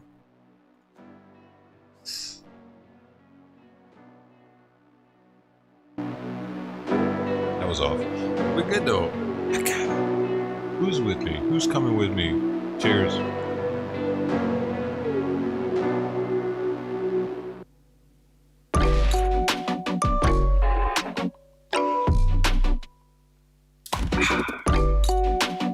It actually tastes like peach tea though.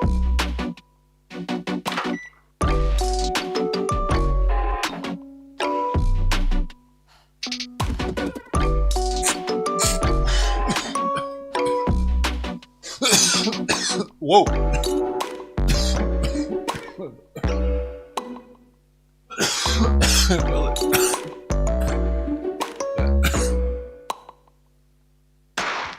Dude, it felt like something was.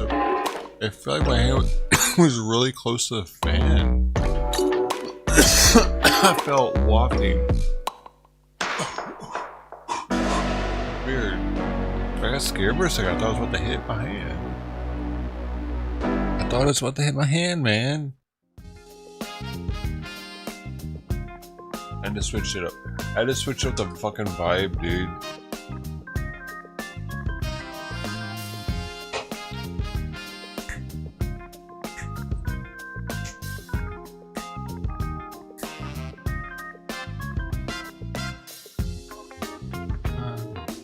Dude, I haven't been live over here in like a, man, it's like a month, I think. Like a month I went live over here. YouTube showed a little bit of love, actually. YouTube, you guys too, thanks, you're not bad. You're not bad.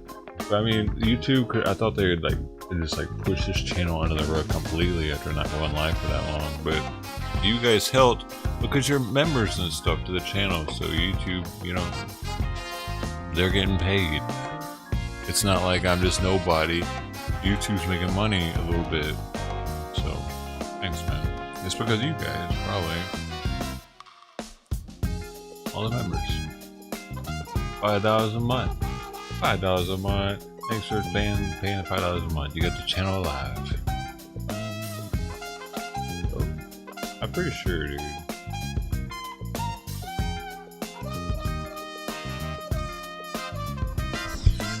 So that YouTube would keep recommending it a little bit. We haven't had too many new people come through today though. If they did, they're quiet. Wait, might be quiet here too. I'm crazy. I lurk a lot when I check new channels out too. Oh, whoa. Oh shit, I forgot this treat was here. I got a treat for Simon right here. Dude, it's like tuna. It's straight tuna. It's straight tuna. You see, that looks good, doesn't it? They were buy 3 get 1, or buy 2 get 1 free or something. So I was like, oh, I'm hooking Simon up. We're gonna try out some of these really special treats for my man here. He already ate that. I had a mackerel one and tilapia.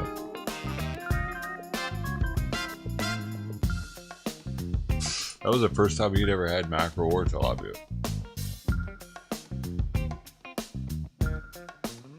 You first didn't know how to eat it. Whole fish though, it's like a whole fish side. Dude, these outside cats that I'm feeding, they're kittens that grew up underneath the house. They were born under the house. They've been out. I've just recently started feeding them some extra canned cat food that I have. The one is really timid around. It almost seems like it's like, okay, I'll eat your food, but only because I'm really hungry. And that was the first one I was feeding. It was the orange cat.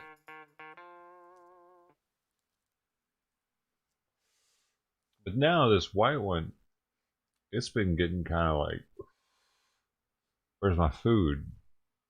It's showing up, dude. It's showing up at like before the sun's up. They were both out here, dude. I don't know if they knew that I was up because they could hear me up or what, but they were both sitting out here before the sun was even up, sitting, waiting on their food. So I think I might need to change it because I don't want to feed them forever like that.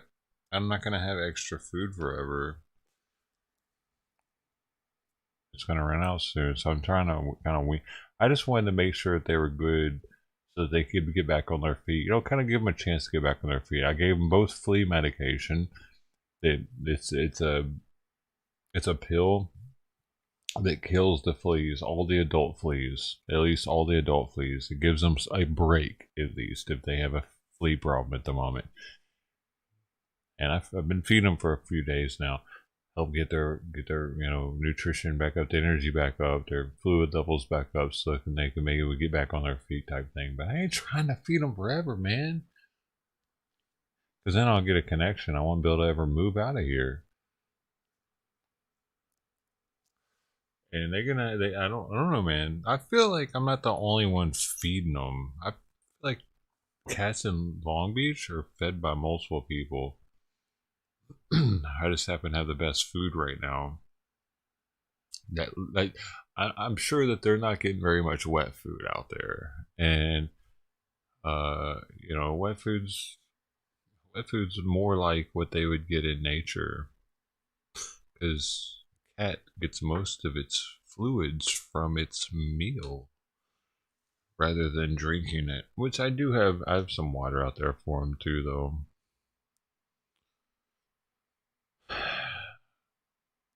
I just felt bad. Every day I was getting up and I was seeing this little guy laying out there. He looked like he wasn't eating enough. So this white one though, man, I don't know, dude.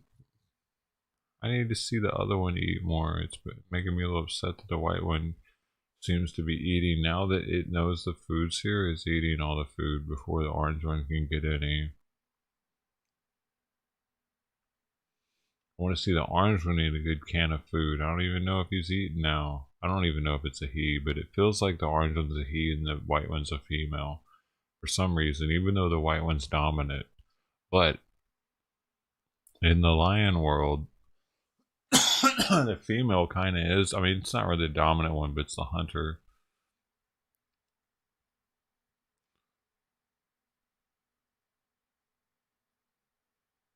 I don't know why I think that one's female. There's no way to tell without really examining their butthole. I'm fucking baked, dude. Half a joint has got me super baked.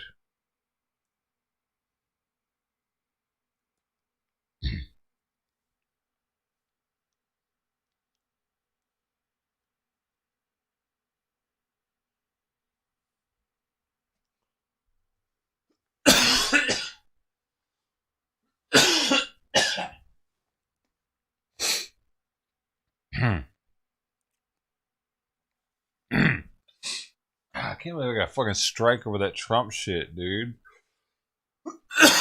That's annoying. A lot of the people that are subbed to that other channel haven't subbed to this channel. I forgot to post this in Discord, man. I can't even do community posts over there and let people know, hey, we're live on the other channel. Can't do it. Can't let them know that by doing that, because they take that ability away from you. You can't even talk to your people when you get a strike. And then let them know that you got a strike. It's pretty foul, dude. I don't know why the hell they take that ability away, dude. They shouldn't take that away, dude. You should at least still be able to do community posts and let people know what's going on, dude. It's fucked up they don't let you do that. Aggravating as shit. Because then at least I could be like, hey, you know where to find us. You know what I mean? I get it. People aren't trying to follow any other social medias. They just want to do one sub. Be done with it.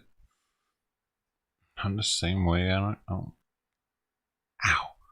don't go out of my way to follow someone's like all their social media. I get it. Dude, I got a fucking zit. Ow! Right on the fucking, right on where my elbow sits on the desk. Or maybe I need to clean the desk off. I don't know. I'm gonna work on that tomorrow.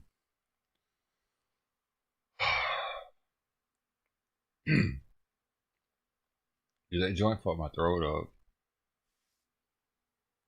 Cheers, Barbara. Hey, cheers. What you drinking on? I'm almost out. I only have wine left if I finish this. Fuck it. Bonsai.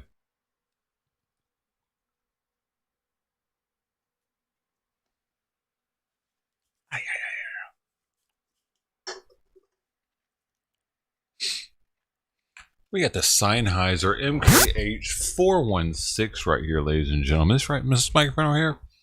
This microphone right here? I did a lot of research before I bought this thing. A lot of research. Hours, days. I made sure that I got what I wanted. I didn't just read one article and was like, oh, I'll get that microphone. Nah, this bad boy. I made sure I was getting the right one for $1,000. Hell yeah, I was making sure. $1,000 out there, this little bitty ass thing. It's just this little stick part. And this. Doesn't include the cable. That's like another 50 or something. This right here, this is like another 200 or 300. I don't even know. It's carbon fiber. I knew I was going to be looking at it all the time, so I wanted it to be carbon fiber because that shit's sick. What? But this right here, this microphone right here, they made Jaws with it. That's how they have epic sound in Jaws. The Sennheiser MKH416. It's a boom mic, so they'd be like this with it.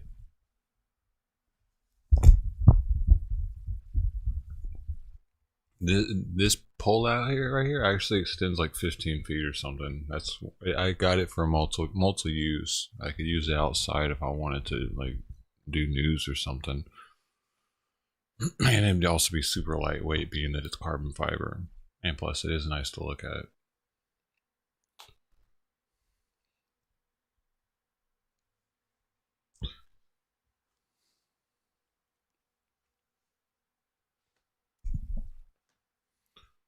You know about this mic? It has excellent ability of blocking out noise that's not right here. Blah, blah, blah, blah. Like if it's over here. It's over here. You see that? You see that? You see that? It has a lot to do with the microphone. And originally I was doing 4K and 1080 Ti could barely handle that, so the fans would have to be at full blast. So it was very loud over here. So I needed my mic to be able to block out that noise. So that my software, which is also very nice, wouldn't have to do that for me. It would be more analog. I think analog's always a little more natural sounding than the digital, even though this adds a lot of digital. But plus it looks cool. Most people have the Shure, the Joe Rogan mic.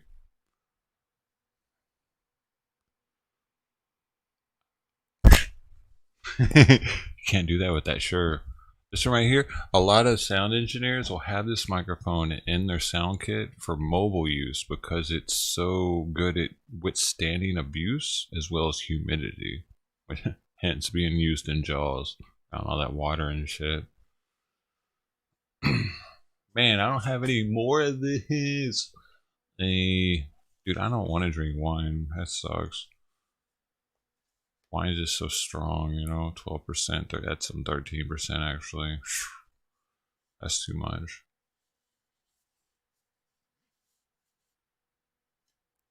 I'll just get a Pellegrino. Pellegrino will hold me over because I have that spritzerness to it. It'll feel like I'm drinking. All microphones are analog. Right. All microphones are analog, but what I was saying is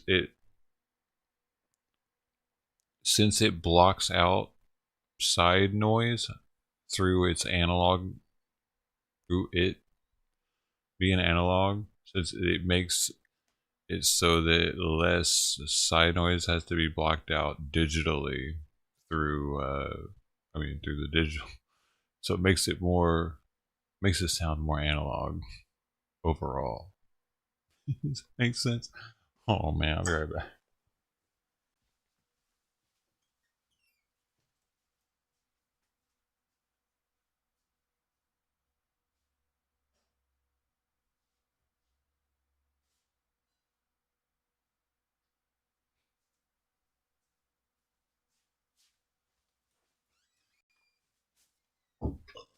Whoa, excuse me. Oh shit, she was pointing right towards my face when I was standing up. Ooh. Sorry. So yeah, that's why I went with it. Because I didn't want to have to use software and ones and zeros to block out the noise.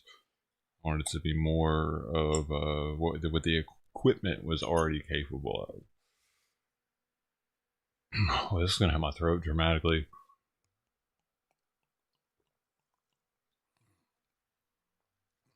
Doctors used to prescribe this to people in Europe, of course. Closer to closer to Italy, if not in Italy. But they'll tell them to go to these waters and bathe in them or whatever and drink it. Definitely drink it, but they could probably bathe in them too.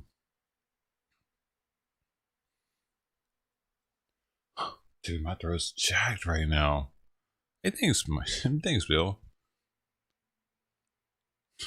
Man, that's dude. That's one of the like really an utmost compliment, dude. Because I spent a lot of time fine tuning this, and I tweaked on that shit. It was with this. I'll show you it. I don't know if you've seen. Have you seen it? It's this UAD app. It's what controls this. Oh, I gotta have my animation happen. It's sweet. Pop. Oh yeah. I put time into it. Might as well make it happen every now and then. Alright, so this is what I use, and it's mostly this. Well, it's this as well as this. So these are the two plugins that I use through the UAD. The UAD is the Universal Audio.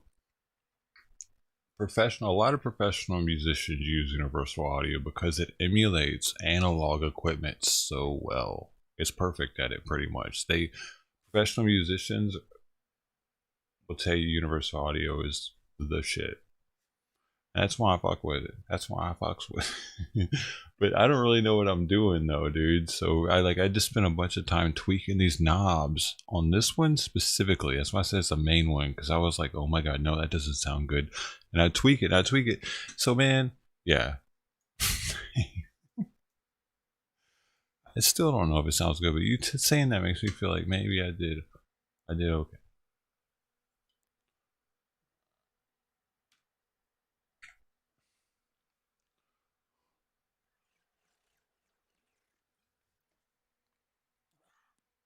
It was a preamp and controls people that love chess and everything in life equally complicated. What? Are you talking about the Universal Audio? Sign everywhere, sign. It's like that. Our control's bad.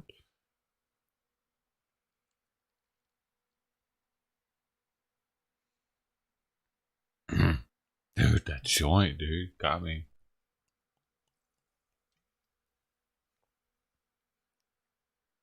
I might have to start working out soon, though, for real. Probably this year. I might have to really start hitting it. I gotta get my dude. Where's Bitcoin at? Okay, it's going up. Good. Good. Okay, because if it was going down, I was gonna have to start thinking about if it's time to go in on a short. We're still going up for a second. I can chill. You can chill. Unless you want to go in on a long. I don't know. I don't feel right about that. Dead cat bounce and shit. Doesn't feel right. I wish it did, man, because I got these George motherfuckers and shit saying that they all gung-ho about it on YouTube. You know, the George shit, Cryptos RS dude. And the hedge dude, he posted something today that had me convinced a little bit. Hedge fund thing. Some hedge fund poll where they polled people what they thought the price would be at the end of the year 2021. And 50 to 100K was the top choice by a lot, like 60%. And it's actually traveling back up there. God dang it. I should have just went in when it was 48. The right answer was acromegaly, you dumb shits. I'm sorry. You just didn't know. You're ignorant. You're ignorant shits.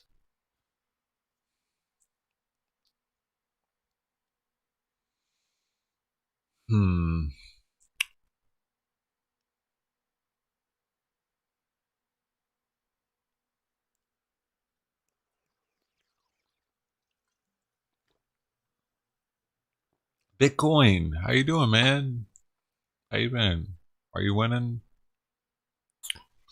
Are you invested? I just can't get faith in it right now because until it makes it past something that doesn't look like a dead cat bounce, I'm ready on that. I'm ready on that short game. Wow, I was sleeping last night. What the fuck happened last night? Why I didn't get in on that? I think I was sleeping, dude. Actually.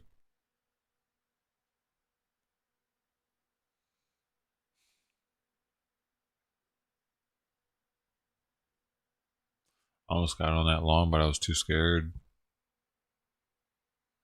It was 7:30 this morning. I think it was at 47.380. I was like, oh, this is probably a good time to long. I was thinking of myself, just sitting here by myself, looking at it like, and maybe see where it's at now. It was definitely a good spot. Shit.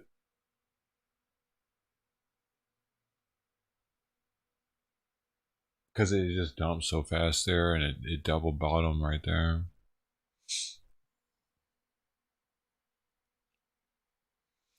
I gotta get my chips back up somehow.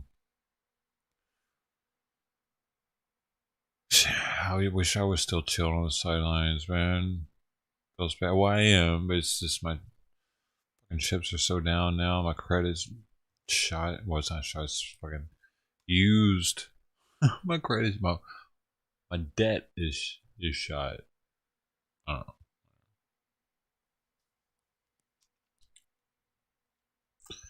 Not the same now. I'm not the same person.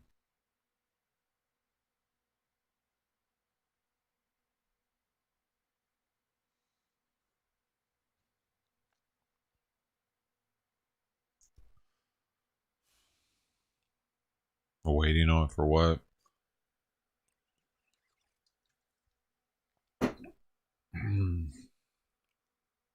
What else do you want?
Whoa.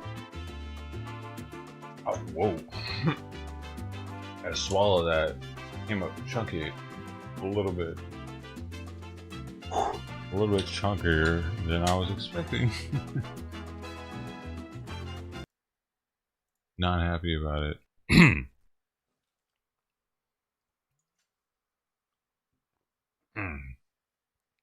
Beans. Beans comes to mind, but I didn't have beans. What was that? I have, dude. I don't know why I looked over there. I thought maybe I would see something that would remind me what I had. I saw Simon, and I see stuff on the. I see salt. It definitely had salt in it. Whatever it was, it had some amount of salt. No, I can't even do this, dude. Weed fucks my throat up too much, apparently. What is that?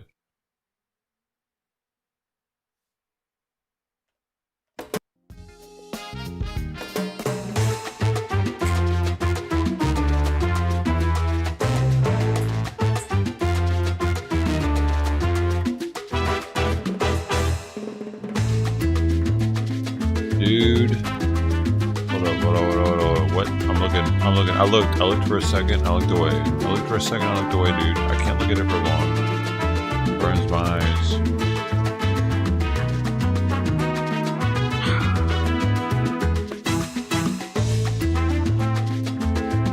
This is a jam though, dude. A little bit.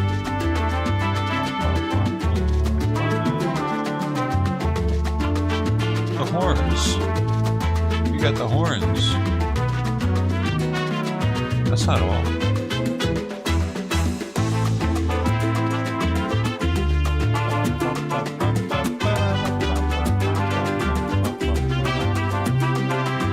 That's so good.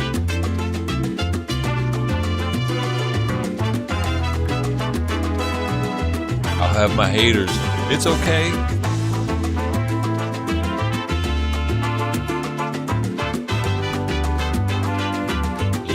Away, my man.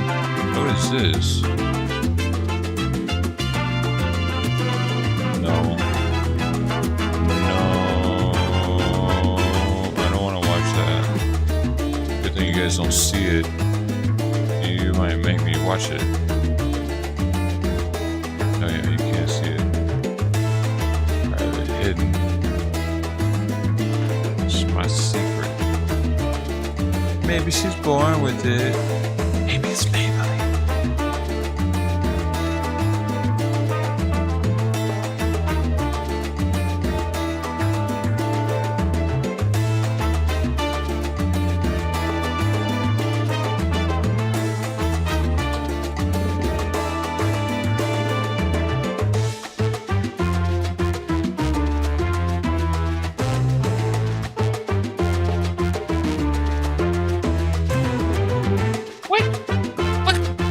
Kid, you're crazy.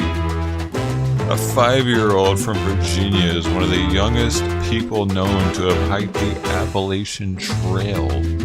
He completed the 2,100-mile journey with his parents in 209 days, earning the nickname Little Man.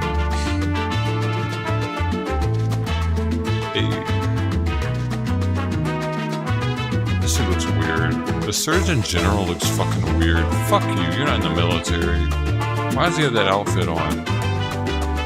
Why does he look like he's a sailor or something? You're not a fucking sailor, dude. You're not a... Wait, is he in the army? Is he the army medical guy? I'm looking this up.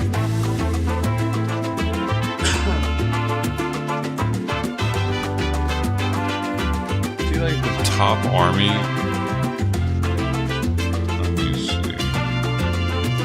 Surgeon General of the United States is the operational head of the U.S. Public Health Service, which of course... He's not even a fucking army person. Why does he look like it?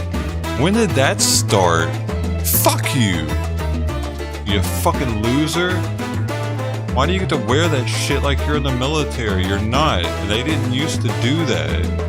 Did they? I don't like it. I don't fucking like it at all.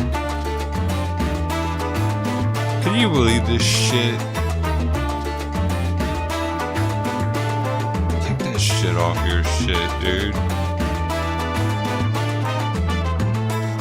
Why does he have ribbons on his chest? Get that shit out of here, dude. You're not a military person. Why does he get ribbons?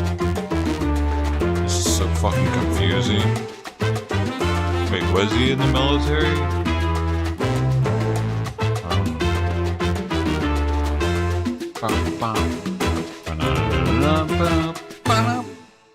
Wait a second. Surgeon General. No, look at all these fucking. How do they have so many ribbons? If they must have been in the military, dude. There's so many of them. Look. Hold on. Got it. Right. See, all of them have these ribbons and shit. She's got one. Nurse replaces Surgeon General. They must all have to have been military doctors, right? Is that how it works?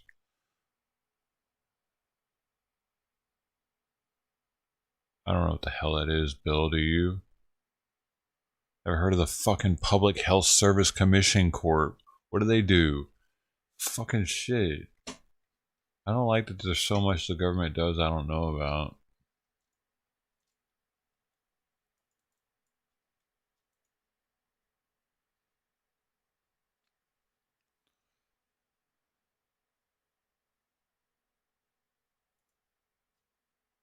Does not have to specifically be, wait. They don't have to be a surgeon, but they must have specialized training and significant experience in public health programs. Yeah, why do they wear a uniform?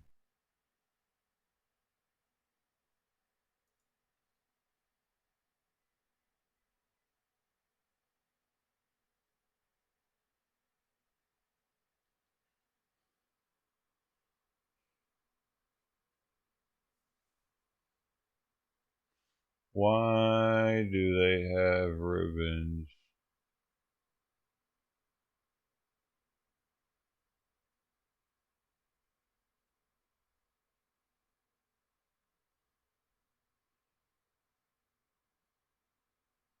Weird.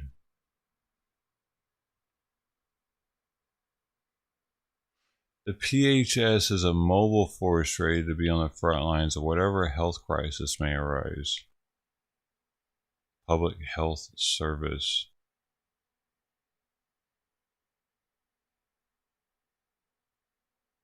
Why do they need this uniform though?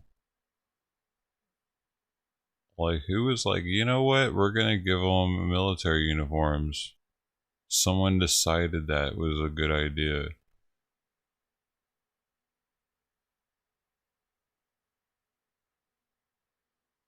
I'm not really understanding why they have summer white service khakis, operational dress.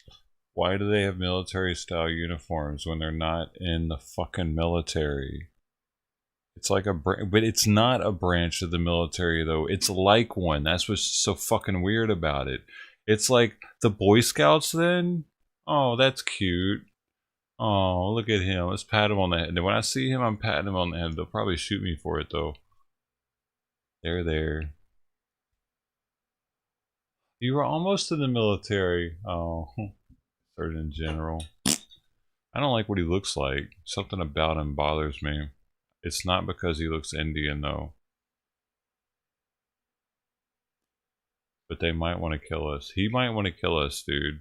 He might want us dead, this guy. Because he's darker than us, and there's more white people than dark people. Why wouldn't he want us dead? Because then there could be more dark people than white people, and that's better for his people, isn't it? Why do we let this happen? It seems counterintuitive for us as white people. Honestly, I don't know. Does it not? A little bit? Shouldn't we keep all the positions white? I'm not saying that that's the right thing to do, but that is the white thing to do.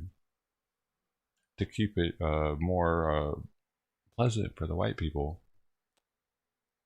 What? Fuck you. It would though. Some guy that just left right now, he's probably black. Or a self-hating white person. You know what? We earned this privilege. Why should we fucking just give it up? Just why are we just being like, hey, here you go. Let's make it so it sucks a little bit more for us now. What are we doing? What are y'all doing? I'm gonna be dead soon. You know what I mean? I'm an old dude compared to a lot of young people. So I ain't gonna be here anymore. I don't give a fuck. But it's gonna be fucked up for people after I leave. Eventually, y'all gonna be like, damn, what do we do, man? It sucks now for us. Damn, we gave away all our rights and privileges to the brown people. It's happening right now. Yep. Every day. Little by little. As they make you feel bad about being white. Hate yourself a little more every day. This button right. There we go. He has rank. Fuck his rank. Shut up.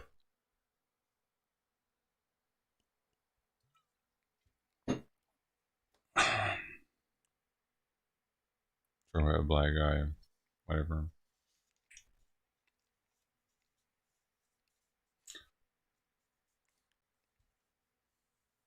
I trust a black dude more than that dude. Honestly, really. Because I feel like a black dude has more people here. He has more of his kind here than that Indian dude does. In India, well, guess what they'd want to be right about now? Right the fuck on top. And they could be. There's enough of them in their country. They have natural resources, right? What are we doing? That dude looks too foreign to be anywhere near our capital. Yeah, we're the land of the dude. Does he even speak English?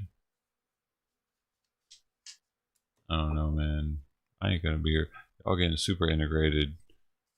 Our ancestors came here. They weren't quite disintegrated. You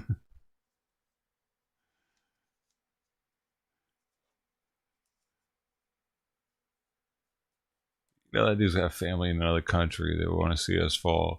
Like, I feel like almost every country that isn't us wants to see us fall. Wants to see America go down because that gives their country a shot. They hate the arrogance that we have. They want to see it go down. These fucking Hollywood movies and shit making it worse.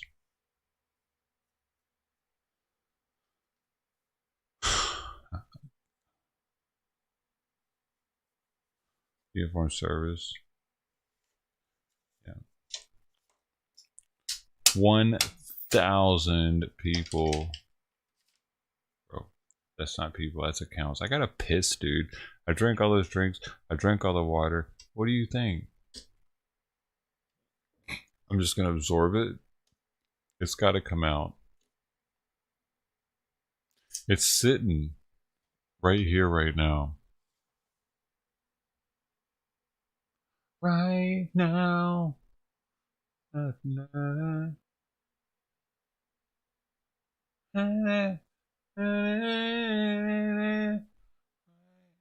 Dude, I gotta go get that too. Fuck!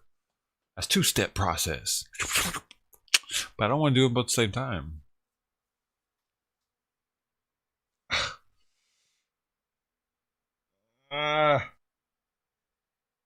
Itchy. Shit in it. Shit in it. Itches and it's guggy. Oh, this is. That's better. But I do still have to pee. Dude, I remember graduation though. Real talk. Oh my god, it still itches. Graduation, we weren't allowed to scratch our face. Boot camp. You weren't allowed to scratch. You don't move. Period. Don't fucking move, fucker. I was a stickman. I had the battle leaf flag. Dude, I hit the chick behind me so many times with the flag, dude, the pole. I felt bad, but I would laugh because it just became like a thing. Because I'd have to and have it like this to go into the tunnel. My hand would be right there. I would hear it go clunk. I'd be clunk. I'm like, oh. And then there would be the dude in front of me. You ever had that dude in front of you that just couldn't keep time? I could keep time. I was a stick man. I had to keep time. I was in the front. Fucking flagging shit. But then when we go 3 at a time, we would shuffle in and I'd be behind. I'd be the first one behind the last person. If that makes sense. Because we'd be 6th. And then we'd go 3 when we walk through a tunnel or something. So I would shuffle back, and that motherfucker in front of me would always lose time. Be kicking the back of his heel, dude. Hey, we were allowed to. We were allowed to do that kind of shit back then. I don't know if they're allowed to do that now, but I stay in time, boy. We had to teach them somehow. Stay in time. We don't do that shit on graduation.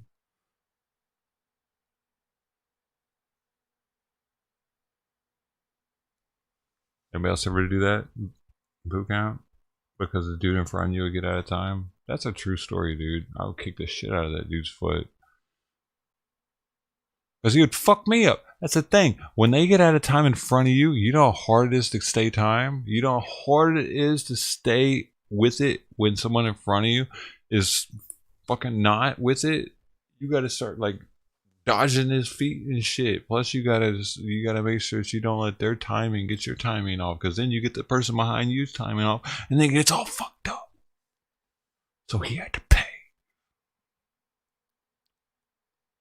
for being a dumbass. How the fuck do you get in there?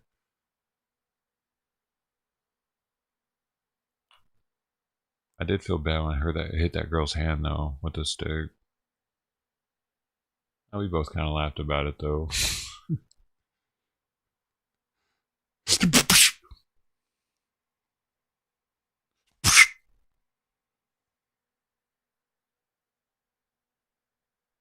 By accident? Oh yeah, that happens too, because their foot's just there and you're not even paying attention. I felt like I had to pay attention though, because being in the front normally, I always had to pay attention to the time. So one thing about Stickman was cool is you got to eat first. I love that shit. Because the flags got to post first once you got to the chow hall. I forget what they said. It was something like Stickman something. I forget. We all got to put our flags in the containers and skip everybody like we were the A-Rock and the APOC. Like we were the head, like people. It was sick. That was the best part about it, dude. Because here's the thing, dude. You're not just skipping them like getting to eat first, but you get to eat longer because the timer didn't start until the last person had made it through the line. And that's when you have 15 minutes. So if you're one of the first people in line, you got like an extra 5 minutes to chill and eat, man. That's major. That was major, man. I didn't have that in the first divisions. I wasn't a stickman. I was in a few divisions. I did some crazy shit. I got a couple fights in boot camp, man. Whatever. Well, not really fights, but almost. Pushing people. I pushed some. They weren't trying to fight me. He was trying to talk mad shit. They wanted to piss me off, but as soon as I pushed them, they weren't trying to do shit. Bitches. And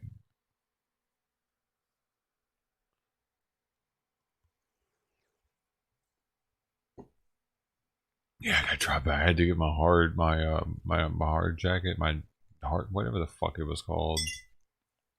Hard card. I forget what it was called. I had to go to some special stuff where they had meditation group and group therapy, and so that once I went through there, it got I got a new one. Here's the dude. I had to do it.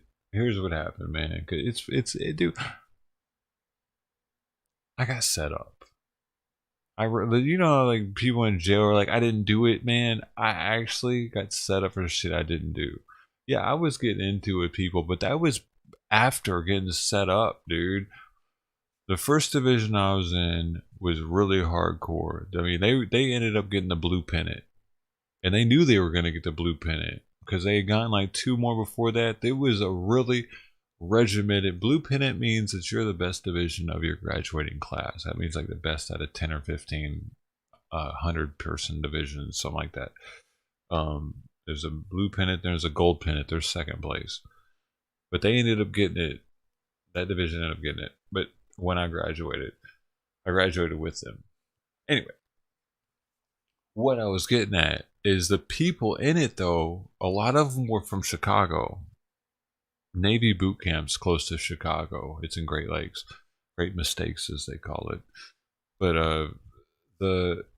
I had gotten into it with a couple of them. They were black dudes, which I was cool with black dudes, man. I was from Memphis. I'd been to the KKK rally. I wasn't racist. Like, I wasn't trying to get into it with black dudes for the sake of them being black. Like, if I got into it with you, it's because I thought you were an idiot. You know? It had nothing to do with you being fucking black, dude. But they like clicked up, like they automatically clicked up because they're all from the same city. That's just how it works when you're in boot camp. So they clicked up. They're all sitting with each other. We were all polishing our boots or whatever on a weekend day or something, and on the floor. And they said something, and we got into it a little bit. And next thing I know, they was like, "What'd you say?" I'm like, what? You called me up, and they thought they dropped the N-bomb. I was like, no, I didn't, because I would have never done that. Like, and they were like, yeah, I heard you. And they went to my RDCs, Recruit Division of Commanders. They're the active duty people that are training us. They went to them, which were both black dudes. They were both black, and they said that's what I did. That was it, man. That was enough to kick me out of that division. And but I never even did it. So I'm like, what do you mean, man? Like, it's just they all said I did it, and so that was enough. So they kicked me out. I got to the next division, and they read that in my hard jacket and were like, oh, so you're racist, huh? I was like, what? No, I'm not, dude. They fucking lied about that. No, I didn't do that. And so that got out. And like somehow my division heard about it because they said it loud in front of them or some shit. So I was just getting shit off the rip from all the black people in my division. I'm like, you gotta be kidding me right now, right? So like that's why I almost got in a fight with dude behind me. I'm pretty sure because like they thought I was racist too, but I wasn't. And so I like ended up finally getting kicked out of that division and going to this special division for people that like had anger management problems. And that got it deleted. And then after that, I went into an integrated division with females, which was kind of interesting. I'm kind of glad I got to experience that. And that's the one I ended up graduating with. I had a black RPOC or AROC, so I was a second in command recruit, and I had a female RPOC, which was the main person, which she passed out at graduation, and the AROC had to do our final pass. So a black dude did our final pass because our female passed out. I had an interesting boot camp experience because of that, and I appreciate it because I got to experience so much of it, dude. You know, a normal person would just experience the graduating with the top of the line people, you know, the people that were the fucking best of the best. But I got to experience what it was like being with the best of the best for a little while, you know, seeing what that because the beginning with them was hard fucking core, dude. From the beginning they were acting like we're gonna be the best division here. This is what we got to do that, and they did it. You know, that's what they. So I got to experience what you had to do that, and then I went into this other one, which was like middle ground, and then I got to check out the super pansy female division. Although it was cool though. I appreciate it, really I do. I've had quite the life. 2 week, 3 week. I was in for 3 extra weeks because of the because of that group therapy division. That was a week long. That was a week long course. Yeah, I was in for extra 3. I don't know what that makes my total at. I forget now.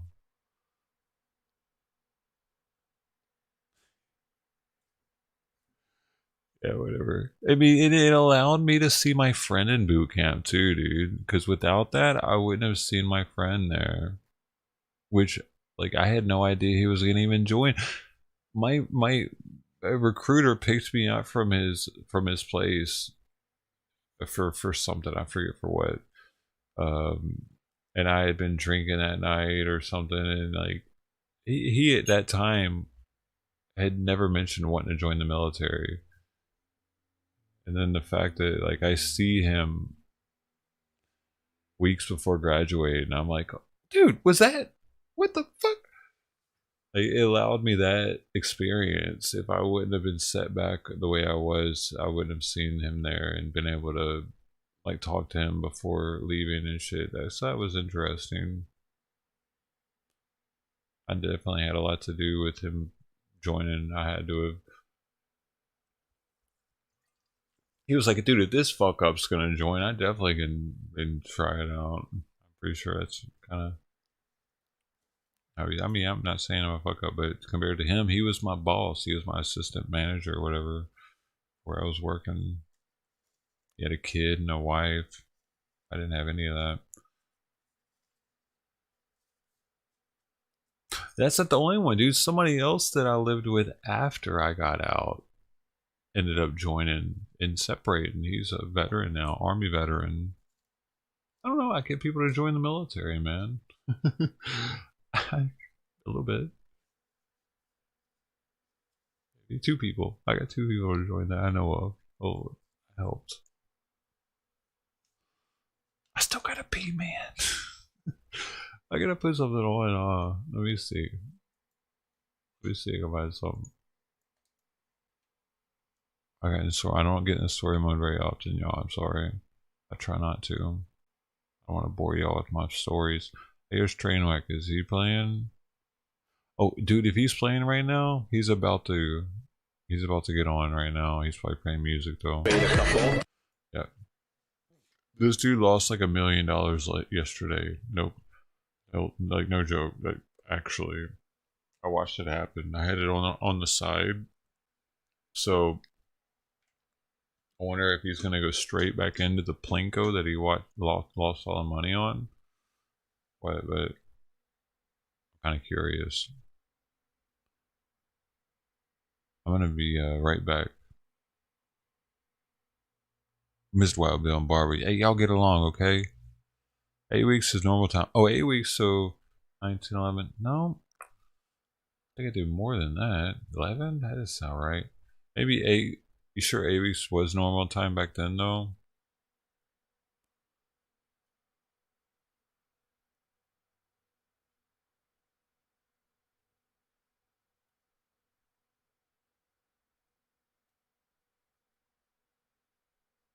Mark? Cassette? Go.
You're 4 hours in, but you're younger than me. What do you mean? You said you were younger than me. We're 4 hours in. How's that possible?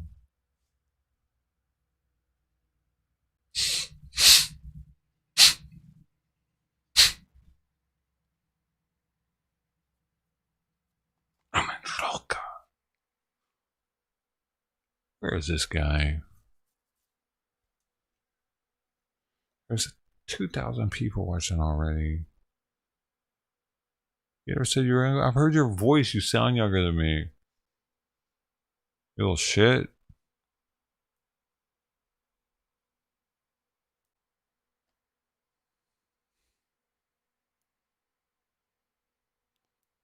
You're like 21 or something. I think you're full of me. No, buddy. You're not full of me. I got nice nails. Has any women told you that you have nice nails? Because they tell me that shit. Because my nails are strong. Look at that. Look at those cuticles.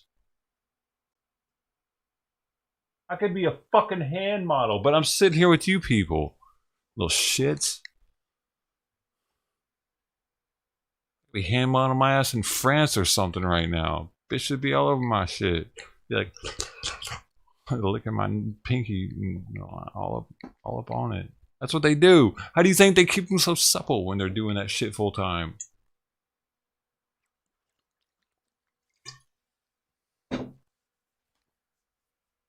It's French spit. It's more caustic. Has to soften up the cuticles, push them back better. All the good hand models are in France because of that. Their spit's different.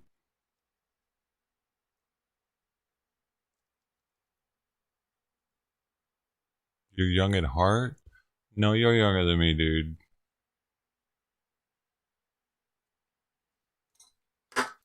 How old are you?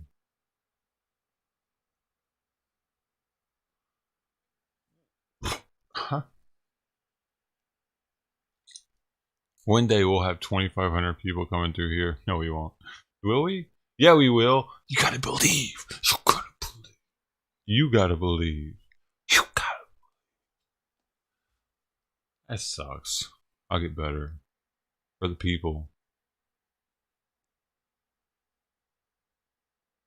Maybe by the time I'm 50. That's okay. Better late than never. I just gotta live to be 50. And start doing more push-ups. And stop smoking as much weed as possible. As I do. Hey.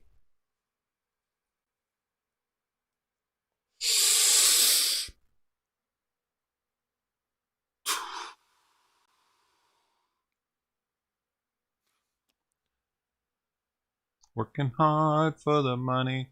Donna, so hard for the money. I work hard for the money. It works hard for me.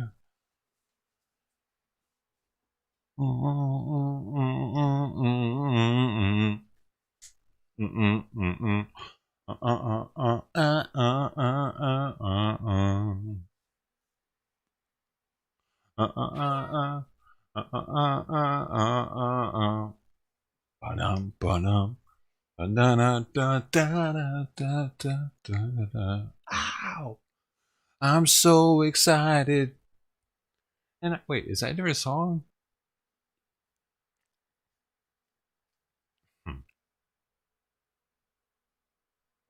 Is that a song?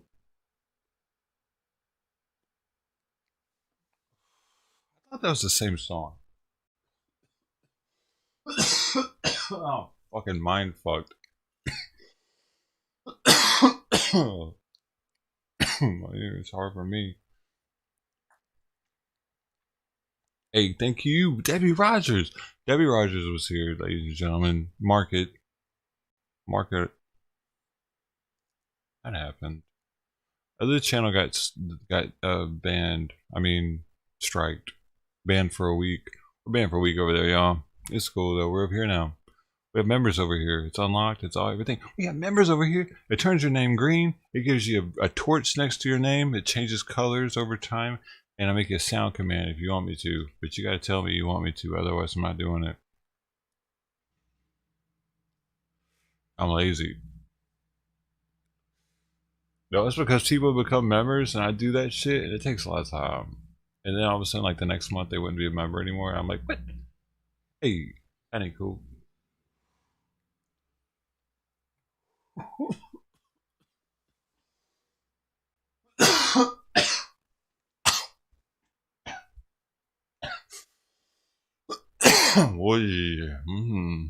Yes, yeah.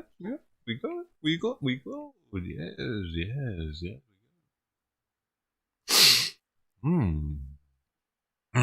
You know, when I sneeze 6 times, it upsets me. 7, I'm happy. 6, I feel like I'm a devil child. There's no story in the Bible that talks about the boy who sneezes 6 times, is there? No. 7 times. That's different. So, I feel like I'm on the right path if I could do 7 in a row within like a minute, you know. But when it's 6, I feel like I just flipped a coin and it hit the wrong side. Does anybody else like that with 6 or 7 sneezes? It does that to me often, 6 or 7. Sometimes 5. But 6 or 7 is the most. Really a mind fog. I didn't know there was a story about it either until I actually did it the first time. I researched like sneezing 7 times, which I've done 8 now, but yeah, there's a story in the Bible about it. Our biblical literature, it's a song too. Oh, the cited song. Pointer Sisters were the shit back in the day, dude. My parents had their record. They had a record player. Is he about to hit her? Well, getting all crazy.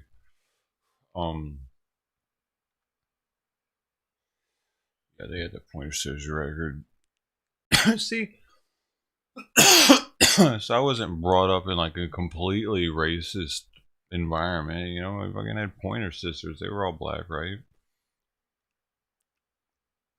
My mom was not racist. My dad was racist when he was a kid, dude. He was brought up in a racist environment. I ain't gonna really put it all on him. I think he's changed a lot over the years. Actually, he doesn't just automatically look at race and think one thing now. I took my mom's side growing up with all that.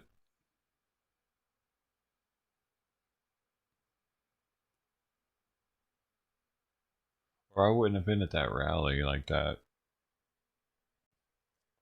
Like KKK rally in Memphis, like I definitely wouldn't have been on the black side if I would have been racist back then. If I was like that back in the day, right out of my parents' house. I can't believe how long he lets his intro go on, dude. It's literally almost 15 minutes. It's 14 minutes right now.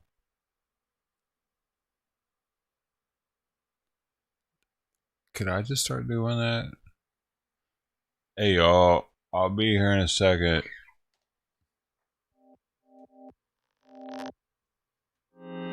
Hey, intro hype.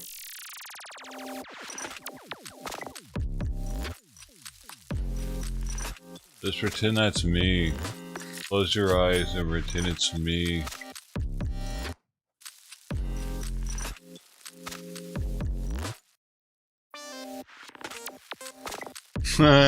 Dude, I love how those people did that with this. They green screen this shit or something. That's sick.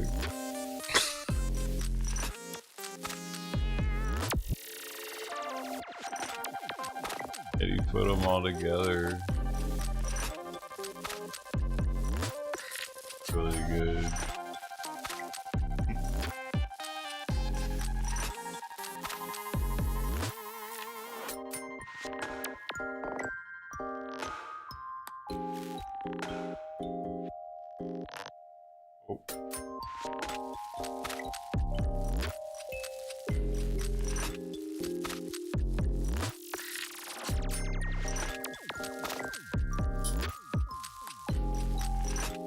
Oh, he's here. He's here. He's moving the mouse. He's moving the mouse, folks. No, he's not. Does anybody else watch this dude? Any of y'all?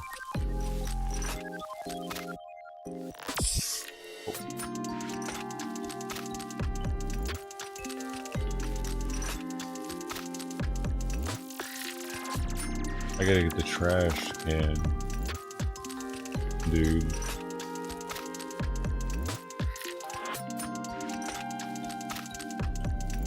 It's 90 degrees in here.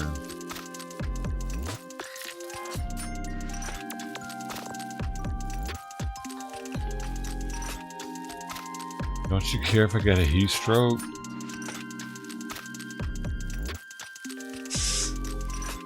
I'm not a Ghani person, dude. I'm not from Afghanistan, man. You can't just trust me around all this heat like this.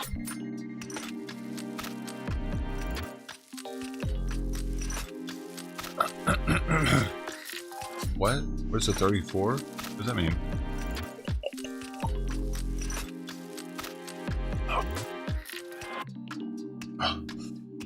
So, what does that mean, dude? Are you watching a movie? What the fuck is going on right now?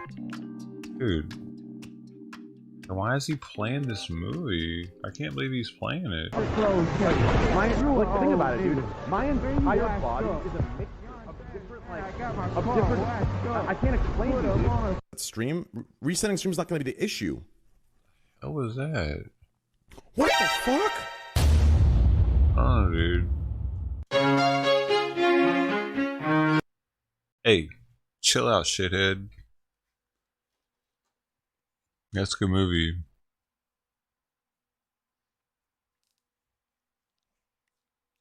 He tells those kids what's up, right? Those kids work, like, they go out there with him. Man, I gotta get this trash can, dude. Don't you get it?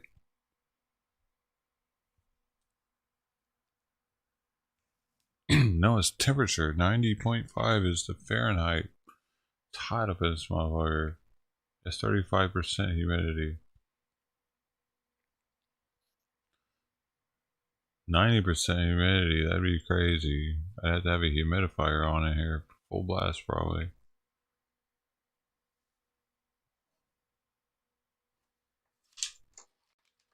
Oh, I know why he's doing this. Because he had so many viewers from his losses last time he went live. It's so that they learn about him instantly the first time he goes live. It's 88% humidity there because y'all are all nasty as shit. Dripping your juices everywhere, probably. It's why it's all juiced up in the air. Stinking. I bet it smells like armpit out there, wherever you're at. That much humidity is definitely humans that are just leaking, dude. Y'all gross out there. You're fucking gross, Bill. You and your people, all y'all that are in that area, you're fucking gross. I'm Californian. We're delicious out here. We're like a fine exotic fruit. Fresh, ripe, juicy. The perfect sweetness. Who the fuck pays for this? Do I talk to the police department? How does this work? Talk to George Soros. He's the one that started all of this bullshit. George Soros. Yo. 34 in the winter? That's because your winters suck. It should get 10 in the winter.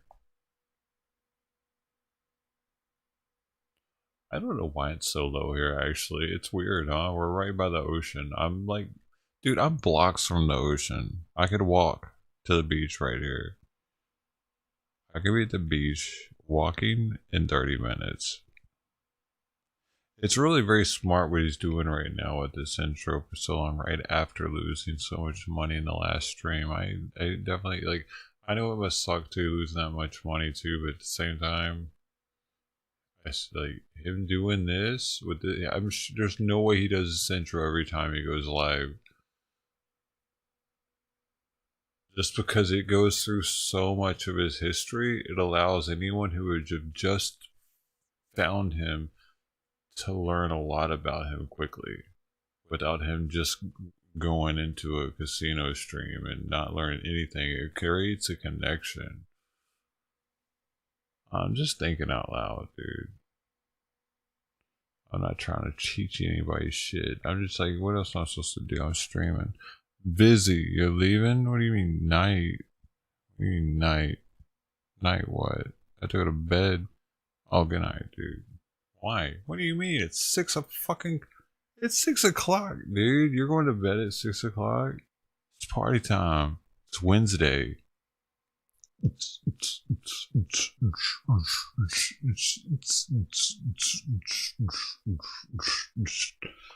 that Burberry hoodie, bruh. Hey yo, bruh. Aren't you on the West Coast? I thought you were. Hey, you made that sound clip, right? I'm pretty sure you made that sound clip in this one. Right? Or was that somebody else? Might have been somebody else too. It's been a while now and they don't come by very much. They're gonna shoot my car. Oh shit, they're right there. Actually, oh, he actually, oh mother, he shot my fucking car, dude. God damn it. I was upset. I'm still upset about it. My car's still fucked up. Oh, every time I go to Costco, it pisses me off, dude. Cause I gotta, it's gonna be his face on that gorilla, ain't it? No. Cause I gotta make sure I open up a specific side of the car all the time. I look weird when I get home and I gotta walk over to the, it's not on my side, that's why. I mean, it's broken on the driver's side. So I always gotta walk over the passenger side to open up the back. It just looks fucking ridiculous. Why I gotta walk over that side every time? I'm not that stupid. But it looks like I'm just ridiculously like retarded. Like, why am I keeping on doing that? I'm doing it because it's broken, but my neighbors don't know that. I'm not trying to explain to them. So I just look like I got a weird thing going. In case anybody actually notices, which they probably don't. But it wastes time. I don't like walking over there. I'd rather not. There's dirt on that side. I don't want to walk to the dirt. There's all kinds of stuff in that. Germs. There's dirt mites. They eat stuff.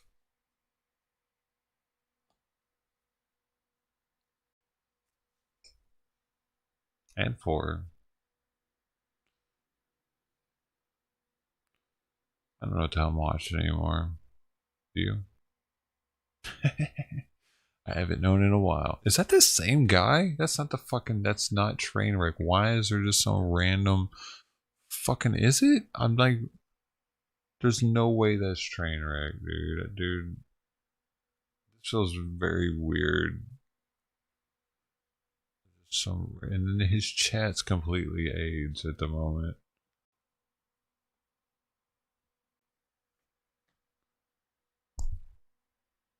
And I'm just trying to figure out if that's him. I can't get a good look at the face. And no one in chat saying anything to make me think anything. Okay, here's a, no, that's not him. Okay. It's just some random guy dancing. My brain's starting to hurt a little bit. He's got 6,000 people watching this shit. What are they listening to? Hold on.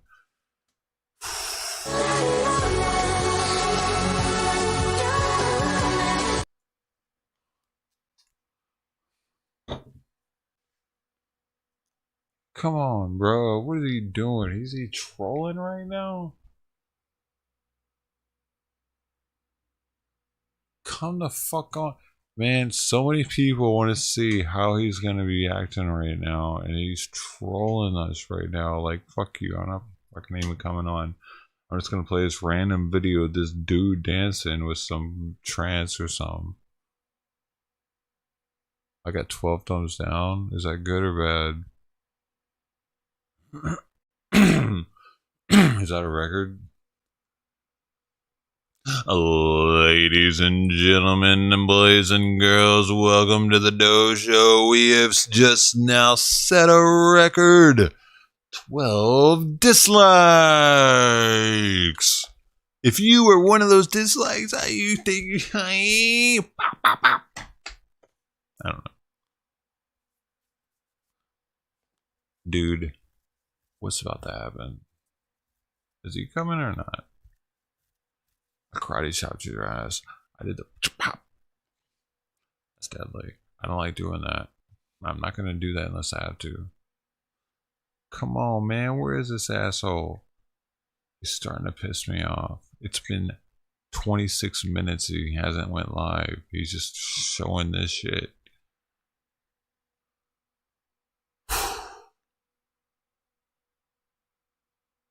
How is this a thing, dude?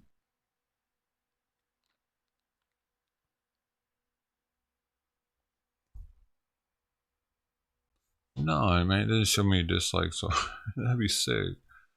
Man, if it did like, they probably wouldn't dislike as much. Was there a lot? Is that a lot or what? I don't know. Whatever. People are weird. Well, I don't know, dude. The title is probably it, actually, because the title has something to do with what's going on, and that pisses a lot of people off. Pisses me off sometimes, too. Depending on the day. Ooh, it just popped. I had to pull on it.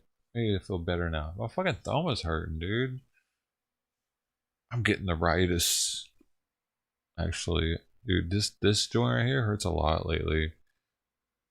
One of these two. I think it's this one. Being on this damn mouse all the time, I guess. It hurts constantly. Fucking weirdo. You weirdo. Fuck you, joint. Gotta chill out, man. Shit.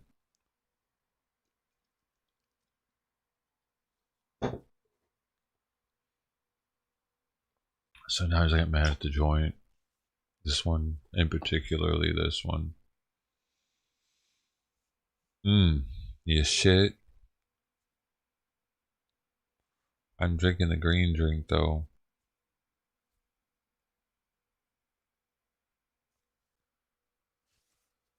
You don't know, do you? Do you got the rightus? Masturbation.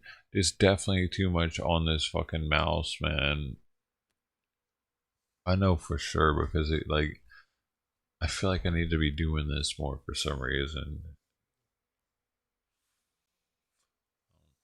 Like when I do this, it's like kind of relieving. Like, oh yeah, get it, break it up, fuck it.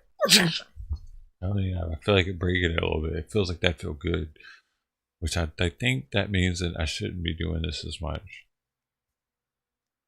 When it feels like it feel good, just go. That's a sign. That's a sign from God. Now that I think about it, I gotta press it. I'll just hold it here. What is this? It said like, oh, it's him. I don't know what the hell he's doing, dude. It tripped me out for a second. I thought I was watching a video.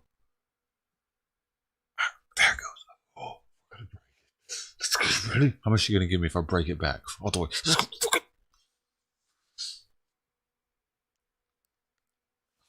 No, I don't want to do that. It feels better now, though. You do this a little bit. Look at that. I could sell this. I could sell that. Right here. I could cut that off and sell it on the black market right now. Probably for half a Bitcoin. People desire the taste of human flesh. There are people out there that'll pay really good money for a pound of meat. Make some lasagna with it. What do you think? Is that worth it? What can I tell? It's got to be whole. They only take the whole product.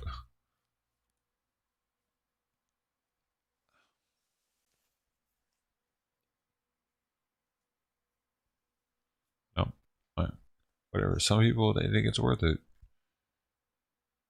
Rob back on. Who would feel better? I wouldn't feel better. I don't like seeing my name over there so much. I don't like seeing yellow on the left of the screen as much as it's over there when you guys are playing those games, dude. It gets annoying. You know what I mean? You see your name in this chat all the time when you're not actually talking and see how you feel. Huh? Oh, no.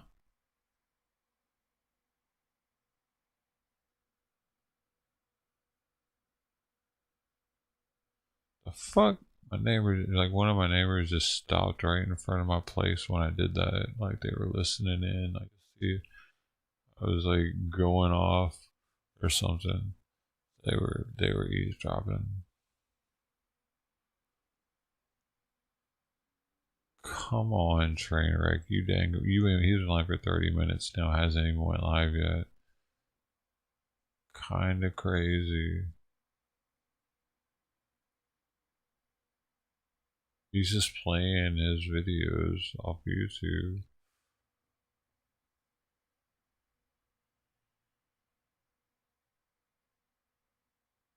Started already, you shithead.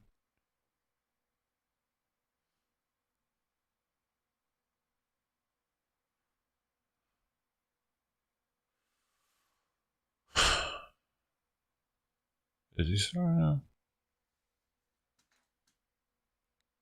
My motherfucking neck.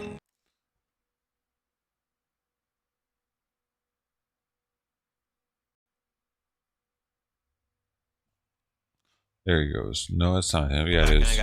Oh, okay, it's him at least, but I gotta turn down for the 21, 20. Dude, his fucking place, dude, is very nice. Look at this Kirby's guy. Dude, for the longest, I thought this was green screen.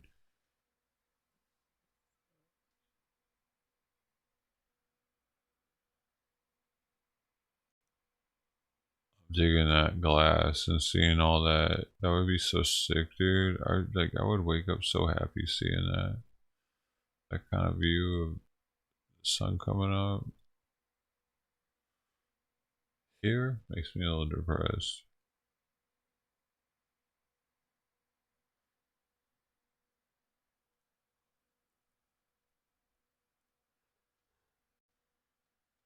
Twenty.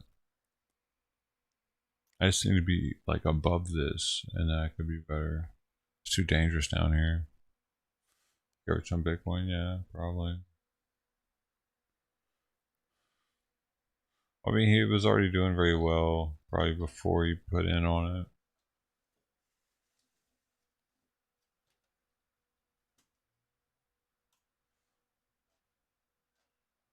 He was already doing pretty well as a streamer. He was probably making 10K a month before Bitcoin. So he had the money to invest into it. He had that extra money. Like, man, once you get rich, it just kind of snowballs if you do it right.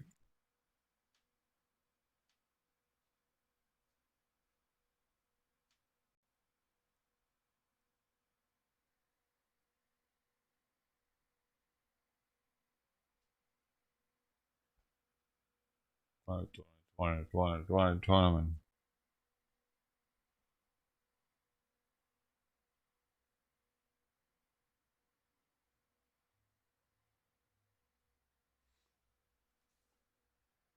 90.5 degrees.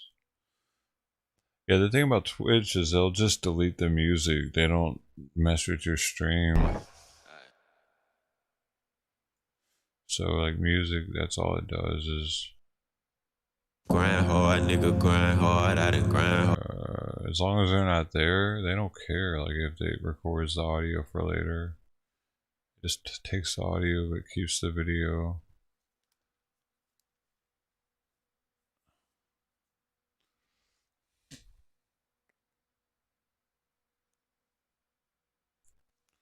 Chappelle. Yeah, he's not coming. It's taking forever. This is ridiculous. 40 fucking minutes almost, man. Crazy.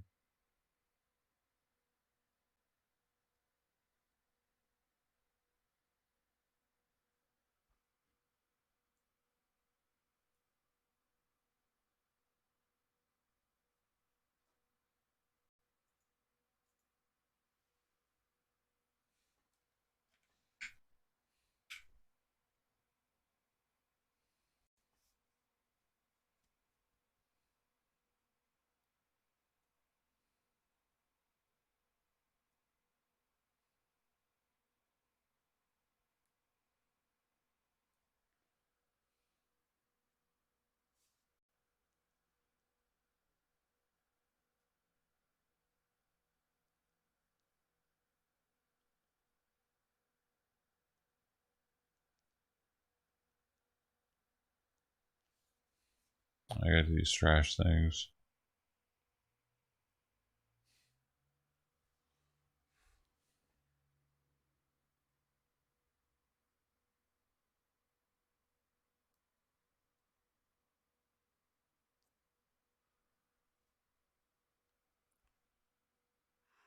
They're out there, man.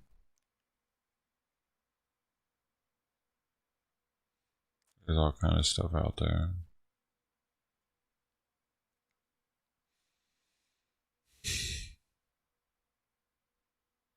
Dangerous stuff.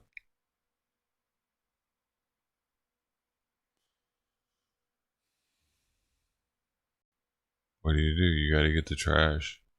You gotta get the cans.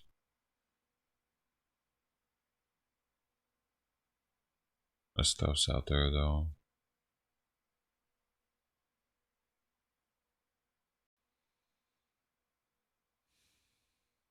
The people.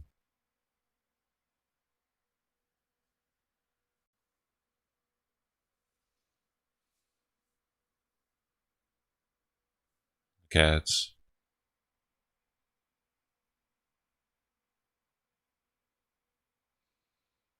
They could jump out at any moment.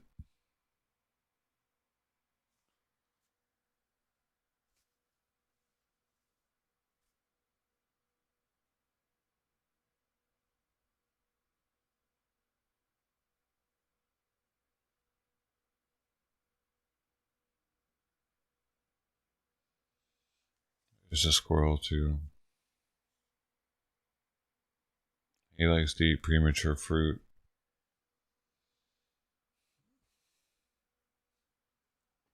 He's a daring little shit. I was seeing him walking on the sidewalk even and crossing the street.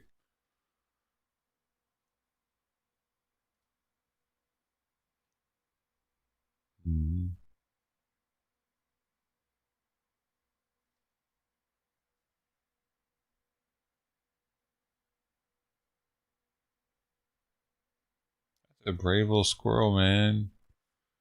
Because it drops down right there where the cats were. I can't believe it, actually. I was like, what? They're so fine-tuned, though. He knew that it was safe. He was just like, no, dude. Even here in the city, the squirrels will survive. We got squirrels. We got squirrels. Don't let anybody ever tell you the Long Beach doesn't have squirrels. I've seen them.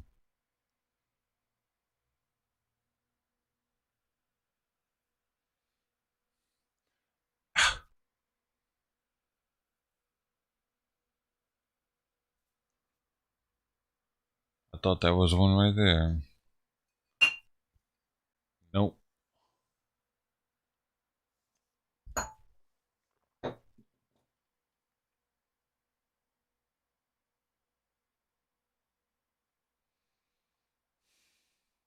Not now.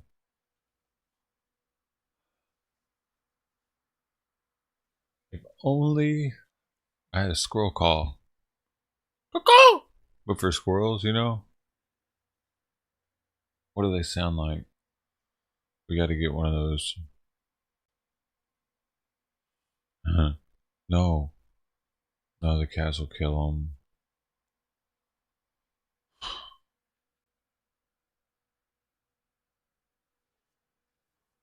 Alright. Fine. No, that's not a good idea.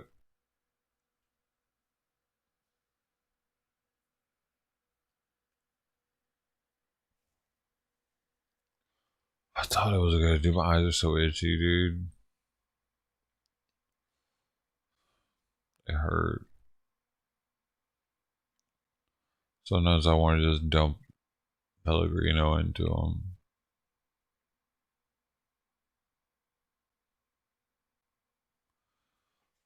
I'm gonna die from dry eyes, probably.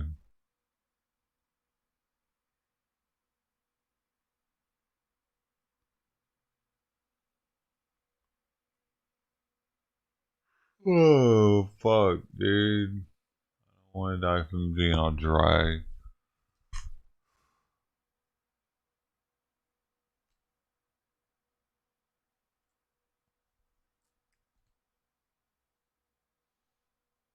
Dude.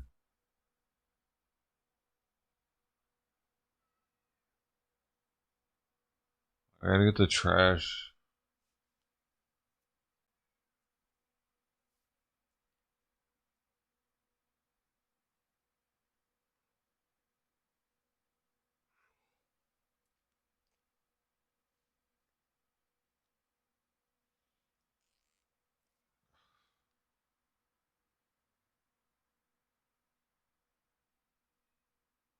Later, man.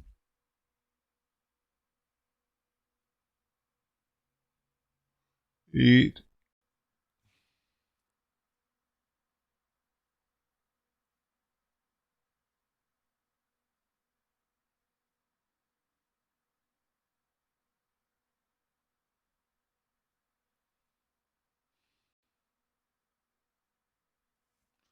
We got my message.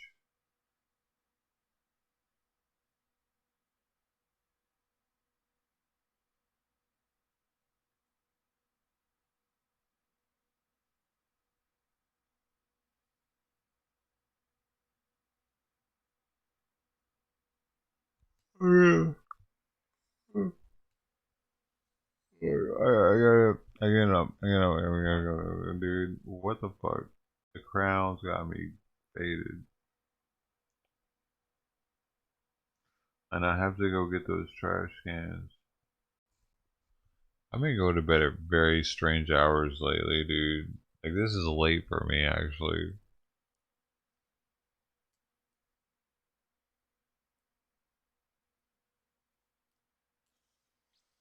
Depression tends to do that. I think when you start sleeping more.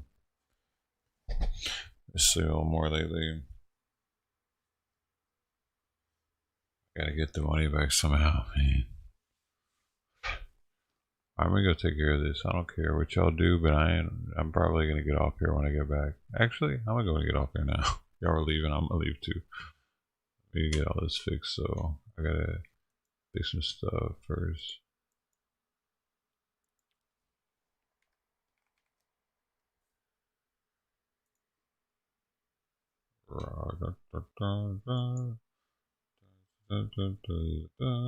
Then I can go to sleep anyway.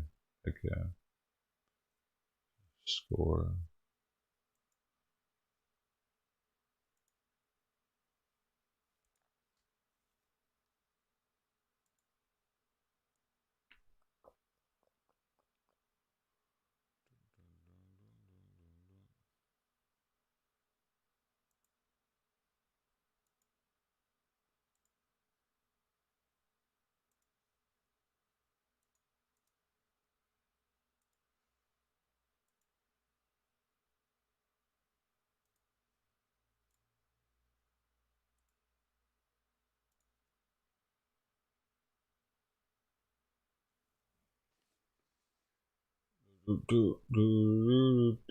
Hey.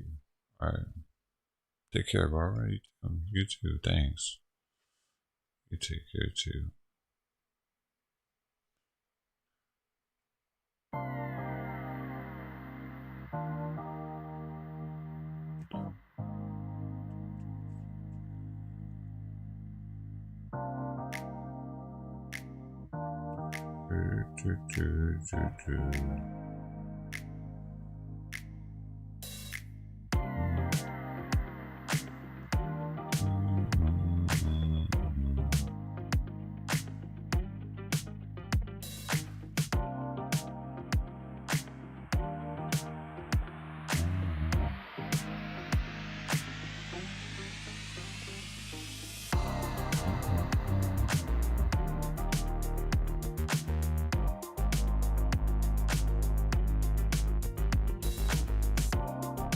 Yeah.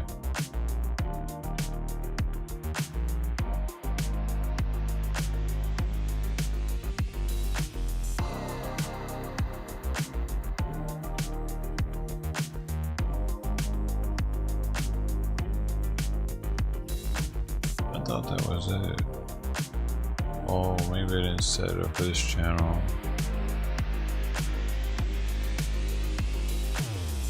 Or I called it something different.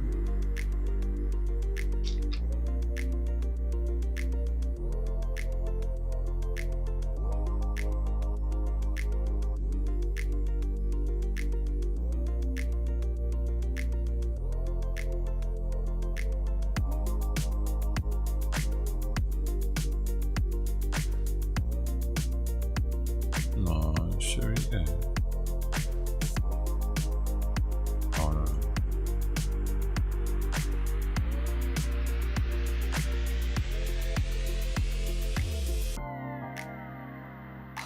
Let's see.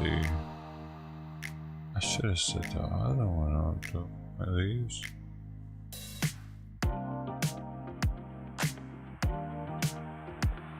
Weird.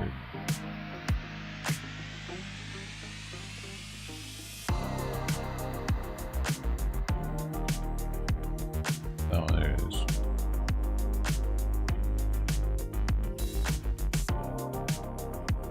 Yo, number 1, Mr. Wild Bill 47, 2, Mark Bass, 3, Geno Fast, 4, Jersey Devil, 5, Black Cat, 6, Susan Mo Sharky, 7, Maggie Cake, 8, Barbara, 9, Minted, 10, Nathan Webb, man. Hey, thank you. Thank you for the dono. Get the dono, dude. It was $5 dono from Geno Fast.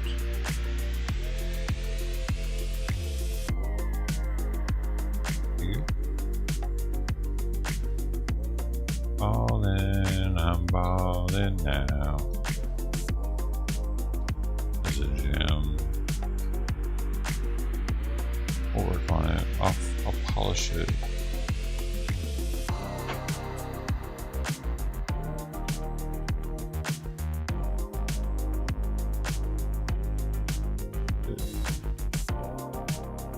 I don't know what the other one. No one. The other one didn't work.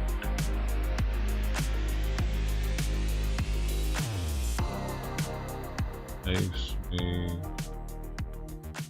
want to make it.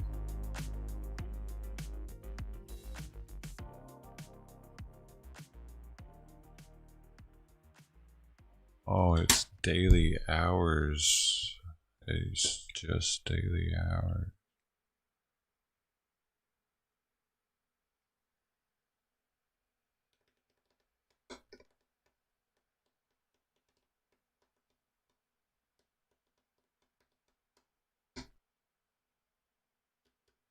A boom. Thanks to those people too. Hey, Jersey Devil, the 2 hours. Who's that? Also not recognized. Minted. Who's that? Okay. Jersey Java is in for a while. Okay, we got some new people in the list, so but thank you to all the ones that are regulars that I recognize. Recognizable names. I missed Weber 47, Mark Bass. Then we got Jersey Devil, welcome. Then we got Maggie K, welcome back. Barbara, welcome back. Minted, Ayo, Gino Bass, welcome back. Nathan Women, welcome back. Who's Java, Ayo, new person. Soul Brother J, welcome back. Ayo, everybody's here. Ayo, ayo, ayo, ayo. Ayo, ayo. Dude, a planet with people that only said Ayo would have been better than the Jar Jar Binks bullshit. Ayo, ayo, ayo, ayo, ayo, ayo, ayo, ayo, ayo, ayo, ayo, ayo, ayo, ayo. You dig? That shit was so stupid. Okay, so I'm leaving now. Here's how you know I'm leaving. Forgot to have the music going still. For the Daily Baller is ready to go again, right as I leave. Because we need that there at the very end. Was there anything I was missing? Thanks for everybody that hit the like button, that subscribed, that shared. I don't remember if there was stuff for it to share today or not. If it was share worthy, maybe not, probably not. I don't know, there's some pretty obscure groups out there. Maybe there's somewhere it could have been shared. There's thousands of weird groups. We don't want them too weird though, do we? I don't know, we gotta watch out. No, y'all don't care. Y'all are putting it on 4chan, so that's just weird it gets. You might as well be live streaming it on Omegle. Same people. Probably. I don't go there very often. Too weird. So I'm talking about. That's the too weird. You might not want to do that one. Stream Elements, you're my only friend. You like an Abisaba. Gotta get the trash now. Sitting on the curb, sitting on the curb, sitting on the curb, sitting on the curb now. The trash, the trash. The trash, trash, trash.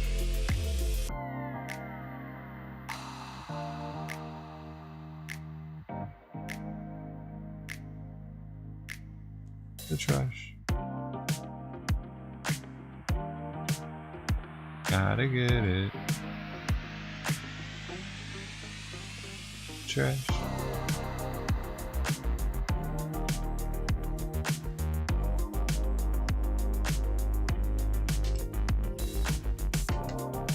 Amen. The trash.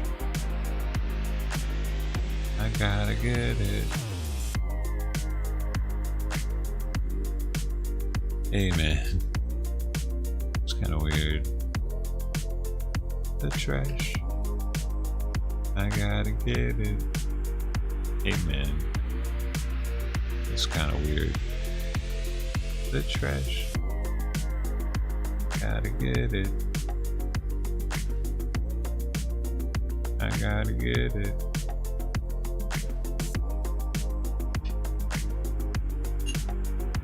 The trash. Amen.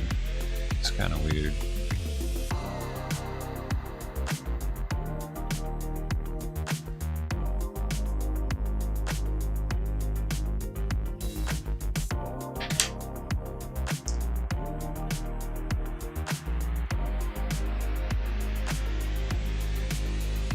The trash. Hey man, it's kind of weird. I gotta get it.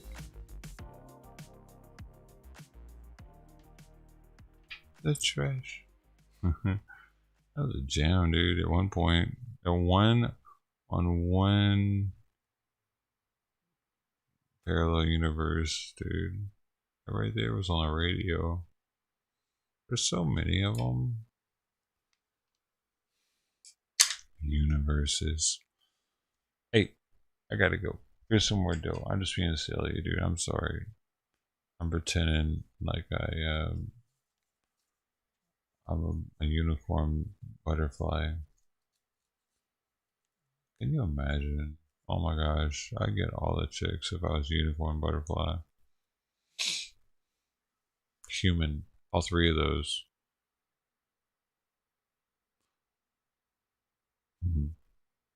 Yeah. Alright, so that's it for me. I gotta go. So you're gonna leave them in here. I'm gonna give you the. You know what I'm saying? That you done fucked up now. You know that, don't you? We leave you that. You know what I'm saying? That you done fucked up now. One ugly motherfucker. You're one ugly motherfucker. You're one ugly motherfucker. One ugly motherfucker. One ugly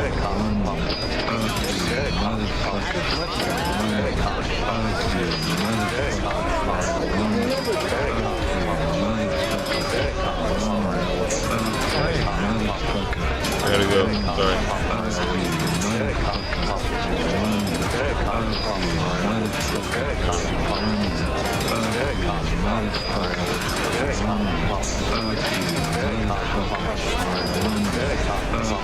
Hey, Black Cat, Susan Mo Shark, thank you for the members. Black Cat, Susan Mo Shark, Black Cat, Susan Mo Shark. You guys have a good night. Good night.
Motherfucker. You're one ugly motherfucker.